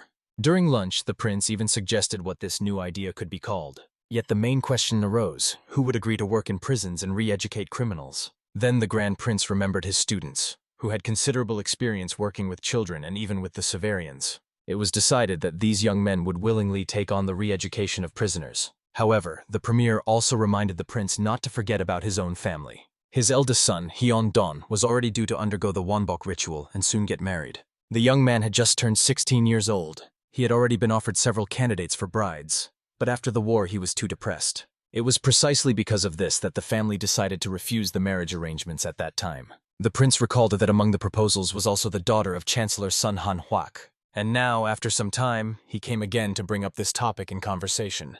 3 years had passed, and he asked if the Chancellor's daughter had found a worthy husband. He explained that his daughter had asked for more time to study and did not want to marry yet. The prince well understood that the Han Chinese faction had lost its influence, and now he no longer dared to oppose.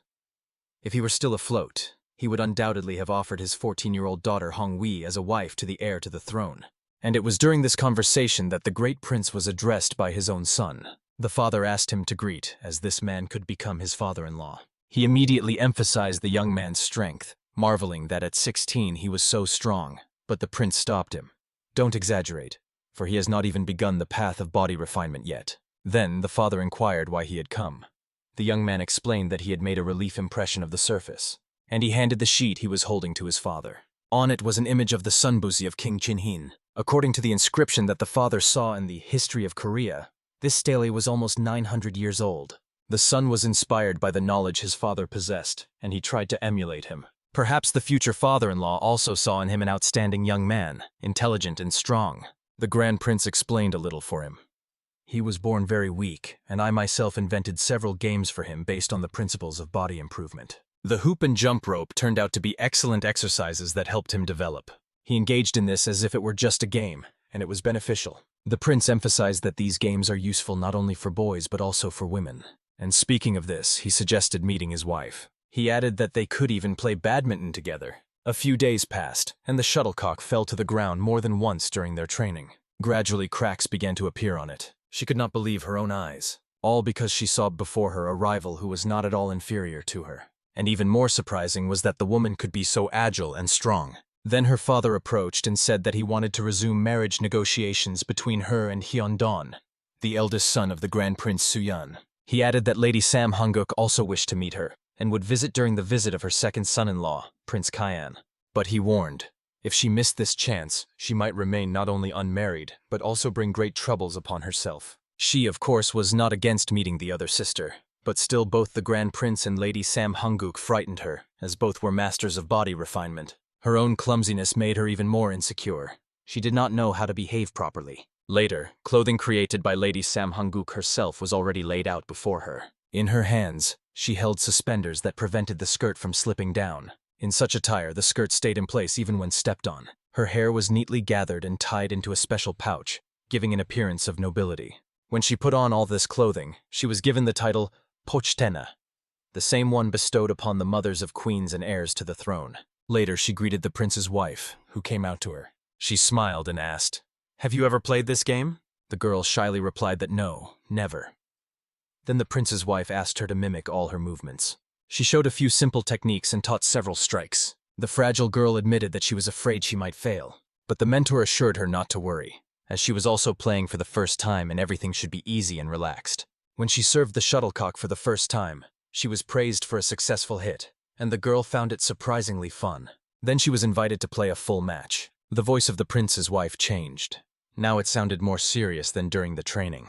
She made the first serve, and the shuttlecock bounced off the ground very close to the girl. This was no longer just a simple pastime, but almost a professional game, as the score began to be kept seriously. Now we will play to 21 points, the prince's wife explained. I won! Wow! The girl exclaimed with a sparkle in her eyes after her first success. For her, this game already seemed extremely interesting and fun. At first, she was convinced that sports were difficult and boring, but now she understood. It can be exciting.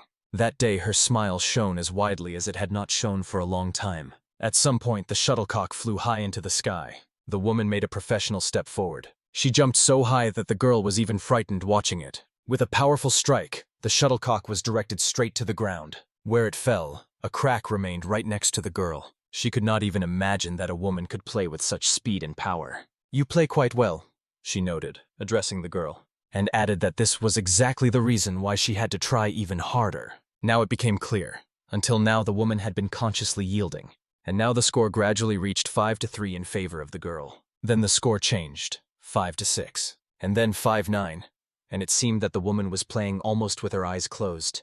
The magical smile disappeared from the girl's face, giving way to tension and anxiety. The woman was preparing to execute her signature shot. Although it was a usual move for her, each of her simple shots was extremely difficult to return. Suddenly, an electric current seemed to run through the girl's leg. She stopped, thinking, not this. But gathering the last of her strength, she still pushed off the ground and jumped to return the shot. She acted until the very end. This spectacle was truly impressive for all the spectators. The shuttlecock hit the racket's net directly. She managed to return it and sincerely rejoiced in her small victory. But already the next moment the same pain pierced her arm. She could not understand the cause of this strange pain. Suddenly she lost her balance and fell to the ground. The judge immediately ran to her to help, and it was then that the girl realized that Lady Sam Hanguk was testing her future daughters-in-law. Her hand trembled so much that it was hard to hide. Later, the great prince approached, wanting to understand why she had fainted, and asked his wife if she had overdone the training. But she denied. No, she just wasn't used to physical exertion.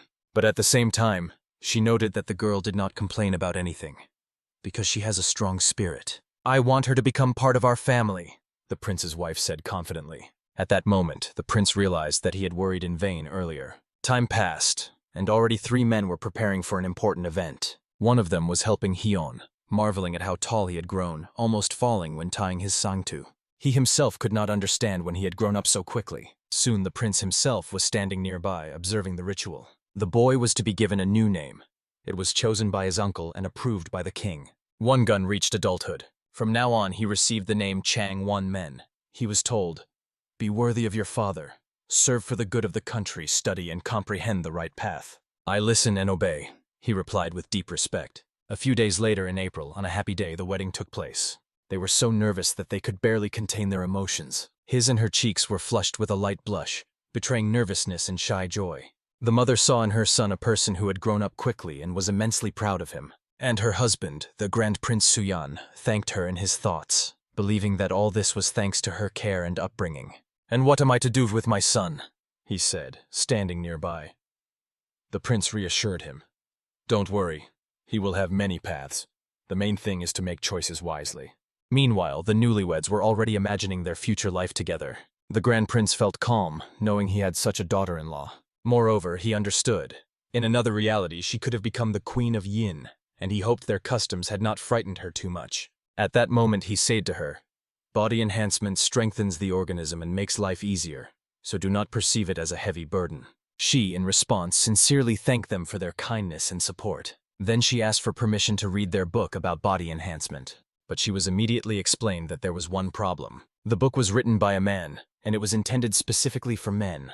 It contained only exercises for the male body, and he taught women individually. Therefore, it turned out that there were no general exercises for women there. The girl, however, believed that there must be a way out, as she had heard. He himself developed a whole system of body improvement. She almost begged him, as she really wanted to grasp the basics of this science. All right, try, he replied, smiling more broadly, and thought that he needed to quickly write down all the exercises he taught men and create a separate book for women. Soon from the place where she began training, cries were heard, because she had to do stretching, and even the assistants were surprised at how stiff she was. With such flexibility, it is not only difficult to improve the body, but one can seriously injure the back, especially when lifting heavy objects. Meanwhile, the boys stood under this house, and the great prince again plunged into thoughts.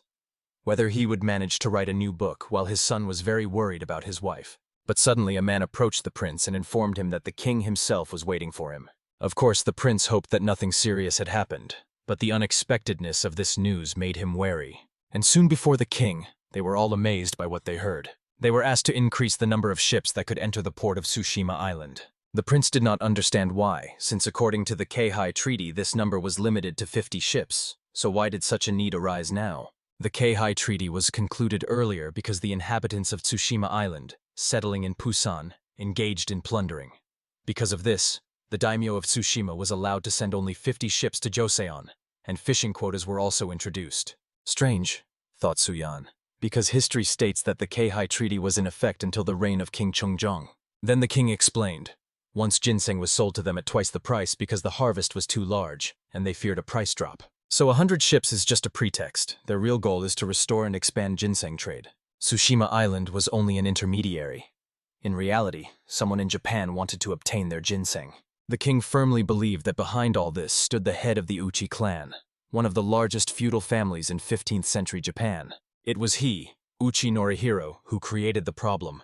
Allegedly, King Sejong said that he demanded lands in Yahello, claiming they belonged to his ancestors. At that moment, Sejong noted that they did not even have a map of Japan. Sukchu's son was supposed to bring the map, and then Suyan remembered. At the time when he was supposed to do it, he himself took her with him to Min. Now it is clear why there is no map. He even suggested dealing with the insolent Japanese by force as the former king once did. But it quickly became clear that their army is now in the north. Of course, they looked at him as if he were a fool. Suyan, seriously thinking, suddenly proposed, just give ginseng along with the seeds as a gift. Meanwhile, the ruler of Tsushima was confused. He did not understand how it happened that because of the one who was now kneeling before him, everyone learned the true price of ginseng. Ginseng was now sold at half the price, and the Japanese wanted to trade directly. This ruler was So Shigemoto. So understood. If they do nothing, the trade will go directly, bypassing them. In the end, they will be left without profits and simply die of hunger. He ordered this young man to go to Joseon and gave him one last chance to fix the situation, warning, if he is defeated, he will have to commit seppuku.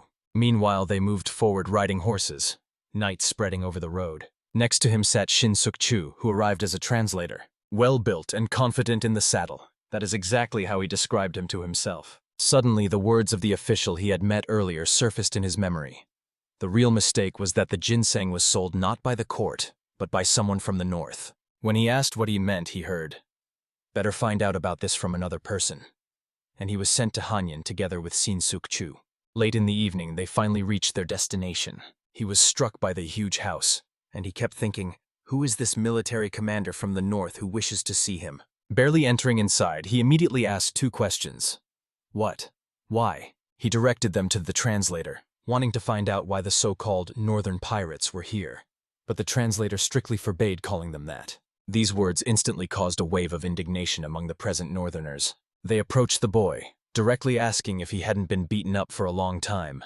But at that moment he came out onto the street, and the northerners immediately fell silent. The great Prince Suyan personally invited them. He apologized for having to call them out in the middle of the night, and he explained that apparently his gift was misunderstood. The boy did not immediately understand what was being talked about. The prince continued, "Did I not send 180 horses of ginseng found in the mountains?" And heard thanks in response. But he waved it off, saying that gratitude was not needed, since this ginseng was exchanged for sulfur and copper, from which gunpowder and cannons were made, which greatly helped in the campaign to the north. At the same time, the prince thought he had to look like a simple-minded strongman, but was not sure if he could play this role. But the great hero really behaved so convincingly that he scattered the northerners in different directions like unruly children. The boy felt that the prince was capable of solving any problem even without sulfur and copper. Already entering inside, the prince said that the subjugation of the northerners generally went more or less successfully, but there were too many of them. They had to fight even with the Mongols, and when the supplies ran out, the ginseng was sold. This was done secretly, so the court knew nothing. The translator carefully conveyed every word, and finally added, "In Japan, the Mongols are called Mikuri." He was instantly filled with surprise, because the Mikuri once defeated the Kamakura shogunate. Why then did they fight with Choson? The prince began to explain. Such were the circumstances. They even captured the Mongol leader Tyson Khan, but he escaped one night. The boy was completely confused. He could not believe it, for their own sufferings from the Mongols were still fresh. The prince, however, wanted to find out what their current losses were. "We received huge profits from the sale of ginseng," they replied. "But now we are constantly being robbed, and other tribes want to trade directly with Choson. In that case, either all of us will be killed, or we will die of hunger," they concluded. At that very moment, he knelt down, pleading for help from the Grand Prince. He smiled in his thoughts. "Oh, you got caught." But he said aloud sympathetically, "I am very sorry that you had to face such difficulties." And he added that he has one idea capable of changing everything. "I will give you ginseng seeds, and you will be able to grow them yourself. I will meet with your shogun and personally deliver these gifts to him. I will go to Japan as Jongsin and give all the ginseng to the shogun, and with the island of Tsushima we will continue the usual trade." The boy blossomed with joy, a broad smile lit up his face, and he kept thanking. The prince only replied, "No need for such gratitude." "But I don't even know how to thank you," exclaimed the one. The prince only replied, "I don't know myself." And in his thoughts he added, "It's still too early." Meanwhile, events were already moving to Nanzenji, Kyoto, Japan. "Father, stop pretending to be a monk. It's time to speak seriously." Ming and Joseon fought against the Wokou. Ming lost, and Joseon, though with difficulty, won. "Are you saying the mighty Ming state is now asking Joseon for help?" came the reply. "Yes," confirmed Kanrei Hosokawa Katsumoto. "Therefore Joseon is ready to send us ginseng seeds and seedlings." This caused misunderstanding. After all, ginseng was Joseon's greatest treasure. How could they just give it away? Or perhaps in exchange for copper and sulfur. "Moreover, along with their envoys will come the military commander Suyan," he added. Because of this, it was decided to urgently depart for Akamagaseki, because it was there, in their opinion, that he should personally meet with the former daimyo, who had taken the Buddhist name Yamata Michitoya. October 1453, Pyanando. There they transported black soil, not understanding why it was needed. But they knew. It was black soil from Gyeongwon. One of the workers explained. It was used to cover the bottoms of several ships, and now sea worms did not infest them. They say this prolongs the service life of the ships. "So if we have to sail to Japan, we need to treat all the ships with it," he added. At that moment, the prince himself approached and ordered everyone to finish. "Remember, this ship bears the name Pangil, so make it properly." A whole month passed. The ship was already being evaluated, preparing to depart to the places where they had been 10 years ago, in Min.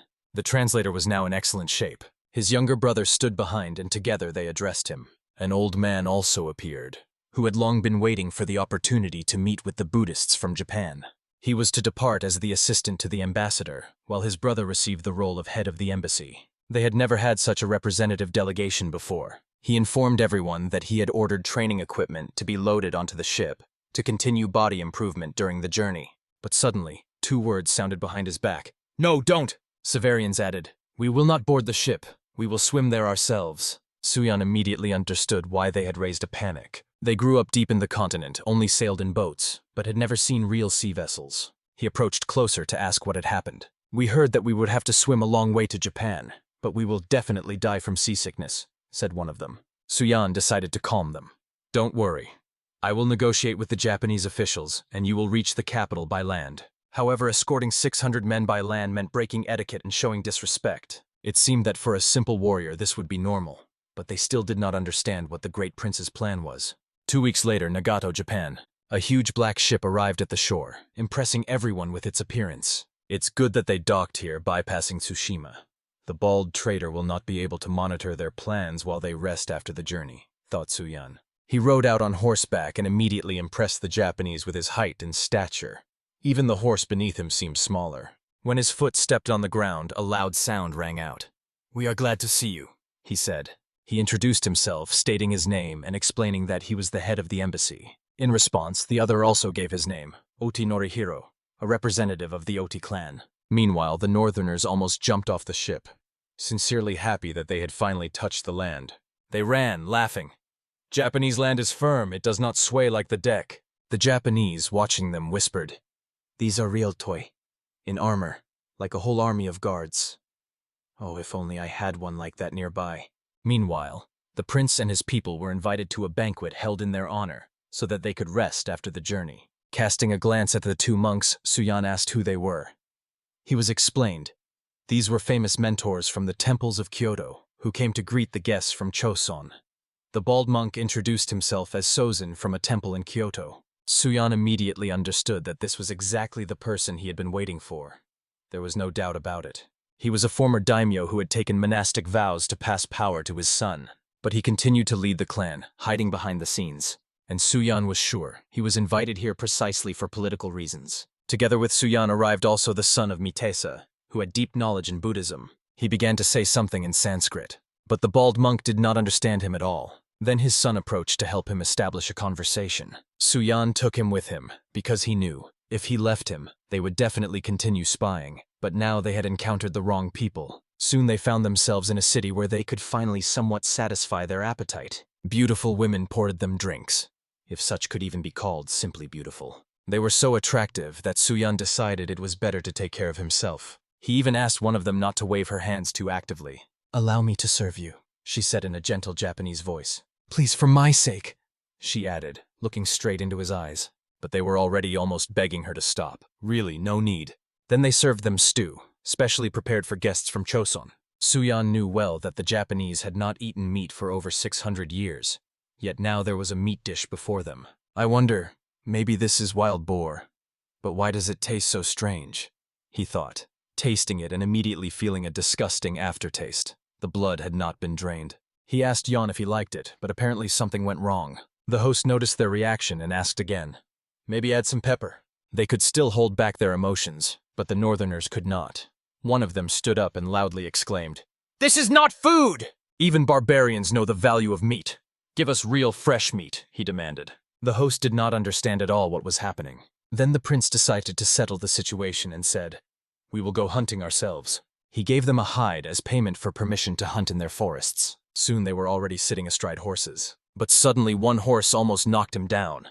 It was not ridden by a Choson man. That was the father. He shouted after them, "Idiot! You can't hesitate at moments like this." He thought that the hunt was just a cover to catch them by surprise. Anxious thoughts spun in his head. The king of Choson had gone mad and sent his brother as an invader.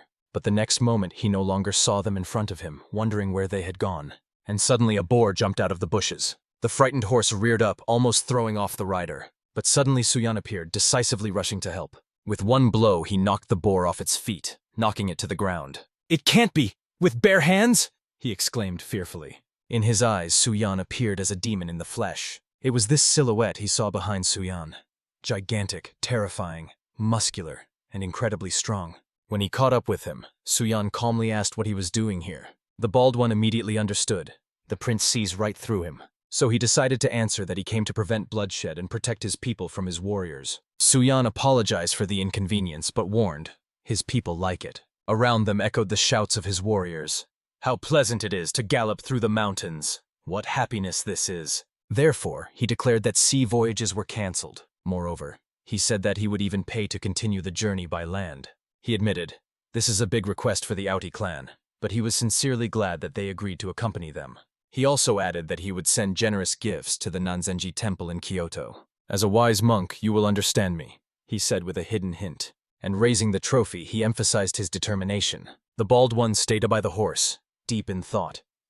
Could it be that this impudent man wants all 600 envoys to be allowed to go to Kyoto by land, using his name as cover? For him, it was true impudence. 17 weeks later, in Nanzenji, Kyoto, he got scared when he saw that the master came so early. The bald one sat with a tired face, barely holding on. This became a reason to ask him what happened. He answered, exhaustion. The cause was that audacious Prince Suyan, as he called him. He arranged a banquet with 2 dishes, wild boar and venison, and insisted that they go by land. The bald one got angry. The prince doesn't even realize what inconveniences he causes. At least, that's how it seemed to him. And what irritated even more was that he himself headed the embassy. The mustached one suggested, maybe he guessed who you really are and is doing this on purpose. Thinking it over, the bald one understood. Suyan definitely suspects something. Biting his nails, he prayed that he would not figure everything out until the end. 7 days ago, the bald man was walking down the street. With a cunning intention to find out what Suyan had planned, he decided to spy on how he trained. At that moment, Suyan was lifting an incredibly heavy barbell, but the weight seemed light to him.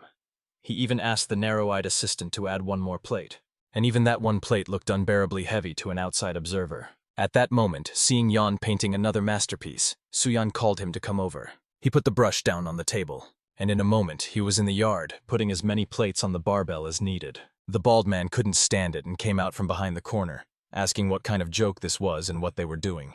Suyan explained, "This is the bench press, a wonderful exercise for developing the chest muscles." The bald man was shaken by the fact that the prince was doing 100 repetitions without stopping. Considering what he saw, the mustached man remarked, "Yes, Suyan is a great warrior, but he probably did not spend much time studying." "Of course," agreed the bald man. But he added, "Even the most foolish man would not behave so brazenly in Kyoto itself." And as the next step, he placed his hand on the sword, murmuring so that the prince would not worry. A few days later, in Oso, guests from Choson were already being solemnly welcomed. They were greeted by the mustached man himself, the head of the shogun's administration, Hosokawa Katsuomoto. Suyan and Yan bowed to him, exchanging greetings. But to the left, Suyan noticed someone else familiar. It was the same bald man, with the same tired face. Smiling, Suyan admitted, only thanks to him were they able to get here by land. A table was set for the guests, inviting them to rest after the long journey. Everyone took their seats for the meal. But suddenly Suyano was surprised by something again. Before him sat Ashikaga Yoshimasa himself, a worthless shogun who started the Onin War, but at the same time a patron of the arts. The prince bowed his head and greeted him. "Glad to see you," said the narrow-eyed man. "I have heard of you as the heavenly warrior. Your fame precedes you." "You are very well informed," Suyan replied calmly. But the young shogun continued. He said he had seen him from afar, and that his horse seemed to him extraordinarily beautiful. The whole manner of his speech sounded pompous and unnatural, and the next request completely wiped the smile off Suyan's face. The young man wanted to draw his horse. For the great Prince Suyan, this was an outright humiliation. A 17-year-old, without exaggeration, bastard, allows himself such a thing. It began to irritate him. Even the mustached man understood perfectly. This kid had never studied politics, so he behaves as he pleases. John turned to the narrow-eyed man, noting that he seemed to enjoy drawing. The man replied that he was interested not only in painting but also in architecture. Jan smiled and added that he himself was quite good at calligraphy and drawing, so they would definitely be able to find a common language. The mustached man ran up to the young shogun and said, "He heard that the ambassador's assistant is also interested in art, so maybe it's worth moving this conversation to a more relaxed atmosphere." The narrow-eyed man called it a great idea, leaving the boring political matters to others.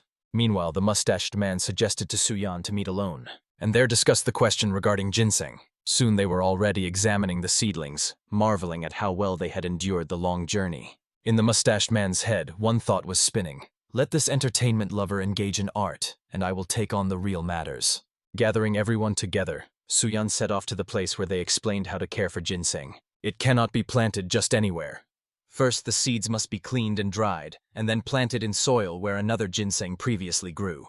Then Suyan asked again what the probability was that they would sprout. The answer was strict, only about 10%. For those around, it seemed too little, and the question was raised, "Isn't this unprofitable?" Suyan could not speak openly, otherwise his image as a simple-minded warrior would be destroyed.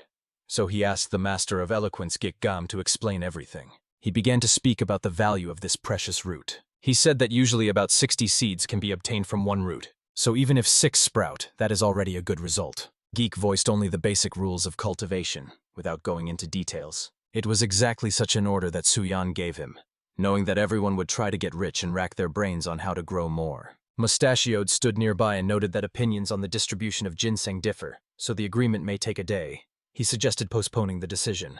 Suyan agreed to this proposal, but he clearly understood that the final word would not be his, but the shogun Ashikaga's. And already Yan, the patron of the arts, had become his ally.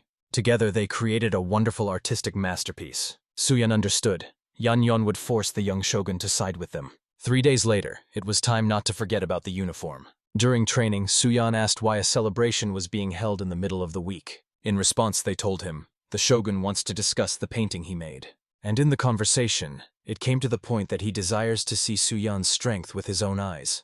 That is why the celebration is arranged. For Suyan, it seemed like wastefulness and trouble. He did not understand what exactly the shogun wanted to see. And yet the day of the ceremony arrived. Commoners carried on their shoulders a magnificent palanquin, in which sat the prince from Choson. He was greeted with shouts, "He commands the Toyas! He defeated the Mukuri!" And at that very moment, during the Imperial procession, coins were flying in the air. Suyan jokingly asked his people to imagine that it was a real money fall. However, such a shower of foreign coins was clearly not to his liking. They were brought to the Ryanzi temple in Kyoto. There, the narrow-eyed shogun announced, "I heard you are a mighty warrior, so I have prepared several trials for you. I hope you will like them." Suyan barely restrained a smile, and Yon, who stood nearby, explained. He was simply telling a story about the horse Hika. When Hika's owner died, the horse charged at his brother. Then the brave man grabbed the horse, threw it to the ground, and began to choke it. Impressed by the strength, Hika recognized him as his new master. Suyan understood that his image as a simple strongman looked especially impressive. But suddenly 3 appeared before them, declaring, "We are not weak either." Their steps were so heavy that the ground shook. They were sumo wrestlers, huge as mountains, muscular, but at the same time those who eat a lot and move little. Suyan warned, "I do not know the rules of your sumo," and proposed another challenge. To lift alone a palanquin that is usually carried by several men. It was his own initiative. The fat men gawked at him, not understanding how one could achieve such a body. The narrow-eyed shogun, enchanted, almost melted, admiring his physique. Then he ordered the sumo wrestlers to lift the palanquin. The first approached, tensed, his face turned red. But exhausted, he collapsed to the ground. Another tried to push with all his might, but the palanquin did not even budge. Everyone understood. One person could not manage it. And then Suyan stepped forward. "Come on, let me try." He tied his body with a rope. Since pushing from behind was inconvenient, he wrapped the ropes around his chest and prepared to pull. He began to pull, using only the strength of his mighty legs. Suyan prepared and gathered himself completely to show the true power of Choson. Everyone around froze, watching eagerly. Adopting the perfect posture for pulling, he looked like a true warrior. Tensing every muscle, he concentrated all his inner strength. The wheels of the palanquin trembled and began to move forward slowly. "How is this possible?" people exclaimed, not believing their eyes. "He is pulling the palanquin by himself." Great Prince Suyan," cries of admiration echoed. With every step, he felt the strength in his legs pulling his entire body along. His muscles worked in unison as if nature itself was moving him. Suyan felt an incredible surge of power, as if the world supported him from within. But suddenly, a narrow-eyed shogun stood before him and, looking worried, told him to stop because it might harm him. But Suyan's body resembled a living image of a dragon that had awakened. "Look at him, he's like a real dragon," the spectators exclaimed. The narrow-eyed man waved his hand, inviting everyone to rest and enjoy the celebration. Then the boy was taken to another place where amazing landscapes unfolded before his eyes. These were paintings created by Yon, and he even offered to create more if allowed to use their brushes. Fully understanding the situation, Suyan decided to wait for the right moment to speak with the shogun. Approaching the narrow-eyed ruler, he reminded him about the Aochi clan's matter. Their leader claimed to be a descendant of Prince Aja from Baekje and demanded the return of his lands. Hearing this, the shogun only laughed. "These lands were lost over 800 years ago. Absurd." Yon agreed as well. Suyan insisted. "Therefore, I propose to research Japanese chronicles to uncover the truth." The shogun replied, "Ancient records are kept in the Shosoin. They belong to the emperor. I will order copies to be made and given to you." "Is it really that simple?" Suyan wondered, not believing in the generosity. Then the young ruler asked to show something else, as he had heard that in Choson all were masters of archery. "Of course I brought a bow with me," replied Suyan. And in a moment, the narrow-eyed one was looking at arrows similar to spears. He couldn't resist. "Are all bows in Choson really that gigantic?" "No," interrupted Yong. "Only my brother's is like that." Suyan took his incredibly large and beautiful bow in his hands, his muscles tensed like ropes. The first shot rang out with a loud pop, cutting through the air. Amid loud applause from the young shogun and exclamations of admiration, "Wow, incredible! With this bow he defeated Mikuri." People repeated with awe, not believing their eyes. Meanwhile, an official approached the mustached man and asked whether to report to the shogun about the festival expenses. He waved him off. "No need. The child doesn't understand anything about this anyway." Later, they returned to the topic of ginseng. Suyan said, "We will exchange 200 kin of ginseng for 100,000 kin of copper, and the shogun will decide the share of the seeds." But the mustached man objected. The price for the seeds had not yet been discussed. "Then we will take payment in people," Suyan replied firmly. "After all, seeds do not bring profit immediately, just like people until they adapt. Isn't that unfair?" "What kind of people?"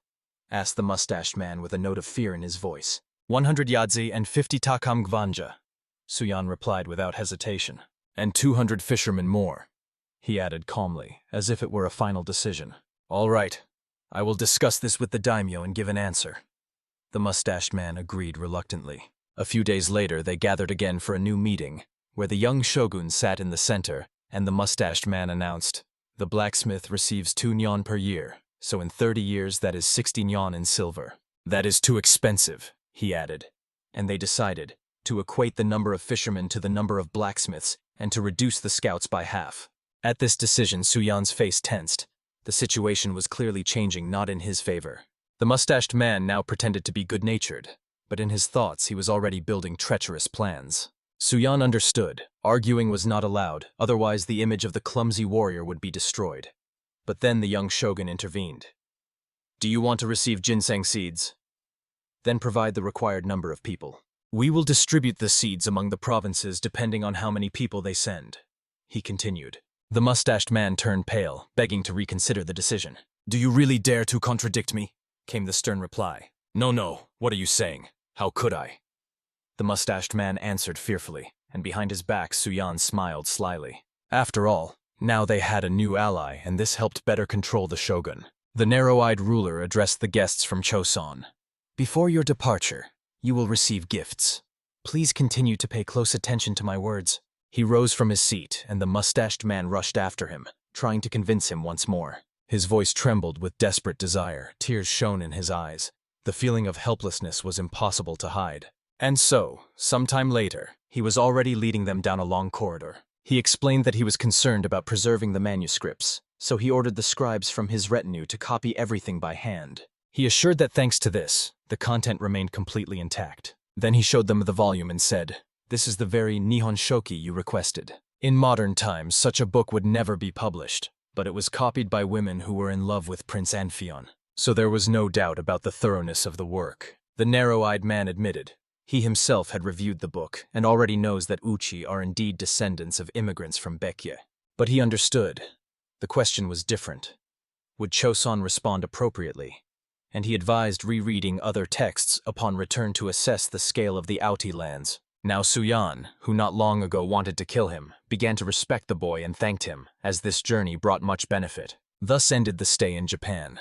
The Northerners impressed the Japanese with their masterful horseback riding at the festival. They gained popularity, although they still found sea voyages difficult to endure.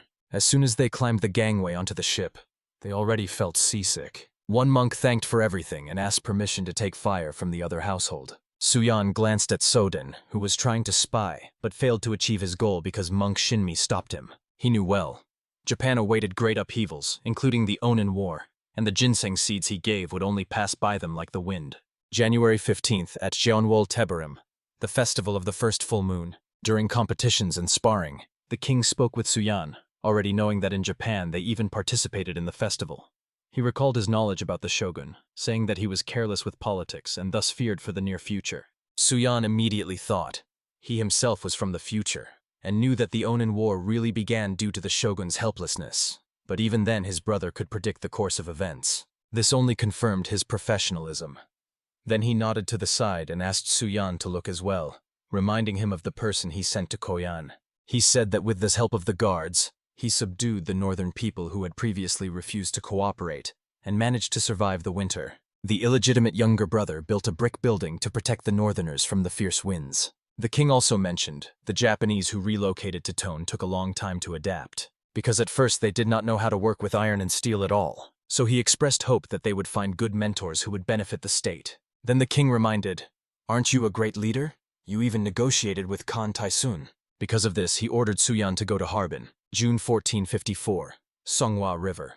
Lee Janok replaced Kim Sonso as commander of the north, but proved to be stubborn and a weak strategist. Sailing there, Suyan hoped that he would still prove himself and finish the job. But in his thoughts he held, Khan Tyson should have been dealt with earlier. His letters lay nearby, and it was even hard to believe that they were written so sincerely. 5 years ago, the captured Tyson was considered dead, but now he had returned alive. They clashed again in battle, accusing each other of their own defeats. They still could not find common ground. The Ming dynasty began to pressure both sides, demanding an end to the clashes, and in the end, they had no choice but to remain silent. 5 years passed, the Great Wall on the border of the Ming and the Oirats was completed, but the empire's budget was depleted, so the soldiers had to be withdrawn. Even the wealth of Wang Zheng was exhausted. Now the troops had to be transferred to the Liaodong region, where no one was eager to go.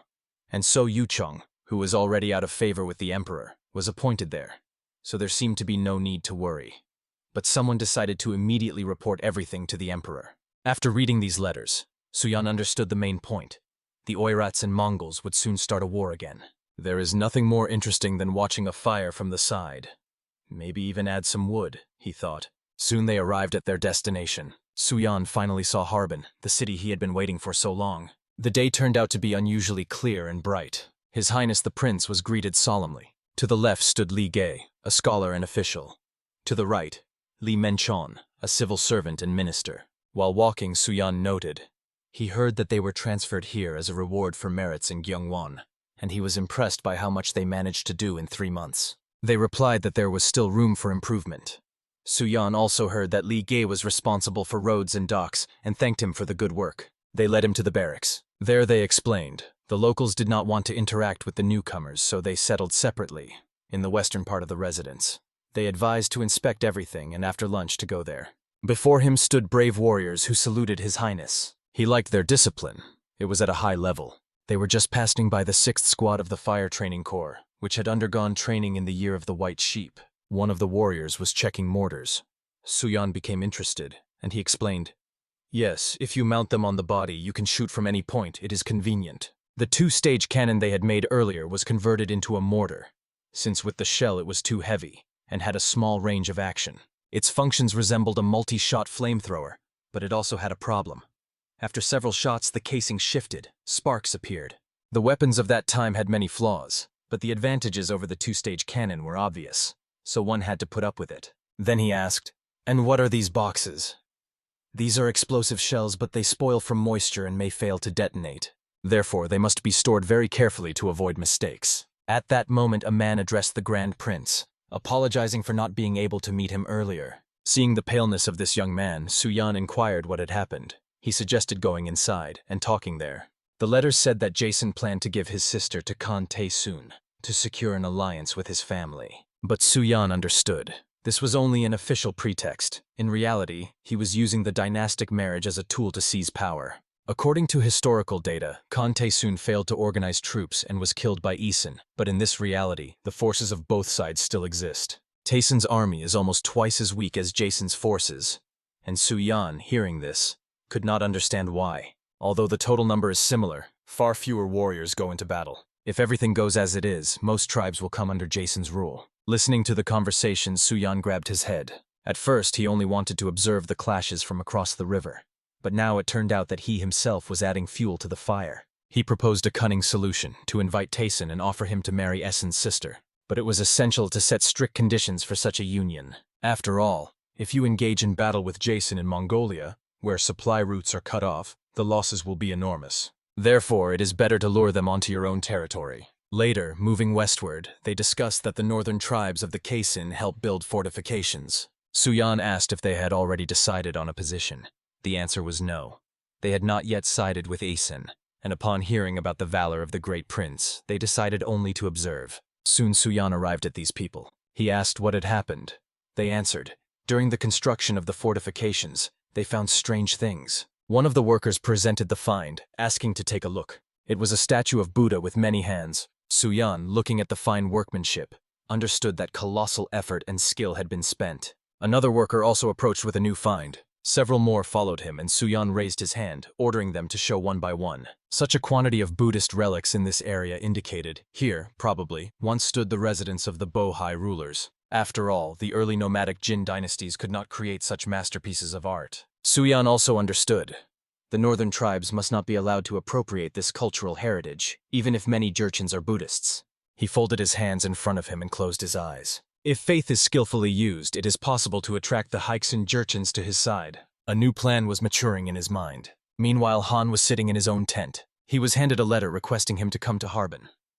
Prince Suyan wants to meet him personally. After reading, Han clenched his fist and struck the armrest with rage. He realized the prince had indeed arrived in the north, and ordered to send word that he would appear, because he wants to look this insolent rival in the face. Suyan solemnly declared that these lands and Buddhist shrines must be returned to their true heirs. Two of those present agreed with his words. feeling the power of his speech. Loudly and firmly, he said that Buddha himself revealed himself to the believers living in the far north. Therefore, it is necessary to build a temple here where the spirit of Buddha can reside. However, the listeners were somewhat confused by such words. They asked what exactly was meant, and the prince explained that these ruins were once the temple of Bohai. If the shrine is restored and memorial plaques of the ancestors are installed in it, this will help win the favor of the Kaleons. After all, with such a number of artifacts, it is easy to build a small temple with a sacrificial altar. For the northern Buddhist tribes, it is impossible to imagine a better gift. Having listened to him, the allies were forced to admit,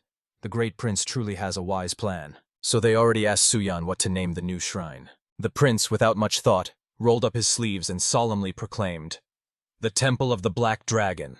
The name seemed strange, but he explained, it was all because of the Black Dragon River that flows nearby. 2 months later, the weather was clear and calm. The brothers skillfully trained their muscles. They admitted that all this became possible thanks to the great prince. And just at that moment, Suyan himself approached them, ordering to lower the barbell. He explained, only deep movements bring real benefit to the muscles. He immediately corrected himself and did deep squats, listening to the prince's advice. Meanwhile, the prince was informed about the temple. The Haleons were bringing tablets of their ancestors there in crowds. Suyan perfectly understood the reason.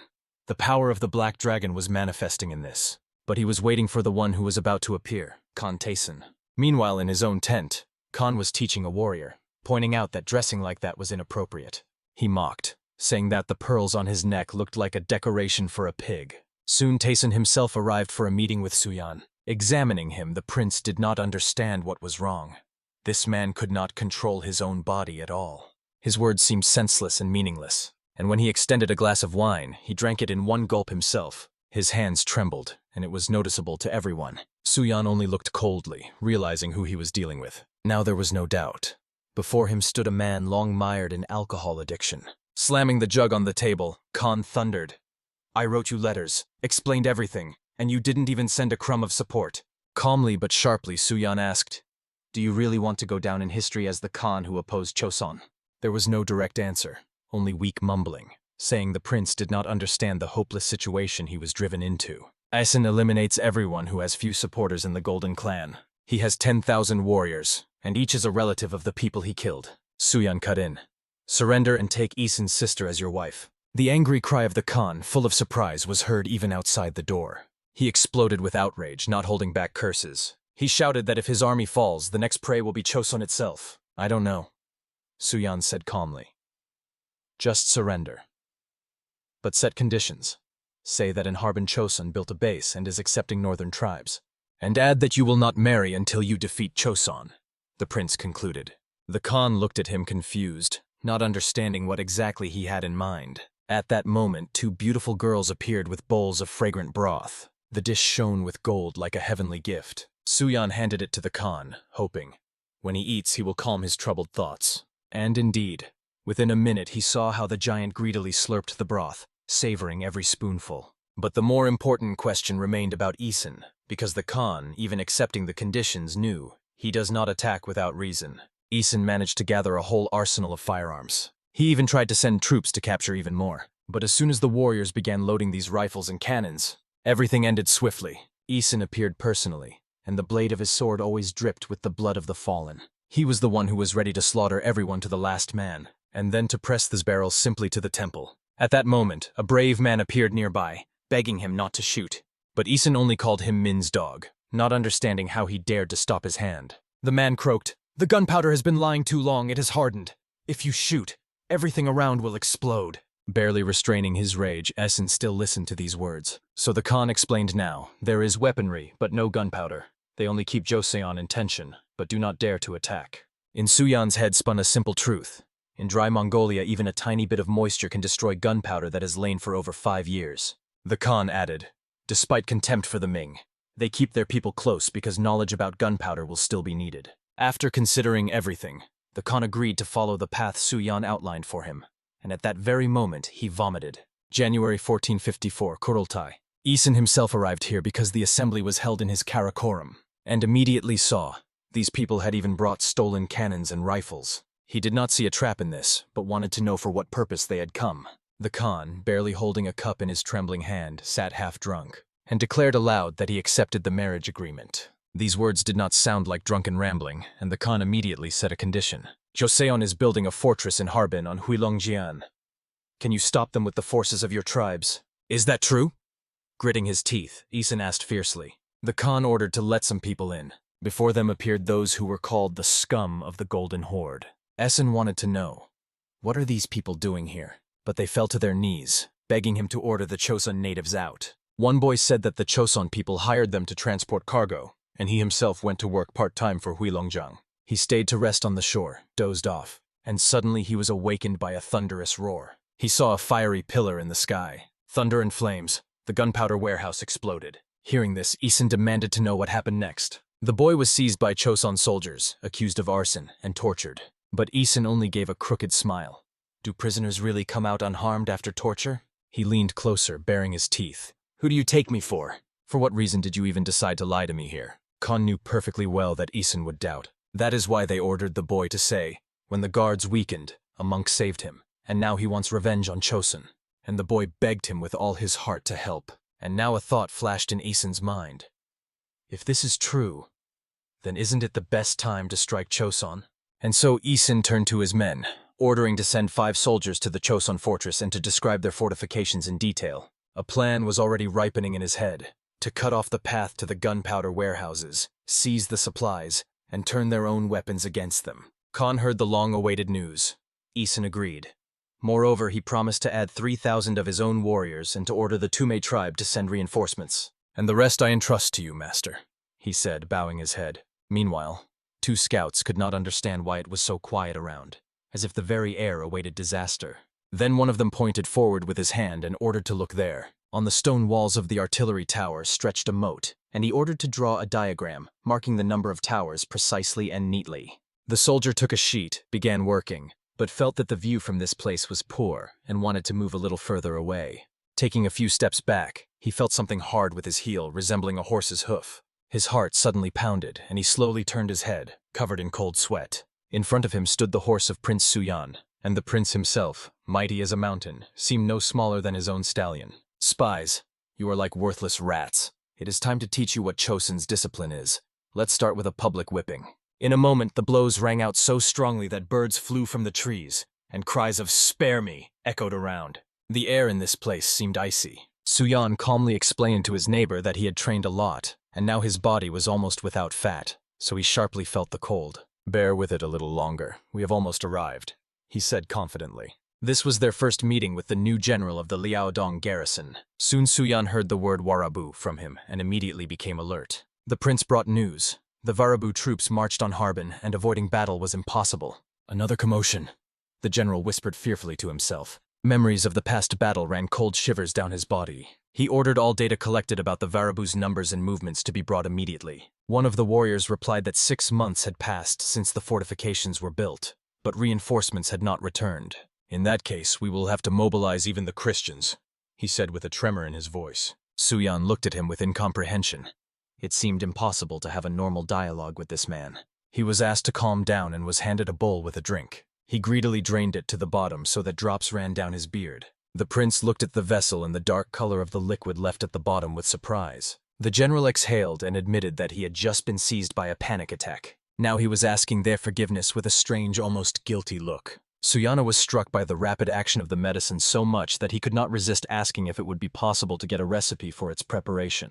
The general calmly explained that it was just a tincture made from poppy seed pods. It turned out that he suffered from anxiety so severely that he was forced to use narcotic potions, and in a moment he was already suggesting sending 5,000 warriors to Gonchju. At first he wanted to send them to Chosun, but now he considered that fortifying the north would also be a good idea. The prince listened and suddenly felt true incomprehension. He could not understand what exactly this eccentric with a sick mind was dreaming about. After all, Junshan immediately ingratiated himself with Tyson. But as soon as it became clear that victory would be for Chosun, he cruelly robbed him and ruined his camp. He was the very traitor ready at any moment to sell both Chosun and Tyson. Suyan decided to act cleverly. He approached closer, put his hand on his shoulder, and praised his insight. In his mind, he already saw the advantage. If a common enemy of Junshan appeared in the heat of battle, it could be used to his own benefit. Leaning in, the prince whispered in his ear, "Be sure to head north. Be sure." Not much time had passed before it was already March outside. The red-cheeked warriors rushed forward, hardening themselves in training. Their exercises were exhausting, but that was exactly how they became stronger. Among them ran the same spy, who now regretted that it would have been better to torture him. He refused to run further, and then Su Yan caught up with him, grabbed him under the body, and threw him over his shoulder. The next moment he made a sharp throw over himself and hurled him to the ground. "Are you really tired of ordinary training?" he shouted to the rest, and immediately suggested complicating the exercises. The warriors, looking at each other, rushed in the other direction, calling him a monster. But eventually one of them raised his voice and said enough whining. Then he addressed His Majesty. He reported that the Varibu troops were gathering on the other side of the river.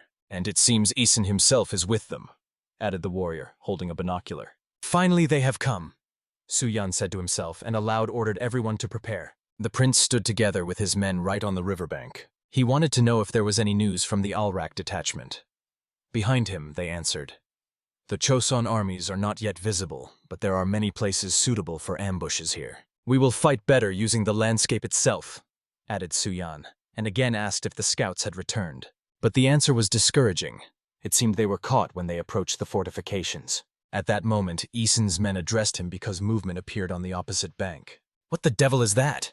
he exclaimed in surprise, not understanding what he saw before him. And indeed, it was hard to immediately grasp what exactly they were carrying. But it was already clearly visible. Sturdy men, hardened by tough training, were carrying it on their shoulders. Ahead, or rather on top of the platform, stood Prince Su Yan himself. He was being carried on a pallet loaded with strange iron circles resembling barbells. "I am merciful," proclaimed Su Yan, addressing Isen directly across the river. "What the hell?" exploded the latter, losing control and succumbing to anger. The prince, on the contrary, stood with confidence and a smile up to his ears, not taking his eyes off him. He had a piece of roasted meat in his mouth, which he chewed without any hurry. This scene reminded him of a film that once made a strong impression on him in a past life. Back then he admired the actor's muscles, and now he himself was that picture. Huge muscles, charisma, and entourage. He used all this to suppress the enemy's spirit. He created an image of strength, like in a movie, but here, on a real battlefield. And this image worked better than any weapon. To the two spies standing nearby, he addressed, "Return to your master.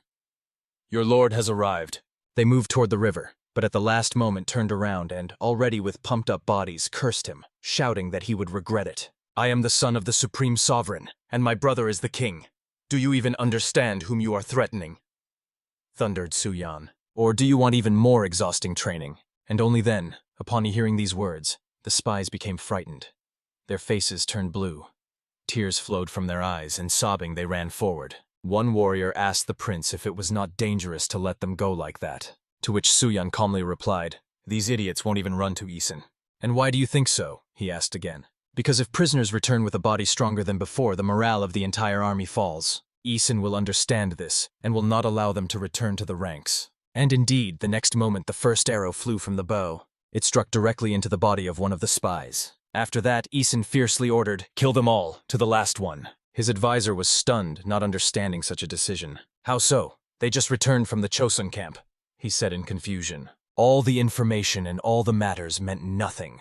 Isin grabbed the advisor by the collar and fiercely looked him in the eyes. "Do you understand how the fighting spirit will fall if these scoundrels return back?" he hissed through his teeth, and the decision was made, to kill them all. A few days later, Bayan's army set out. 2 soldiers were the first to notice the supply ships approaching. But when they looked closer, they were all burning in flames, engulfed in fire. People rushed with buckets, but no one managed to extinguish them in time. The only sensible decision was to abandon the ships to their fate before it was too late. The warriors jumped overboard and swam to shore, trying to warm their frostbitten bodies. "Is everyone okay?" the commander thundered. The answer was, 4 died, the rest are alive. On the destroyed ships there were many crates left. The commander, in anger, slapped the mustached soldier on the back of the head and ordered him to check the contents. He opened it and, seeing the black mixture, asked distrustfully, "Is this really gunpowder?" taking a pinch with 2 fingers and bringing it to his nose. Then he scattered some on the ground, examining the texture and color. But this turned out to be a fatal mistake. An explosion sounded. However, no one was hurt. It was a test. The check passed. "This is gunpowder and of high quality," he said. Then he was asked what was written on the plaques attached to the boxes. After reading, he replied, "Nothing special, just marks about production and purpose." This news pleased them, and it was decided to take everything for themselves. But the inscriptions were coded so that the illiterate could not understand anything. In fact, these were meaningless hieroglyphs, but if you put together the first 3, the word lie came out. Of the 60 boxes, only 3 contained real gunpowder. And he was not going to explain this. He wanted the people of Essen to understand for themselves from their own experience what it means to deal with Choson. After 3 days, this cargo was indeed taken further. From the height, he looked at their column, numerous, disciplined, spirit high, as last time. He was eager to take everything to the last. After all, in his eyes, they were vile Choson degenerates. All this seemed to him a complete lie. He guessed. Before him was an unusual vanguard column, probably full of traps. Therefore, the first decision was simple. Better to wait and not rush. 10 days passed in anxious expectation. The situation remained unchanged. He observed from the height, confident that the guard had weakened and the time for attack had come. A warrior addressed Bayan's master, reporting a convenient place for an ambush. Along the road stretched a ridge, an ideal place for a feigned retreat and a strike from the rear. There one could also hide people for an attack on the main camp. Bayan, hearing this, was fired up with excitement and ordered to set out immediately. But on the rocks already sat Choson sentries. In their hands they held long tubes for observation, and through them they saw how the enemies trembled with impatience to rush into battle. They think they have found a favorable position and rejoice.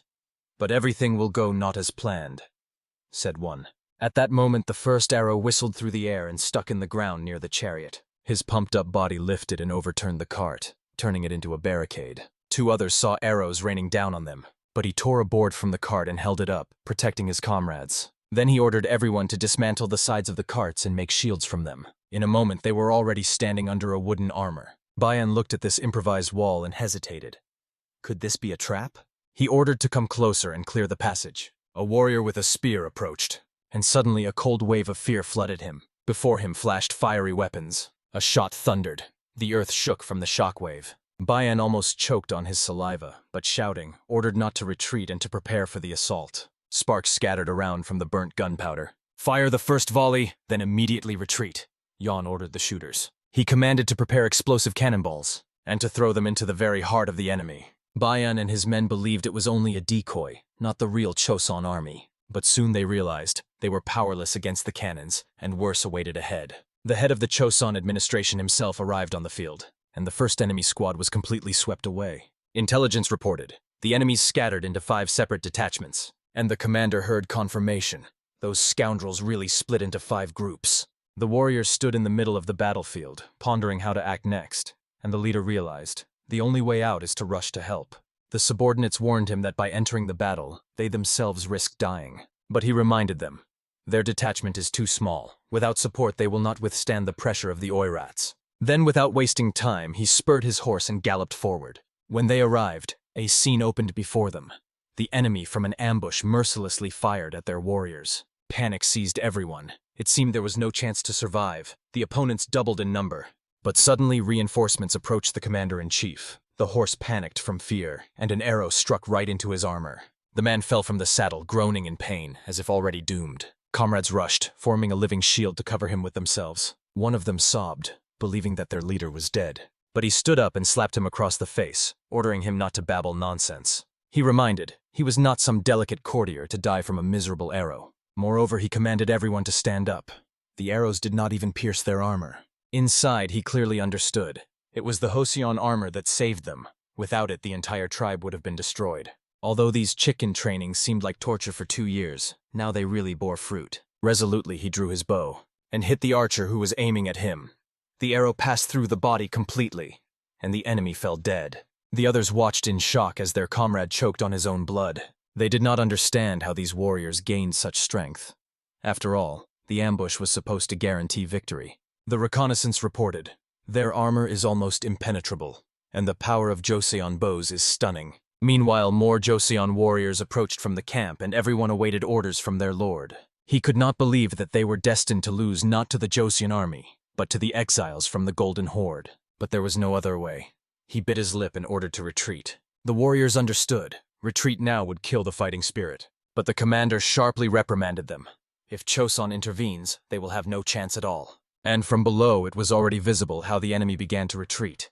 So they won. The people rejoiced that they survived and withstood the ambush. But the commander reminded they must not relax because ahead there could be a new trap. Soon the Choson general arrived and made sure that everyone was alive after the battle. Now everyone was confident. The tribes were safe, and therefore they should return to the camp. At that moment their army caught up with the enemy and began to smash everything in their path. One of the chosen soldiers threw a combat projectile at the opponent, and he, foolishly, grabbed it with his hands. He shouted in fear, thinking that the projectile was about to explode. But it was only an ordinary stone, thrown to distract attention. A chosen fighter laughed, observing this childish fright. And at that very moment, an ally struck the enemy with a sword from behind. The warriors were already tired, but the Oirats stubbornly did not retreat. Then everyone remembered. The retreat paths were blocked by other tribes, so the battle would only end when the enemies were destroyed. Finally realizing there was no chance, the Oirats fled, thinking they had been defeated even by old types of weapons. They were terribly mistaken. Meanwhile, the wounded warrior ran up to the general, who only ordered to bandage the wound and not to interfere. The fight continued. The events shift to the enemy camp, where commanders discussed their plans. Gathered, they proposed various ideas on how to defeat the Chosons. Some advised to fill the moat with earth and break through, as it was shallower than near Beijing. The head of the Oirats only grimaced. Their enthusiasm was laughable. They clearly underestimated the opponent, yet someone had to be sent as a sacrifice to learn the true tactics of Choson. He chose his own son, gave him 8,000 warriors and Malachi as assistants. The task was simple, to attack the Joseon fortress. The young man assured that he would destroy the stronghold at any cost. In a few days they approached the walls of Harbin. But the Joseon people met them with a hail of explosive shells, and the enemies retreated in panic. The son ordered to avoid the black spheres rolling right under his men's feet. He saw that ahead of them were cannons, above, archers, and underfoot explosives.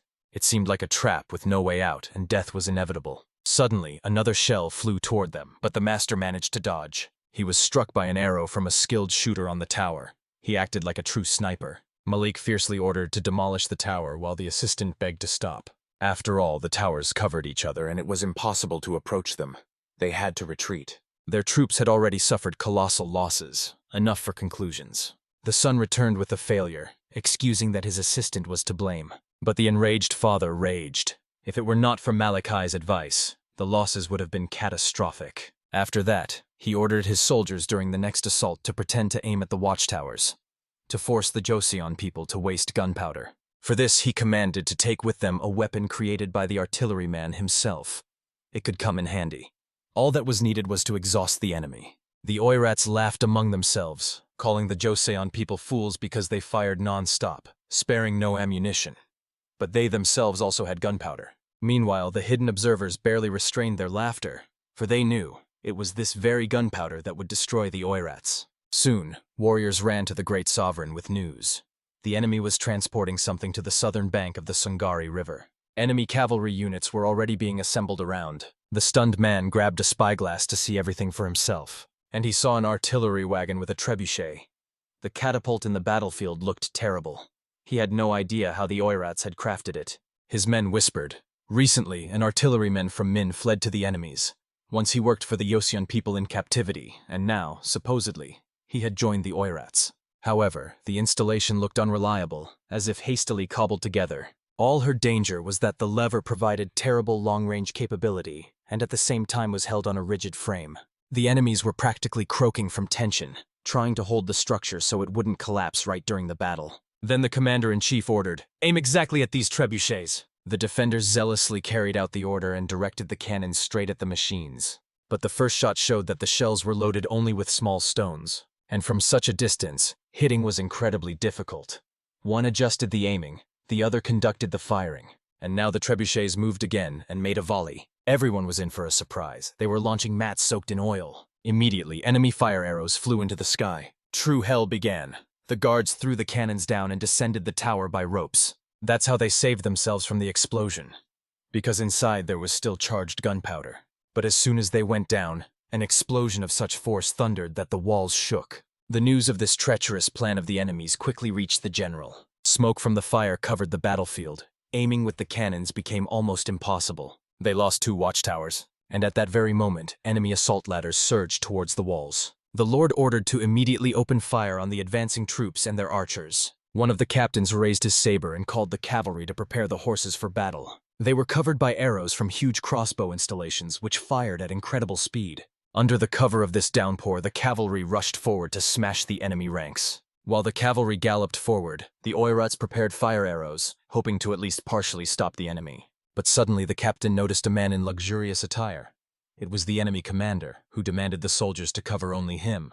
The enraged Chosen warrior aimed precisely at him, deciding to punish him for his arrogance. And indeed, this self-absorbed simpleton died from a single blow, not even managing to raise his weapon. His assistant almost lost the power of speech from shock. But on the battlefield, the left flank was already collapsing, and the commander, realizing the hopelessness, gave the order to retreat. Meanwhile, the Joseon soldiers joyfully raised the enemy's head on a spear, celebrating victory. On the walls and beyond them rang a loud cry of triumph, as if the battle was already over. But suddenly a new explosion thundered on the tower. Although one flank had withdrawn, the other brought up artillery and opened devastating fire. It became clear. The trebuchets were only a decoy, and the main strike was being prepared by the cavalry. The Joseon soldiers responded with a fierce barrage, sparing no effort. However, many cannons were shattered, people wounded, although the enemy also suffered significant losses. The captain reported. It was necessary to urgently evacuate the cannons, otherwise everything would be lost. The lord hesitated. Press on or retreat? It seemed that just a little more, and victory would be theirs. And indeed, in a moment the enemy fire ceased. Deciding that the enemy artillery was destroyed, he ordered an attack from all sides at full speed. News of the battle quickly reached the leader of the Oirats. The artillery was broken, and the body of his son remained on the battlefield. His assistant was seriously wounded, and out of 7,000 warriors of the right wing, only 3 survived. The leader could not believe that the Joseon commander had cut off his son's head, and the soldiers failed to protect the heir. He demanded explanations. Why did the artillery break down? It turned out, they loaded the cannons as advised by the artilleryman from Ministry. But at the 4th shot, the coal smoldered, the oil melted, and the cannons exploded. And only then did the leader realize. The letter he received was a trap. The Joseon people deliberately misled the artilleryman. When he ordered that man to be brought, it turned out he had already fled. The chief understood that the Tamuts probably fell into the same trap. The enemy had been deceiving them from the very beginning. He decided it was time to retreat and immediately send a messenger to the Bayan tribe.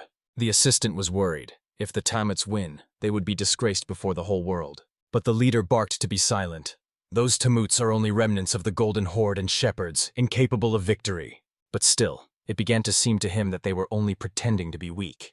However, he saw no reason to panic. Meanwhile, rumors had already spread. The Tamuts were defeated, and 500 out of 500 fell in battle. They themselves could no longer believe it. Each time the enemies attacked, but eventually fled and were pursued. So some even began to think that it was better to return to Liaodong and submit to Su Yujin. But after so many efforts to get out of there, such a thought sounded like true madness. Moreover, there were only about 300 li left to Harbin, the capital of the Great Golden Empire, and they only had to endure. However, after a few days, the fugitives began to be shot at. 2 archers stood guard at the canyon, blocking the way. Their leader swore that he came not for battle, but to talk to the Chosen officer, although he himself did not know why the warriors of this kingdom were here. But just then, a soldier ran up, reporting that the Tamuts had caught up with them from behind. A fight broke out. The archers were already drawing their bows, as the enemies were surrounded by the Jurchens, and there was nowhere to run. The leader could not imagine what choice to make. Then suddenly he saw a familiar face that came out to greet him. It was Oguji, now an officer of Choson, who bore the name Jongchunel, granted by His Majesty. He demanded to know what a person who had burst into their lands without permission wanted.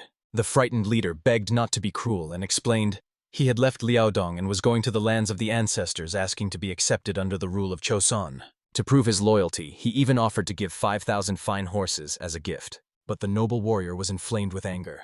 How dare the bandit utter such insolent words on sacred land?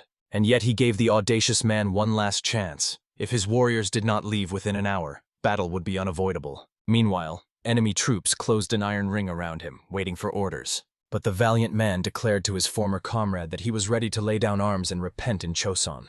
That was exactly what they were waiting for. Thus the warrior ended up in captivity, and the battle near Harbin ended with the triumph of the Choson people. The events shift to February 1455, to the city of Nakajong in Choson. Their officials gathered in white robes, thanking the heavens for the righteous path. But the ruler reminded that he had already been called here 3 times, and it would be strange not to remember the way. The young man was amazed by the crowded streets even at dawn. The old man calmly explained. The memorial service for Kavalanki, the first minister of the state council, was ongoing. Khan Menwei approached the gates, impressed that he was recognized immediately, although no one had paid attention before. His stature became so powerful that even experienced officers paled beside him. The mentors probably praised him too much, yet he himself understood. Many trainings still lay ahead, and when the master asked about the father's last words, the young man, although surprised by the straightforwardness, decided to answer. He pondered, choosing exactly what to say. Before dying, the elder revealed to him something about service in government positions, and it concerned such high ranks that the young man barely understood anything, only silently nodded, obediently listening to the honorable man. The wise mentor told that at the last moment the elder said, "He leaves behind one who can replace him," and went from the world with a smile. The young man exclaimed so impressively that everyone around whispered, amazed at such impropriety during the memorial. And it was then that he remembered that in the old man's eyes there was the light of a true father who sees his son off to war. The master decided not to delve into this delicate topic and thanked the warrior for his respect to the deceased, escorting him inside. When all the formalities were completed, the hero secluded himself in the inner courtyard to resume training. Everyone sincerely admired his achievements. The Khan's master skillfully learned to control his breath. This is not surprising, as the warrior honed exercises on the bars for hours. And training in such a wonderful place was a true pleasure. After the sessions, the valiant man took a book in his hands to record the training results. This tome was called the Book of Survival, because at the beginning he seemed to die at every session, tempering his body. The student thought it was a strange title, because the records could be kept differently, although the master convinced him otherwise. Gazing at the pages, the warrior recalled how just 3 years ago he dreamed of escaping these exercises. Now he had changed both in body and soul. Later he reunited with an old friend to raise a cup together. By that time, the comrade had completed the creation of historical records, for which he was transferred to service in the Sehonbu. He was glad that he had finally finished work and could leave the library, where he had been sitting from dawn till dusk. Then he talked with a friend about the rumors he had heard. The warrior had passed the official's exam on the first try and was preparing for the next stage. State exams were held only during major events. They consisted of 5 levels, 2 lower and 3 higher. This time they decided to hold them after the completion of the Koryo history and the compilation of the Great Code of Laws Gyeongguk Daejeon. The warrior explained that the main reason was the shortage of people on the northern borders, as well as the need to rebuild the destroyed fortifications. Moreover, he heard that there was a severe shortage of laborers in Goyang and Harbin. At that moment, the friend tried to share some gossip, but the warrior sharply objected, not wanting to listen to empty talk. At this reaction, the companion laughed. Once he would have eagerly caught every word, but now he had become completely different. Obviously, he had learned his lesson and did not want to make mistakes again because of his curiosity. In the evening, the old friends returned home. His body had become powerful from training, but he still did not know how to drink, trying to justify himself with memories of youth. Later, they talked about merchants who set out to sea on ships, since the friend was working on their history, and only by the expression on his comrade's face did the historian understand. He was most interested in stories that involved money. There was nothing strange about this. Everyone loved wealth, so their ancient dynasty traded even with Arabia. This was not written in the chronicles. Only a few knew about it, and the friend agreed to tell only on the condition that they would drink more. In fact, everyone understood. Although the warrior hid behind a passion for training, deep down he craved power and wealth. But despite this, he tirelessly prepared for the written and oral stages of the state exam. When the results were announced, it turned out he truly achieved a brilliant victory. Next to him rejoiced the friend, whose name also shone on the notice board. Both rejoiced. As predicted, among the questions was a task about the new prison in Pieni. They had only the last stage left, and the friends dreamed of passing it together with the highest scores. The man believed. This time he would get the coveted position. The feeling of victory burned in his heart. But when the day of the test came, he saw a wonder. Before him were not one task, but 3 whole topics. From them, it was necessary to choose only one and write an extended reasoning. For him, it was a blow. He was not a master in written works. Meanwhile, one official went to the monarch, asking if it was really worth giving such complex topics. The first was, what principles should be chosen for diplomacy with empires, and what policy should be conducted? The second, how to enlighten the northern tribes and integrate them into the state. What steps should be taken? The third, what should be prioritized if trade with the Ryukyu kingdom begins? The official reminded. Previously, only one topic was always given, otherwise a person gets lost in confusion. But the monarch replied, today men with broad minds and far-sighted vision are needed. Those who can build grand plans and implement them in life. Only such he wanted to see among the future servants of the state. Therefore the ruler reassured the dignitary. There is no need to worry. because if a true genius appears among them, his brother will receive an even greater incentive. Soon the elders gathered to check the works. But suddenly they came across a strange text.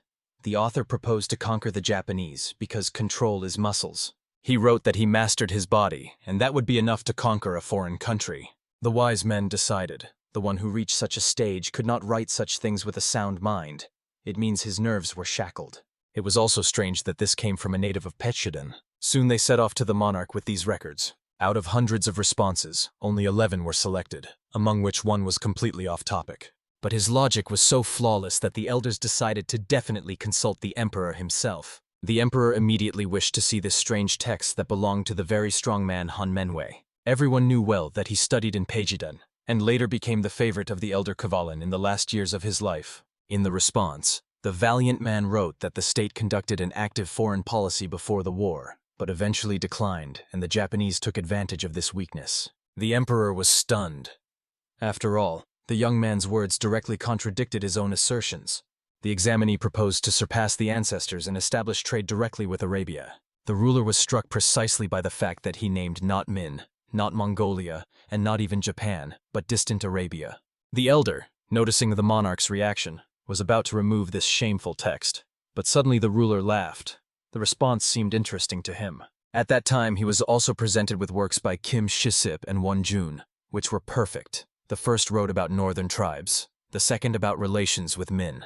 And he also liked Khan's text because, while speaking about Japan, it tangentially touched on the topic of the Ryukyu kingdom. The elders were already about to remove this work when the monarch ordered it to be kept. He wanted to reread it once more. The events are transferred to the same year in the province. There, a nobleman who lived in the warm luxury of Pyongyang sat carefreely at the table, enjoying his high status. After the Grand Prince set off for Harbin, everyone awaited a battle, and he also went there with his brother. He dreamed of bringing his brother many captives.